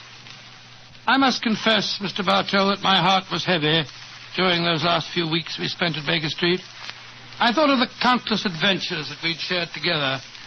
I remembered those many evenings of quiet comradeship and companionship. A fire blazing away on the hearth as Holmes lay back in the shadows playing his beloved violin. And then, Mr. Bartell, as so often happened, there'd be a violent jangle on our doorbell, and some wretched soul in misery would be standing before us and pouring out his troubles. Suddenly the violin would be discarded, and Holmes the dreamer would become Holmes the man of action. Come, Watson, the game's afoot, he'd say. And in a few moments later, we'd be rattling off in a cab through the foggy, gaslit London streets. Yes, Doctor, I can imagine it was pretty hard for you to leave Baker Street. It was, Mr. Bartell. However, as it transpired, there was one more adventure awaiting us before we left. A few days before the actual move, I persuaded Holmes to take an afternoon off from his packing and accompany me on a visit to the laboratory of an old friend of mine, a Professor Jean Boulin. He was an eminent French scientist engaged in very important work at the London University. Oh, by the way, this was at a period, Mr. Bartell, when radium was something extremely new and extremely rare. The university had just acquired a minute but invaluable portion of the element, and Professor Boulin was in charge of the research connected with it. I can remember the picture so well as Holmes stood in the laboratory talking with keen interest to the distinguished scientist. Amazing, Professor Boulin. Quite amazing. Think that this tiny leaden vessel contains one of the most precious substances in the world. Yes, Mr. Holmes. We have a great deal to thank Madame Curie for. This new element may force us entirely to revise our concepts of all physical structure. Your research is a great responsibility, Boulin. It is, Watson. I must confess that I wish the authorities here would give me a freer hand. I foresee such infinite possibilities in the use, particularly the medical use of radium. But my conservative superiors seem to regard it only as a toy, a scientific curiosity. Limit your experiments accordingly, I suppose. Exactly. I'm given no opportunity to do anything that's in the least radical. Must be very disheartening. How can research ever get anywhere along those lines? It is a great misfortune, Holmes, that you've determined to retire to your bee farm. This project we could use such an analytical mind as yours. You flatter me, Professor. How many assistants do you have working with you, Boulin? 3, but none of them are very inspired, I'm afraid. My best assistant is a man named Barker. He's a little on the conservative side, too. But he is extremely adroit. The other 2, a young man called Taylor and the girl Gladys Hughes. They mean well. But gauche, I fear, is the only word to describe them. Why do you laugh? I was just amused to observe that in describing my assistants, I chanced to be literal as well as figurative. It's odd that random symbolism can sometime... but never mind that. You would like to see the rest of the laboratory? Yes, indeed we would. Thank you very much. I have some extraordinarily interesting photographic plates that record the emanations of radium. They're over here. I think you will find them most fascinating.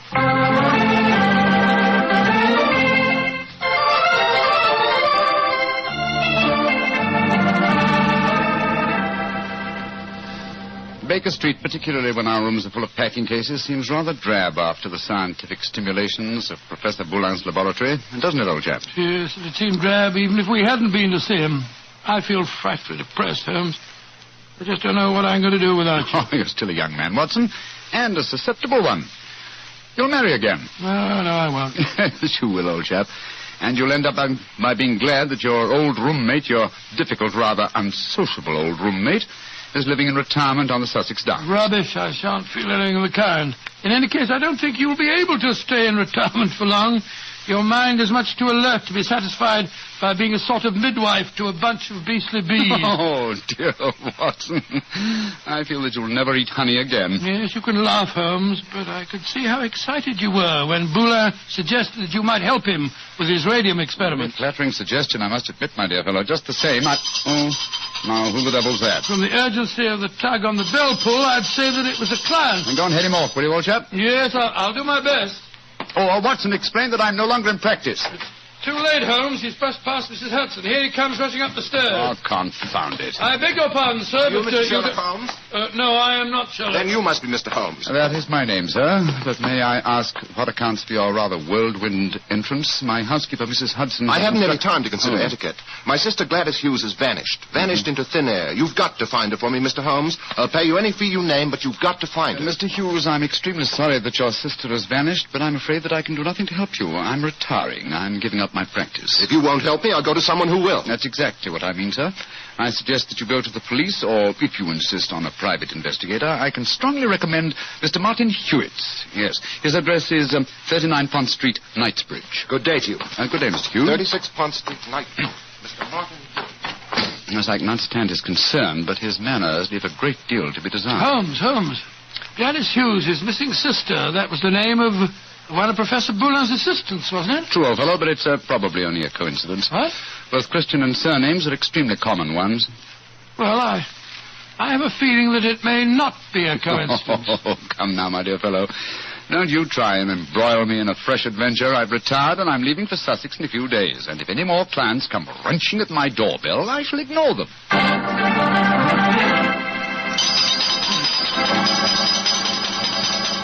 But, Mr. Holmes, you've got to help me. My son, Geoffrey Barker, has disappeared. I'm sorry, Mrs. Barker, but I'm afraid I'm... Holmes, Geoffrey Barker was the name of Professor Boulin's chief assistant. Watson, please believe me when I say that I'm not to be inveigled into any further...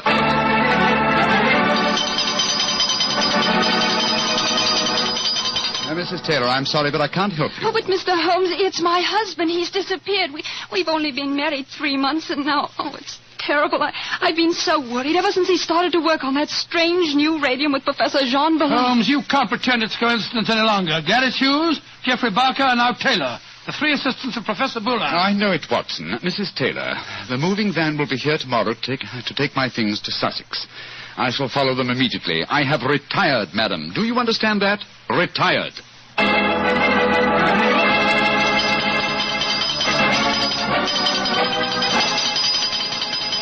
Yes, another telegram for you, Holmes. That'll be the 4th today. Why won't Scotland Yard leave me alone? Well, it's a pretty strange business. 3 people engaged in research of this new element radium have all disappeared within 48 hours. Scotland Yard needs your help. Let them earn their salaries, my dear Watson. I've helped them for the last time. Well, let's see how they've couched their latest diffusion. Oh, this isn't from Scotland Yard. It's from my brother, Mycroft. Mycroft? What's he going to say? Listen to this. Now Professor Boulin has disappeared. Great Scott. And the radium with him. Surely the pattern is obvious, Sherlock. Radium must be found, could solve the problem for you, but I'm too lazy. Consider what a flashy case for you to retire on. Regards, Mycroft. The old devil. Holmes, this is shocking. My old friend Boulin has disappeared. Yes, Watson, and now my brother asks me to investigate. The pressure becomes irresistible. Very well, I bow to fate and postpone my retirement for a few hours. Good man, Holmes. You know you'll never really retire. Well, you see, as Mycroft says, there's an obvious pattern in this case. Our first step, of course, will be to interview all the doctors who treat patients without charge. Why? Well, surely that's obvious. Well, it isn't at all obvious, Petri. I don't know why you always leave me in the dark. Well, what makes you laugh? Being left in the dark, it's just like the old times, isn't it, Holmes? Come on, old fellow, let's go. The game's afoot.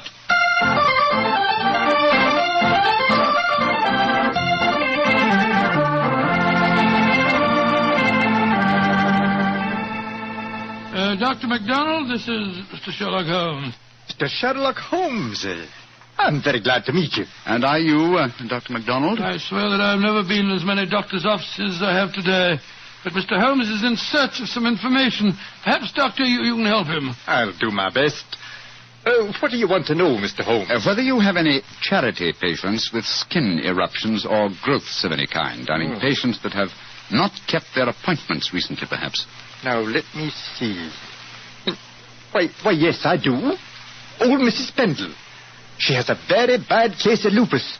She was due for a treatment here yesterday, and I've seen nothing of her. Splendid. Can you give me her address? Why, certainly. It's in my book here. Well, I hope this isn't a false trail, Holmes. We can only explore it and see, dear chap. Here we are. Mrs. Pendle, 36 Elm Gardens, Clapham. Mrs. Pendle, 36 Elm Gardens, Clapham. Thank you, Doctor. I'm greatly obliged to you.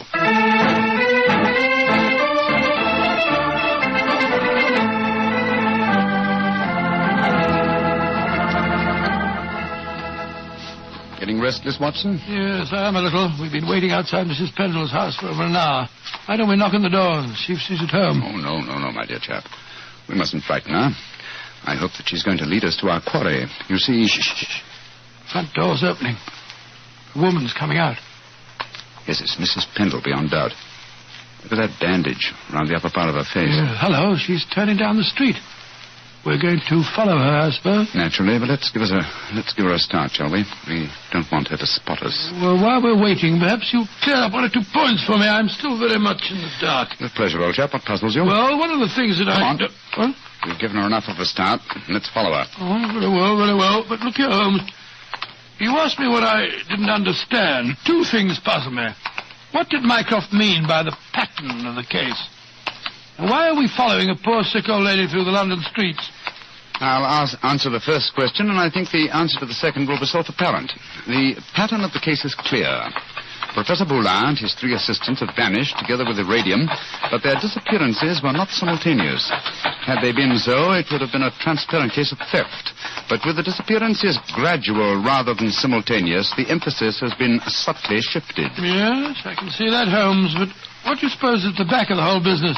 Can't be a simple case of theft. Radium is enormously valuable, but it'd be hard stuff to sell again. Not to an unscrupulous criminal with a knowledge of medicine, Watson. My own theory, and I admit at the moment that it's purely a theory, is that Professor Boulin was worried because he was so hampered in his research.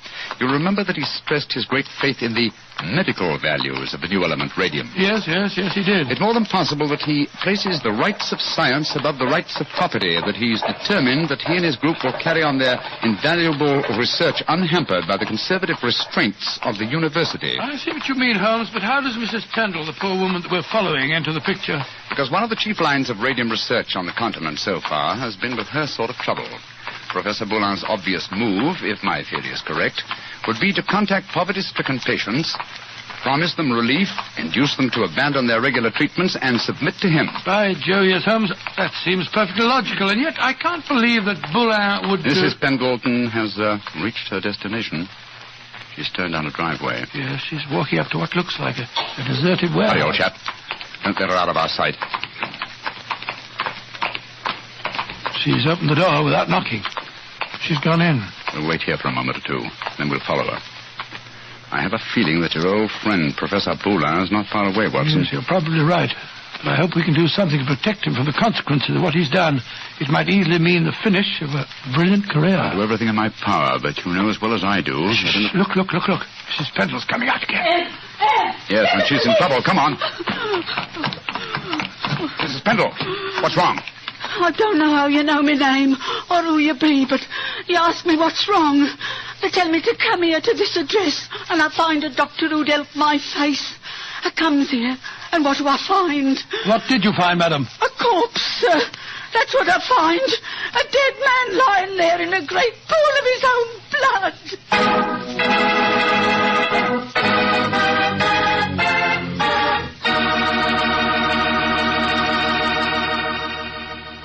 You'll hear the rest of Dr. Watson's story in just a second.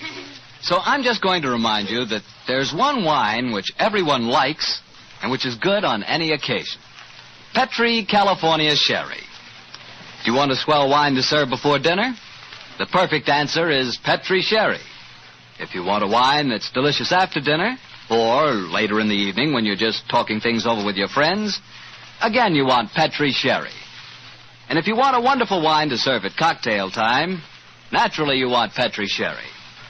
Sherry is a wine that's good at any time. And Petri, well, Petri is the wine that's good all the time. Well, Dr. Watson, so following the tracks of old Mrs. Pendle led you to a corpse, huh? Yes, Mr. Bartell. Of course, Sherlock Holmes and I went at once into the broken-down warehouse to examine the scene of the tragedy. Slumped over a desk in a dark and shabby room, a flickering candle giving a macabre lighting to the scene, was the body of a man. I think I knew its identity even before Holmes turned to me and said... It's Professor Boulin. All right, Watson. Poor devil. Murdered, of course. Yes, but examine him for yourself, will you? Yes. Yes, there's no doubt about it. This wound couldn't have been self-inflicted. The right auricle of the heart has been pierced. How long ago would you estimate death took place? Not more than a couple of hours ago, I should say. Not hard to reconstruct the killing. The murderer came up from behind Boulin as he sat here, crooked an arm around his throat. Yes.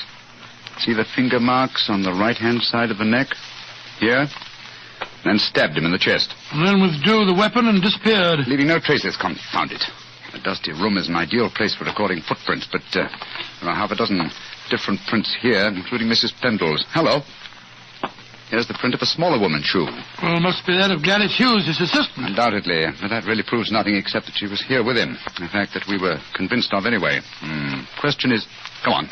Let's go outside and talk to Mrs. Pendle again. Poor old Boulin. What a shocking way to die. And what a great loss to science. I suppose the murderer must have stolen the radium. We found no trace of it in there. Undoubtedly, the possession of the radium was the motive for the murder. Mrs. Pendle. The poor man is dead, ain't he, sir? I'm afraid so, madam. I knew it. I never should have come here. I never should have left Dr. MacDonald. Mrs. Pendle, let me ask you a question. I can't be answering no questions, sir. I don't know nothing about how the poor soul got himself murdered. What would a poor woman like me know about such things? No, my good woman. My friend isn't suggesting at all that you know anything about the murder. Then what do you want to know, sir? Who told you to come to this address today, Mrs. Pendle? A young lady. Nice young lady she was, too. She met me coming out of Dr. MacDonald's yesterday and told me that if I come here today, I'd find a doctor who could cure me. Yeah, that was obviously Miss Hughes. Holmes, I believe that your theory was right. Come on, Mrs. Pendle. We'll escort you to the nearest police station where you can report the murder. Yes, sir. And then, Watson, we must keep on the track of the radium. That, perhaps, is more important than any life. Well, how are we going to do that? We haven't a clue to go on. Remember that Professor Boulin's 3 assistants are still missing. We must go to the homes of each of them and see what can be found out.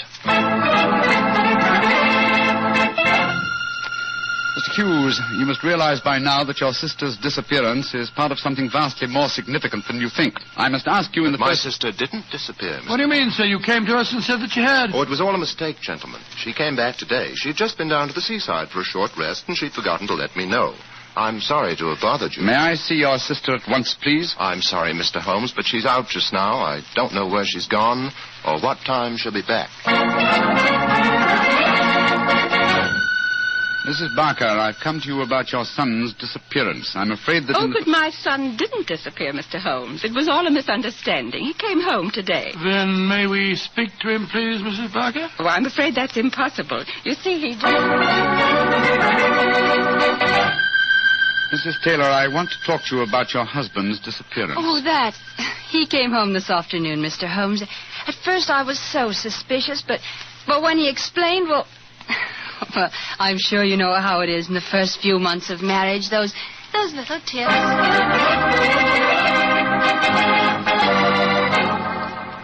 Confound it, Watson. We're no nearer the solution. And meanwhile, here we are back in Baker Street to find that the moving van has taken all your things off to Sussex.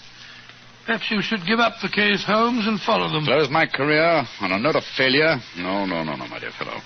I shall not leave London until this problem is solved. Oh, in that case, I'll sit down. Looks to me as if it may prove a lengthy wait. I've rarely felt more frustrated, Watson. All 3 vanished technicians home safely with plausible stories, or at least plausible alibis. And poor Boulin murdered, and the radium stolen. Well, I must say it makes no sense to me. Well, it must make sense. The pattern was well enough to find in the beginning. It's just a question of finding the right key.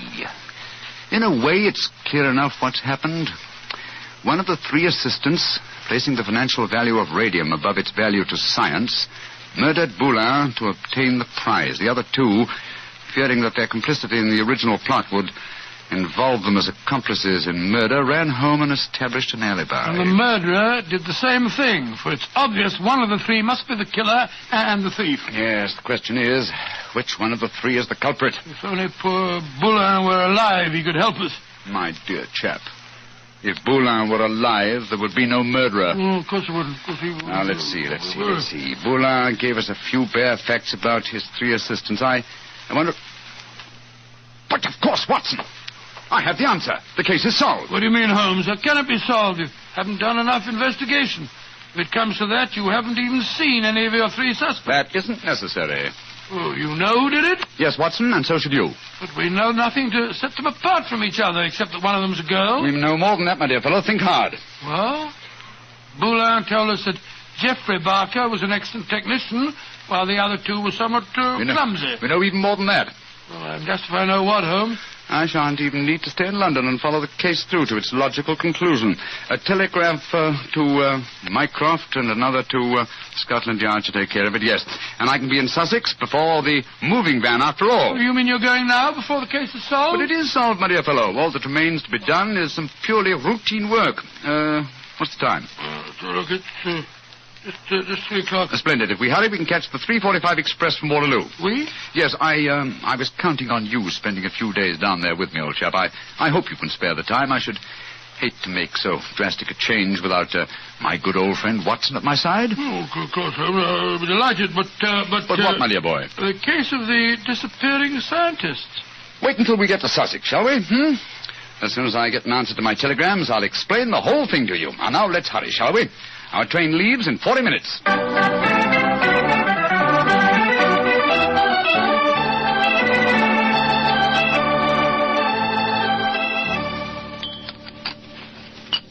More tea, Watson? Thanks, old boy.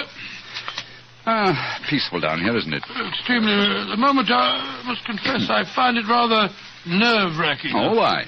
Well, you know why, Holmes.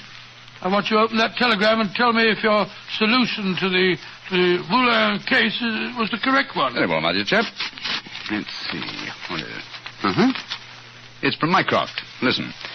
Murderer arrested and radium recovered. Well done, Sherlock, though you took longer than I expected. Regards, Mycroft. Congratulations, Holmes. And now perhaps you'll condescend to tell me how you solved it. Don't be angry with me, old chap. I only wanted to make sure that my solution was correct. You remember the nature of the fatal wound on Boulin's body? Of course. He'd been stabbed through the right auricle of the heart. From behind. Proving that the murderer was clearly right-handed. Oh, what does that signify? Almost everybody's right-handed. Oh, no, not in this case. If you recall, Professor Boulin said that Geoffrey Barker was adroit, while his other 2 assistants were gauche. Then he laughed because he said his remark was true both literally and figuratively. I still don't see what I was talking about. Oh, come now, Watson, come. Gauche. Think of the origin of the word adroit. Ardois. Droit is the French word for right. And gauche is the word for left. Meaning the 2 gauche assistants were left-handed, and therefore only the adroit, the right-handed Barker, could have inflicted the fatal wound. I see it now, Holmes. You know, if you'd remembered that mark of Boulin's at the time we found his body, you could have solved the case much sooner. That's true, old fellow, very true. And when my old friend Watson points out that my memory is failing and my mind sluggish, then I know that my retirement has been postponed for far too long.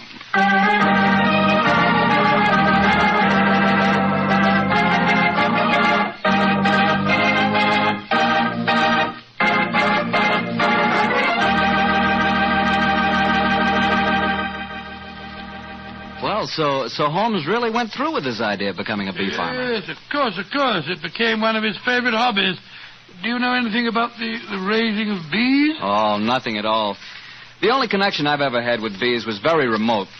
Once I had the hives. Once you had the... Oh, no, Mr. Barker. Oh, yes, Dr. Watson.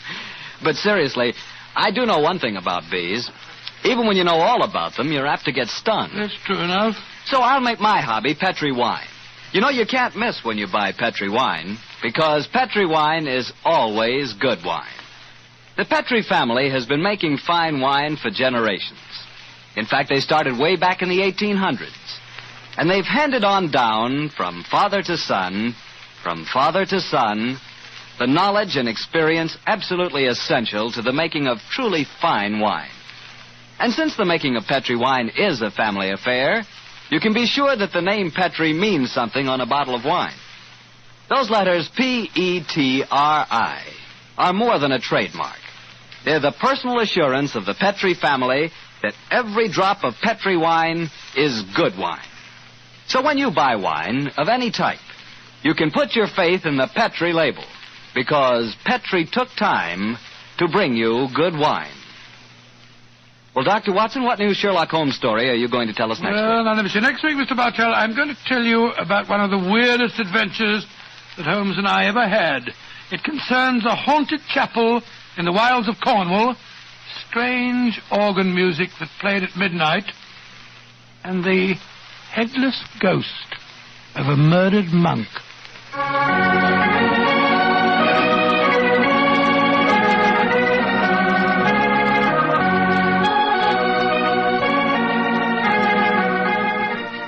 Tonight's Sherlock Holmes adventure was written by Dennis Green and Anthony Boucher and was suggested by an incident in Sir Arthur Conan Doyle's story, The Reigate Puzzle.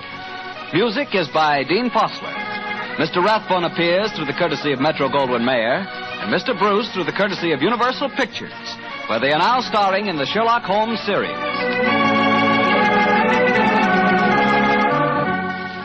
The Petri Wine Company of San Francisco, California, invites you to tune in again next week, same time, same station. Sherlock Holmes comes to you from our Hollywood studios.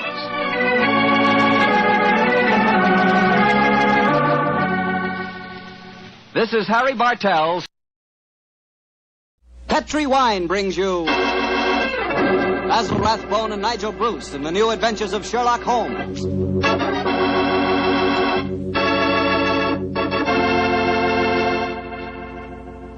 The Petri family, the family that took time to bring you good wine, invites you to listen to Dr. Watson tell us another exciting adventure he shared with his old friend, that master detective, Sherlock Holmes. And as for me, well, I'd like to tell you the easiest way I know to get the reputation of being the perfect host. Next time friends come over for dinner, before you sit down to the table, serve glasses of Petri California sherry. Petri sherry is the best beginning a good meal ever had. I say Petri sherry because Petri sherry is extraordinary sherry. You can tell by looking at it. Hold it to the light. Notice how clear it is. Notice its beautiful deep amber color. And you can tell Petri sherry is unusual from just a whiff of its fragrance. And, of course, in the last analysis, you can tell just how fine a wine Petri sherry is by tasting it. That's the best test of all. And that's where you'll get the most pleasant surprise, because Petri sherry really tastes wonderful.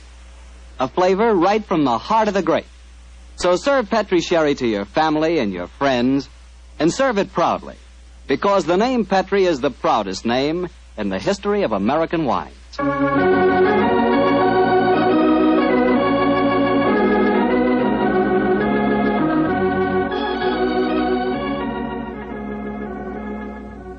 And now I'm sure our good friend Dr. Watson's expecting us. Let's not keep him waiting. Come in. Good evening, Doctor. Good evening, Mr. Bartell. You'll forgive me if I don't get up, won't you, my boy? Of course, Doctor.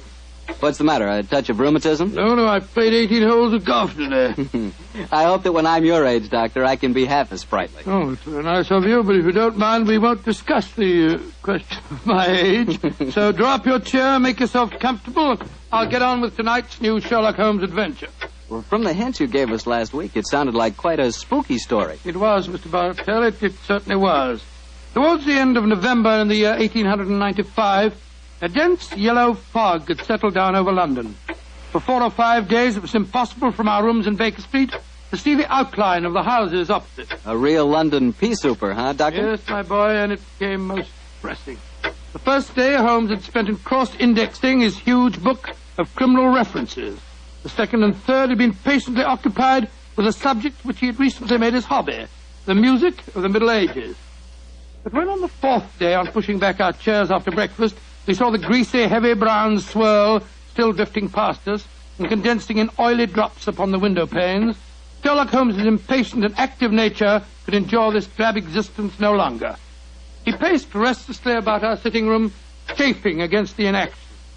After several minutes of these perambulations, he turned to me and spoke. Anything of interest in the paper, Watson? There's news of a revolution, a possible war, and of an impending change in the government.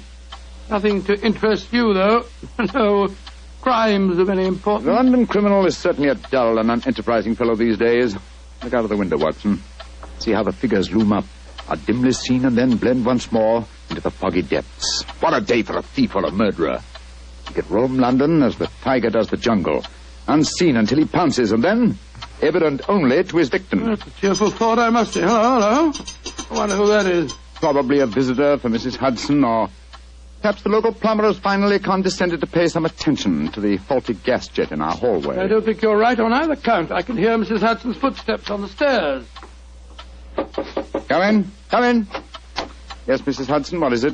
Oh, excuse me, Mr. Holmes, but there's a gentleman to see you. Says it's most important, and he asked me to give you this card. Oh, thank you.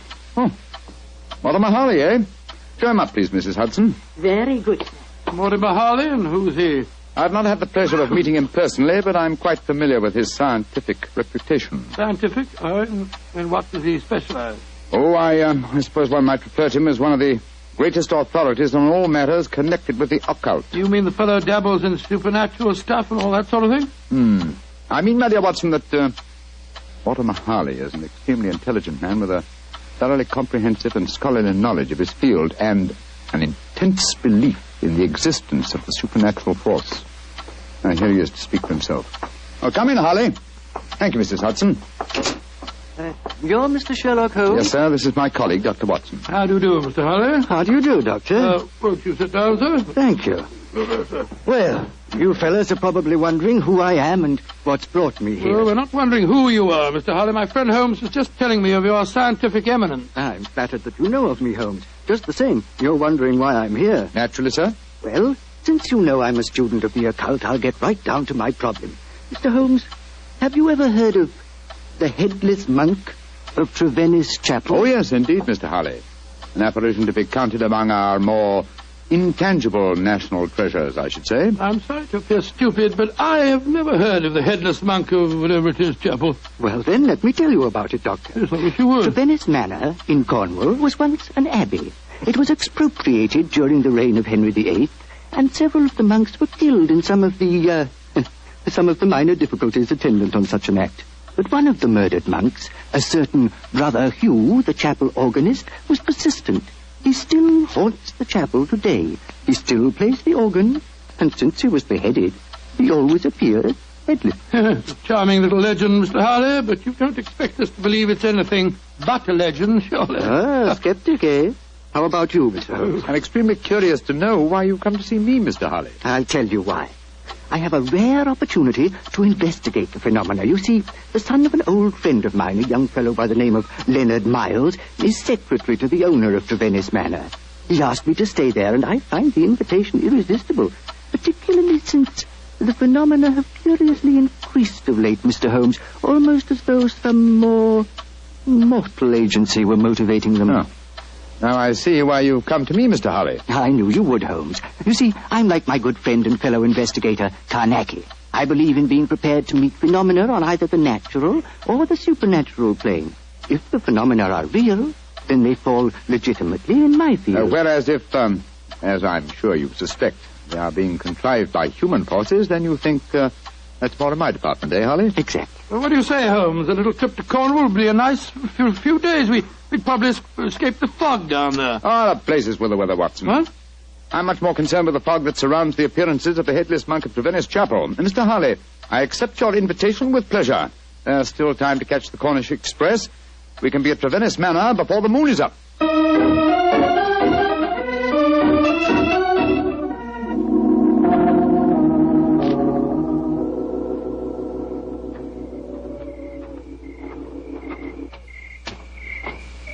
Hello? Who's this funny-looking fellow coming down the steps towards us? If I didn't hear the sound of his footsteps, I'd believe it was a psychic manifestation. He certainly looks as if he came from beyond the grave.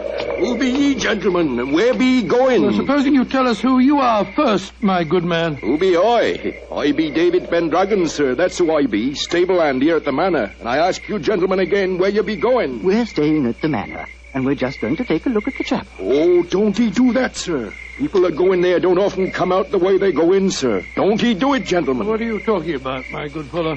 I be talking about the ghoulies and the ghosties and the organ music that comes out of the nowheres. You've heard it? Of course I heard it, sir. Just like I seen the poor monk walking around without his head on. Take us into the chapel, will you? And show us where you saw the figure. Aye, that I will not, sir. Not for all the gold in Porthcawl will I go back and chance seeing the poor lost soul wandering about without his head on. If you gentlemen know what's good for ye, you'll not go in there either. Mark my words. Don't ye go in that chapel. Extraordinary chap. Seems really frightened of the place. Yes, but it's more than blind superstition that accounts for his reluctance. Let's go in, shall we? Well, I suppose it's all right.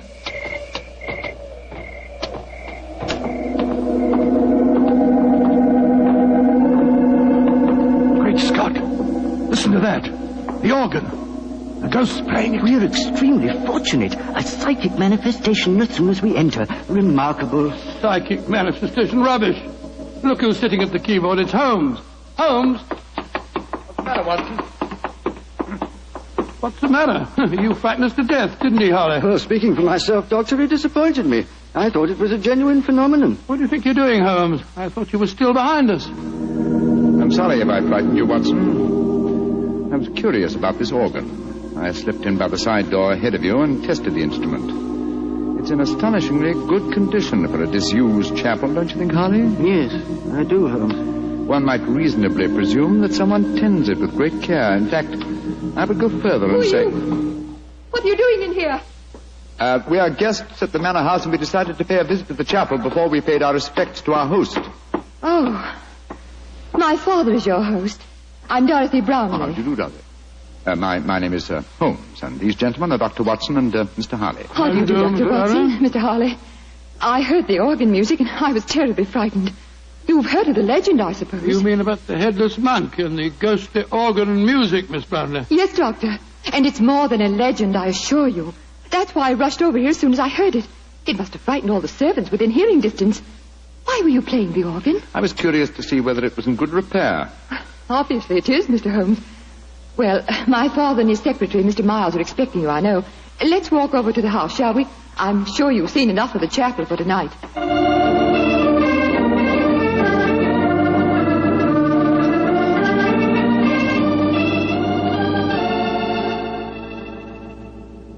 Father, this is Mr. Sherlock Holmes and Dr. Watson. How do you do? How do you do, sir? How do you do? This is my secretary, Leonard Miles. How do you do, Mr. Miles? Mr. Holmes. Dr. Watson. I'm afraid Mr. Brown is rather angry with me. I hadn't told him that you were an expert on psychic phenomena, Mr. Harley. I fail to see why the knowledge of that fact should make you angry, Mr. Brownlee. I don't want you ferreting about into this so-called ghost business. There's been enough trouble in the neighborhood already. It's almost impossible to keep servants, and these Cornish people are incredibly superstitious. You haven't seen the ghost yourself, Mr. Brownlee? Oh, of course not. There isn't any ghost, I tell you. You heard the mysterious organ playing? No, I haven't. And I don't want to talk about it anymore. Yes, what is it? David Pendragon's at the door. He's very anxious to see you, sir. Pendragon? Oh, very well. Tell him to come in. Yes. David? What does he want, I wonder? Pendragon, that's the fellow we met outside the chapel, isn't it? Yes. Quite a colourful character. He's a superstitious old fool, if you ask me. But he is a good groom. Yes, Pendragon, what is it? Begging your pardon, sir, but there be trouble at the chapel again tonight. I says to myself, David, 'tis your duty to go to the master, I says. Never mind. What's the trouble? As the moon was hanging low tonight, sir, I hears the organ a-playing. But that was Mr. Holmes, my good man. Aye, that's what he thinks, maybe. But what I says to myself is, What made him play the organ? Then this very night, I saw the headless monk. With my own eyes, I saw that poor soul with his head off, wandering in the moonlight. I saw that, sir, with my own eyes, I did. Oh, get out of here, you blithering old fool. And I'm warning you. If I hear any more nonsense about this ghost, you'll lose your job, you understand? Now come along, be off with you. Aye, sir, begging your pardon, sir. Come on, I'll give you chaps a drink. Mr. Brown seems absolutely rabid on the subject of the ghost, eh? Yes. Suspiciously so. What about he's trying to hide? Whatever it is, I don't think he'll be successful. In your profession, Holmes, you know that murder will out. It's true in my profession also. Try to suppress them as you may, gentlemen. Ghosts will out.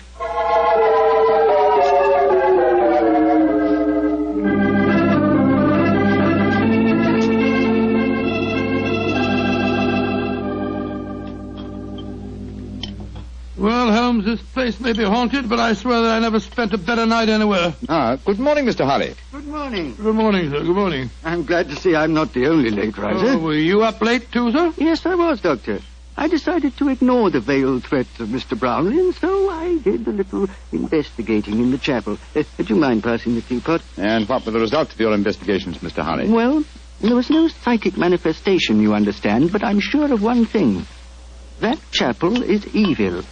Evil to the hearts of its stones. And I'll swear that evil does not stem from the hapless monk who was murdered there. You confirm certain suspicions aroused by my own investigations last night. There is evil here, Mr. Holly, and I think I know its nature. Unless I mistake every sign and reaction, someone has been initiating the local peasantry into the evils of the Black Mass. Black Mass?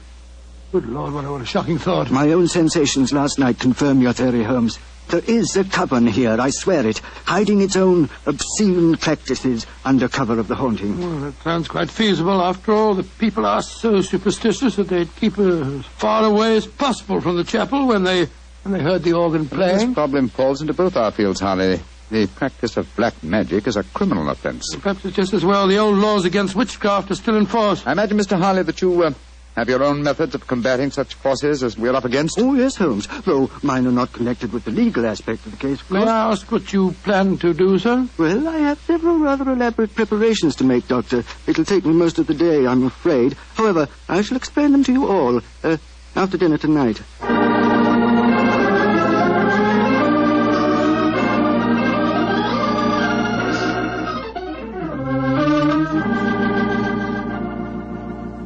It's very pleasant to sit here after a good dinner with a superb brandy at one's elbow and listen to the piano being so charmingly played. You're very kind, Doctor. Want to play something more, Miss Brownlee? I'd love to. Are you enjoying your stay down here, Oh, Mr. very Holmes? much, thank you. Both Mr. Holly and I have found the local folklore extremely interesting. I say, you fellows haven't been investigating the haunted chapel business again, have you? Now, look here, if you have, I shall be very angry. It's abusing my hospitality.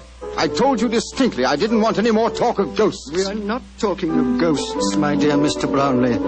I have something even more important that I must fight now. It's possibly a little hard to imagine me as a crusader. Me, the stooped little man, beside the four of you, as toweringly tall a quartet of men as I have ever faced.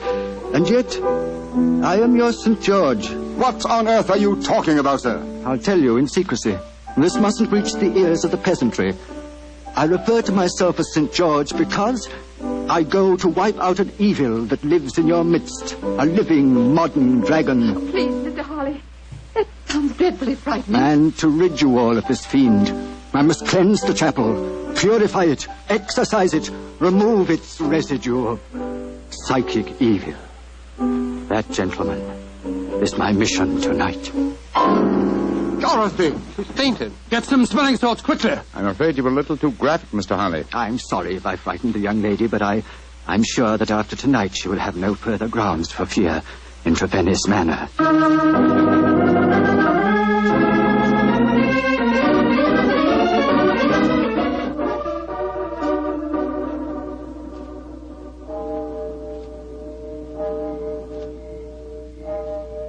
Holmes.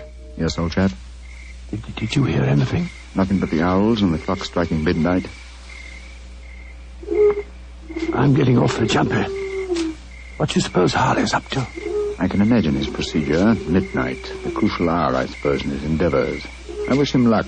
My own plans are not nearly as clear, unfortunately. I sense a guiding force here, but I lack the clues. There is something, Holmes. Listen. Great heavens! It's the organ in the chapel. And Holly's in there alone. Not alone. Listen to the organ. Pealing forth its madness. Come on, Watson. Something has gone horribly wrong.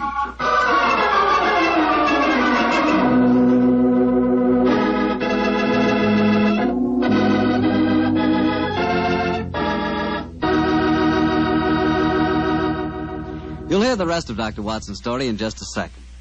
You know, a moment ago I told you how much I thought you'd like Petri California Sherry, but I didn't tell you that Petri Sherry is the all-round, all-American wine. You can not only serve Petri Sherry before dinner, it's good after dinner, too. And, of course, later in the evening when you're listening to the radio with some friends, a glass of Petri Sherry is just the thing. And say, Petri makes two kinds of sherry, the regular and Petri Pale Dry. To make sure you get the one that you like best, do what I do.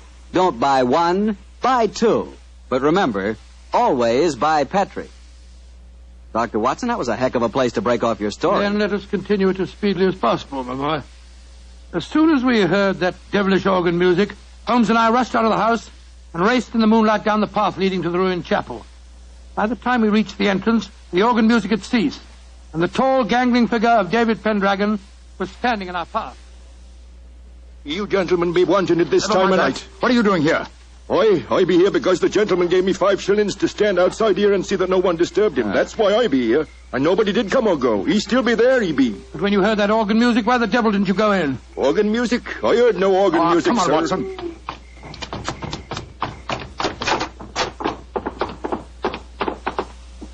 Great heavens. Look at him. We're too late. Poor devil. A knife through his heart. It's obvious who did it. That fellow Pendragon. I'll go and grab him before he gets away. Watson, he's not our man. This murder was planned with devilish cunning. The curious thing, there's no sign of a struggle at all. Looks he just stood here and allowed himself to be stabbed. Are these chalk marks with which the body is surrounded? They're known as a pentagram, I believe. He thought it would protect him completely from the supernatural forces. Poor chap. For once his researches went too far. Yes, because they touched not on the supernatural, but upon natural evil. And remember, Watson, that only 3 people besides ourselves and David Pendragon knew of this vigil. Yes, Brownlee, his daughter, and young Miles, the secretary. Exactly. Go back to the house, will you? And bring them here. Perhaps we can lay a ghost by trapping a murderer.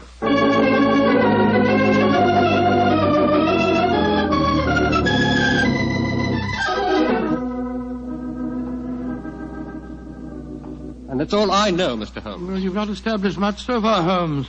The 3 of them all swear they were asleep and that they didn't hear the organ. Yes, then you can't prove otherwise, I think I Holmes. can prove that one of you was not only awake, but also murdered Mortimer Harley. But why should any of us want the poor man dead, In Mr. your Holmes? case, young lady, I confess that I find it hard to conceive a motive. Implying that Mr. Brownlee and I might have one? Well, Mr. Miles, you must admit that you're responsible for Mr. Harley coming here. And you, Mr. Brownlee, must admit that you did everything in your power to prevent the dead man from carrying out his investigations. Why? What were you trying to hide? Nothing. It's just that I wanted to sell the manor house. All this talk about ghosts was giving the place a bad name. And if it had gone on, I'd never have disposed of the property. Well, speculation can get us nowhere. Let's get down to facts. Is there any other entrance to this chapel besides the 2 doors? None. Oh, there was an old smuggler's cave which came out near the organ lot, but Father had it bricked up some years ago. I had to. The tourists kept crawling in. Go and examine it, will you, Watson, old chap? All right, sure, Holmes.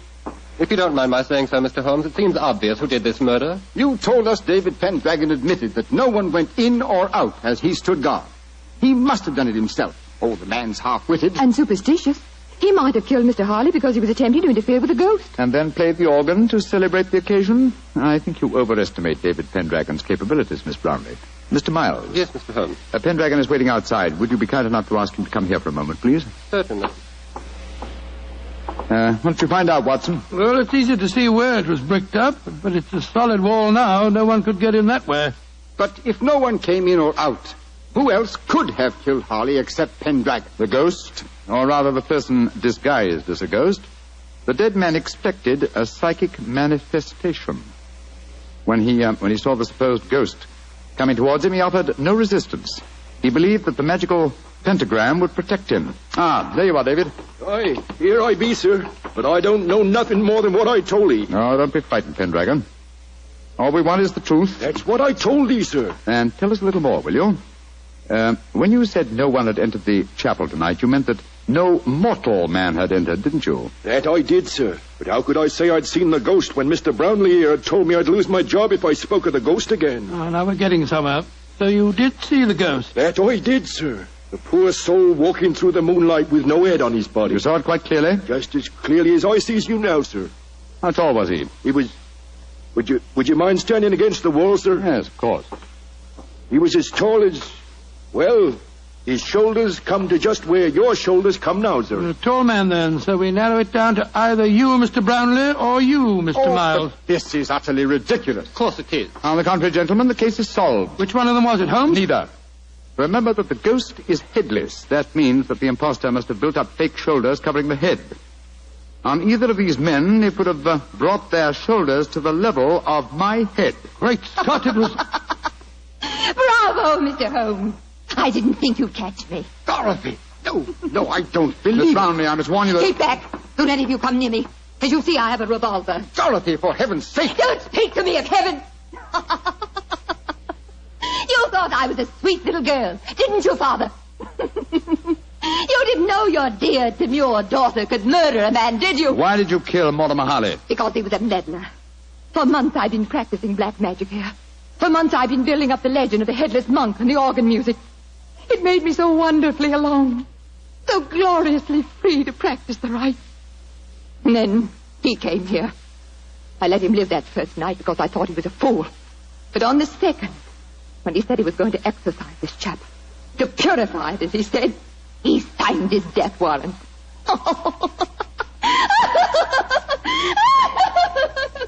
If you could have seen his face, if you could only have seen his stupid, startled face, as I plunged the knife into him. Dorothy! He bled so beautifully. Holmes, she's mad as a hatter. What are we going to do? Brownlee, give me that revolver. And let you take me to prison or an asylum? No, you'll never catch me. She's backing up the stairs leading to the organ loft. Dorothy, come back! Don't try and follow me. Look out! The railing's behind you. And turn my head. Oh, no, Mr. Holmes,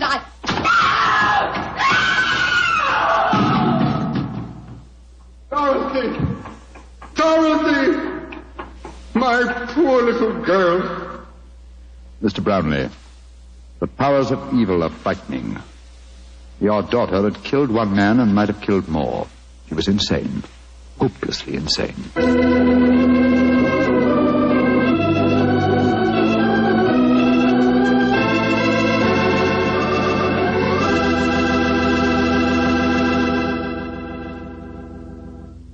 Well, Doctor, that was quite an exciting story.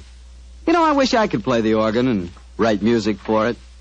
There's nothing like music to really express a thought. Yes, I can just imagine the kind of music that you'd write. Probably catchy little ditties such as, "The Petri family took the time to bring you such good wine. So when you eat and when you drink, remember Petri wine." Oh, no, Doctor. Is that the way I affect you? Although on the level, you could probably write beautiful music to describe the way the grapes look on the vine in the sunlight. But what music could tell you about the Petri family and how long they've been making fine wine? You know, the Petri family has been making wine for generations, handing on down from father to son, the knowledge necessary to transform luscious, sun-ripened California grapes into delicious, fragrant wine. And when you see that name Petri on a bottle of wine, remember, you're not looking at a mere trademark. That name Petri is the personal assurance of the Petri family that every drop of wine in that bottle meets their unusually high standards. Petri wine is always good wine. It's got to be, because Petri took time to bring you good wine. Well, Dr. Watson, what new Sherlock Holmes adventure do you have lined up for us next week? Well, now let me think. Next week, Mr. Bartell, I'm going to tell you a story that started quietly enough as Holmes and I sat at a London dinner party, and yet, before the evening was over, we found ourselves involved in one of the most shocking scandals that ever rocked London society.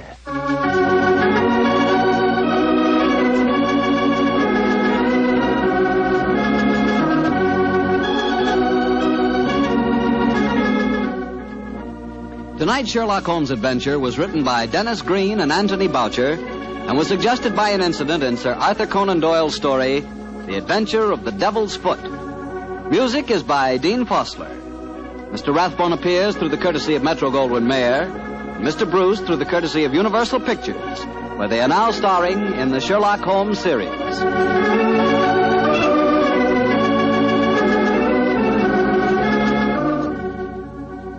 The Petri Wine Company of San Francisco, California, invites you to tune in again next week, same time, same station.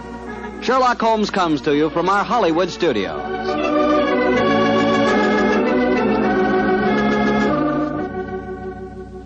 This is Harry Bartell saying goodnight for the Petri family. This is the Mutual. Petri Wine brings you Basil Rathbone and Nigel Bruce in the new adventures of Sherlock Holmes.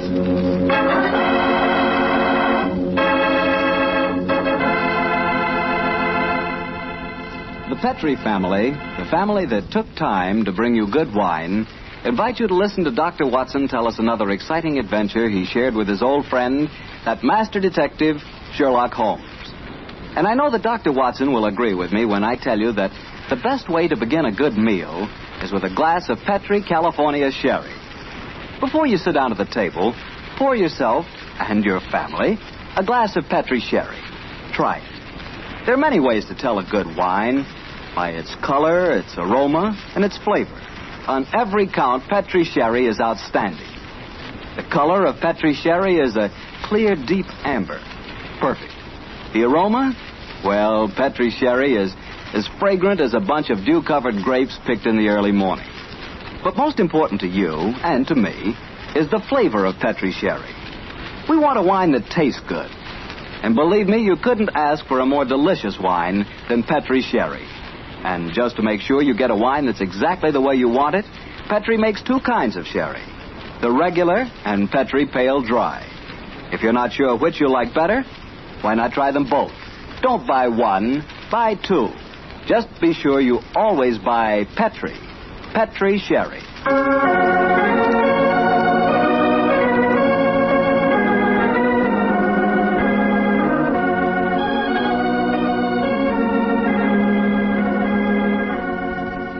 And now I'm sure our good friend Dr. Watson's ready for us. Let's go in and join him. Good evening, Dr. Watson. Good evening, Mr. Bartell. Quiet with it. I don't want it. Dogs seem very chipper tonight, Doctor. Have they been getting into any more trouble lately? Oh, no, my boy. It's been a relatively quiet week for them. One meeting with a dead seal, 2 visits to my neighbor's chickens, and a losing battle today with a cross-eyed Siamese cat. You call that a quiet week, huh? Oh, it is for them, but never mind about the dogs. Draw up your usual chair and make yourself comfortable. You're just in time to join me in a glass of sherry. That'd be very nice, Doctor. Oh, I see you have the old dispatch box out again. Yes, my boy. As the story I'm going to tell you tonight took place at 1887, I thought I'd better refresh my memory on some of the details of the case. It was shortly after my marriage, and as I had bought a practice in the Paddington district, I saw very little of my old friend Sherlock Holmes. How was doctoring in those early days? A struggle, my boy, a distinct struggle. Dr. Farquhar, from whom I had bought the practice, had at one time an excellent clientele, but his age, combined with an unfortunate affliction, the that resembled St. Vitus's dance, had very much thinned it. I had confidence, however, in my youth and in my energy, and I was convinced that in a very few years the practice would be as flourishing as ever. But, as I said, I saw very little of Holmes in those days. I guess you were too busy to visit Baker Street, huh, Doctor? Here you guessed quite correctly, Mr. Bartell, quite correctly. Holmes seldom went anywhere himself save on professional business. You can imagine my surprise, therefore, when one day on coming home from a heavy day's work, I found that Holmes had decided to pay us a visit. My wife persuaded him to stay to dinner, and as the three of us sat at the table, the flickering candlelight dancing strange patterns on the walls, made it quite like old times.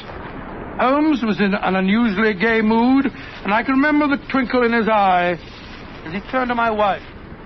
Said, A brave woman, Mrs. Watson. He's an unexpected guest on the maiden night out. I'm extremely grateful. Mrs. Hudson's cooking, though excellent of its kind, lacks variety. Your dinner has been quite a treat. That's a very gracious little speech, Mr. Holmes. Yes, I've never known you to be so observant about food, Holmes. Perhaps the lack of your company, my dear chap, and the consequent lonely meals have made me conscious of Mrs. Hudson's culinary shortcomings. I suppose you're taking John out with you tonight on one of your cases. Oh, no, Mrs. Watson. Though I can understand your suspicions, my visit was purely social. Then let's go into the other room and have a pipe, shall we? Well, don't you think you'd be more comfortable at the club? On the soul, Mary, I believe you want to get rid of us. Oh, no, dear, it's not that. It's just that... your visitor is due at any moment, and you had counted on the house being empty by now. Why, how on earth did you know that, Mr. Holmes? Past half hour, you've been glancing at the clock with mounting anxiety. I feel sure that if it had not been for my unexpected visit, your good husband would already have been walking towards his club. Yeah, it is my custom to go to the club on Thursdays, but how'd you know? I know your habits, my dear chap, as well, if not better than you do. It's a good thing I'm a bachelor, isn't it, Mrs. Watson? Yes, indeed. A wife will keep no secrets from you, Mr. Holmes, I'm sure. Well, Mary dear, who is your visitor, and what is the secret that you've been hiding? It's innocent enough, John.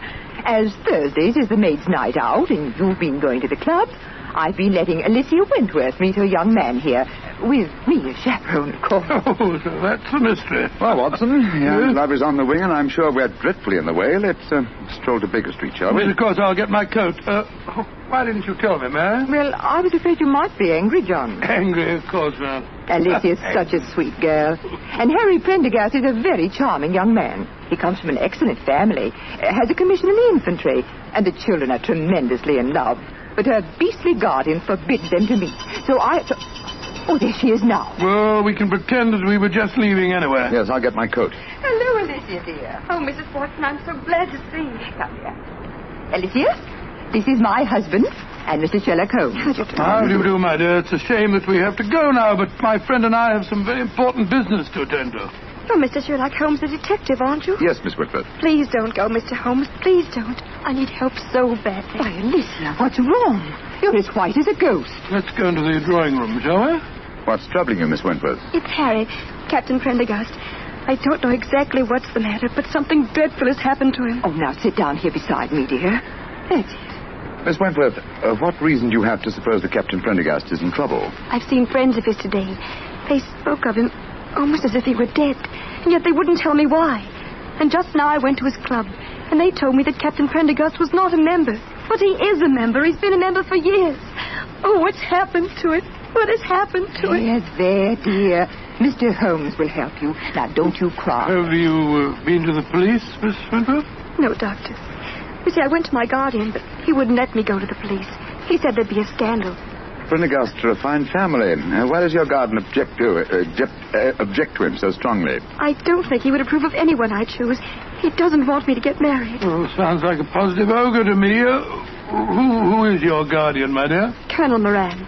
Colonel Sebastian Moran. Indeed. He's a man who has many entries against him in my ledgers, but a man that I've never met.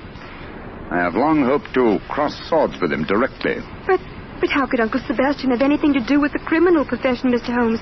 He's the son of Sir August Moran. He was once British minister to Persia. Oh, you must be confusing him with someone else. No, my dear, it's the same man. And furthermore, I'm almost certain that your guardian is the right-hand man of a certain friend of mine whose name also begins with the three letters M-O-R. Good Lord, Moriarty. I have no proof. And yet I suspect that Colonel Moran is the second most dangerous man in London. That's Harry. It must be Harry. Oh, poor girl. I do hope you can help her, Mr. Holmes. I shall do my best, Mrs. Well, Watson. if that is her young man at the door, it's more than likely her problem doesn't exist any longer. I hope you're right, Watson. Though with Colonel Moran as a guardian, I'm afraid the young lady is destined to have trouble. Come on, Harry. Good evening, Mrs. Watson. I'm so glad to see you, Harry. This is my husband. How do you do, Doctor? How do you do, my boy? And Mr. Sherlock Holmes. How do you do, Captain Prendergast? How do you do, sir? Harry, what's wrong? I can tell by your face that something dreadful has happened. It has, darling. Tell Mr. Holmes about it. He's promised to help us. Well, sir, I'm afraid this is a little outside of your province. You will find that my friend's province is quite extensive, Captain Prendergast. I shall be more than happy to do anything I can to help, sir. That's very nice of you, Mr. Holmes. Well, it's pretty bad. Last night I was accused of cheating at cards at the Tankerville Club. Oh, dreadful. Of course, I don't have to tell you that I didn't cheat, but the evidence was dead against me. I'd been winning heavily, and the cards were proved to be marked. Marked? How? There were pinpricks on the edges. Pinpricks which indicated the card's value. How did the pack of cards come into play? That's the devil of it. I myself broke open a sealed pack given to me by the club porter. And I swear that was the pack that was later found to be marked. Was everyone searched? Yes. But they found a new, unopened pack in my pocket. The obvious implication being that you had substituted the marked cards, of course. I can see what happened. Somebody deliberately tried to incriminate you by dropping the new pack in your pocket. Of course, darling. But what I can't understand is how the marked pack was introduced into the game. Were there any other cards found in the room? None, Doctor. The Tankerville, eh?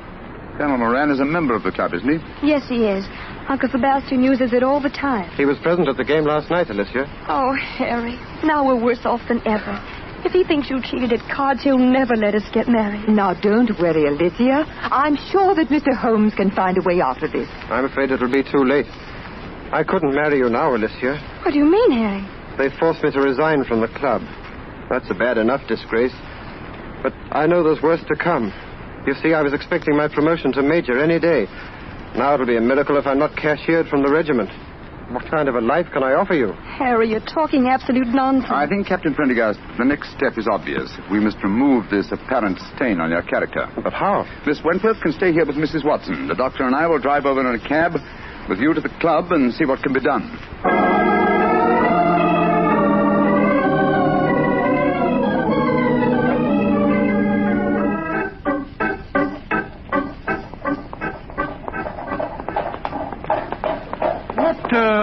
What kind of a card game were you playing last night, Prendergast?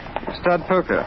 Ever since the American ambassador introduced it at the club, it's been quite a favorite. The perfect game for marked cards. It requires no elaborate dexterity in the dealing, simply the knowledge of your opponent's whole card. How many of you were playing? Half a dozen of us. You were winning heavily, you say? Yes, Doctor. Though one of the others, a fellow named David Harkness, was doing well. Now I come to think of it, Harkness almost seemed to know when I was bluffing, as though he could see the marked card. Well, perhaps he was the one who marked them. It's possible. And yet certainly no one could accuse him of tricky dealing. He was so clumsy with his bandaged finger, eh? How did you know he had a bandaged finger, Mr. Holmes? I'll tell you that, Captain Prendergast, when you tell me what's really on your mind. There's a great deal more at stake than a card scandal, isn't there? Yes, there is. I didn't dare to tell Alicia about it. You see, I'm fighting a duel tomorrow. A duel? Lord, with whom? Colonel Moran. Huh? He insulted me last night. He goaded me beyond a man's patience. He taunted me until I couldn't stand it any longer.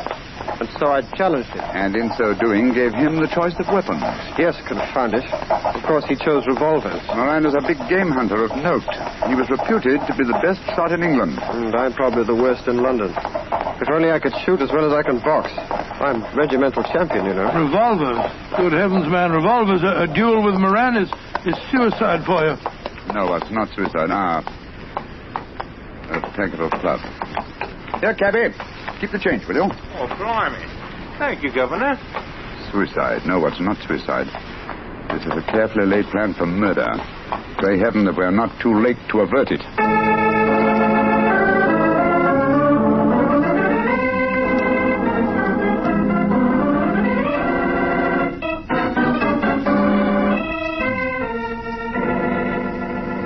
It's Mr. Harkness that you're wanting, sir? Yes, he went to his room half an hour ago.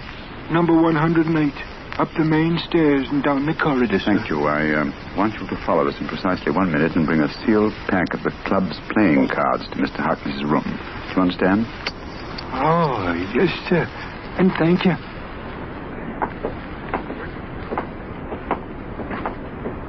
Did you make the arrangement? Yes, come on. Let's go up to Harkness's room.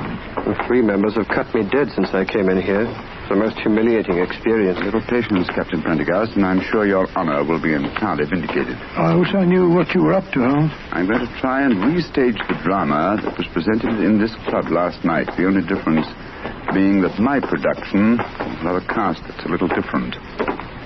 Here we are. Now let me do the talking. Yes? Did you want something? Prendergast, I don't want you in my rooms. I don't know why they allowed you inside the club. Let us in, Mr. Harkness, please. No, I won't. Take your foot out of the door, confound it. Mr. Harkness, there are 3 of us. I think you'd better let us in. You're going to let us in, Harkness. Oh, all right. Come in. Ah, thank you for your hospitality, sir. Now perhaps you fellows will tell me what the devil you think you're up to. With pleasure. As you very well know, Mr. Harkness, this is probably Captain Prendergast's last day on Earth. He has one request to make of you, that you join him in a farewell game of poker with us, to show you bear no grudges. Oh, it's fantastic. You're all insane. Oh, by the way, Mr. Harkness, I'm delighted to notice that your sore finger seems to have healed with great rapidity. By an odd coincidence, you'll observe that I seem to have injured mine. Mr. Holmes, when did you do that? Oh, in the carriage just now, a mere scratch. Fortunately, I had some first aid materials in my greatcoat. Come in. Yes, Taylor, what is it? Begging your pardon, Mr. Harkness, but the gentleman asked me to bring a sealed pack of cards here. Put them on the table, Taylor. Very good, sir. Well, what's the game? Stud poker, Mr. Harkness. A game with which you're quite familiar, I understand. And the stakes? A man's honor. Possibly another man's freedom. Open the pack, Mr. Harkness, and deal us all a hand. I should think this might be a very unusual game.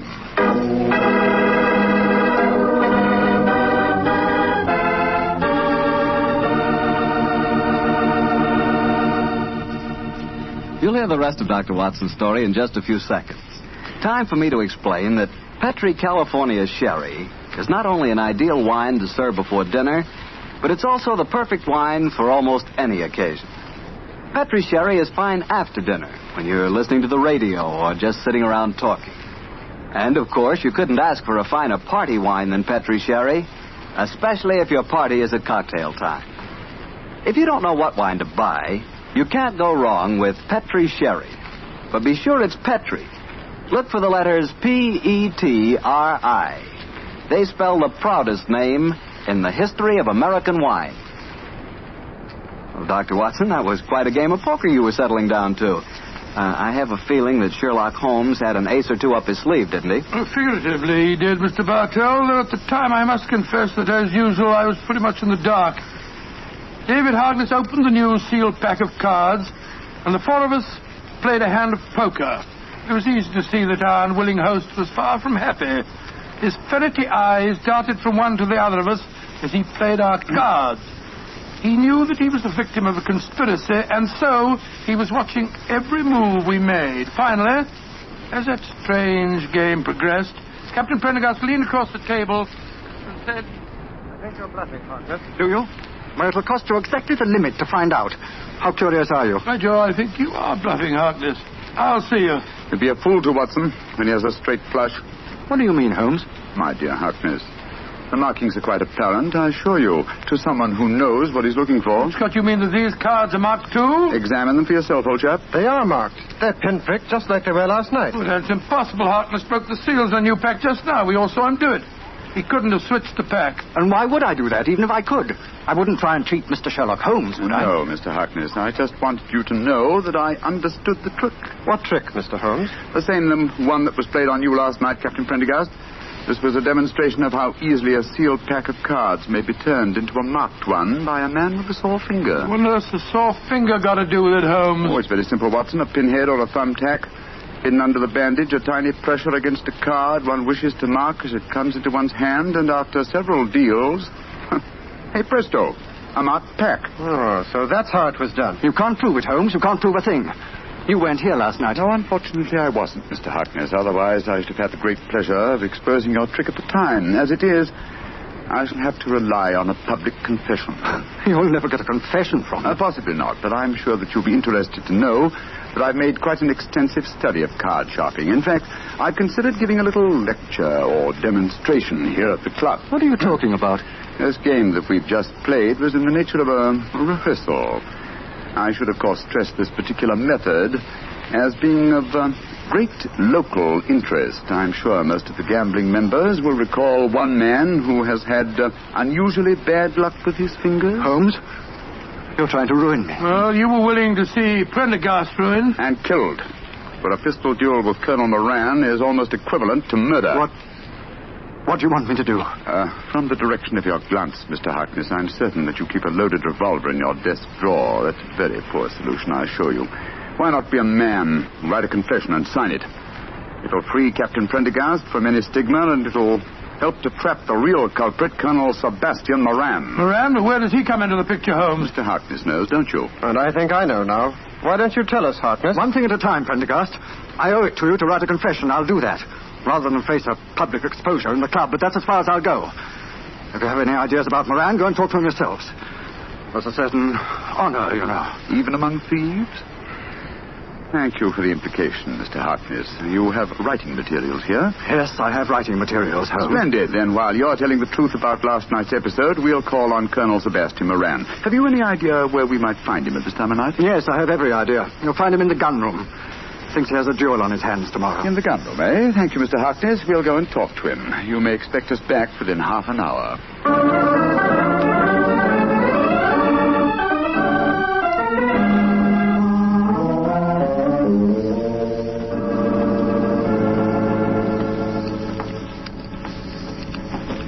Who are you fellows? Turn the gas up, can't you? Colonel Moran, this is Mr. Sherlock Holmes and Dr. Watson. How do you do?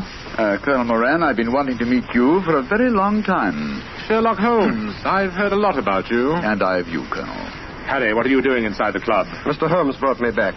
We've just left David Harkness's room. He's writing a confession that he engineered the swindle last night, that he deliberately tried to involve me. So, in that case, I suppose I need oil this revolver no longer. Harkness is a cheat. Dear me, how shocking. Aren't you glad that my name will be cleared in this business? Of course I am. I'm delighted. And you'll apologize for the things that you said last night? Yes, Harry, I'll apologize. But you must realize that this revelation makes no difference to my feelings about your marriage to Alicia. On my soul, Colonel Moran, it seems to me that one Dr. Watson, I think the name is. Watson, yes, my name's Watson. Dr. Watson, I would suggest that the happiness of my ward is a matter that cannot possibly concern you. Now, look here, sir, I don't want to go... Will you, old chap? Oh, sorry, Holmes. Colonel Moran, I think I may be able to change your mind on the question of your ward's marriage. How very interesting. And what makes you labor under that delusion? Would you care to have it known at the club that you had deliberately planned Captain Prendergast's murder? What in thunder are you talking about? You know, sir, that a revolver duel with you is no duel. It's a cold-blooded killing. Rubbish. I was challenged. Therefore, I had the choice of weapons. Naturally, I chose the weapon with which I was most familiar. And you had the choice for a very good reason, Colonel Moran. You forced Prendergast into a duel because it was the only way you could be certain that he'd never marry your ward. Alicia? What do you know about her? More than you think, sir. She's at my wife's house this very minute. She suspects you of jealousy. I think it's far more likely that the financial aspect of guardianship is involved here. A financial accounting is due upon her marriage, isn't it? That's none of your business. An accounting is due, Mr. Holmes. Alicia told me that herself. Exactly, and the accounts were in no state to undergo scrutiny. The answer is obvious. David Harkness at Card Shop was in need of money. You induced him to practice his cheating last night in order that you could trap Captain Prendergast into a duel. Harkness, what the devil do you want? Put that revolver down, you fool. I don't care about my own disgrace, but you're going to pay for your share in it, Moran. Drop that revolver, Harkness. Don't you see that you're... Moran, you shot him. You saw that it was in self-defense, gentlemen. He was waving a loaded revolver at me. It's most unfortunate, but it was in self-defense. Yes, self-defense that removed the one dangerous witness who could have testified against you. He's dead, Watson, isn't he? Yes. Shot right through the heart. Moran, you're a cold-blooded, murdering devil. I demand satisfaction for that insult. These gentlemen are my witnesses. I apologize for the misunderstanding last night, but this is a different matter. You've insulted me, Harry. The duel will take place, Colonel Moran, and Dr. Watson and myself will act as seconds for Captain Prendergast. Let's make the necessary arrangements, shall we?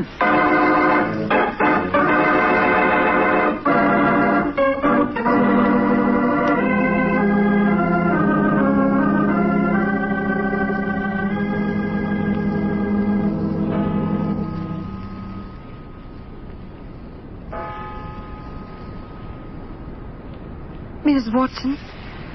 Yes, Alicia, dear? It's 2:00. What can have happened to them?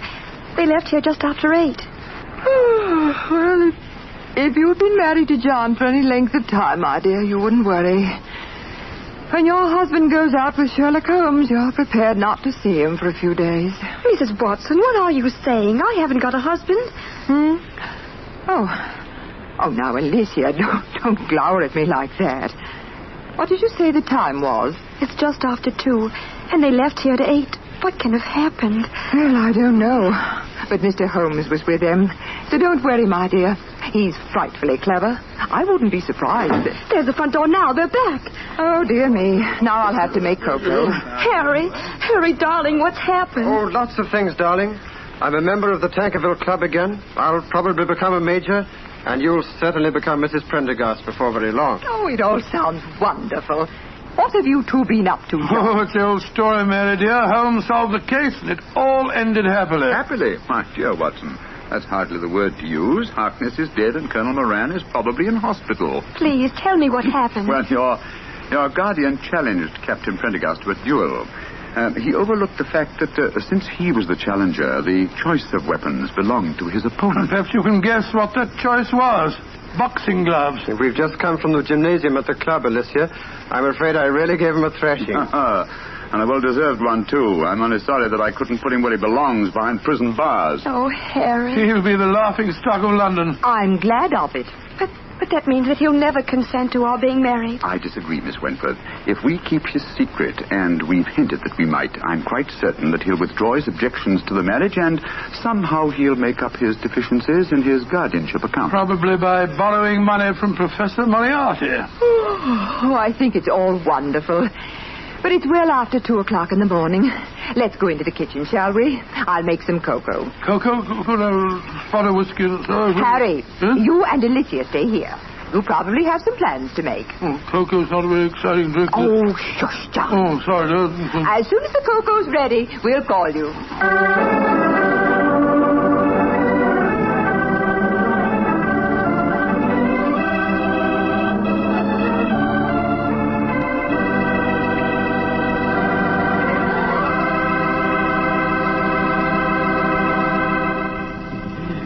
Doctor, that was some story. You know, I'm glad the age of dueling is over. I'd hate to have someone challenge me to a duel. What's the matter, Mr. Bartell? Are you afraid of being hurt? Afraid of being hurt? Of course not. If someone challenges me to a duel, I have the right to choose the weapons, don't I? Yes, and what weapons would you choose? Green puffs at 30 paces. Nobody's going to hurt me. see that. Although, come to think of it, instead of cream puffs, I'd rather have a piece of cake. Oh, why a piece of cake? Because it tastes so good with a glass of Petri sherry. Any questions? No questions. For a while there, I'll bet you thought I'd forgotten all about Petri wine. Forgotten about it. Not you, Mr. Bartell. No, not anybody who's ever tasted it. Petri wine is the kind of wine you'll always remember. That's because the Petri family really knows how to make good wine. They've been making wine for generations. Winemaking is their heritage. It's an art that's been handed on down in the Petri family from father to son, from father to son. Every drop of Petri wine is clear, fragrant, and delicious. As delicious as the luscious, sun-ripened California grapes from which it's made. Remember, the name Petri on a bottle of wine is more than a trademark. It's the personal assurance of the Petri family that their wine is the kind of wine you like, for any occasion. You can't miss with Petri wine because Petri took time to bring you good wine. Well, Dr. Watson, what new Sherlock Holmes story are you planning to tell us next week? Well, now, let me see. Next week, Mr. Bartell, I'm going to tell you an adventure that took place in the gay Vienna of the 90s. It concerns a strange tragedy that occurred on a ballroom floor and a weird series of murders that were punctuated by the sound of music. I call the story The Waltz of Death.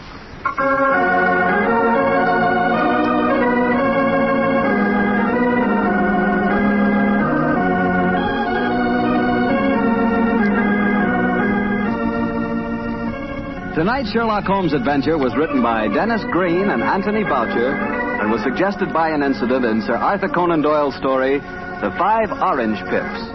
Music is by Dean Fostler. Mr. Rathbone appears through the courtesy of Metro-Goldwyn-Mayer. and Mr. Bruce through the courtesy of Universal Pictures, where they are now starring in the Sherlock Holmes series.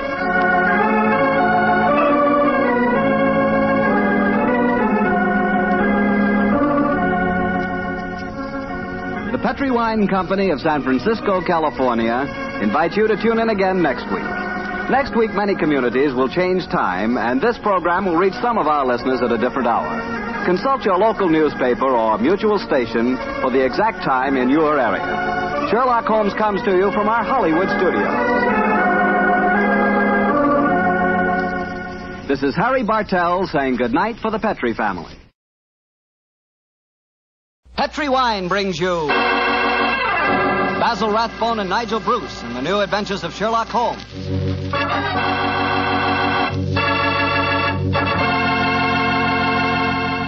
The Petri family, the family that took time to bring you good wine, invites you to listen to Dr. Watson tell another exciting adventure he shared with his old friend at Master Detective Sherlock Holmes.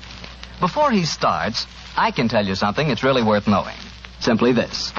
The best beginning a good meal ever had is a glass of Petri California sherry. Petri sherry is the perfect before-dinner wine. While you're waiting for dinner to be put on the table, pour yourself a glass of that clear, amber-colored Petri sherry. Now, just sit back and sip it slowly. Take your time so you can thoroughly enjoy every single drop of that wonderful Petri flavor. And what a flavor that sherry has. It comes right from the sun-ripened heart of wonderful California grapes. You may be a real wine expert and know all about sherry wine, but believe me, until you've tried a Petri sherry, you're really missing something. Serve Petri sherry alone or serve it with canapes or appetizers. And by all means, serve it proudly. You can because the letters P-E-T-R-I spell the proudest name in the history of American wines. Petri.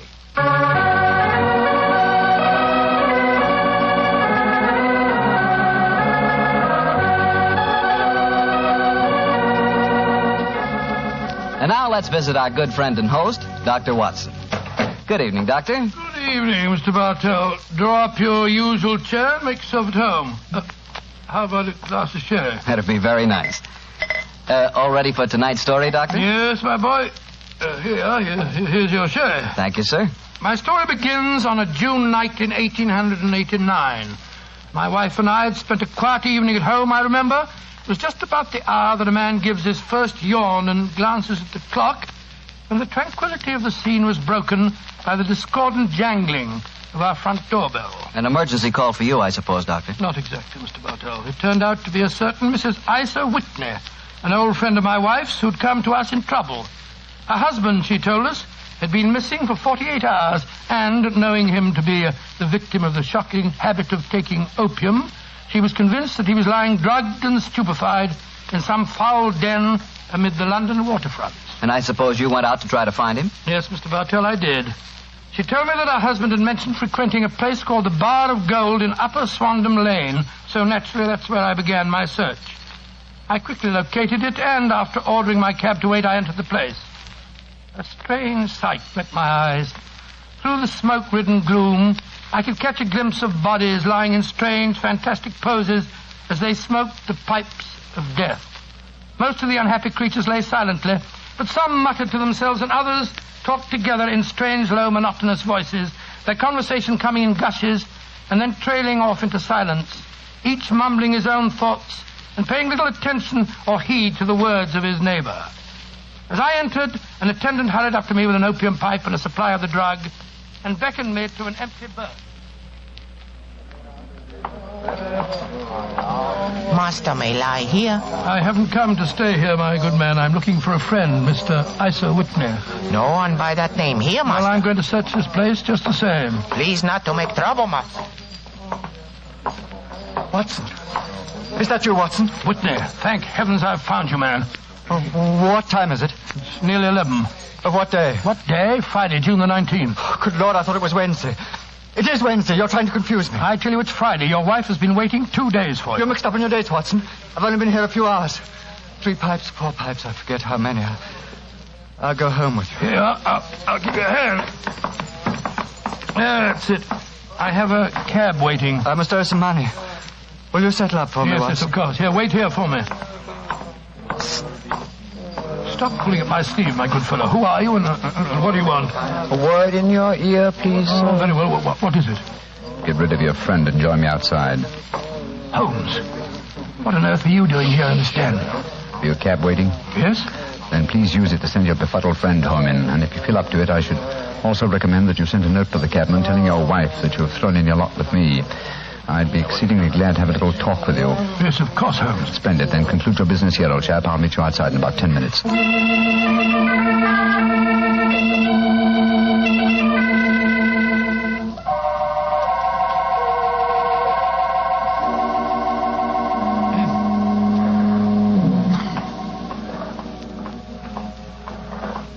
on earth is he? It's nearly... Is that you, Holmes? Yes, Watson, it's me. Your disguise is wonderful. I'd never recognized you if you hadn't spoke to me just now. Disposed of your friend? Yes, close. Splendid. Let's start walking. I have a horse and trap waiting for me in the next street.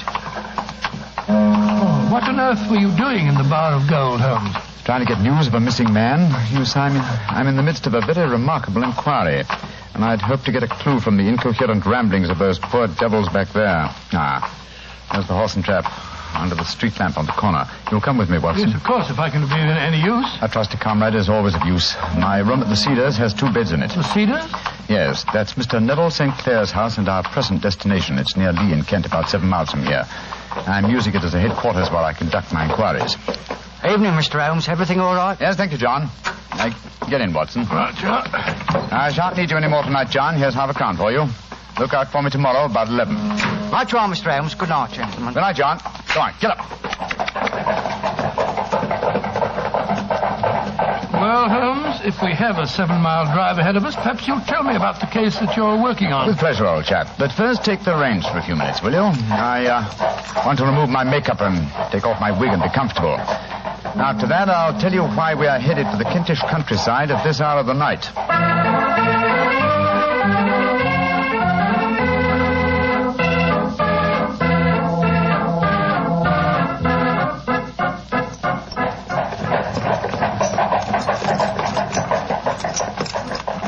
Watson, you have a grand gift of silence. It makes you invaluable as a companion. We've driven 4 miles and you haven't uttered a word. It wasn't easy, Holmes. I've been dying to question you, but I could see that you were preoccupied. Then I shall reward you with a clear and concise statement of my problem. Mr. Neville St. Clair, aged 37, the father of 2 children and an affectionate husband, is missing. He left his house, the Cedars, near Lee, our present destination, last Monday. 4 days ago, eh? Yes. Now, why should an affectionate husband and a happy father disappear? Any money trouble? No, I think not. His entire debts, at the moment, amount to £88, while he has £220 standing to his credit at the Capital and Counties Bank. Who was the last person to see him on Monday? His wife. But let me tell you the story. He left his house for London rather earlier than usual. He was a businessman, then? Yes, he has an interest in several companies in London, but his wife doesn't know exactly what he does. But to continue. He left for London saying that he would bring his little boy home a box of toy bricks.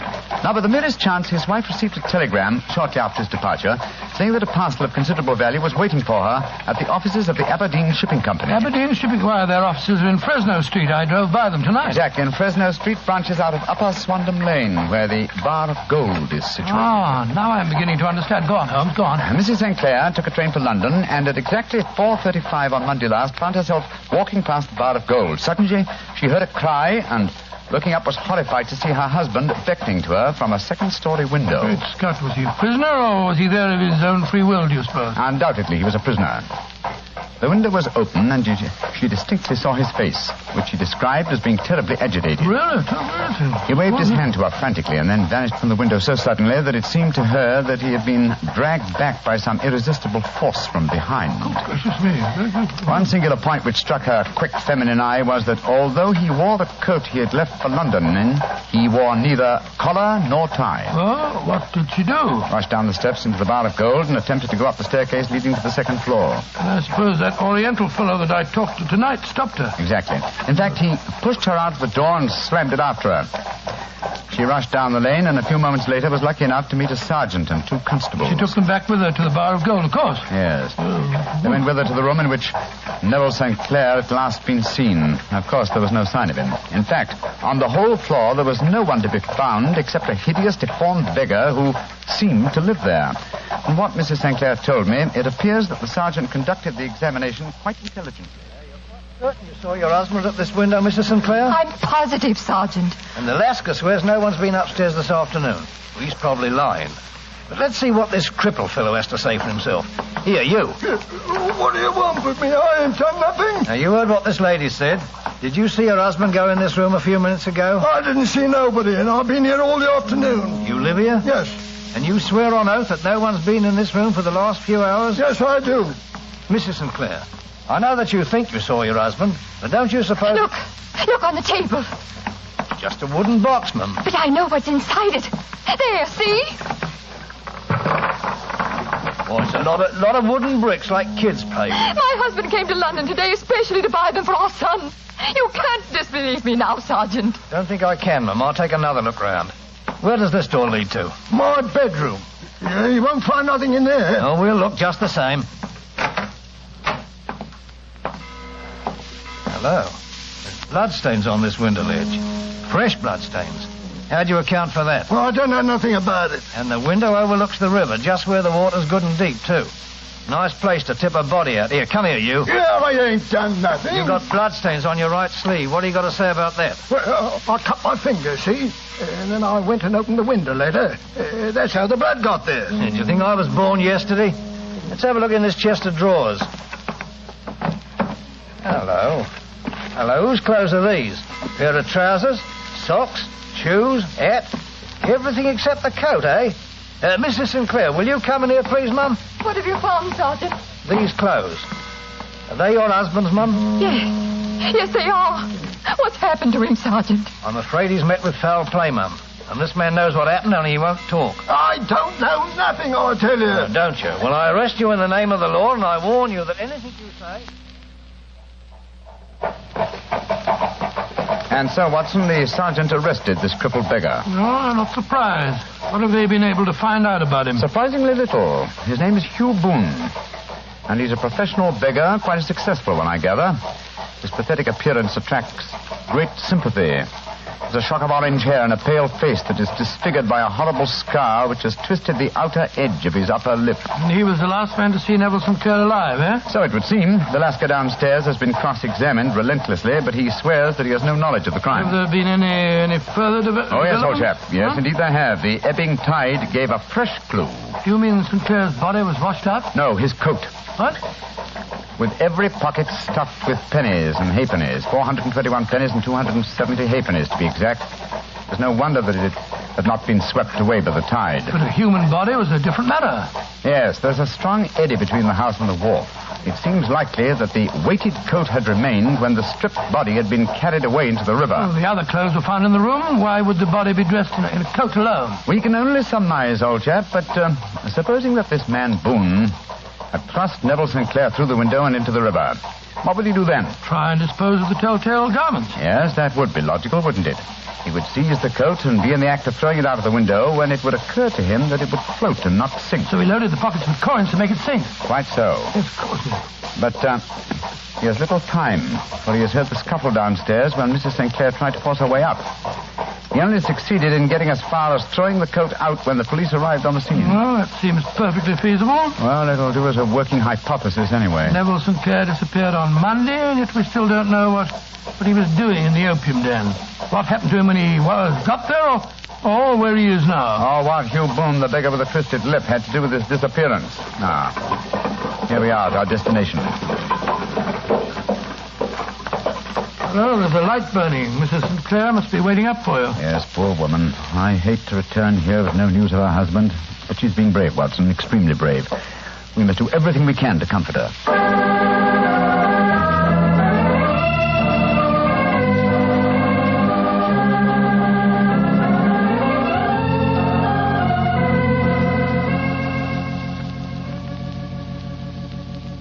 Dr. Dr. Watson, I'm so grateful that you were able to come down and help your friend. Oh, I only hope that I can be of some help, Mrs. Sinclair. I see that you have no good news for me, Mr. Holmes. I'm afraid not. No bad. No. Thank heaven for that. Mr. Holmes, tell me honestly, do you think that Neville is still alive? Well, Frankly now. Frankly, then I don't. You think he's murdered? Oh, I don't say that, but perhaps you... And on what day did he meet his death? On Monday. Then perhaps, Mr. Holmes, you can explain how I received a letter from him today. What? Well, where is the letter, madam? Here. Let me see it. This is very crude writing on the envelope. Surely it's not your husband's hand? No, but the writing in the letter is. Uh-huh. This letter contained an enclosure. Yes, there was a ring. His signet ring. What does the letter say, Holmes? Dearest, do not be frightened. All will come well. There is a huge error which it may take some little time to rectify. Wait in patience. And it's signed Neville. Mm-hmm. Written in pencil on the flyleaf of a notebook. No watermark. Posted today in Gravesend by a man with a dirty thumb. Mm-hmm. And the flap has been gummed, if I'm not mistaken, by a man who has been chewing tobacco. My husband must be alive, Mr. Holmes. This might be a clever forgery to put us off the track. But the signet ring. Yes, it may have been taken from him. But the handwriting and then the postmark. Might have been written on Monday and only posted today. I won't be discouraged, Mrs. Mr. Holmes. Sinclair, I have no wish to discourage you. I'm just trying to be practical. If your husband is alive and able to write letters, why should he remain away from you? I can't imagine. He made no special remarks before leaving on Monday? No, none. Except to say that he was going to buy the wooden blocks. When you saw him at the Bar of Gold in Swandam Lane, was the window open? Yes. Then he might have called you. He might. As I understand it, he gave an inarticulate cry, a call for help, you thought. Yes, he waved his hands. But it might have been a cry of surprise. Astonishment at the unexpected sight of you might have caused him to throw up his hands. I suppose so. And you thought that he was pulled back from the window. Yes, because he disappeared so abruptly. He might have leaped back, mightn't he? He might have, though I can't think why. One last question. Had your husband ever shown signs of, taking opium? Why, no, never, Mr. Holmes. I'm certain the idea would have revolted him. Thank you, Mrs. Sinclair. Those were the principal points I wanted to be clear on. And now, Watson, I suggest we retire for the night. We may have a busy day ahead of us tomorrow. I hope you both sleep well. Good night, Mr. Holmes. Dr. Watson. Good night, Mrs. Sinclair, and keep up your courage. Good night, Mrs. Sinclair. We must hope for the best. The clouds seem lighter, though I should not venture to say that danger is over.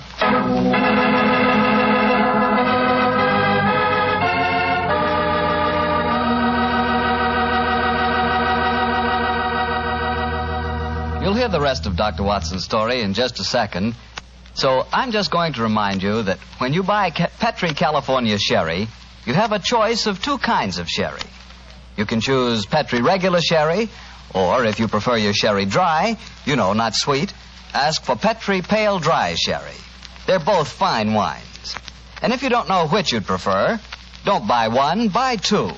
Buy them both and try them both. And remember this. Petri sherry is the perfect all-round, all-occasion wine. It's good before dinner, after dinner, at cocktail time, and any time. Just be sure you get Petri. Petri sherry. Well, Dr. Watson, you and the great Sherlock Holmes certainly deserved a good night's rest. Did you get it? I did, Mr. Bartell, but Holmes made no attempt to sleep. As soon as we retired upstairs, he donned a blue silk dressing gown and then wandered about the room collecting pillows from his bed and cushions from the sofa and the armchairs.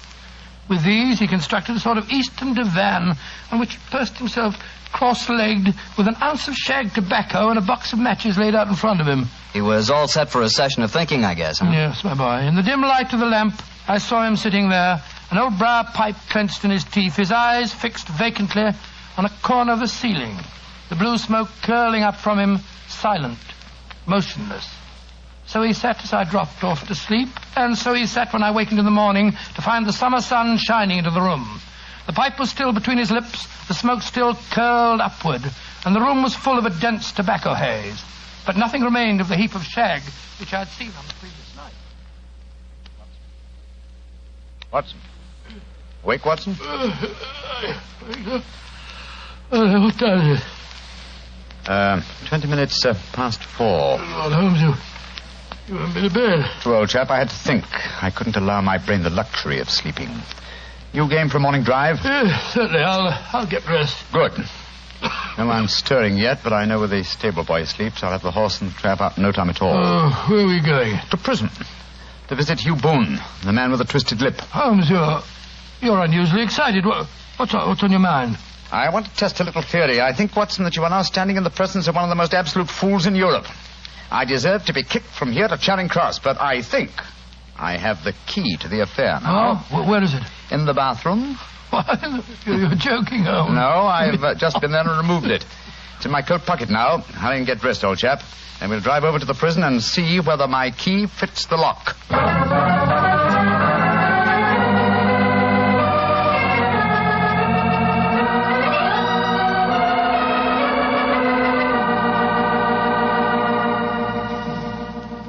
Well, good morning, Mr. Holmes. Dr. Watson. Good morning, officer. Good morning. Well, you're a couple of early birds, and no mistake. Yes, Constable. We're searching for the proverbial worm.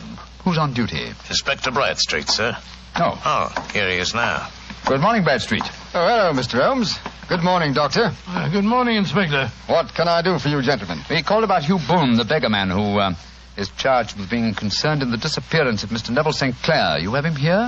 Yes, Mr. Holmes. He's in the cells. I'll take you to him. Follow me, will you, gentlemen? Thank you. Well, what kind of a prisoner has he been, Inspector? Oh, he hasn't given us any trouble, but he's a dirty devil. It's as much as we can do to make him wash his hands. His face is as black as a tinker's. So he has an aversion to washing, has he? Yes, Mr. Holmes.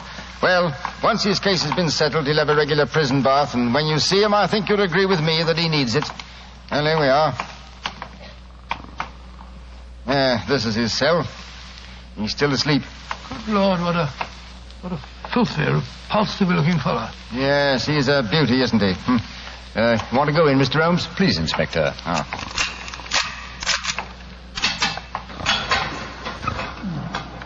Well, he certainly needs a wash. Yes, I had an idea that he might. That's why I brought this sponge along in my pocket. Oh, so that was the key that you found in the bathroom.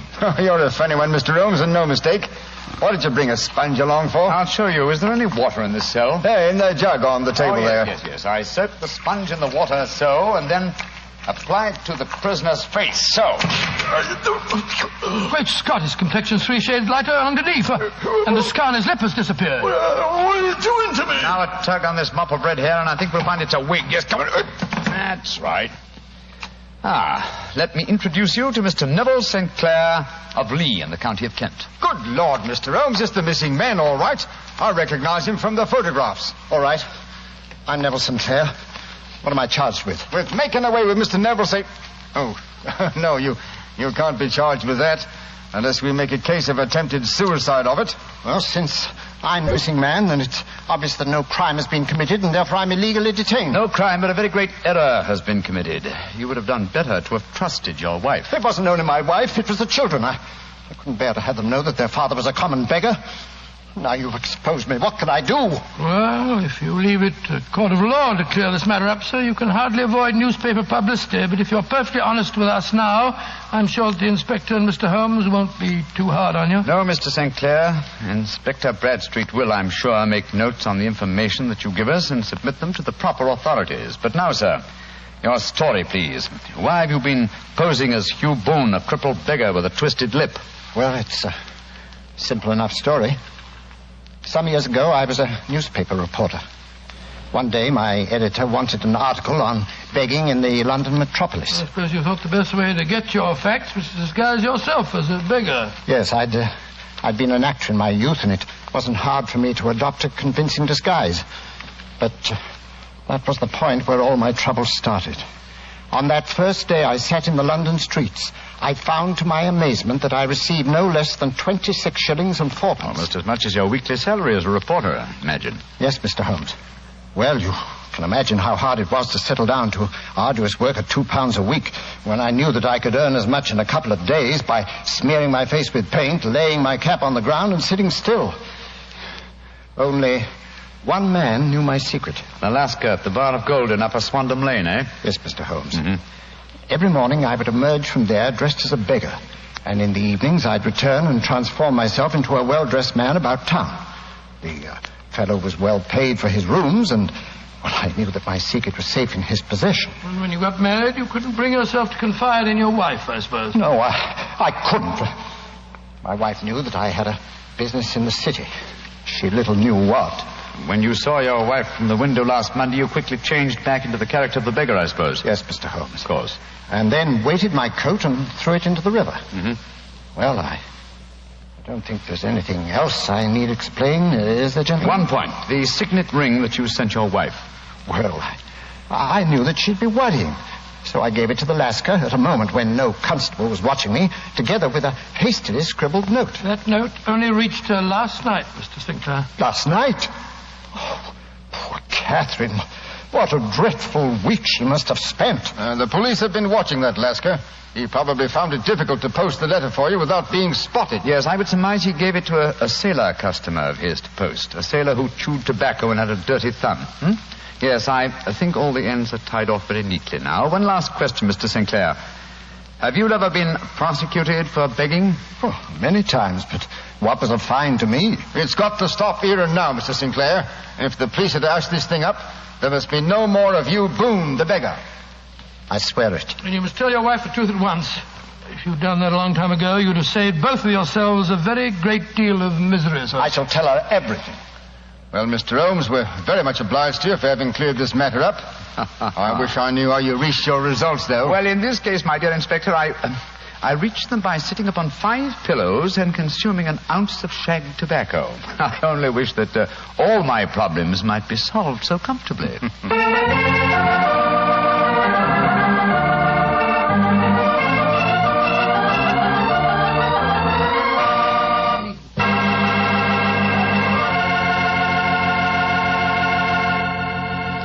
Doctor, that was some story.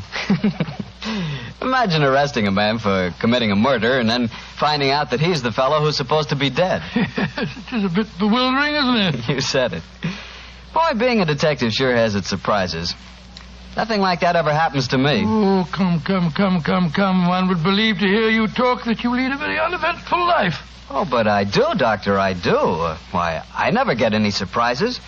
Look, I tell our friends that Petri wine is always good wine. And what happens? Well, what does happen? Everybody agrees it's good wine, and that's that. Well, it's just got to be. After all, the Petri family has been making wine for generations. Winemaking is their heritage. A heritage passed on down from father to son, from generation to generation. The Petri family knows full well the art of turning luscious, sun-ripened grapes into fragrant, delicious wine. And because the making of Petri wine is a family affair, you can be sure that the name Petri on a bottle of wine really stands for something. It's your assurance that every drop of wine in that bottle is good wine. No matter what type wine you prefer, you'll never go wrong with a Petri wine because Petri took time to bring you good wine. Well, Dr. Watson, what new Sherlock Holmes adventure are you planning to tell us next week? Well, now let me see. Next week, Mr. Bartell, I'm going to tell you a weird story of violence and of sudden death that struck without warning. I call it the strange adventure of the uneasy easy chair.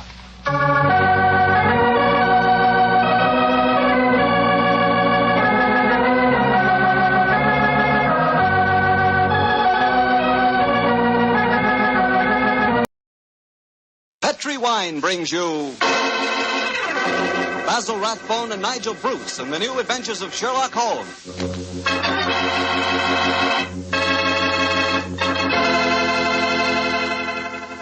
The Petri family, the family that took time to bring you good wine, invite you to listen to Dr. Watson tell us another exciting story about his old friend, that master detective, Sherlock Holmes. As for me, instead of telling you something, I'd like to ask you something.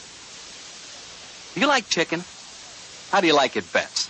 Roasted, fried, or in a stew with dumplings? Well, whatever your favorite may be, you'll like that chicken infinitely better when it's served with a glass of Petri California Sauterne.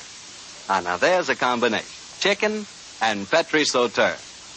Petri Sauterne is a white wine, pale golden in color, delicately fragrant, and clear as crystal. And what a flavor that Petri Sauterne has. I'm telling you, Petri Sauterne is just about the last word in dinner wine. Oh, one more tip. Remember to serve Petri Sauterne with fish or any kind of seafood. Good, it's great. To be sure you have a glass of good wine, be sure it's Petri wine.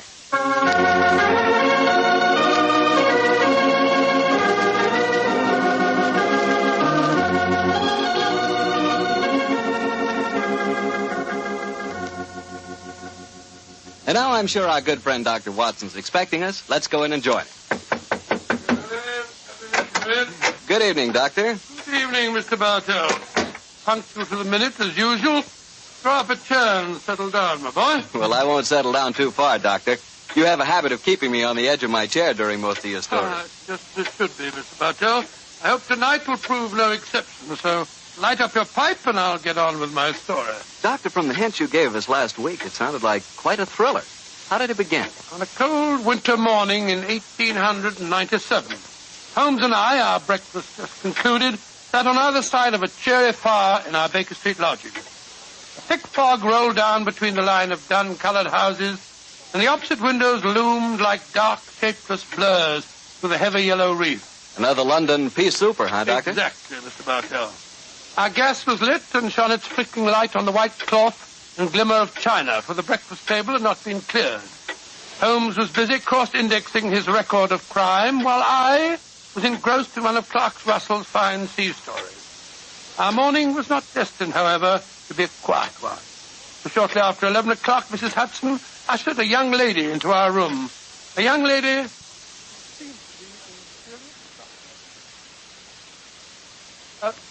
down, won't you, young lady? I'm Dr. Watson, and this is Mr. Sherlock Holmes. How do you do, gentlemen? I must apologize for not giving my name to your housekeeper, but I have to be so careful. Yes, we quite understand, my dear. Of course, you're wondering who I am and what's brought me here. My own theory would be that you are Miss Harriet Irving, and that you've come to me to elicit my aid in proving that Mr. Binion did not murder your father. Holmes, what on earth are you talking about? You're absolutely correct, Mr. Holmes. But how did you know? I deduced it, Miss Irving. You're wearing very new and extremely expensive mourning, presumably for the first time, since a few basting threads are still in evidence. You wear no ring, so evidently you're not in mourning for a husband. The only man whose death the papers announced in the past few days and who left a young daughter wealthy enough to purchase such garments is Sir Edward Irving. And since the police have already made an arrest, obviously you wish me to disprove the police theory and intercede for young Binion. Mr. Holmes, you're wonderful. That's just what I want you to do. You will, won't you? Miss Irving, I've studied the newspaper reports very carefully. It would seem to me that Scotland Yard has arrested the right man. Well, I'm very sorry, but I didn't read the newspaper reports. I haven't the faintest idea what you're both talking about. Then let me bring you up to date, my dear fellow. And please correct me, Miss Irving, if I make any mistakes. Now, 3 days ago, Sir Edward Irving, the father of this young lady, was found stabbed to death in his study. The only entrance to the study is through an anteroom, where his secretary had been sitting ever since Sir Edward was last seen alive. And the secretary swore that no one had entered or left the study. Secretary's name being Binion, I suppose. Yes, under the circumstances, it's hard to see that any other arrest was possible. And yet I know he's innocent, Mr. Holmes. Oh, and how do you know that, Miss Owen? We were in love. We were going to be married. I don't care what the police say. A woman knows these things. Robert Binion did not kill my father. Did your father approve of the engagement? Well, no, not exactly. If one were to be exact, Miss Irving, wouldn't one say that your father absolutely forbade the marriage? Yes, he did. And Inspector Lestrade assumed that was the motive for the murder. Well, sounds logical, I must say. Does your father have any other relatives living, Miss Irving? His brother, my Uncle Peregrine. He lives a hermit's life in the country. We've seen very little of him in the last few years. Was he left anything under your father's will? No, I was the sole beneficiary. Please help me, Mr. Holmes. If you'll just talk to Robert, you'll know he's not guilty. Oh, there's no harm in talking to him, Holmes. After all, our old friend Lestrade handled the case, and he's made a good many mistakes in the past. Haven't we all, old chap? Well, Miss Irving, I'll do what I can, but I promise nothing. That's you, Mr. Holmes. Where is your fiancé being held? At Scotland Yard. I talked to him there just before I came to you. Scotland Yard, eh? Splendid.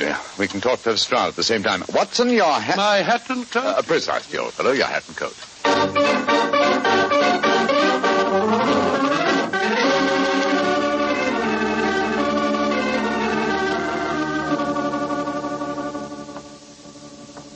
So, Mr. Sherlock Holmes and Dr. Watson think they know more than the yard, eh?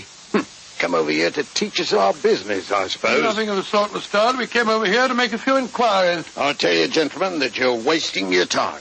Young Binion is guilty, whatever his young lady may say. Lestrade? Yes, Mr. Holmes? What did the autopsy prove? Well, got a report of it here on my desk, but it won't tell you nothing you don't know. Mm-hmm. Death was instantaneous, caused by some weapon like a long needle, a fine stiletto, or an ice pick, penetrating the brain at the base of the skull. And no such weapon was found in the room. Or on Mr. Binion. True, sir. But then he had the chance of disposing of it. Well, just the same, the murder weapon hasn't been found, has it? No, Doctor, but we'll find it. Don't you worry about that. I should like to talk to the prisoner, if you don't mind. Well, of course I don't mind. He's in the detention cell just down the corridors from here. Follow me, gentlemen. Has he given you any trouble, Lestrade? Trouble? If all our prisoners were as quiet as him, we wouldn't need no guards, Doctor. Nice, quiet young fellow. Hard to realize he's a murderer. A fact that still has to be proven in court, Lestrade. A fact that is going to be proved in court, Mr. Holmes. Well, here we are at his cell.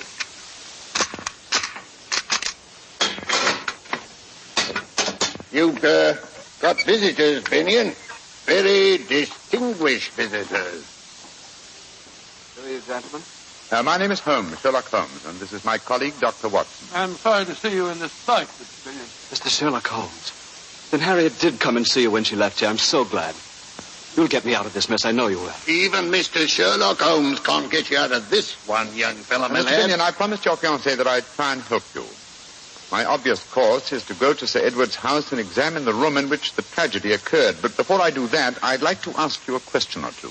Ask me any question you want to, sir. It was you who discovered the body, I understand. Yes, Mr. Holmes. Please describe the circumstances. Sir Edward was in his study. I had been working in the anteroom adjoining. At 5 o'clock, I went in to say good night to him, and I found him slumped in his chair, dead, with blood streaming down the back of his head. Of course, I sent the butler for the police at once. Could anyone have entered that room without your knowledge? No, Mr. Holmes. I never left my desk. And there was no other entrance to the room save through my office. Well, how about the windows in Edward's room? They were locked from the inside, Doctor. You don't need to worry. We examined the window ledges, not a mark. No one came in that way. Now, what is your theory of the murder, Mr. Binion? I haven't one, Mr. Holmes. I'm completely baffled. I'm certain that no one entered that room. Yet I swear to you that I didn't stab him. So I can understand the police believing I did. Lestrade, I should like to examine the room in which Sir Edward was murdered. Well, easiest thing in the world, Mr. Holmes. I'll drive over with you if you like. His house is in Knightsbridge. Oh, you needn't bother, Lestrade. We can quite well go by ourselves. Eh? Well, not a bit of it, Doctor. I'd like to come with you. Oh, why, Lestrade? You're convinced Mr. Binion is guilty, are you?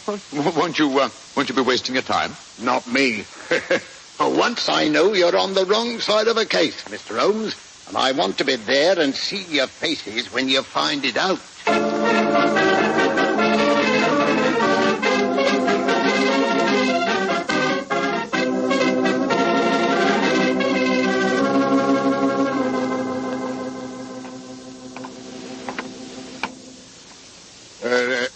This is the house, Mr. Holmes. Yes, imposing-looking place, I must say. I imagine, Lestrade, that you still have a police guard inside. Oh, yes, Doctor. There's been a sergeant guarding the dead man's room day and night. We still haven't found the missing weapon, you know. Yes, gentlemen? I'm Inspector Lestrade of Scotland Yard. We wish to examine the house. I must see your identification, sir. What are you talking about? I've been in and out of this house half a dozen times. I have my orders, sir. Oh, very well. Is Miss Irvine at home? Miss Irvine is not receiving, sir. Great Scott, man, can't you give us any information? There's been tragedy in this house, sir, and the truth of it's not known yet. I'm not answering any questions that I don't have to. There now. Does this police guard satisfy you? Inspector Lestrade. Very good, Inspector. You may come in. May I direct you, gentlemen? No, thank you. I know this house nearly as well as you do. I think not, Inspector. I've served here for 27 years. Well, gentlemen, if you're not needing me, I'll return to my quarters. Bless my soul. That's a sinister-looking chap if I ever saw one. Yes, and he knows something. You see, Lestrade, there is a possibility that Binion is innocent. Yes, I began to see that, sir, when you were talking to the butler. You're being very cryptic. What other possibility are you talking about? The possibility that Binion, the arrested man, is shielding the real murderer. And whom would he be most certain to shield? You mean his fiancée, Miss Irvin? That's right, old fellow. What? Here we are. This is the ante-room where young Binion worked. And that door there leads into the study where Sir Edward was found. Nothing been touched, of course, since the discovery of the crime? Oh, no, Mr. Holmes. That's why we've had a constable on duty in there night and day. Before the trial, we're bringing experts in to test the room for secret panels or anything of that kind. Let's examine the dead man's room, shall we? Right you are, Mr. Holmes.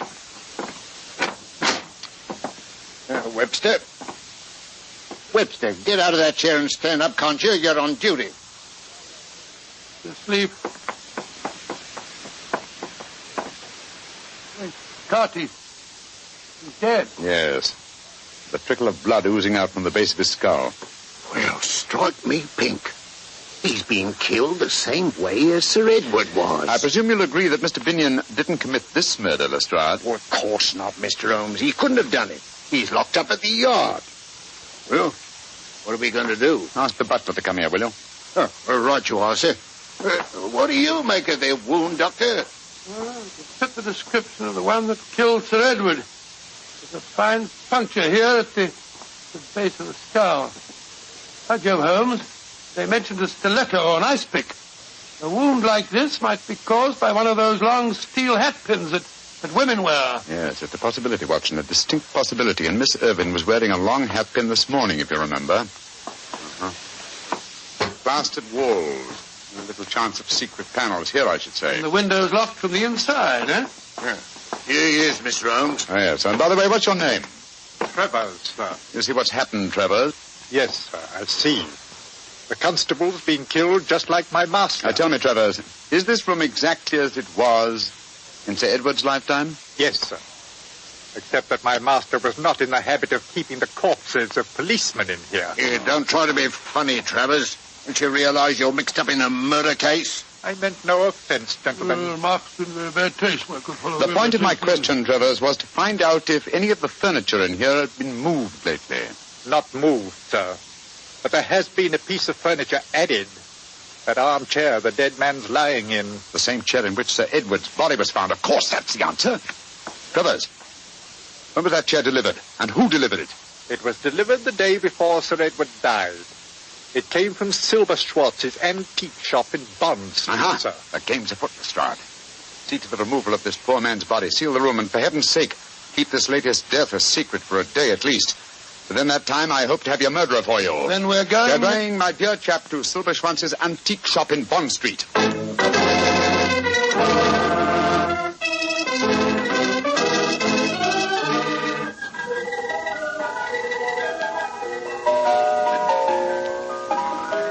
Those old music boxes are quite charming, Holmes, aren't they? Yes, but where's Mr. Silberschwanz? This is probably him. What a fine-looking old fellow. Oh, Mr. Silberschwanz. Yes, gentlemen. You are interested in musical books? No, sir, in chairs. Particularly in the handsomely carved chair you delivered to Sir Edward Irvin a few days ago. Ah, yeah, magnificent specimen. He's pleased with it? He was found dead in it, Mr. Silverschwanz. And half an hour ago, someone else was found dead in it also. That chair was one of a pair, wasn't it? Yeah. Lieber Gott im Himmel. That's impossible. Please to follow me. I will show you it's not possible. Look at the chair. It's exactly like the same one as Sir Edward's house. Oh, my friend, but there's such a difference. 15th century Italian, isn't it? Yeah, this is one of a pair of the famous Malipiero armchairs. There are only 3 pairs in the world, my friend. Of this pair, one, the one I delivered to Sir Edward, is simply a great specimen of the carver's art. This one, it's made. Looks exactly like it, does it not? Exactly. I can't see any difference myself. You would if you sat in it, old chap. Precisely. That is why I have these cords stretched from one arm of the chair to the other. If anyone were to sit in it well, sometimes nothing will happen. But sooner or later, a hand will press on this hidden spring in the arm here, and death will strike. But nothing happened when you pressed the spring then, Mr. Silversworth? No, I don't understand. I do. This is the harmless chair. The lethal one was sent to Sir Edward. He sat in it, accidentally pressed the spring and drove the fatal needle into his brain. Just as that poor constable did today. Sir Edward bought both chairs, I presume? Yeah, I would not sell it. No, it's a pair separate. Then why didn't you deliver both at the same time? He was afraid of the deadly one. Huh? He asked me to keep it here until he found a safe place for it in his home. Mm-hmm. And some devil switched the arm cord from the fatal chair to the harmless one so that you delivered death to Sir Edward. There is a subtlety in this crime worthy of the fiendish maker of the chairs himself. Silberschwanz. Yeah, mein Herr. Didn't Malepieri die of being tricked into seating himself in one of his own chairs? Yeah, he did. Ah, poetic justice. I'm much obliged to you, Silberschwanz. Now I think I know how to trap our killer.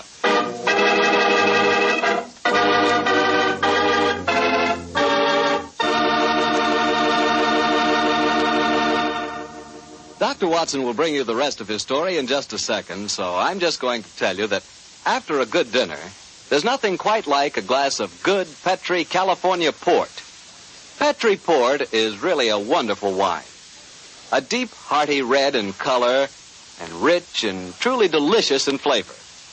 You know, port wine is actually America's favorite wine. Try a glass of Petri port and you'll know why. Petri port is not only fine after dinner, it's perfect whenever good friends get together. Just keep in mind the name Petri, because Petri wines are good wine. Well, Dr. Watson, this is quite a story you're telling us tonight. So you found out how the murders had been committed, but not who'd been responsible for it. That's quite right, Mr. Bartell. Holmes spent a long time cross-examining Mr. Silverschwanz, the owner of the antique store, as to who might have had the opportunity of switching the telltale cord from the fatal chair. And who did have that opportunity, Well, Doctor? Mr. Bartell, it transpired that 4 people might have been responsible. Sir Edward's daughter, his secretary, Mr. Binion, had both been in the shop with him at various times. So had the butler, Travers. The 4th suspect was Sir Edward's eccentric brother, Peregrine, who it appeared had dropped into the shop the day after the purchase had been made. With this last information, Holmes became very excited and launched into eager preparations, which ended a few hours later when we found ourselves disguised as furniture removers, driving a van along a quiet country lane near Dorking as we approached the house of Sir Edward's brother, Peregrine. There's the house, Watson. Ramshackle-looking place, isn't it? Yes, extremely so. Why are you so morose, my dear chap? You've hardly spoken a word on our drive down You here. never told me anything. Why are we trundling off into the wilds of the country disguised as furniture removers and carrying the harmless chair with us? Surely the reason is transparent, old chap? Yes, it's just about as transparent as Gough stocking full of hot tripe. Oh, my dear Watson, surely it's obvious that we're up against an extremely cunning murderer. Now, what advantage accrues to him in using the Malepiero chair? An alibi, of course. He's nowhere near the place where the murder happened. Precisely. Apply your logic a little further. 3 of the suspects, the daughter, Mr. Binion, and Travers, the butler, live in the house and would almost certainly have been present at the time of death. Therefore, who gains most by such an alibi? Well, the brother, Peregrine. Elementary, my dear Watson. Now you see why we trundled off into the wilds of Dorking. Well, that must be Peregrine standing up in the porch. He's a funny-looking fellow. Follow my lead, Watson. Good afternoon, Governor. You fellows must have come to the wrong house. You were Mr. Peregrine Irvine, ain't you, Governor? Yes. And we come to the right house. All right. Come on, Bertie, give us a hand. Right to you or our feet. What the devil are you unloading an armchair? Go on, get on there, for? Charlie. You drop it on my foot, Bertie. Look out. Easy does it. Come on, Bert. That's I right. got it, Alf. I got it. All right. Let her down easy now on the porch here. There you That's go. right. That's it. Give me the crickets. Ain't that a pretty chair, Governor? Bertie and me was admiring it on our way down here. Cool, blimey, you know, off a nice chair. But who told you to bring it here? Orders, Governor. Mr. Silver Snitch, whatever his name is, told us your brother didn't want the chair and said as how we was to bring it to you. But my brother's dead. Mr. Silver Snitch said he gave the order before he died. Mind if I sit down in it, Governor? Well, of course not. Cool, lummy. Bit of all right, isn't it? Look at him laughing. You wish me old Trouble and Strife could see me now. Trouble and Strife? Yeah. Trouble and Strife. That's me wife, Governor. Here, sit down yourself, sir. Come on, go on. Sit down, try it. Go on, Governor. Take the weight off your plates of meat. What barbaric jargon do you speak? What on earth are plates of meat? Plates of meat is feet, Governor. That's rhyming slang. That's right. Rhyming slang. Go on, sit down in it. Go on. Oh, I'd be well. There now. Ain't that comfortable? Yeah, go on. Run your hands over the arms, Governor. Ain't that carving pretty? Ain't it just ducky? Yes, it is. But I don't want the wretched thing. There's been some mistake. So you'd better take it back to London and tell them to sell it. I don't want anything of my brother. Jumping Jehoshaphat. Can't see where you don't want to sit in a nice chair like this, Governor. But you're the one that gives the orders around here. Come on, Bertie. Come on, get your back into it. All right, Alfie. Let's get back in the van. All right, come on. Alfie. Away we go. Oh, bless your heart, Governor. We don't worry about that sort of thing, do we, Bertie? Of course not, Alfie. We'd had a nice drive in the country anyhow, didn't we? That's right. Let's get these old horses going. Good day, Governor. Good day, Governor. Good. That was a false trail, Holmes. Obviously, he knew nothing about the chair. He thought it was perfectly harmless. And, as indeed it was. But the murderer would have thought it fatal. I've slipped up in my reasoning somehow, confound... Oh, but of course! Oh, what a fool I am! We must get back to London as fast as these tired nags can take us. Come on, get up there, get up! Well, what's the next move, Holmes? Back to Edward's house, and the staging of a little drama that I'm sure will give us the final answer to this problem.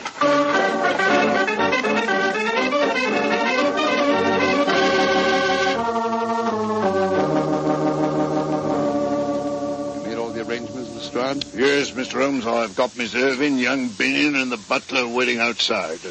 And no one knows we switched the chairs. Splendid. You're sure that this is the harmless chair, Yes, Holmes? of course I am. Look here. I sit in it. So, run my hands over the arms. Yes, this chair is harmless, as every person save one will know. Show them in, Lestrade. All at once, Mr. Holmes? No, I think we'll take Miss Irvine and Mr. Binion first. Well, right you are, sir. Miss Irvine, Mr. Binion, come in, please. Very well. Oh, Mr. Holmes. What's the matter, Miss Irvine? It's just so horrible seeing you there in the same chair where I saw Father. Oh. Mr. Holmes, it's a trifle too macabre for you to assume the position of the corpse. Please get up. But it seems to be the most comfortable chair in the room, and I do like my comfort when I interrogate witnesses. However, it's hardly chivalrous, is it? Miss Irvine, please sit down, won't you? I don't like to sit down in the chair in which Father died. Oh, Miss Irvine, we couldn't bear to see you standing. Very well, then. Don't sit down, Harry. Why not, Binion? What's the matter? Isn't the chair safe? No, it's then not perhaps that. you care to sit in it. To prove that the chair is safe. No, Sit down.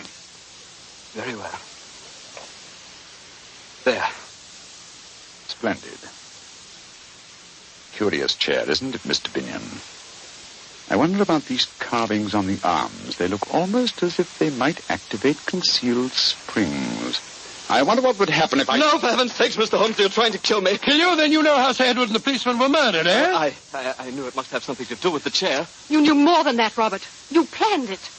I remember now that when we went to the shop, you... Quiet, Harry! No, Watson, don't go after them. Lestrade will stop him. In any case, the police are at the door. Oh, I'm tired. I think I'll sit in this rather fateful armchair.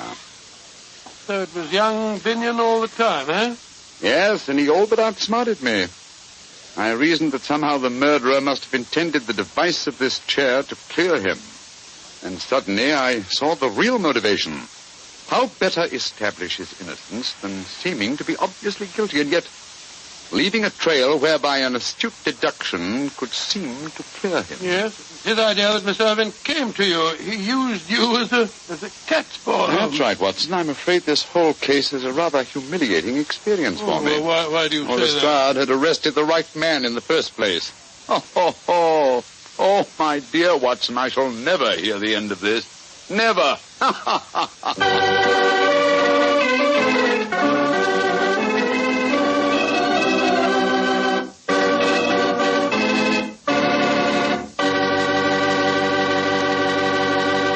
As usual, Doctor, that was a swell story. Imagine Lestrade accidentally arresting the right man. Well, he had that one coming to him. Poor fellow, he'd been outwitted by Holmes so many times he was beginning to get an inferiority complex. What about Miss Irvin? How did she take it when her boyfriend Binion was proved guilty? Well, when she realized that her sweetheart had actually murdered her father, as they say in the penny thrillers, her love turned to hate. But at first, she took it pretty bad. I can imagine so. Mr. Bartell, my boy, that's one of the disadvantages of being a detective. When you bring the guilty to justice, you very often cause the innocent to suffer too. Believe me, never become a detective. Stick to being a wine expert. You calling me a wine expert? Now, wait a minute, Doctor. All I know about wine is that it either tastes good or it doesn't. And I know that Petri wine always does taste good. And I know why, too. It's because the Petri family has been making wine for generations. The art of turning luscious, sun-ripened grapes into fragrant, delicious wine is their heritage. A heritage handed down within the Petri family from father to son, from father to son. What particular type wine you prefer is, of course, a matter of your personal taste. But let me assure you of this. Whatever type wine you desire, for any occasion, you can depend on any wine that bears the Petri label. Petri took time to bring you good wine. And today, that name Petri is the proudest name in the long history of America's wine. Well, Dr. Watson, what new Sherlock Holmes adventure are you planning to tell us next week? Next week, Mr. Bartell. Now, let me see. Next week, I'm going to tell you a strange story that took place in one of the smaller states of Middle Europe. It concerns a young prince, a most unusual concert, and a beautiful contralto who sang 2 days after we'd seen her die at the hands of the firing squad. I call the story The Haunting of Sherlock Holmes. Doctor, that's one I've got to listen to. Yes, Mr. Bartell. And everyone should also listen to what Secretary of Agriculture Anderson says about saving used kitchen fat. We've all got to keep turning in every bit of used fat. Take it to your meat dealer. The shortage of fat is worse now than ever it was. And unless we help, and we all help, we'll all be faced with a serious shortage of soap. Yes, and a serious shortage of paints, lubricating oils, drugs, and many other things that require fat in their manufacture. It's up to us to keep turning in every bit of used kitchen fat.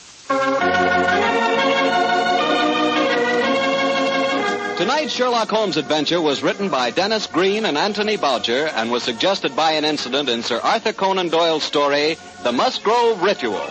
Music is by Dean Faulksler.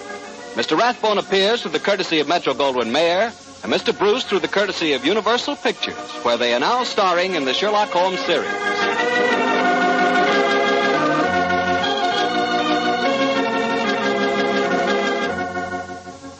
The Petri Wine Company of San Francisco, California, invites you to tune in again next week, same time, same station. Sherlock Holmes comes to you from our Hollywood studio.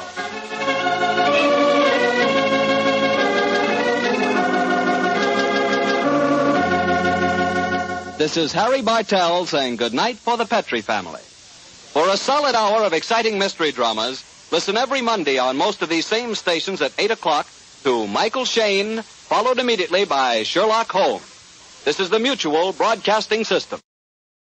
Petri Wine brings you Basil Rathbone and Nigel Bruce in the new adventures of Sherlock Holmes.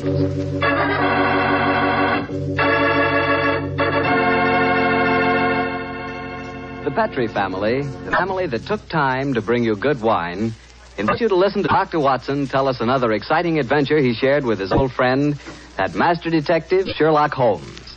And I want to ask you something. You know, every now and then I've told you about the good old American custom of serving a glass of sherry before dinner, particularly Petri California sherry. And I wonder if you've tried Petri sherry. Really, a glass of Petri sherry is the best beginning a good meal ever had. Petri sherry is clear, fragrant, and truly delicious. It's a wonderful wine whose flavor is the essence of luscious, sun-ripened grapes. And Petri makes two kinds of sherry wine, a regular sherry and Petri Pale Dry. If you don't know which you prefer, try them both. Don't buy one, buy two. But remember, always buy Petri, because Petri wine is always good wine.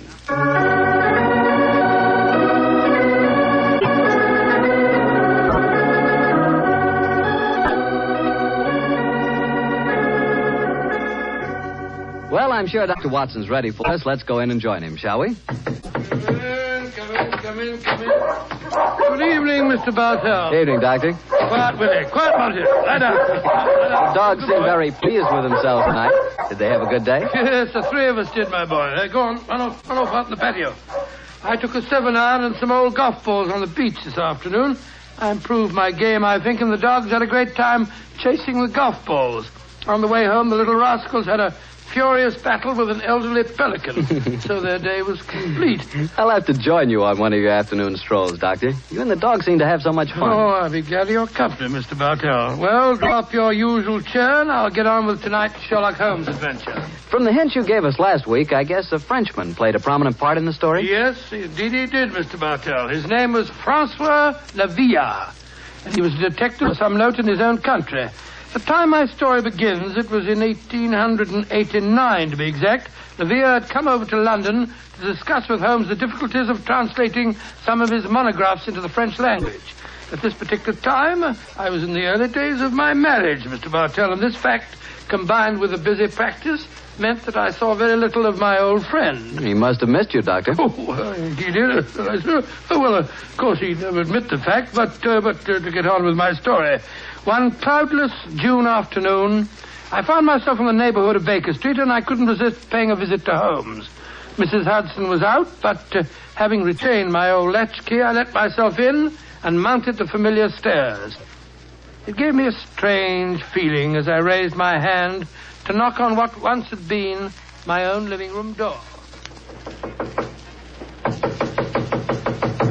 Come in. Oh, hello, Holmes. Monsieur Holmes. Oh, I beg your pardon. I didn't know you were... Watson, my dear fellow. How very nice to see you again. It's great to see you, Holmes. I'm sorry I interrupted you. I didn't know that you had company. Not at all, my dear fellow. We're delighted, aren't we, Lavilla? Watson, this is Monsieur Lavilla. How do you do, sir? How do you do? Enchanté, monsieur. I have often wished to meet the so charming Dr. Watson. Holmes has told me a great deal about you. Oh, it's very nice of you, sir. That age suits you, Watson. You look splendid, old fellow. Gained a little weight, haven't you? Yes, a few pounds, I mean. Here comes you. Sit down, won't you? You sure that I'm not interrupting you in some important discussion? Oh, no, mon cher docteur. We were having a good-natured argument on the relative abilities of the French criminal compared to the English. Oh, interesting. You must lend me your support, Watson. Monsieur Lavilla is convinced that the English criminal is a very dull dog indeed. Well, we've met some far from dull ones in our time, I assure you, Monsieur Lavilla. The exceptions rather than the rule, I fear, mon cher docteur. You're stubborn, aren't you, Lavilla? Believe me, my dear friend, that I will yield to no one in my admiration of your knowledge and skill. That is why I wish I could persuade you to practice in Paris. There you would find opponents really worthy of your steel. What can happen to interest you in this land of grey fogs, boiled potatoes, and pots of tea? Gracious me for myself, sir, you're not very flattering. Oh, don't be so insular, Watson. Oh, I meant no offense, my friend. Well, you say that the English criminal is dull. Well, perhaps if you were to read a published story of mine called A Study in Scarlet, you'd think differently. It tells of a very exciting adventure that Holmes and I had. I have read it, my friend. Oh, you have? An extremely gripping story, but surely you will admit that the crime was essentially of American. He's right, Watson. He's perfectly right, dear me.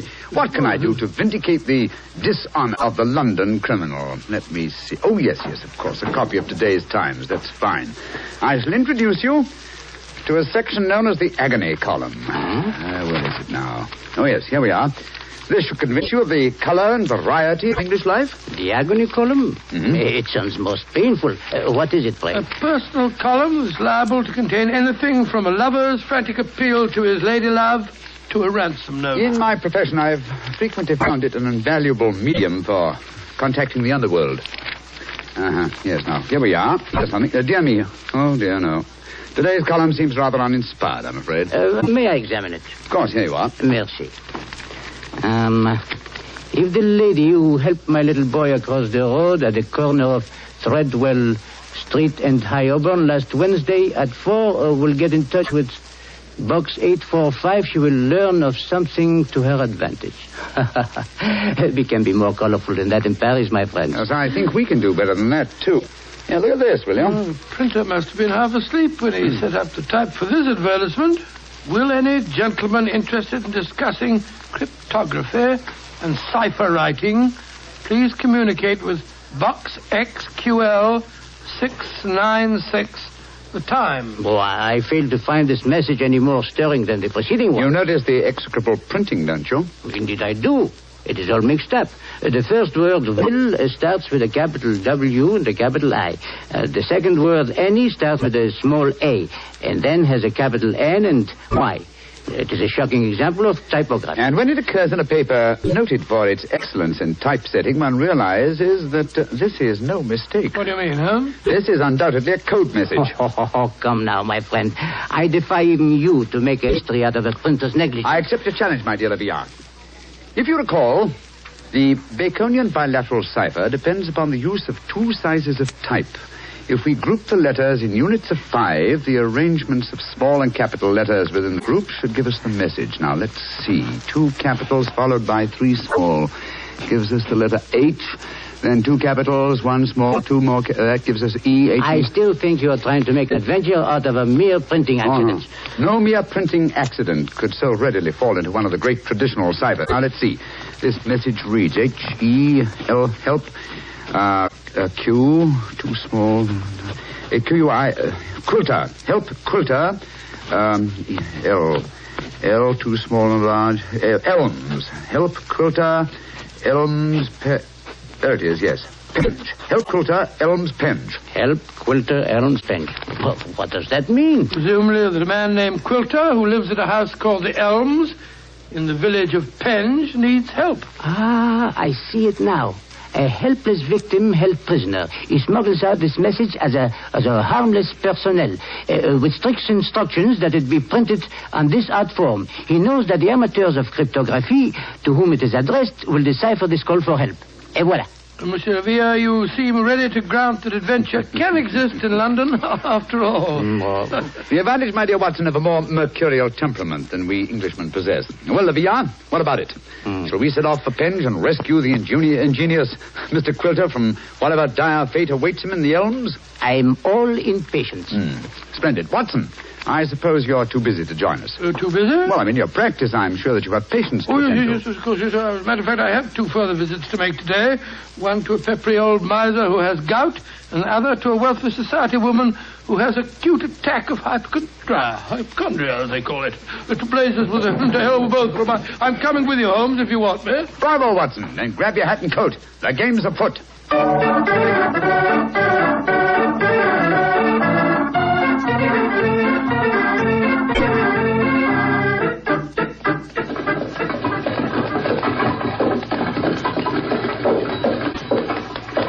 Here you are, gents. The Helms Penge. Nice afternoon for a drive, wasn't it? Afraid it'll cost you 15 bob, though. There's a sovereign for you. You can keep the change. Charming. Thank you, Governor. Top of the evening to you, gents.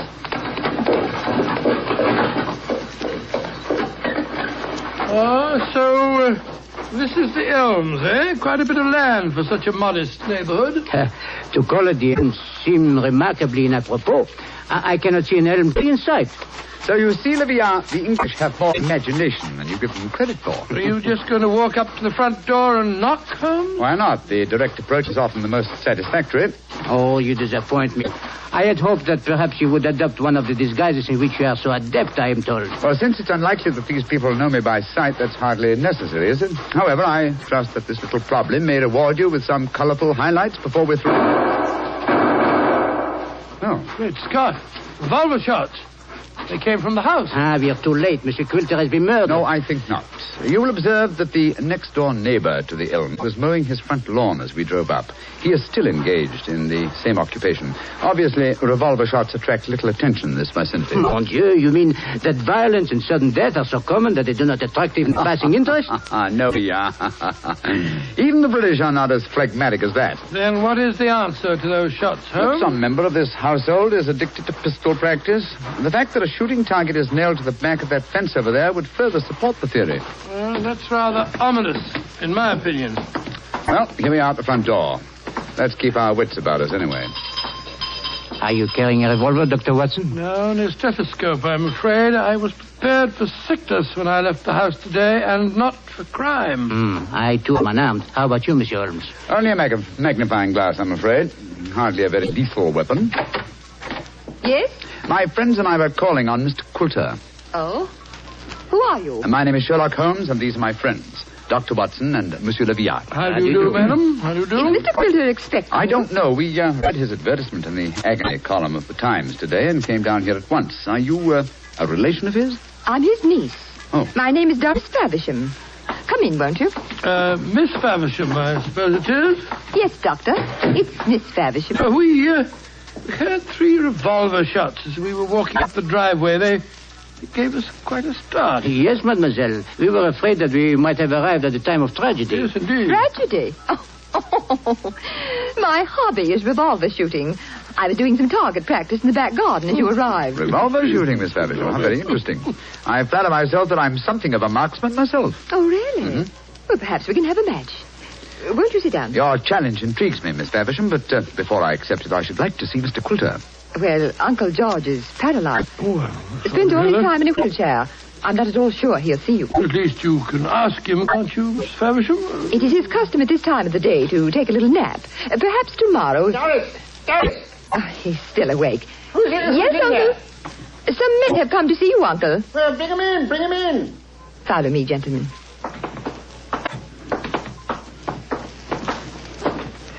Uncle, this is Mr. Sherlock Holmes, Dr. Watson, and Monsieur Leviat. And Monsieur Leviat. How do you do, sir? How do you do? Sherlock Holmes, eh? It took you long enough to decipher my message and get here, didn't it?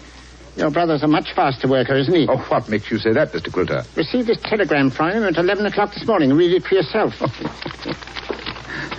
Well, what do you say, Holmes? Suggest you consult my brother Sherlock, and it's signed Mycroft Holmes. Yes, Mr. Quilter, my brother is a much faster worker. Or shall we say that he suffers from the unfortunate habit of early rising. He undoubtedly read the agony column 3 hours before I did today. Don't know about that, but I've been expecting you all day. I imagine you know why I inserted that advertisement. Well, I had the impression that you were under some form of restraint, that you were in need of a rescue party, as it were. Rubbish. My advertisement was a piece of subtle bait. The only person that could decipher the message would obviously be someone who knew the Baconian cipher. Very logical deduction, Mr. Quilter. You see, I'm convinced, as any sensible man should be, that the so-called Shakespearean plays were written by Sir Francis Bacon. Oh, I see. But I felt that it needed a clever man to prove the fact. I was sure that anyone who was able to decipher my message was the man I needed. And what will it take, Mr. Holmes, to do the job? I'm a rich man. Name your fee. You mean to say that you inveigled Mr. Holmes down here just to do some research on the origin of Shakespeare's work? Oh, you needn't look so shocked, Dr. Watson. My uncle is going to pay him a handsome fee. Well, what do you say, Mr. Sherlock Holmes? It's an interesting subject of research. I'll concede that Ignatius Donnelly and others have proved almost beyond doubt that William Shakespeare of Stratford-on-Avon did not write the plays, but I greatly doubt that Lord Bacon did. I may devote my leisure and later years to some investigation on the subject, but in the meanwhile, Mr. Quilter, I'm afraid I'm much too busy to undertake such an assignment. Please yourself. Show the gentleman out, Doris. Goodbye, sir. Good day, sir. Too bad you had this long drive down here for nothing, Yes, gentlemen. I'm afraid I quite agree on it. It seemed to me that your uncle has a distinct talent for practical joking, mademoiselle. Uncle? Oh, Uncle never made a joke in his life. Mr. Holmes, now that you're here, perhaps you'd like to indulge in a little shooting match. Thank you, Miss Faversham, but as I told your uncle, I'm a busy man. Good evening to you. Goodbye, gentlemen. Goodbye. Holmes, old fellow, you're losing your touch. You'd never made a blunder like this if I'd still been with you. It is comforting for an aspiring detective like myself to know that Sherlock Holmes is fallible. Yes, Then am I to assume that I must continue the case alone? What do you mean, continue the case? There isn't one. Quilter's in no danger. He's in desperate danger. What? I'm only afraid I may be too late to save him. But we have just spoken to the man. Oh, no. Did neither of you notice the traces of fresh loam on the boots of that supposedly paralyzed man? Gentlemen, I fear the agony columns led us to murder.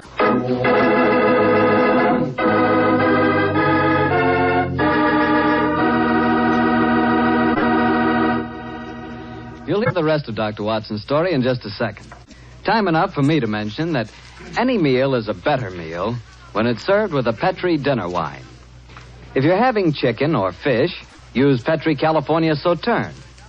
Petri Sauterne is a subtle, delicately flavored white wine that looks and tastes like captured sunshine. If you're having a roast or chops or any kind of meat or meat dish, then by all means serve Petri California Burgundy. Petri Burgundy is a hearty, full-flavored red wine. One of the most delicious red wines you ever poured from a bottle. Why not get a bottle of each? Petri Burgundy and Petri Sauterne. Then, no matter what you have for dinner, you'll surely have the right wine, a Petri wine. Well, Doctor, why did you have to break off your story there? Well, I had to break it off somewhere, Mr. Bartell, and that seemed to be the most exciting spot. It certainly was. I was convinced that the great Sherlock Holmes had been fooled for once.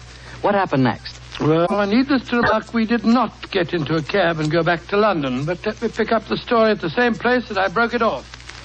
As Holmes said... Gentlemen, I fear the agony column has led us to murder. Murder? There was fresh earth on the soles of his boots, you say? Distinct traces, proving that the man in the wheelchair was not paralyzed. And that man, whoever he is, was impersonating Quilter to put us off the track. And the real Quilter may have been killed, eh? I'm afraid so. Let's stop here for a moment, shall we, while we make our plans. This hedge will hide us from the house in case they're watching from the windows.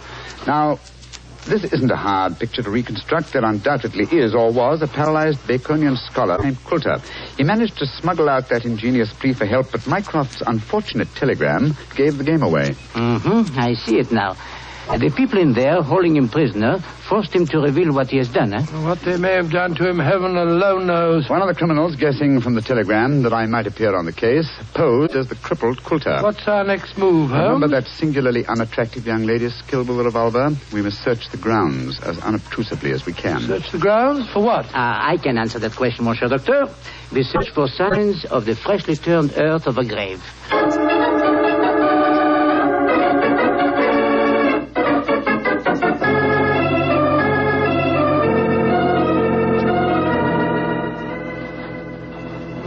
We didn't find any traces of the poor devil's corpse, thank heaven. No. A great disappointment. Oh, dear me, you're very bloodthirsty, Livia. Hello. Look at the old fellow trimming the hedge over there. Must be the gardener. Let's have a chat with him, shall we? May be able to give us some information. Good evening to you.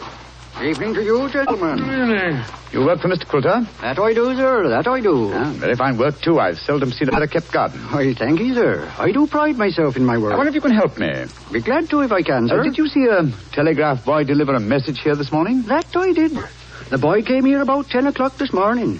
I was a clipping the front edge at the time. And you've been working here ever since? Yes, sir. Brought my lunch with me today and ate it in the garden. Has anyone entered or left the house since that telegram was delivered? No, sir. No one except yourself. I see. I suppose you occasionally run errands for Mr. Quilter? Not much these days, sir. Poor old gentleman keeps his chair in the house pretty much all the time, sir. I did run a message for him yesterday, though. Oh, you did? Where? Well, sir, I was pruning the rose bushes under his study windows when the window opens and his hand comes out with a message. He told me to take it to the village office of the Times and to tell him to print it just the way it was. He looked kind of worried when he gave me the message, and he whispered to me, just as if he was afraid in his own house. I'm much obliged to you. Here's 5 shillings for your trouble. Oh, thank you, sir. Much obliged to you, I'm sure. Good evening. Good evening to you, gentlemen. Oh, so that's how the message was smuggled out. And no one has come to the house or left it since that telegram was delivered. Therefore, Quilter or his body must still be inside that house. We are going to search the house? Yes, we are. But we're not armed, and they certainly are. They probably won't even let us in. Yes, they will. We have an infallible key to entry, a woman's vanity. Come on.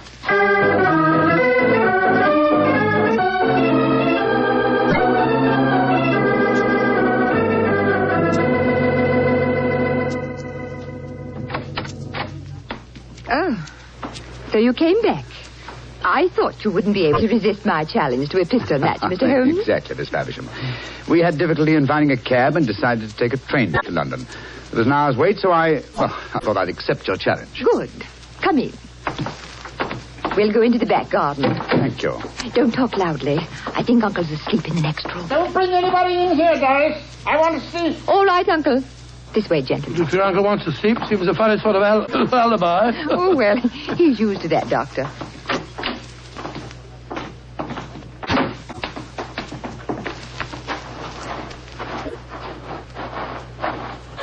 Here we are. This is a 50-yard range, Mr. Holmes. 3 shots.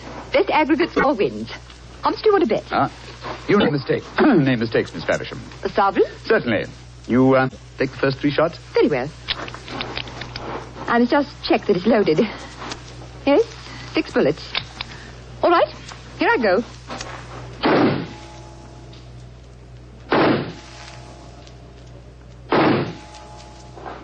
Bravo, Miss Faversham. Splendid. Bullseye and 2 winners. I can do better. Your turn, Mr. Holmes. Doris, who are these men? Friends of mine. I'll introduce you in a minute, Geoffrey. In the middle of a match at the moment. Your turn, Mr. Holmes. The revolver, please. Here you are. Thank you. You know how to handle a revolver. Oh, quite sure, thanks. Then why are you pointing it at me? Because I want you to raise your hands above your head. You too, whatever your name is. Doris, who are these men? Put up your hands. I shan't hesitate to shoot, I assure you. Come on. That's it. What in heaven's name do you think you're up to? Finding out what became of the real Mr. Quilter. Search the man, Watson. Right you are, Holmes. P.R., go into the house, will you, and search it. Yes, but of course. Hello, this man had a revolver on his hip. Keep him covered with it. Here, stand still, you. Now, sir, who are you? From your resemblance to the man in the wheelchair that we saw earlier, I should say that you're a member of the same family. We're both relatives of Mr. Quilter. That's right. My name's Davies. I'm from the Australian branch of the family. Relatives, yes. And doubtless you stood to inherit his estate in the event of Quilter's death. You moved in on this defenseless old man, terrorized him, lived off him, and finally found it necessary to destroy him. You're talking absolute rubbish. You're telling the truth and you know it. I can tell by your expressions. Move back into the house, both of you. Come on. And keep your hands raised. All right, that's it. Come on. Lead the way into the study. The man posing as Mr. Quilter is still there. We heard him call out as we came in. Yes, we might as well confront the 3 of them together. Yes, he's still seated in the chair. He seems to be asleep. Here. Did you find anything? Not a trace of the missing men, Monsieur Holmes. Davis, what did you do with Mr. Quilter? I didn't do anything with him. Of course not. He's sitting there in that chair. That's a good lying to us. We know that man's an imposter. This is a fantastic situation. Nobody's left this house since the telegram arrived, and nobody has come to it, yet Mr. Quilter has vanished. Good Lord, how can he sleep through all this talk? You'd think he'd been drugged. Sophia! We're idiots. You are unquestionably the most promising detective in France, and some people have been kind enough to grant me a similar status in England, and yet my old friend Watson has just solved the case. Nothing. I was just too happy to... What? Something? How? Listen to the breathing of that man in the chair. What? He's been drugged. There sits the real Mr. Quilter, the persecuted victim who sent a cipher message for help. The man we spoke to earlier. Was you, Mr. Davies, impersonating Quilter. After you'd received us, you took off your disguise, adopted an Australian accent, and then hid your drug victim by placing him in his own wheelchair, knowing that would be the last place we'd look for him. And they would have kept him here until we had gone and then murdered him. What a devilish plot. Well, what have you got to say for yourselves? It was Jeffrey's idea, not mine. I didn't have anything to do with it. That's a dirty lie. You were in this as much as I am. Oh, this is splendid, simply splendid. Please continue the argument. It'll make interesting evidence in court. You can't take us into court. Of course you can't. What's the charge? Quilter's still alive, isn't he? When Mr. Quilter revives under Dr. Watson's ministration, you will be charged, I have no doubt, with attempted murder, abduction, sequestration, duress, and probably several other counts. Monsieur Villard, if you will find us a care, take these miscreants to Scotland Yard. Our work is done.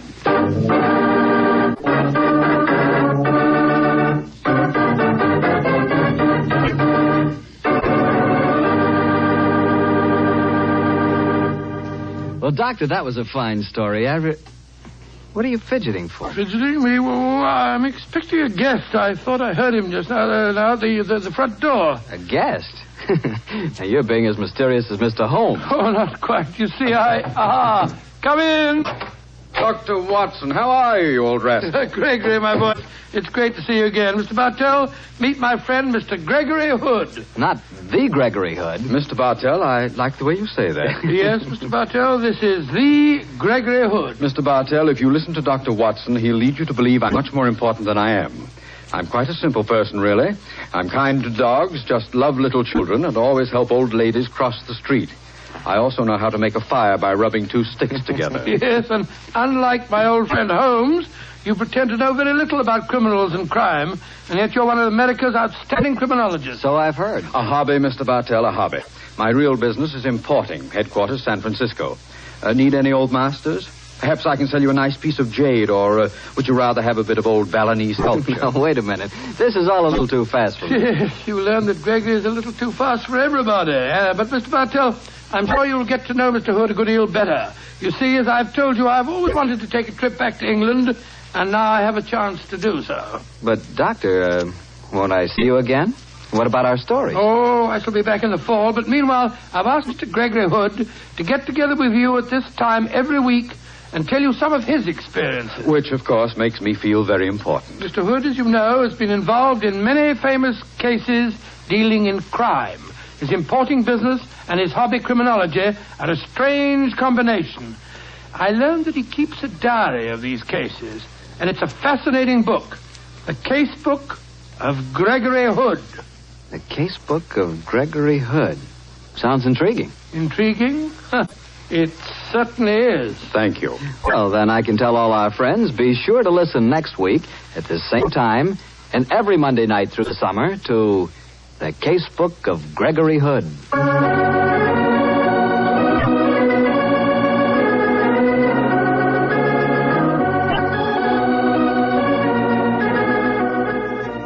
Tonight's Sherlock Holmes adventure was written by Dennis Green and Anthony Boucher and was suggested by an incident in Sir Arthur Conan Doyle's story, The Sign of Four. Music is by Dean Fostler. Mr. Rathbone appears through the courtesy of Metro-Goldwyn-Mayer, and Mr. Bruce through the courtesy of Universal Pictures, where they are now starring in the Sherlock Holmes series.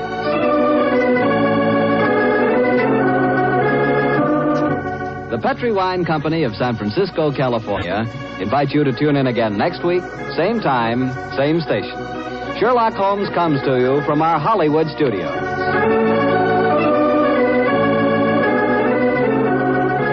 This is Harry Bartell saying night for the Petri family. This is the Mutual Broadcasting System. Petri Wine brings you Basil Rathbone and the New Adventures of Sherlock Holmes.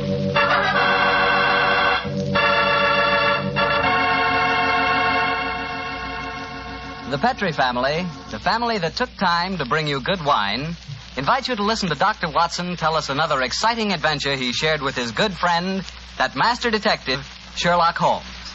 And as for me, well, I'd like to ask you if you know that one of the favorite wines of American women is Petri California Muscatel. In fact, the whole family likes Petri Muscatel. And you'll certainly know why if you'll just pour yourself a glass. Why, that Petri Muscatel is wonderful just to look at. It's the color of sheer gold. And raise that glass Petri Muscatel to your lips. Oh, boy, what a wine. Look, did you ever walk through a vineyard early in the morning? You know, when the dew is still clinging to the grapes? And did you taste one of those luscious, plump muscat grapes? Then you'll know what to expect the first time you taste Petri Muscatel. Petri Muscatel brings you that same wonderful muscat flavor, right from the heart of the grape. Try serving Petri Muscatel after dinner by itself or with fruit or nuts. It's the perfect after-dinner wine. And serve it proudly because 5 letters, P-E-T-R-I, spell the proudest name in the history of American wine.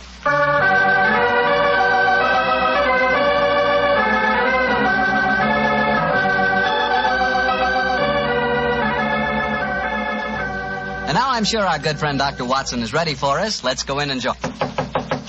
Come in. Oh, there you are, Mr. Bartell. Good evening, Doctor. Are you all ready with tonight's new Sherlock Holmes adventure? I'm ready if you are, my boy. How would you like to hear a story that took place in Italy? In Italy? Say, you and the great Sherlock Holmes certainly did get around. What took you there, Doctor? We'd gone to Rome to investigate the sudden death of Cardinal Tosca. An inquiry, which I may tell you, Mr. Bartell, was carried out by Holmes at the express desire of His Holiness the Pope. Oh, say, Doctor, that sounds like a wonderful... No, Mr. Bartell, that's a story that I'm afraid I can never tell you. However, tonight's adventure took place a few days after Holmes had brought his case to a satisfactory, though somewhat terrifying conclusion. I suggested to the great man that a short holiday would be good for us before returning to England. And so we spent some happy days browsing among the architectural treasures of old Rome, The Colosseum, the Baths of Caracalla, the Forum, the wonderful ruins on the Palatine Hill. I couldn't drag Holmes away from them, Mr. Bartell. And at night time he was able to indulge to his heart's content his great love of music. Finally, it was 2 nights before we were to sail for England, I remember. We went to the Opera House to hear the famous Italian soprano Gina Valchesi singing Verdi's immortal La Traviata. I can hear that exquisite voice now, Mr. Bartell, as Holmes and I, seated in a box, listened spellbound to the great Valchesi sing her last act aria.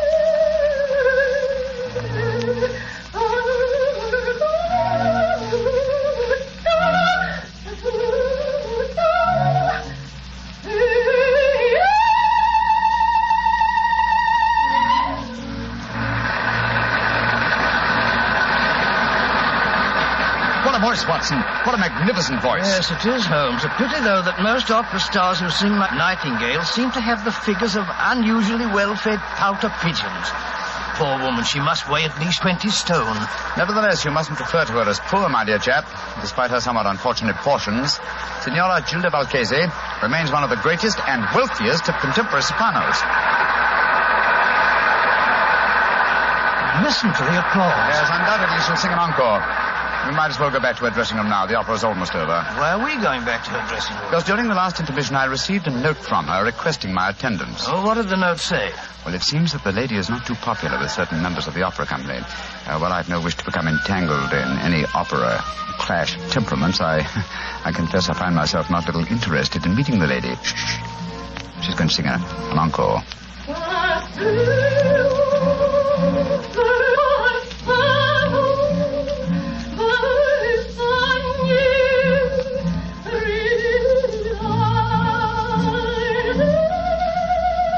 Really going back to her dressing room? Certainly, my dear fellow.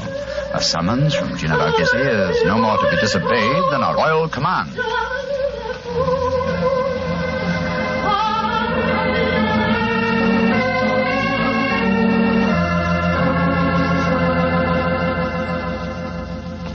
I must ask you, gentlemen, not to stand outside La Valchesi's dressing room. We permit no strangers, particularly foreigners. But the Signora has requested our presence. May I ask who you are?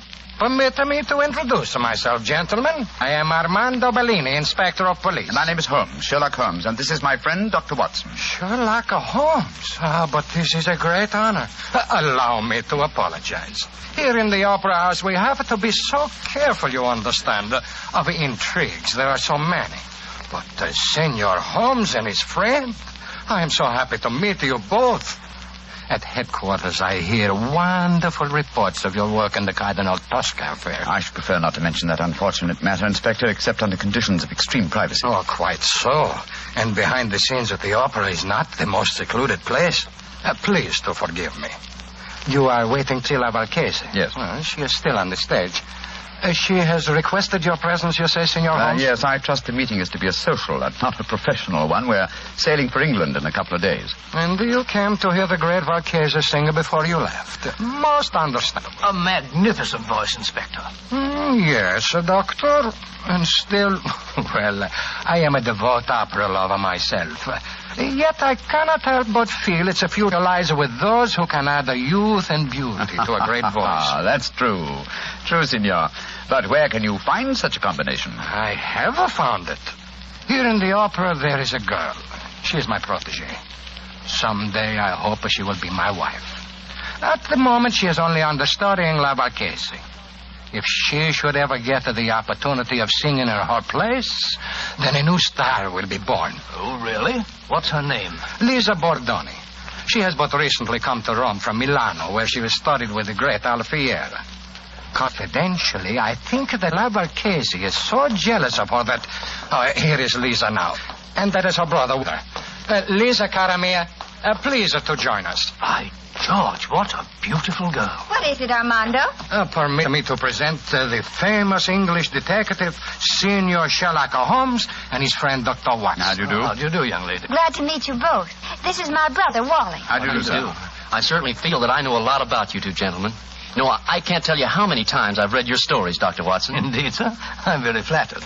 Lisa, cara mia, we were just saying that in youth and beauty, combined with the voice, lies our future hope in the opera. Your day will come, Lisa Mia. Your day will come soon. I hope you're right, Armando. But as long as I understudy Gina Valchese, I don't see when I'll get my chance. She's disgustingly healthy. If you'll pardon my saying so, young lady, though your name is Bordoni, you and your brother don't sound in the least Italian. Well, we're not, Mr. Holmes. We're American. But to succeed in Italian opera, my sister has found that an Italian name is essential. So the Borden family became the Bordonis. In any case, my real name is Lizzie Borden. Really? I'm sure you, Mr. Holmes, as a famous detective, will see that I had to change my name. Yeah, I can well understand. Who was Lizzie Borden? Well, my dear fellow, one of the greatest and most successful of murderesses, who wielded an axe with incredible dexterity. I've often regretted that I was in Tibet instead of America at the time of that particular case. Senor Holmes, I do not understand you Anglo-Saxons. To me, a murderess is a murderess. Now, when you speak of a greatness in women, I feel... Oh, but here comes Gina Valchese now. I will introduce you. How many times must I tell you allow no one to stand outside my dressing room? Send them away. La Valchese is tired. But you wish to see Senor Sherlock Holmes, the famous detective. He has come here in answer to your request. Please, permit me to present him, and also his friend, Dr. Watson. How do you do, Senor? I'm greatly honored to meet you, Senora Valchese. And now, perhaps, if we may come into your dressing room and confer privately. Perdido. What would La Valchese have to say to a detective? I mean, you're not the police. As Biro. Go away, all of you. Well, what do you think of that? She slammed the door in my face.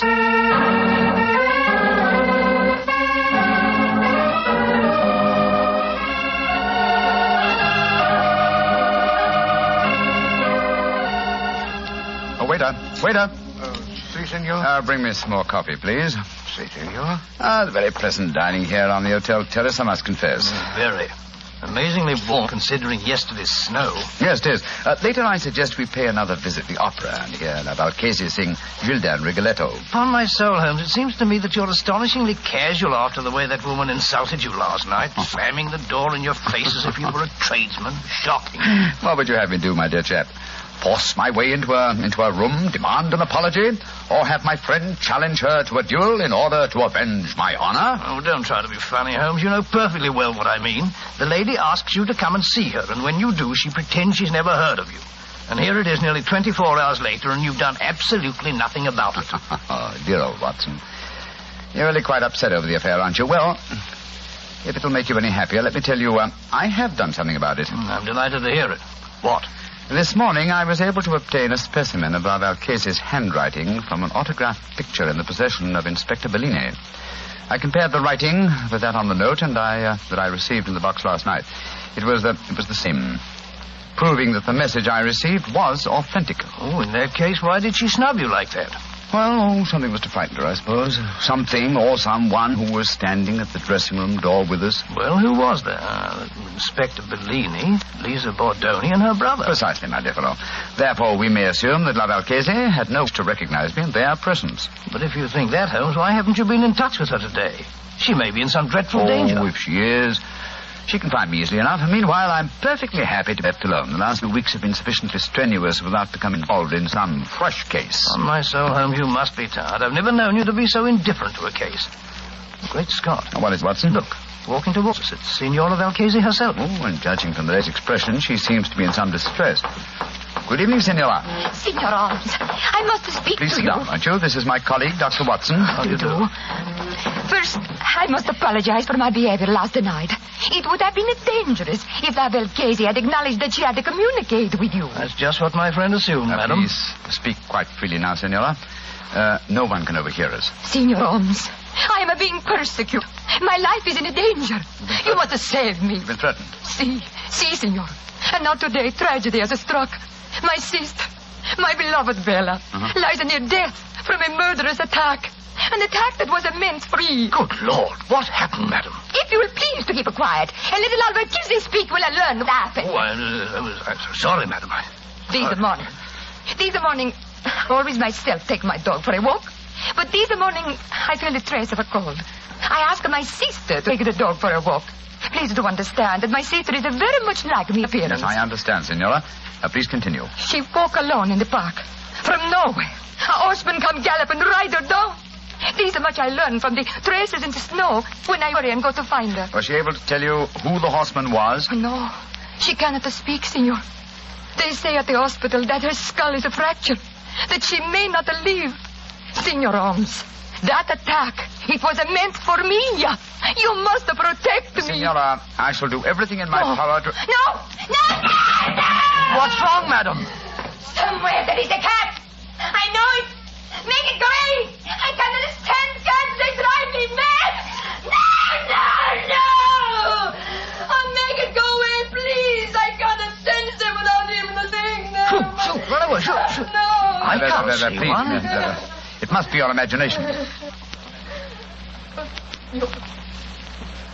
Ira, I am sorry to make such a scene, but I cannot bear to be near a cat. I cannot tell you what it do to me. It may sound a foolish weakness. No, not at all, Senora. Such a condition is quite common. In fact, I believe medical science has given it a name. It's known as ailurophobia. Oh, whatever it is called. It makes me ill. I must go to my room. I cannot stand much more. My poor sister. I imagine with your sister at death's door, Senora, you will not sing tonight. Senor Holmes, I love her very much. But even a sister is only a sister. My art is my life. In an hour, senor, I sing Gilda in a Rigoletto. You will attend the performance. And afterward, you will tell La Valchese how she may trap these devils who seek to destroy her.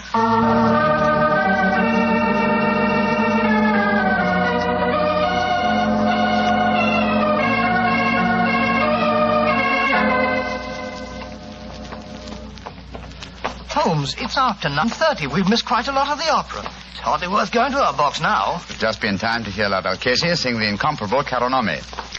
Come on, old fellow. Let's slip in quietly as we can. Seems to me we should have been in our box from the beginning of the performance. She asked you to keep an eye on her. That's true, old chap. But it occurred to me that an attack on her during the performance was unlikely, and that our time might be more profitably spent making inquiries at the riding academies. You drew a blank. We found no trace of that mysterious rider. No, but at least we tried. Here we are. Let's stand at the back of the theater for a few minutes.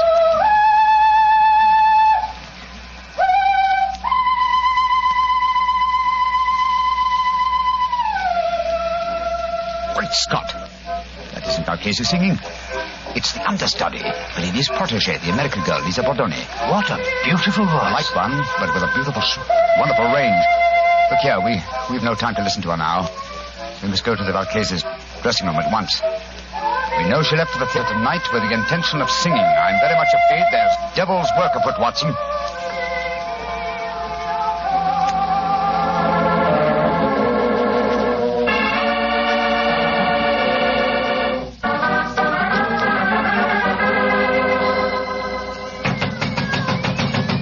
Why on earth doesn't she answer? Shh. Listen. There are cats inside our dressing room. Come on, Watson. Locked. Put your shoulder to it. Come on, help me. Watson, come on. Once more. Come on, again. Now, Watson, here. Great Scott, she's unconscious, Watson. See what you can do for her. She must have fainted with fright. Yes, some fiend, knowing her deadly fear of cats, has locked her in here with half a dozen of them. Shoot, off with you, shoot. Her eyes are opening, Holmes.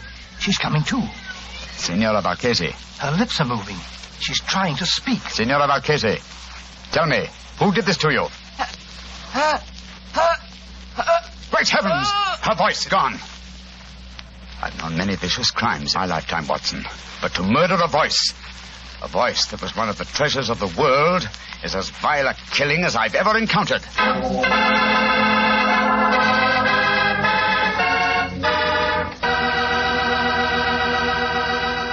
Dr. Watson will tell you the rest of his story in just a few seconds. And right now would be a wonderful time to try a glass of Petri California port. In the evening after dinner, well, any time you're taking things easy, is the perfect time for Petri port. Petri port is a rich red wine, the kind of wine you like to sip slowly, so you won't miss a drop of its truly fine flavor. I'm not kidding when I say you owe it to yourself and your family to try Petri port. In fact, you should try Petri port and Petri muscatel. So don't buy one, buy two. Buy both port and muscatel. Just be sure you get Petri, because Petri wine is always good wine. Well, Dr. Watson, so the great opera singer lost her voice when someone locked her in a room full of cats, huh? What did you and Sherlock Holmes do? We took Signor Valchese back to her hotel at once and saw that she was properly taken care of. How did the understudy, Lisa Bordoni, make out, Doctor? Well, the tragedy that overtook Lark Valchese gave her great chance. She received a tremendous ovation at the close of the performance, and it seemed certain that another star had been born. But let me tell you the story just as it happened, Mr. Bartell. A little later that night, Holmes and I were once again standing on the balcony of our hotel, watching a crowd of people that had assembled in the courtyard. You see that crowd, Watson? Yes, I suppose they've come here to acclaim the news star. No, my dear fellow. That crowd isn't planning a celebration. Look at them and listen to their angry murmuring. I'm afraid there's going to be trouble. I don't like the look of it. Hello. Here comes Lisa Bordoni's brother, Wally. What's wrong, sir? Mr. Holmes. Mr. Holmes, you've got to do something. What's happened? Well, somehow the story about the cats in La Valchese's dressing room has spread. The crowd outside are saying that my sister, Lisa, planned the whole thing so that she could sing Valchese's part in the opera tonight. Where's your sister now? In a room at the hotel here. I managed to get her away from the crowd, and I locked her in. But the mob, I'm frightened for her. Here comes the official representative of law and order, Inspector Bellini. Wally, where is Lisa? I was just telling Mr. Holmes that I'd locked her in a room. Well, that crowd's in a dangerous mood, Bellini. What precautions are you taking? I have thrown a cordon of police around the hotel. The mob is getting out of our hand, and Lisa must be protected. As a matter of fact, the situation is even worse than the crowd knows. I have just been told that La Valchese's twin sister Bella died in the hospital tonight. That adds a murder charge.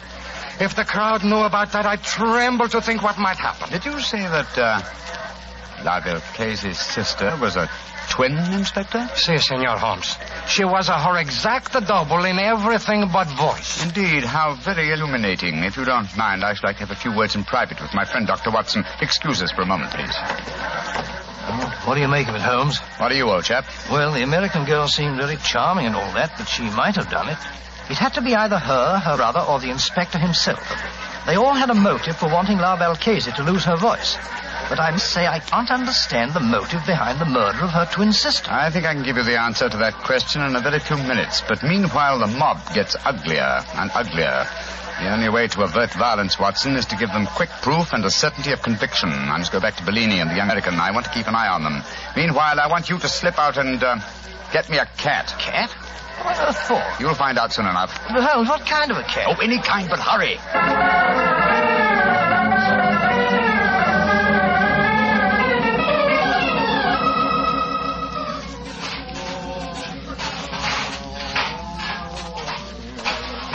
Come on, Kitty. Kitty, come on, Kitty.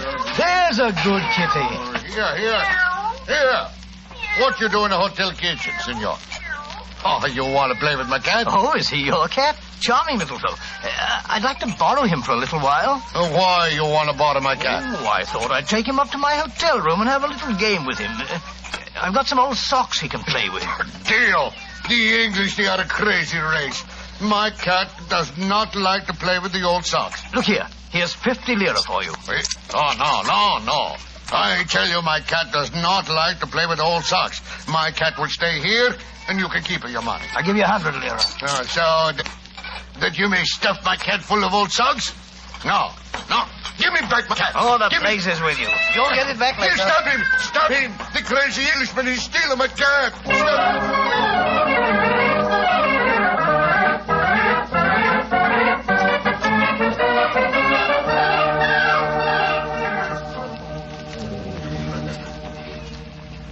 Well, I've got the cat for you, Holmes. But I wish you'd tell me what we're doing outside Valchese's door with it. I'm going to try an experiment. We open her bedroom door softly. So. Slip the cat in. So. And close the door. Holmes. Man, what the blazes do you think you're doing? You'll drive her mad. I think not. Listen. And watch through the keyhole if you can. Where you come from, you stupid cat? Go away. Holmes, her voice. It's come back. Yes, I thought it might. I can see her through the keyhole. She's picking the cat up by the scruff of its neck. She's walking toward the balcony. Yes, and towards the crowd down below. An excellent opportunity for a public confession. Come on. Stella? What do you want? I charge you with the murder of your sister, the great singer, Valchese.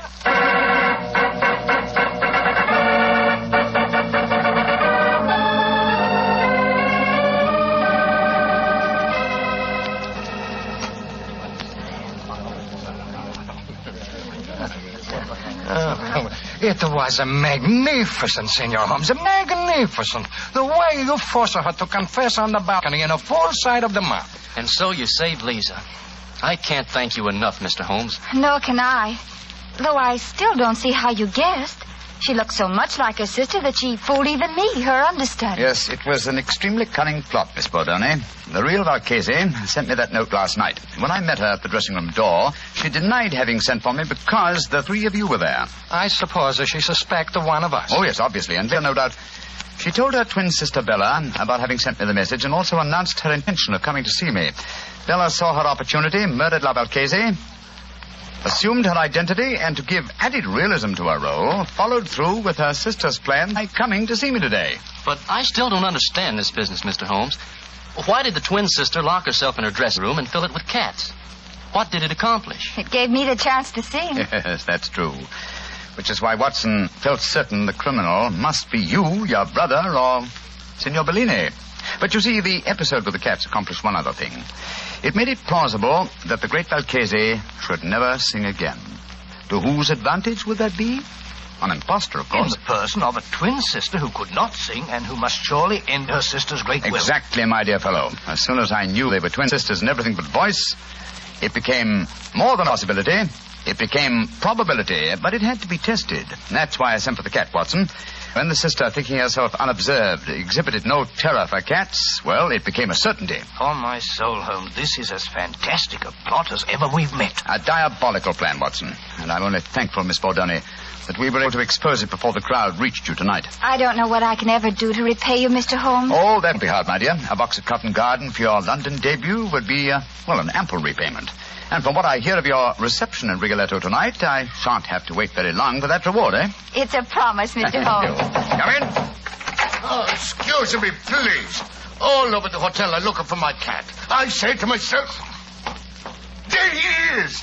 He's stealing my cat. Inspector Bellino, you arrest him. He tried to bribe me, and then he ran away with my cat and fill him full of old English socks. Oh, the severe of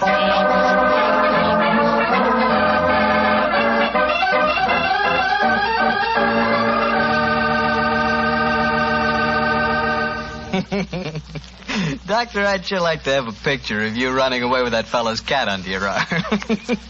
You, a cat stealer. It's not a bit funny, Mr. Bartell. Believe me, it was most embarrassing. I know. But it was all for a good cause, and I think you were splendid about the whole thing. Incidentally, how'd you happen to look for a cat in the hotel kitchen? Oh, there's usually one round the back door of the kitchen. Haven't you ever wandered, backstage in a hotel? Fascinating. Oh, of course I have, but I've never been in a hotel kitchen. Then where were you? In the wine cellar. I should have known. Yes, Doctor, I like to look at bottles of Petri wine because when I see a Petri wine, I know I'm looking at a good wine. And Petri wine is good because of the Petri family. The Petri family first started making fine wine before the beginning of this century, generations ago. Since then, winemaking has been their heritage, handed on down from father to son. So you can take it for granted that the Petri family really knows how to turn luscious, sun-ripened grapes into clear, fragrant, delicious wine. And you can take it for granted, too, that the name Petri on a bottle of wine is more than a trademark. It's the personal assurance of the Petri family that every drop of wine in that bottle is good wine. You just can't go wrong with Petri wine because Petri took time to bring you good wine. Well, Dr. Watson, what story are you planning to tell us next week? Next week, Mr. Bartell, I'm going to tell you a strange adventure that Holmes and I had many, many years ago. It concerns a young girl, the mutilation of her doll, and the tragedy that overtook a certain wise woman from the mountains.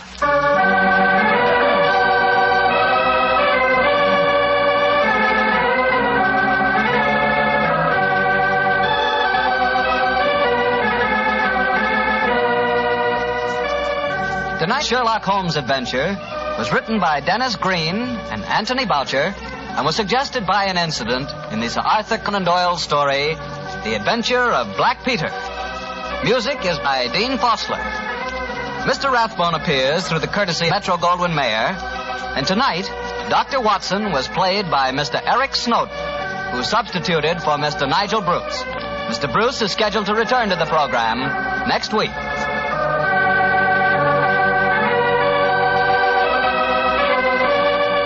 Wine Company of San Francisco, California, invites you to tune in again next week, same time, same station. Sherlock Holmes comes to you from our Hollywood studios.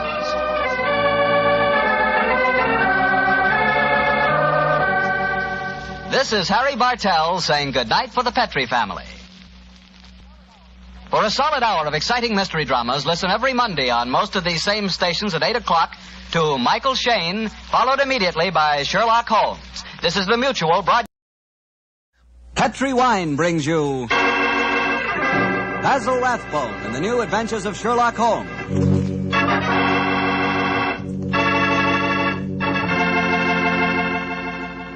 The Petri family, the family that took time to bring you good wine, invite you to listen to Dr. Watson tell us another exciting adventure he shared with his old friend, that master detective, Sherlock Holmes. And say, if you'd like to try a new adventure in good eating, will you just make sure that your dinner tomorrow night includes a bottle of Petri California Burgundy. Petri Burgundy is the ideal wine with any kind of meat or meat dish. That Petri Burgundy is a hearty red wine, just as rich in flavor as it is in color. It's the perfect companion to a thick, juicy steak or a piping hot pot roast or a good hamburger. You know, that Petri Burgundy has a happy faculty of turning a simple meal, like, say, a hamburger sandwich, into a feast. Believe me, here is a wine that's clear, fragrant, and delicious. A wine that you can serve to your friends proudly. Petri Burgundy. Remember, the name Petri is the proudest name in the history of America's wines.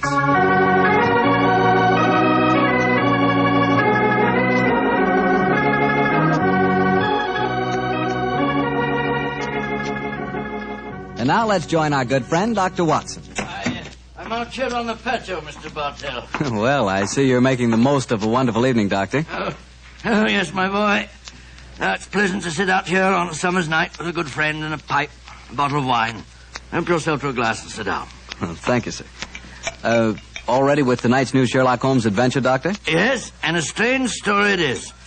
It was in the autumn of 1899, Mr. Bartell, that I decided both as doctor and friend that Sherlock Holmes was in desperate need of a holiday. He'd really been overdoing it, huh? Oh, yes, my boy.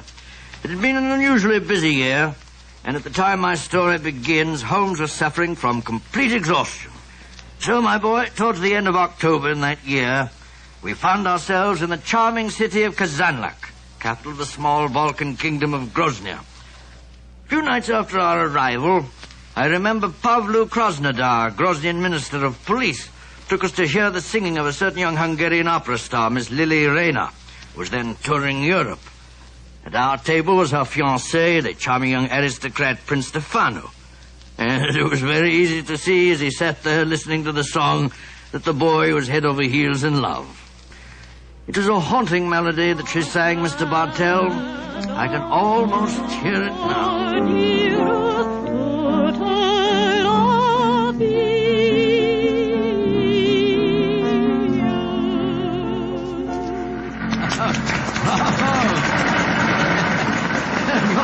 You're a very lucky man, Prince Stefano. Your fiancée's voice matches her beauty. Oh, yes, Dr. Watson. I consider myself the most fortunate man in Grozny. She has a magnificent voice, the finest singing I can recall since... Since when, Mr. Holmes? I was thinking of a prima donna of the Warsaw Opera who attained considerable success in London. Miss Irene Adler. Oh, by George, yes. She was a criminal, one of the few that outwitted you, Holmes. Oh, that was a case that would have interested you, Mr. Krasnodar. I'm familiar with it, my dear doctor. You are unusually solemn tonight, Krasnodar. Have a glass of wine, and I will bring Lily to our table, and we will toast our happiness. I'm afraid I cannot drink to that toast, Prince Stefano. Why not? Oh, I know why. You, the notorious lady killer of Grozny, are jealous. You're in love with Lily yourself. Oh. Prince Stefano, I have sad news for you. I have come here tonight, but for one purpose. To arrest your fiancée. Huh? You're joking. It is far from a joke. At my ministry, we have evidence, conclusive evidence, that Miss Lily Rayner is a spy. Spy? Good Lord. And the penalty for spying in Grozny? That, my friend, is why I would drink no toast. In Grozny, the penalty for espionage is death.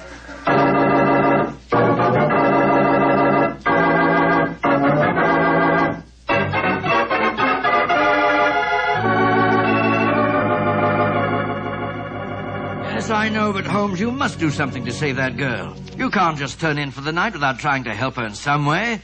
They might shoot her in the morning. Krasnodar's no fool. Since he's made the arrest, obviously he has a watertight case against the girl. I suppose so. One last pipe. You know, Holmes, I couldn't understand her fiancé's behavior. He didn't do a thing. Just stood there and let Krasnodar arrest the girl. What could he have done? Krasnodar is commissioner of police. There was no point in arguing with him until the evidence had been examined. I imagine the prince will try and pull some political strings. After all, Grozny... Come in. Who's this now? Oh, you wish to speak to me?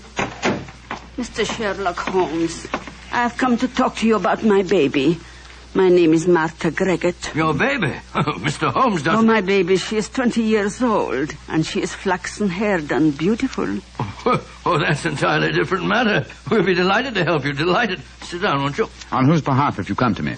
Poor Lily Rayner. Lily Rayner? Well, that's the girl who's arrested tonight. I am only her dresser. And yet I'm Martha Greggett. I'm her mother and father. I have toured Europe with her ever since she left Vienna. She sent you to me tonight, I suppose. Yes, Mr. Holmes.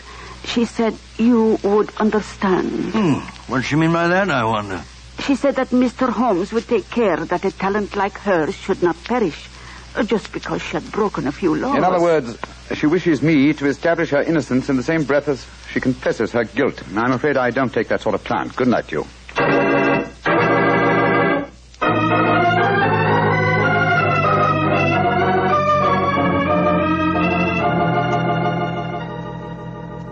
Mr. Holmes, Dr. Watson. I am glad that you came to my office this morning. I can show you the proof of Miss Lily Rayner's guilt.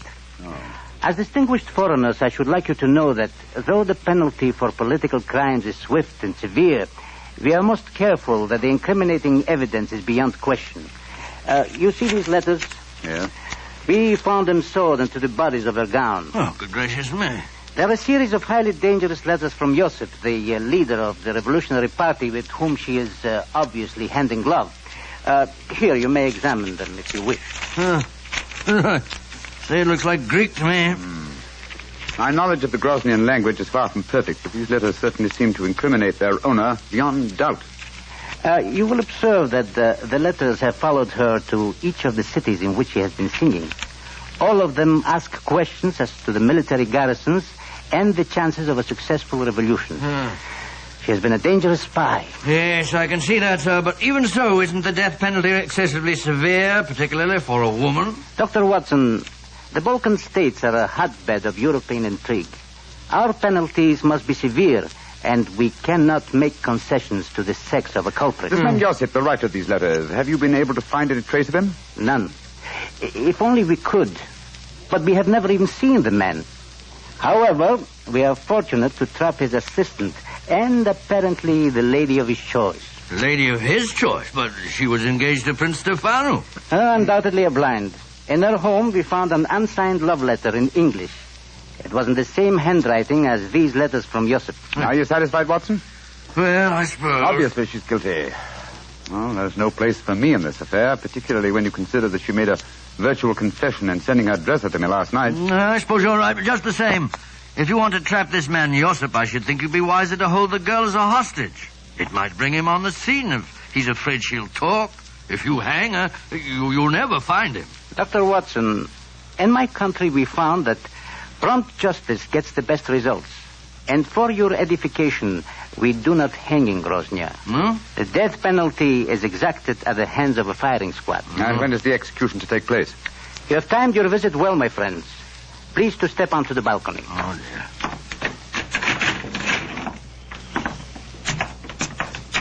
I think that answers your question, Mr. Holmes. Great Scott. Against the wall, blindfolded, with a firing squad before her. It's Lily Rayner. Groznian justice indeed moves swiftly, Mr. Krasnodar. It has to, my friend. Capitano! Hospital? Great heavens, I can't watch this. I don't care what she's done. I don't want to see it. Up! Two! Nurse! Up! She's crumbled to the ground. Poor little thing. What an artist. Hard to see a woman executed even if she is a spy. May all traitors to Grozny die as swiftly. Oh, but what a loss. Her beautiful voice. Yes, her beautiful voice. Shall we go in, gentlemen?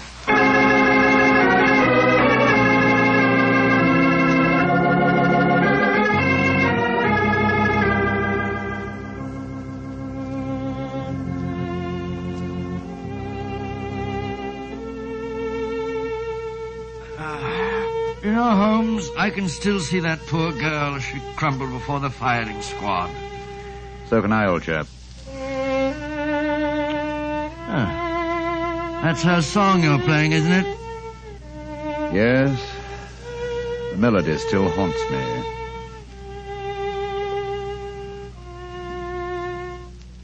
You blame me, don't you? Blame you for what? For not preventing her death. Oh, of course I don't blame you, Holmes. The girl was guilty. Grosnian law prescribes the death penalty for her crime. After all, what could you have done about it? Nothing. Absolutely nothing. And yet... And yet what? I wonder if she was right. I wonder if artistry such as hers isn't of greater value to humanity than spying in any cause. It's not much good worrying about that now, is it? The girl's dead and buried.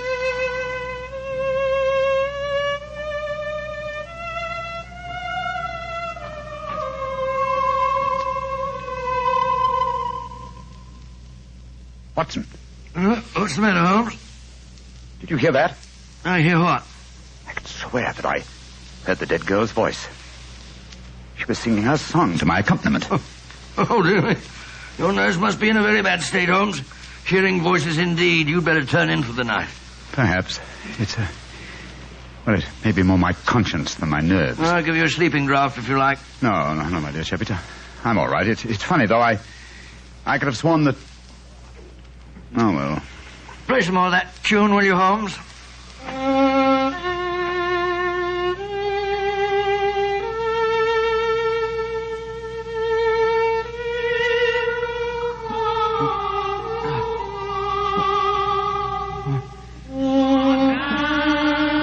Great heavens! Uh-huh. You heard it this time, eh, Watson? Of course I did. It was her voice. There's no mistaking it. Holmes, I don't believe in ghosts, and yet I could swear... Listen. Good Lord. It is her. Shh. Avenge my death. Do not let them go and punish the kill me. Who are you? Where are you? In the air about you. Avenge my death. Strike a match, Sherlock Watson. Holmes. Strike a match. Yes. Light the gas. Look. There in the moonlight, moving past the window. It's the figure of that girl that was shot to death. A match, Watson. I'll guard the door. There. Gas is lighted. She's vanished, Holmes. And not by means of this door. We're standing in front of it. And there's no other exit from the room. Holmes, I don't like this. We're dabbling in the supernatural. Stop trembling, Watson.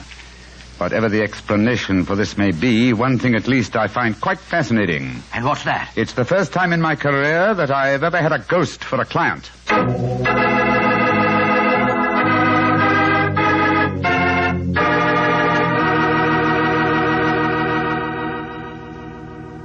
Dr. Watson will tell us the rest of his story in just a second, so I'm just going to tell you about a wine that adds the perfect finishing touch to a good meal.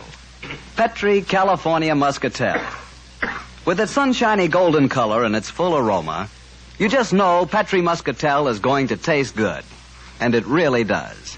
The flavor of big, plump muscat grapes picked when they're full to bursting with luscious juice. For the wine that everybody likes, serve Petri Muscatel. You know it's good if it's Petri. Well, Dr. Watson, so you had a ghostly visitor calling on you at the hotel that night, huh? Yes, my boy. And I confess I was so badly shaken by the experience that I hardly slept a wink all night. Well, the next morning, after an early breakfast, Holmes and I located the proprietor of our hotel and began to question him as to the history of the building. I've admired the architecture of this building ever since we came here. A house of this period would undoubtedly have been built with secret passages and staircases. I confess that I know of one secret staircase there. There may well be others. Indeed, and where's the one you know of? Do you wish to explore it, gentlemen? Oh, very much. My friend and I are most interested in such things. Follow me, please. These stairs lead to our wine cellars. Thousands of feet have tramped up and down these steps. Only a select few know that behind this tapestry here... behind this tapestry, gentlemen, is apparently a solid wall. but the wall is not solid. You have a match, perhaps. Oh, yes, of course. Here you are. We keep a candle here in this niche for just such an occasion as this. So, please hold back tapestry, sir. Oh, I've got it. Thank you. Now, let me see. 1, 2, 3, 4. The fourth brick up from the stair. I press it so, and... Look, Holmes. Great Scott, a section of the wall swinging out. It's closing a stairway behind it. Ingenious. There, gentlemen. Allow me to give you the candle. But aren't you going to lead the way? No, sir. I'm not going to lead the way, thank you. I have owned this hotel for 32 years, and yet I have never explored this stairway. Why, sir? Is it reputed to be haunted? Yes, it is supposed to be haunted. The candle, gentlemen. Thank you. Yes, I'm much obliged to you. Come on, Watson. I shall wait here. I don't think I care for this, Holmes. Frightfully dark in here. It's damp and mouldy, too. Look, Watson. Look here. Where? This landing. Landing? Nothing but dust and cobwebs. A closer, old chap. There's the faint imprint of a woman's heel here. Huh. Oh, by George, yes. Shoes that have gone both up and down these stairs in the last 24 hours. Exactly. And there's a reverse print over here. This, my dear chap, I think accounts for the appearance and disappearance of our visitor last night. Yes, but Holmes, it was the singer, Lily Rayner. Yet we saw her shot yesterday morning. Rubbish, Watson, rubbish. What have we to do with walking corpses? Come on, old fellow. Let's see where this stairway leads us to. I know, but then what did we see if we didn't see a ghost last night? That, my dear chap, is what we have to find out. Wait a minute. Staircase ends here. That's strange. Yes, and against a blank wall. That doesn't make sense. And yet the entrance to this stairway was an apparent blank wall, too, remember? Let's see if the same formula will do the same trick here. What was it? Oh, yes. 1, 2, 3, 4. 4 bricks up from the step. I press so and... Open sesame. The wall swinging back again.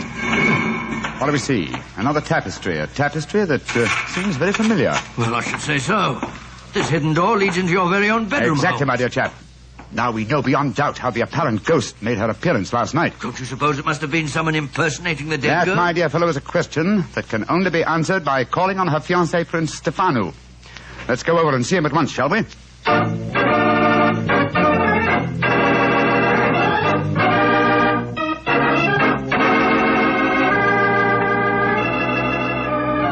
Prince Stefano, I dislike to intrude upon your personal tragedy, but I must ask you a few questions.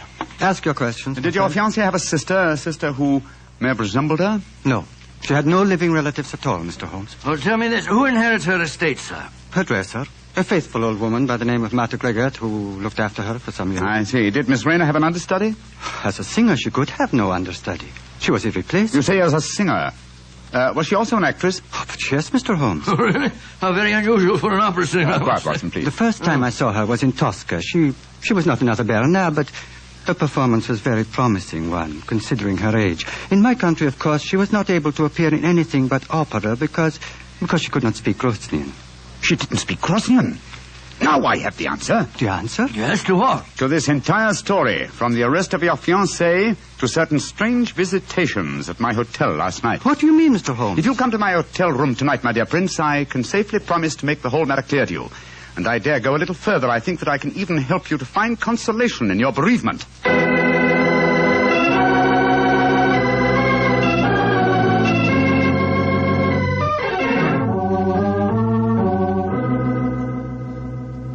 Ladies and gentlemen, I can see that you wonder why Dr. Watson and I have asked you to come here to our hotel tonight. As Minister of Police, I should be stupid if I did not realize that since your other two guests are the Prince Stefano and Martha Gregor, the dead girl's dresser, this meeting has some bearing on the execution of Miss Lily Rayner. I should prefer to say her murder. Ladies and gentlemen, if you please, I should like to make my own position in this matter quite clear. 2 nights ago, you, Martha, came to me on behalf of Miss Lily Rayner to solicit my aid. I, convinced that she was guilty, refused that aid. Yesterday morning, she died before a firing squad. Last night, her ghost appeared to me here in this room and asked me to avenge her death. Her ghost? What nonsense are you talking? It would be no surprise to me if her poor murdered soul came back from the grave to ask for justice, sir. I saw her, my good woman, almost as clearly as I see you all now. I agree with Krasnodar. To talk of ghosts is beyond belief. Please let me finish. When I had this visitation last night, I decided to investigate the case thoroughly. I did so today, and I can assure you that Miss Rayner paid for a crime she did not commit. What grounds do you have for saying that, Mr. Holmes? The letters that were supposedly written to her were in the Grosnian language, and yet today Prince Stefano informed me that she could not appear in the theater here because she did not speak the language. But those letters were sewed into her bodice hole. That's true, my dear fellow. And who was the only person who had the opportunity to do that? The same person who came to me 2 nights ago and succeeded in convincing me that Miss Rayner was guilty, her own dresser and supposed friend. Are you suggesting that I'm suggesting that you inherited her estate on her death, and that you would have lost that inheritance if she had married and had a family of her own. What do you have to say in answer to that, Martha? That I am among madmen. This talk of ghosts proves it. Very well, then. Let the ghosts support my theories. Hand me the violin, will you, Watson, old fellow? Oh, yes, of course. Thank you. And now, turn down the gas light. Right, sure. That's it. And listen.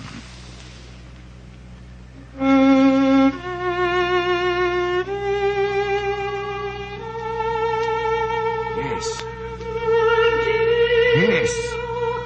That's her voice. And that's her figure standing there in the moonlight, even though she's dead. Now, what do you say, Martha? Aren't you responsible for her death? If a ghost can sing, I'm sure it can also talk. I did do it. The letters belong to me. I sacrificed my own baby for gold. May heaven have mercy on my soul. A confession in front of 4 witnesses. Why not take it away, Krasnodar? We'll testify later. I will. Come with me, Martha. I killed my own baby. I deserve to die. Well, shall I turn up the gas, Holmes? Ask Prince Stefano. No. Do not turn it up. I've seen and heard the ghost of my beloved when the lights were down. I'm not afraid. Please play her melody again, Mr. Holmes.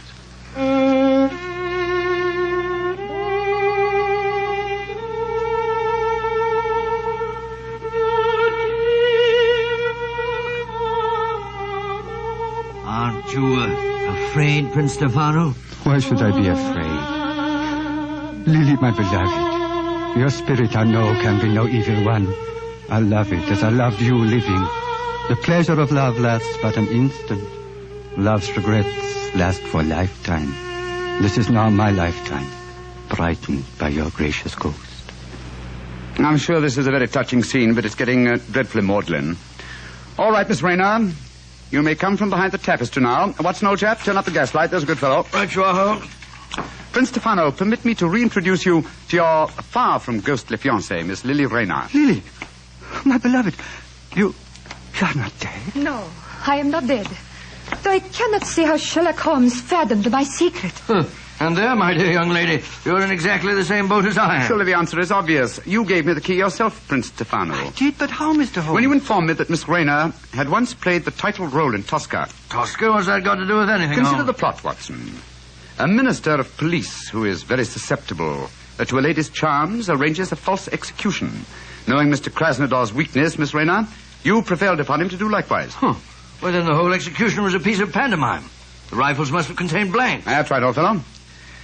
And what should have heightened my suspicion, Miss Rayner, was the fact that at the moment of your apparent death, Mr. Krasnodar quoted a line from Tosca. He said, "What an artist." I was not perceptive enough at the time to evaluate the remark correctly, I'm afraid. When the simulated execution took place, you were free, but assumed dead. But why should I indulge in such a trick, Mr. Holmes? You reasoned that had you come to me directly, I might easily have turned you over as a fugitive from justice. And when you decided to dramatize the situation and appear last night as an apparent ghost, you knew it would, well, at the very least, stimulate my curiosity. It would cause me to investigate the matter and possibly to learn the truth and clear you from suspicion. Well, yes, but Holmes, if she's innocent, how about the love letter in English, which was in the handwriting of Josip, the revolutionary leader? Well, I can see only one explanation for that. You, Prince Stefano, are that mysterious revolutionary Josip. Stefano? Oh, no, that is not possible. Mr. Holmes, you are a visitor in my country. I do not suppose you will be staying here much longer. Stefano, all these months you deceived me. Silence, Lily. Gentlemen, I hope for your own sake you will not be staying here much longer. Oh. I've been threatened by far more imposing adversaries than you, Prince Stefano. I suggest that you leave my room. It's none of my business dabbling in Groznian political affairs. Your secret is safe. In any case, I came to Grozny for a holiday. Goodbye. Goodbye, Mr. Holmes. On my soul, Holmes, if we were in London, you wouldn't behave in this offhand way. But we're in Grozny, old chap, aren't we? Hand me the violin, will you? All right, here you are. Thanks. You know, Watson, I've only had professional dealings with 2 singers in my life. The first was Irene Adler, and she fooled me. Oh, so cleverly. And this singer tried to fool you and failed dismally. Seems to me the score's about even. Oh, chap, no. This one was an amateur. Irene Adler will always be the woman. Ah, well, I think that's enough excitement for one day, don't you? After all, I am supposed to be taking a holiday.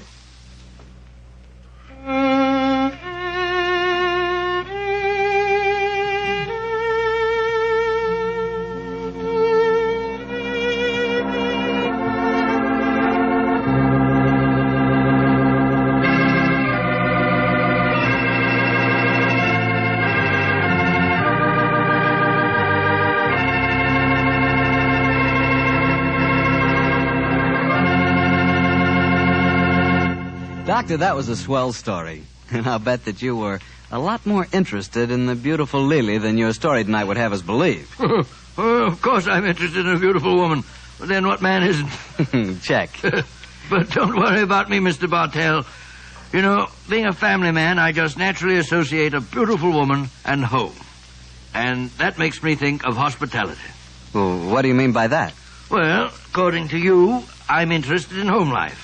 You're primarily interested in wine. Put us together, and we're interested in... wine in the home. Isn't that an important part of hospitality? That I admit. But remember, my interest in wine is entirely an interest in good wine. In Petri wine, to be exact. Because I know all about Petri wine. I know that the Petri family has been making wine for generations. With the Petri family, the growing of perfect sun-ripened grapes and the art of turning those grapes into fragrant, delicious wine is a heritage. It's a heritage handed down from father to son, from father to son.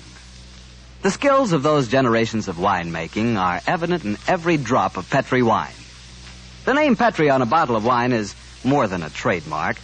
It's the personal assurance of the Petri family that Petri wine is always good wine. But you'll discover that for yourself. You'll learn that no matter what type wine you prefer, you'll like it better when it's a Petri wine. Because Petri took time to bring you good wine.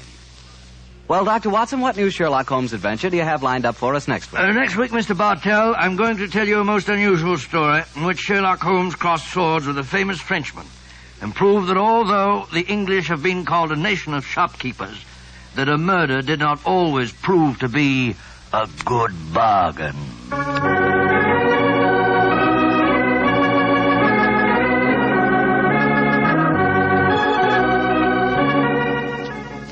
Tonight's Sherlock Holmes adventure was written by Dennis Green and Anthony Boucher and was suggested by an incident in the Sir Arthur Conan Doyle story, The Sussex Vampire.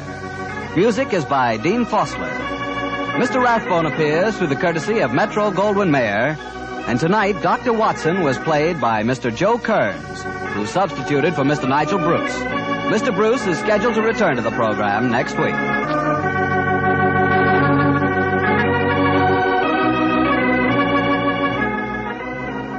The Petri Wine Company of San Francisco, California, invites you to tune in again next week, same time, same station. Sherlock Holmes comes to you from our Hollywood studio. This is Harry Bartell saying goodnight for the Petri family. For a solid hour of exciting mystery dramas, listen every Monday on most of these same stations at 8 o'clock to Michael Shayne, followed immediately by Sherlock Holmes. This is the Mutual Broadcast. This episode from the life of Sherlock Holmes will be transmitted to our men and women overseas by shortwave and through the worldwide facilities of the Armed Forces Radio Service. Petri Wine brings you Basil Rathbone and Nigel Bruce in the new adventures of Sherlock Holmes.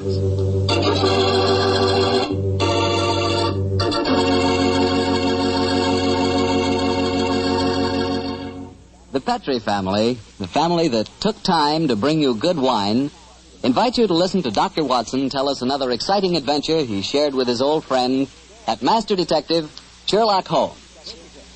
Well, this is it, New Year's Eve. And I wish you could be here with us this evening so we could toast each other with a glass of Petri California port. As you know, port wine has long been a favorite wine for celebrating a happy occasion. That's because port is a wine rich in tradition. And you couldn't ask for a more delicious port than Petri port. Petri port is a deep, glowing red color, beautiful to look at and wonderful to taste, with a hearty, full flavor that's right from the heart of the grape. And when you serve Petri port to your friends tonight or any time, remember you can serve it proudly because the name Petri is the proudest name in the history of American wine.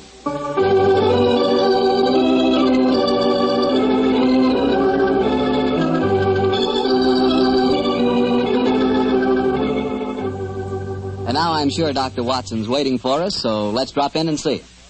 Good evening, Doctor. Good evening, Mr. Bartell. Draw up your usual chair. Thank you. That's it. Well, did you enjoy the Christmas holidays? Well, I've had a whale of a time, thank you, but I don't think I can face a turkey or a mince pie for at least another year. How about you, Doctor? Oh, I had a very pleasant week, too, my boy. Parties, visitors, and a flattering number of Christmas messages to be answered. Oh, say, you got a new pipe. Is that a Christmas present? Yes, new pipe, new tobacco pouch, and a pound of my favorite tobacco. All of them sent to me from London by an old client and a friend of mine, Sir Ian Dunbar. An old client, huh? Well, do you mean he was one of your patients, or was he someone that you and the great Sherlock Holmes helped? The latter, Mr. Bartell. As a matter of fact, it was receiving this gift that reminded me of the story I've decided to tell you tonight. A story in which Sir Ian Dunbar played a prominent part. And how did it begin? The day before New Year's Eve in 1899. Sherlock Holmes and I sat in opposite corners of a first-class railway carriage as we sped towards Edinburgh in the Flying Scotsman. What took you and Sherlock Holmes up there, Doctor? It started off as a holiday visit, Mr. Bartell. My old friend Sir Walter Dunbar had asked Holmes and me to spend a few days with him at Dunbar Castle, about 20 miles outside Edinburgh. After we left King's Cross Station, Holmes, his sharp, eager face framed in his deerstalking cap, dipped into the bundle of fresh papers which he'd brought with him. We left Bedford far behind us before he thrust the last one of them under the seat, leaned across, and offered me his cigar.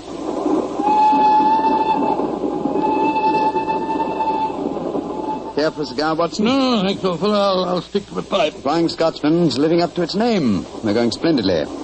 Our present rate is 53.5 miles an hour. Oh, I hadn't noticed the quarter-mile post. Nor have I, but the telegraph posts on this line are 60 yards apart. With the aid of a watch, the calculation is a simple one. Watson, my dear fellow, we have several hours ahead of us. Now, tell me more about Sir Walter Dunbar. I have a feeling that he is in some kind of trouble, but you haven't wanted to talk about it. Well, it's not exactly trouble, Holmes, but there's a strange problem that confronts the Dunbars. A problem that'll be settled at midnight tomorrow. Oh, indeed.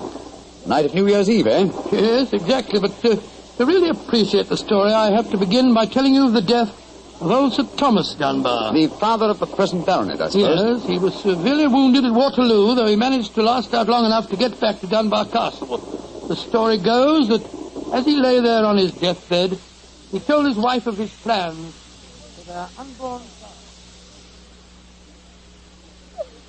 son. Dinna grieve, lass. I'll fetch the baronet here home from Waterloo.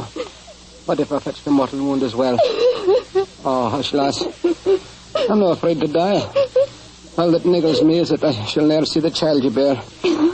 The Sir Wattle Scott no coming yet. Can he visit the deathbed of his old friend? Who's there? Is that you, Sandy Murdoch? Aye, Thomas. It's me. Aye. I'm leaving an unborn son behind me when I die. Now, I don't trust women or children or banks for that matter. Put the best part of my wealth and gold in the big iron box you'll find under the bed. The money's there. Aye, and something else for a rainy day. You're to keep that box in trust for me, Sandy. You can turn it over to my boy on the New Year's Eve before his 21st birthday. And he'll be a man and wise enough to know how to use it. You understand, Sandy? Aye, Thomas. But supposing your bairn's a girl. A girl? I tell you, it'll be a boy. And we'll name him Walter after my good friend Sir Walter Scott.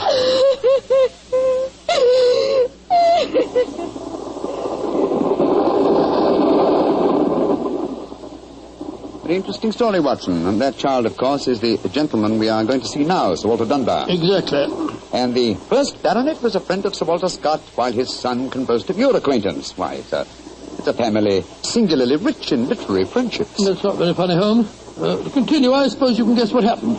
Sir Thomas carefully drew up a document to specify the New Year's Eve before the baronet's 21st birthday.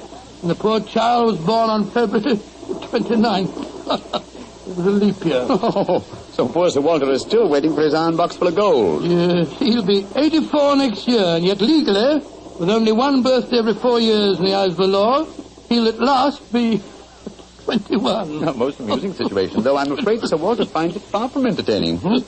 The lawyers must have been extremely scrupulous in abiding by the letter of the document. Yes, old Sandy Murdoch is dead now, of course. But he, too, is a great-grandson, William Murdoch, who still handles the Dunbar estate.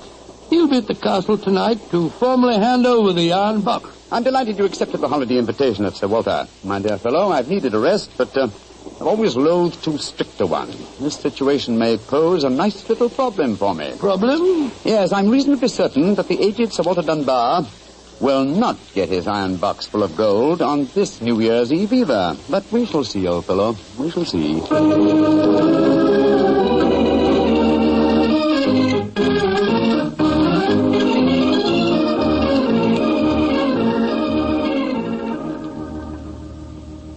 Dr. Watson, I'm glad to see you and Mr. Holmes here at the castle. Thank you, my boy. Holmes, this is Ian Dunbar, Sir Walter's grandson. How do you do, Mr. Dunbar? I'm very proud to meet you, Mr. Holmes. I've heard a lot about you. Our grandfather will be down in a few moments. Let's go into the library, shall we?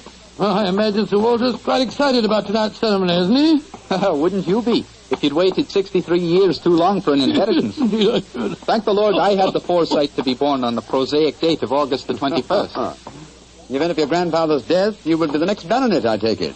Yes, Mr. Holmes. You see, my father was killed 2 months ago at Mafeking. Yes, I read about it in the papers, my boy. I'm very sorry. Thank you, Doctor. The opening of the box isn't going to be the only ceremony at midnight. Dorothy and I are announcing our engagement. Dorothy? Dorothy Small. She and her father are staying here, too. My congratulations. Yes, indeed, Ian. Indeed, mine, too. Thank you. It's been quite a battle with her father, though. He's a businessman and isn't impressed with titles when they aren't accompanied by a suitable income. But when we told him about the inheritance, he relented and gave his consent. Here's Dorothy now. Dorothy, darling, I want you to meet 2 friends of mine, Mr. Sherlock Holmes and Dr. Watson. How do you do? Now, how do you do, Miss Small? How are you, my dear? From what this young man's been telling us, I gather that congratulations are in order. Thank you. I finally persuaded Father that Ian would make a worthy son-in-law. For a while, I was afraid we'd have to elope to Gretna Green, live in a cottage on bread and cheese and law, but brave the parental wrath, just as they do in the storybooks. Oh, Sir Walter, there you are. Watson, my dear boy, how are you? And this must be your friend Sherlock Holmes. How do you do, Sir Walter? Very well for a young nipper who'll be 21 at midnight. Gentlemen, may I introduce Mr. Herbert Small? Hello, sir. I believe that we have to congratulate you on the engagement of your daughter. That was supposed to remain a secret until midnight. The Dunbar box was finally opened. Didn't be grouchy, Herbert. The children are in love, and I'm going to settle money on Ian. And it's New Year's Eve. Let's enter into the spirit of the occasion. Bring out the glasses, Ian. I've had some bottles of my special pride put out. It's the finest port in Scotland. The cream of Dunbar. My father laid the first bottle down the year before I was born. And a drink of the brew will surely warm the cockles of your heart. My mouth's watering already, Sir Walter. When is this lawyer fellow, young Murdoch, getting here? Oh, any moment, Herbert. As soon as he arrives, we'll have dinner, and then we'll be ready for the evening ceremony. He's bringing the famous iron box with him, Sir Walter? If he doesn't, they won't get any dinner, Holmes. Ian, pass the glasses around, my boy. There you are, Murdoch. Good evening, Sir Walter. Oh, you've got the box with you, I see. Now the party's complete. Let me introduce you. Miss Small, her father, Mr. Small, my grandson, Ian, you know. Mr. Sherlock Holmes, Dr. Watson. How do you do, sir? I'm sorry I'm late, Sir Walter. My train was delayed. Oh, that's all right, Murdoch. You're here, and you brought the box. That's all that matters. Ian, Give our young lawyer a drink. Here, I'll help you pour it. I must say that this is rather exciting, Holmes. The famous iron box with its inheritance of gold. Yes, and from the size of the box, at a rough guess, I should estimate its cubic content in gold at around 5,000 pounds. Not a vast sum, perhaps, to a businessman like Mr. Small, but a windfall to an impecunious Scottish baronet. Yes, I suppose it is. A strong young man, Mr. Murdoch. How do you mean strong, Holmes? A box that size, full of golden sovereigns, would weigh a considerable amount. And yet the lawyer carried it single-handed. Now that we're all assembled, I'm going to propose a toast. Though it's still some hours off yet, let's drink to the new year. It means a lot to some of us. To 1900. 1900. We should toast more than just 1900, Sir Walter. We should drink to the new century that's about to begin. Good idea, Dorothy. Oh, I'm afraid that wouldn't be quite appropriate, Miss Small. To be accurate, the 20th century won't begin until January the 1st, 1901, and not 1900. Of course, that's it.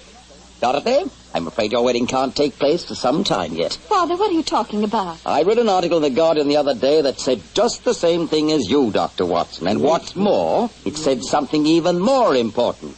It said that 1900 is not a leap year. Oh, rubbish. Leap year comes every 4 years. There was one in 1896, then obviously 1900 is one. I think Mr. Small may be right. What do you say, Mr. Holmes? Do you know?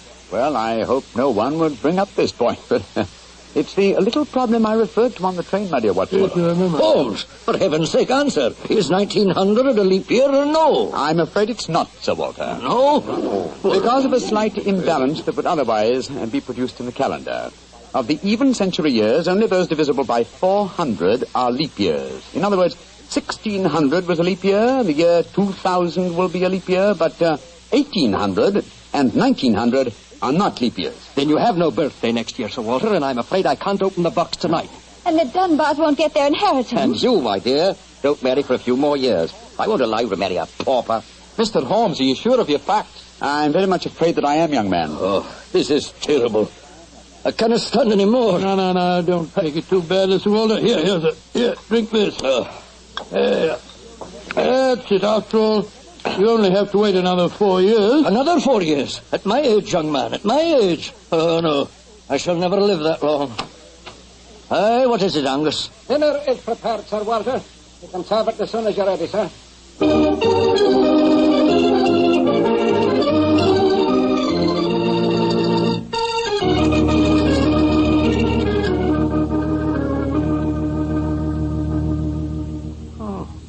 What a miserable meal, Holmes. Sir Walter's gone to his room, the young lovers are nearly in tears, and Small and the lawyer Murdoch seem to be positively gloating. Yes, a most depressing atmosphere in which to welcome the new year. But let us at least make the best of it. I think I'll go and have a talk with Sir Walter. And you, my dear chap, why not try and cheer up the young folks? Some of your experiences in India may make them their minds off the trouble. Yes, quite an idea. I'll join you in the library. Call me if you want me, Holmes. Ah, there you are, my dears. Hello, Dr. Watson. All alone in front of the fire, eh? I'm afraid we're not in very good spirits, sir. Oh, nevertheless, I'll sit down here and join you, if you don't mind. Misery loves company, you know. You're very kind, Doctor. I was just trying to persuade Ian to elope with me. But he's being most ungallant. He won't even consider it. How can I, darling? I've got under £200 a year in my own right. How could we live on that? I was counting on the money the grandfather was going to give us to get me started. Now, Miss Small, a little earlier you talked of Gretna Green and bread and cheese and love in a cottage. Yes, there's a lot to be said for it, you know. Right, to be said for it, yes, Doctor. But have you ever tried it? Not literally, my boy, but I may tell you that when Mary, my wife, and I were first married, I had very little money. In fact, my income was just about the sum that you mentioned. And we were very happy. Ah, but you have a profession, Doctor. Look at me. I've been trained for nothing except to be Laird of Dunbar Castle. I can't support a wife on tradition. But you're young, Ian. You can get some kind of position, I'm sure you can. Yes, of course. As a matter of fact, I think that... Holmes, what is it? What's wrong? The devil's work afoot, Watson. Come with me, old fellow. And you, Mr. Dunbar. Mr. Holmes, what's happened? It's Sir Walter. I went to his room. It was in darkness, but in the moonlight I saw two figures struggling by the open casement. One of them was Sir Walter. As I entered, he disappeared from sight. His attacker had pushed him out of the window into the moat. How dreadful. The other man got away in the darkness. We must get lanterns and go out to the moat at once. Though I'm very much afraid, Mr. Dunbar, that your grandfather is beyond our help.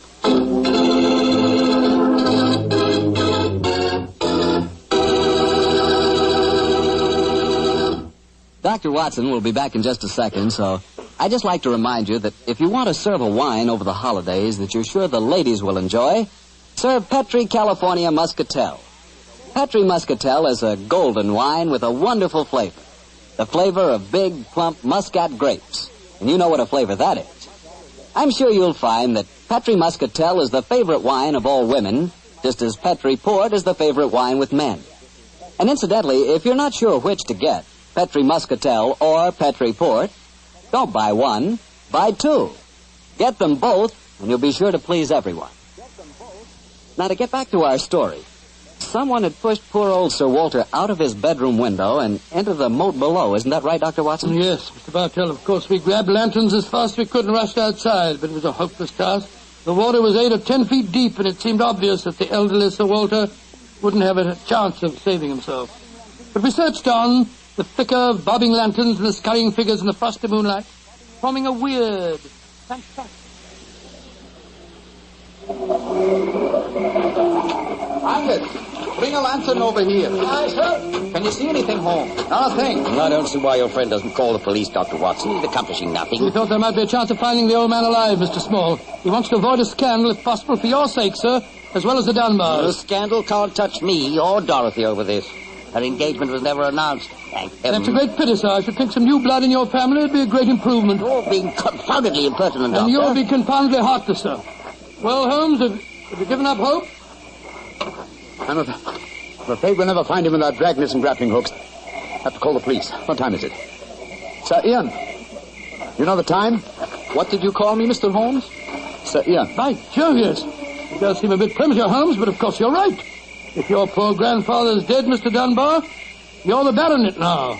And the time, Sir Ian? It's 11:45, Mr. Holmes. A quarter of an hour to the new year. Sir Ian, doesn't that fact suggest something to you? Yes, it does. So I'm the new baronet, am I? Very well, then. There'll be no more talk of the police for 15 minutes. I want all of you to come back to the castle with me. As the last chime of midnight rings out, I shall have a statement to make. A statement that I want you all to hear.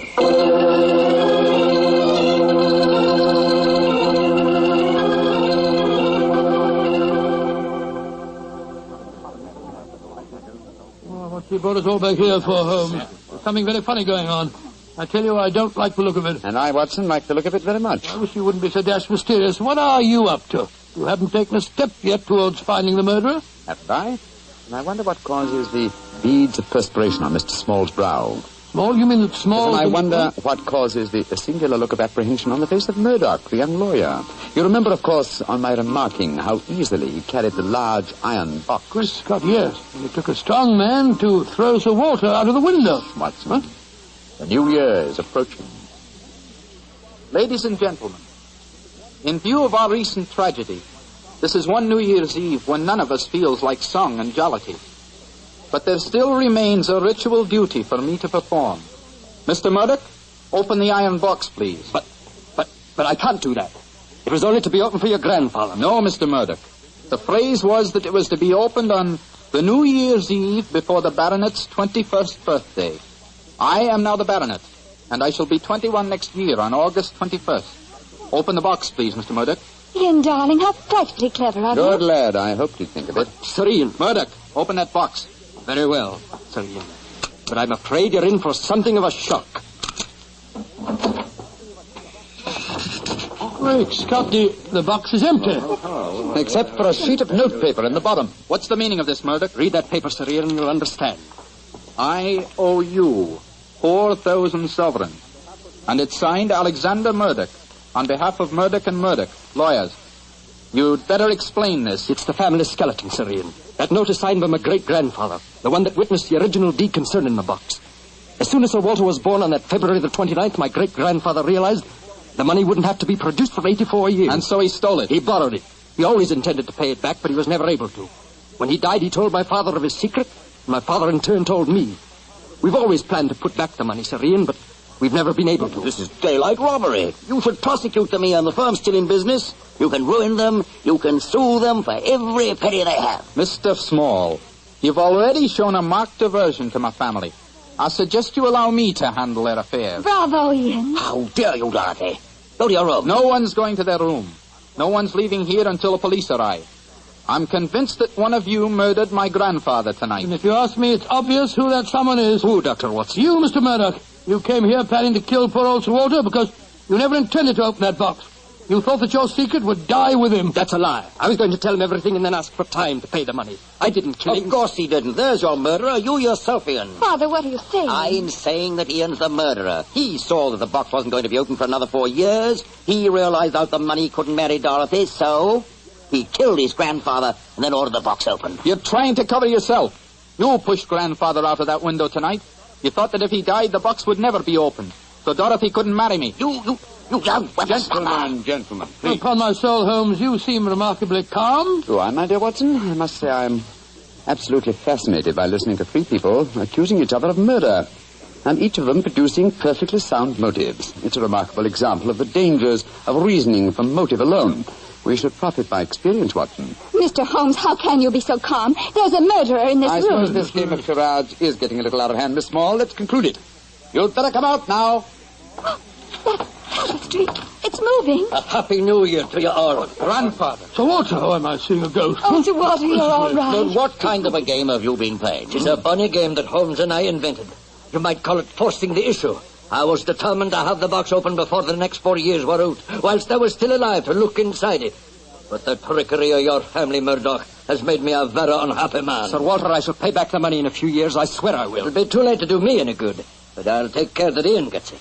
I've half a mind to prosecute you. Grandfather, the money isn't important now that you're all right. You were counting on it just the same, my boy, so that you could marry Dorothy. I know that. She'll never marry a pauper.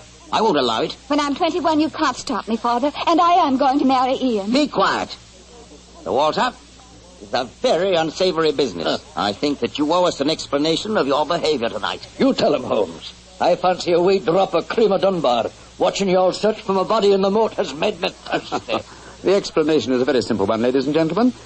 When you arrived here tonight, Mr. Murdoch, I knew from the way you handled the box that it could not contain the sum of gold it was supposed to. And so you suspected fraud and devised a plan to force the opening of the box, Yes, and Sir Walter was an eager conspirator. Of course I was. Ian is 21 next August.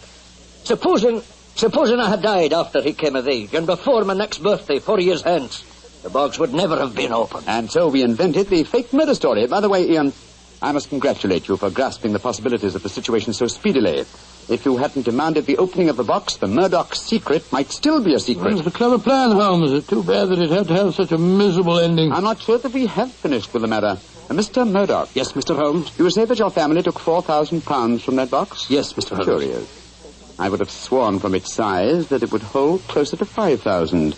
And in your account of the legend, Watson, you told me that Sir Thomas Dunbar stated on his deathbed that he had put something else in the box. Right. Something for a rainy day, is that it? Mm-hmm. Did the Murdochs find that extra something? No, Mr. Holmes. They found nothing but the gold. Oh, that's very odd. I think I'll take a closer look at that box if you don't mind. Since this seems to be a night of telling secrets, I think you might as well know, Father, that if you don't give your consent, I shall elope with Ian. Oh, bravo, my dear, bravo. No such thing. I admire your resolution, young lady, but I hardly think it will be necessary. What do you mean, Holmes? Permit me to show you all the treasure of the Dunbars. What have you found, Holmes? Something for a rainy day that old Sir Thomas spoke of. You see, since the cubic contents of the box obviously differed from my calculations, I deduced the existence of a false bottom. I was correct. And in that space, I found this. Oh, it's a manuscript. Quite so, the manuscript of a book. Look at the title page and see the author's name. History of the Dunbar Family. By Sir Walter Scott. Scott. I think, Sir Walter, that an original and unpublished manuscript by your distinguished namesake will prove worth several times the gold that is missing from that box. You've saved the day for us, Holmes, my boy. God bless you. Oh, this has been as strange a new year as ever I knew. But it's turned out to be a bonny one, thanks to you, Holmes. Well, fill up your glasses. We're going to drink a toast to the new year. Ah, Joe, yes, Sir Walter. This is really a happy occasion. Then let's complete it by singing the traditional song of the season, Auld Lang Syne. And in this case, when we sing, Should Old Acquaintance Be Forgot, I feel that in our hearts we should be thinking of Sir Walter Scott. Though he died over 60 years ago, he's made us all very happy here tonight. Should old acquaintance be forgot and never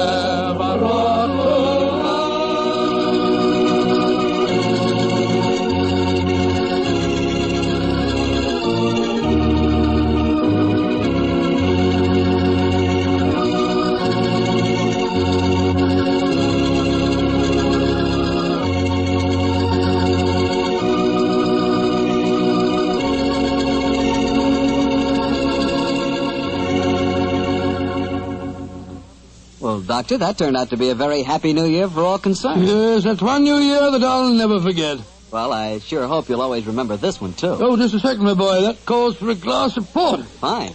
Well, to a happy new year, my boy, for you and for our many friends listening in. And to you, Doctor. Oh, thanks, boy. That's good. Doctor, this has indeed been a pleasant association for me. Oh, I'm glad to hear. You're the best storyteller I've ever known, and the Petri family makes the best wine I've ever tasted. I hope that, just as they've been making wine for generations in the past, the Petri family will continue to make fine wine in the future. And Mr. Bartell, I know that you'll always be here to tell us just how good that Petri wine is. Well, I hope so, Doctor. And I hope you'll always be right here beside me to tell another swell story about Mr. Holmes. I hope so too, my boy. Oh, and incidentally, Doctor, what new adventure are you planning to tell us next week? Next week, Mr. Bartell, I'm going to tell you a weird story. It starts with a series of murders on Hampstead Heath and ends with a battle to the death in a burning waxworks. I call it the strange case of the murderer in wax. Tonight's Sherlock Holmes adventure was written by Dennis Green and Anthony Boucher and was suggested by an incident in the Sir Arthur Conan Doyle story, The Silver Blaze. Music is by Dean Fossler. Mr. Rathbone appears through the courtesy of Metro-Goldwyn-Mayer, and Mr. Bruce through the courtesy of Universal Pictures, where they are now starring in the Sherlock Holmes series.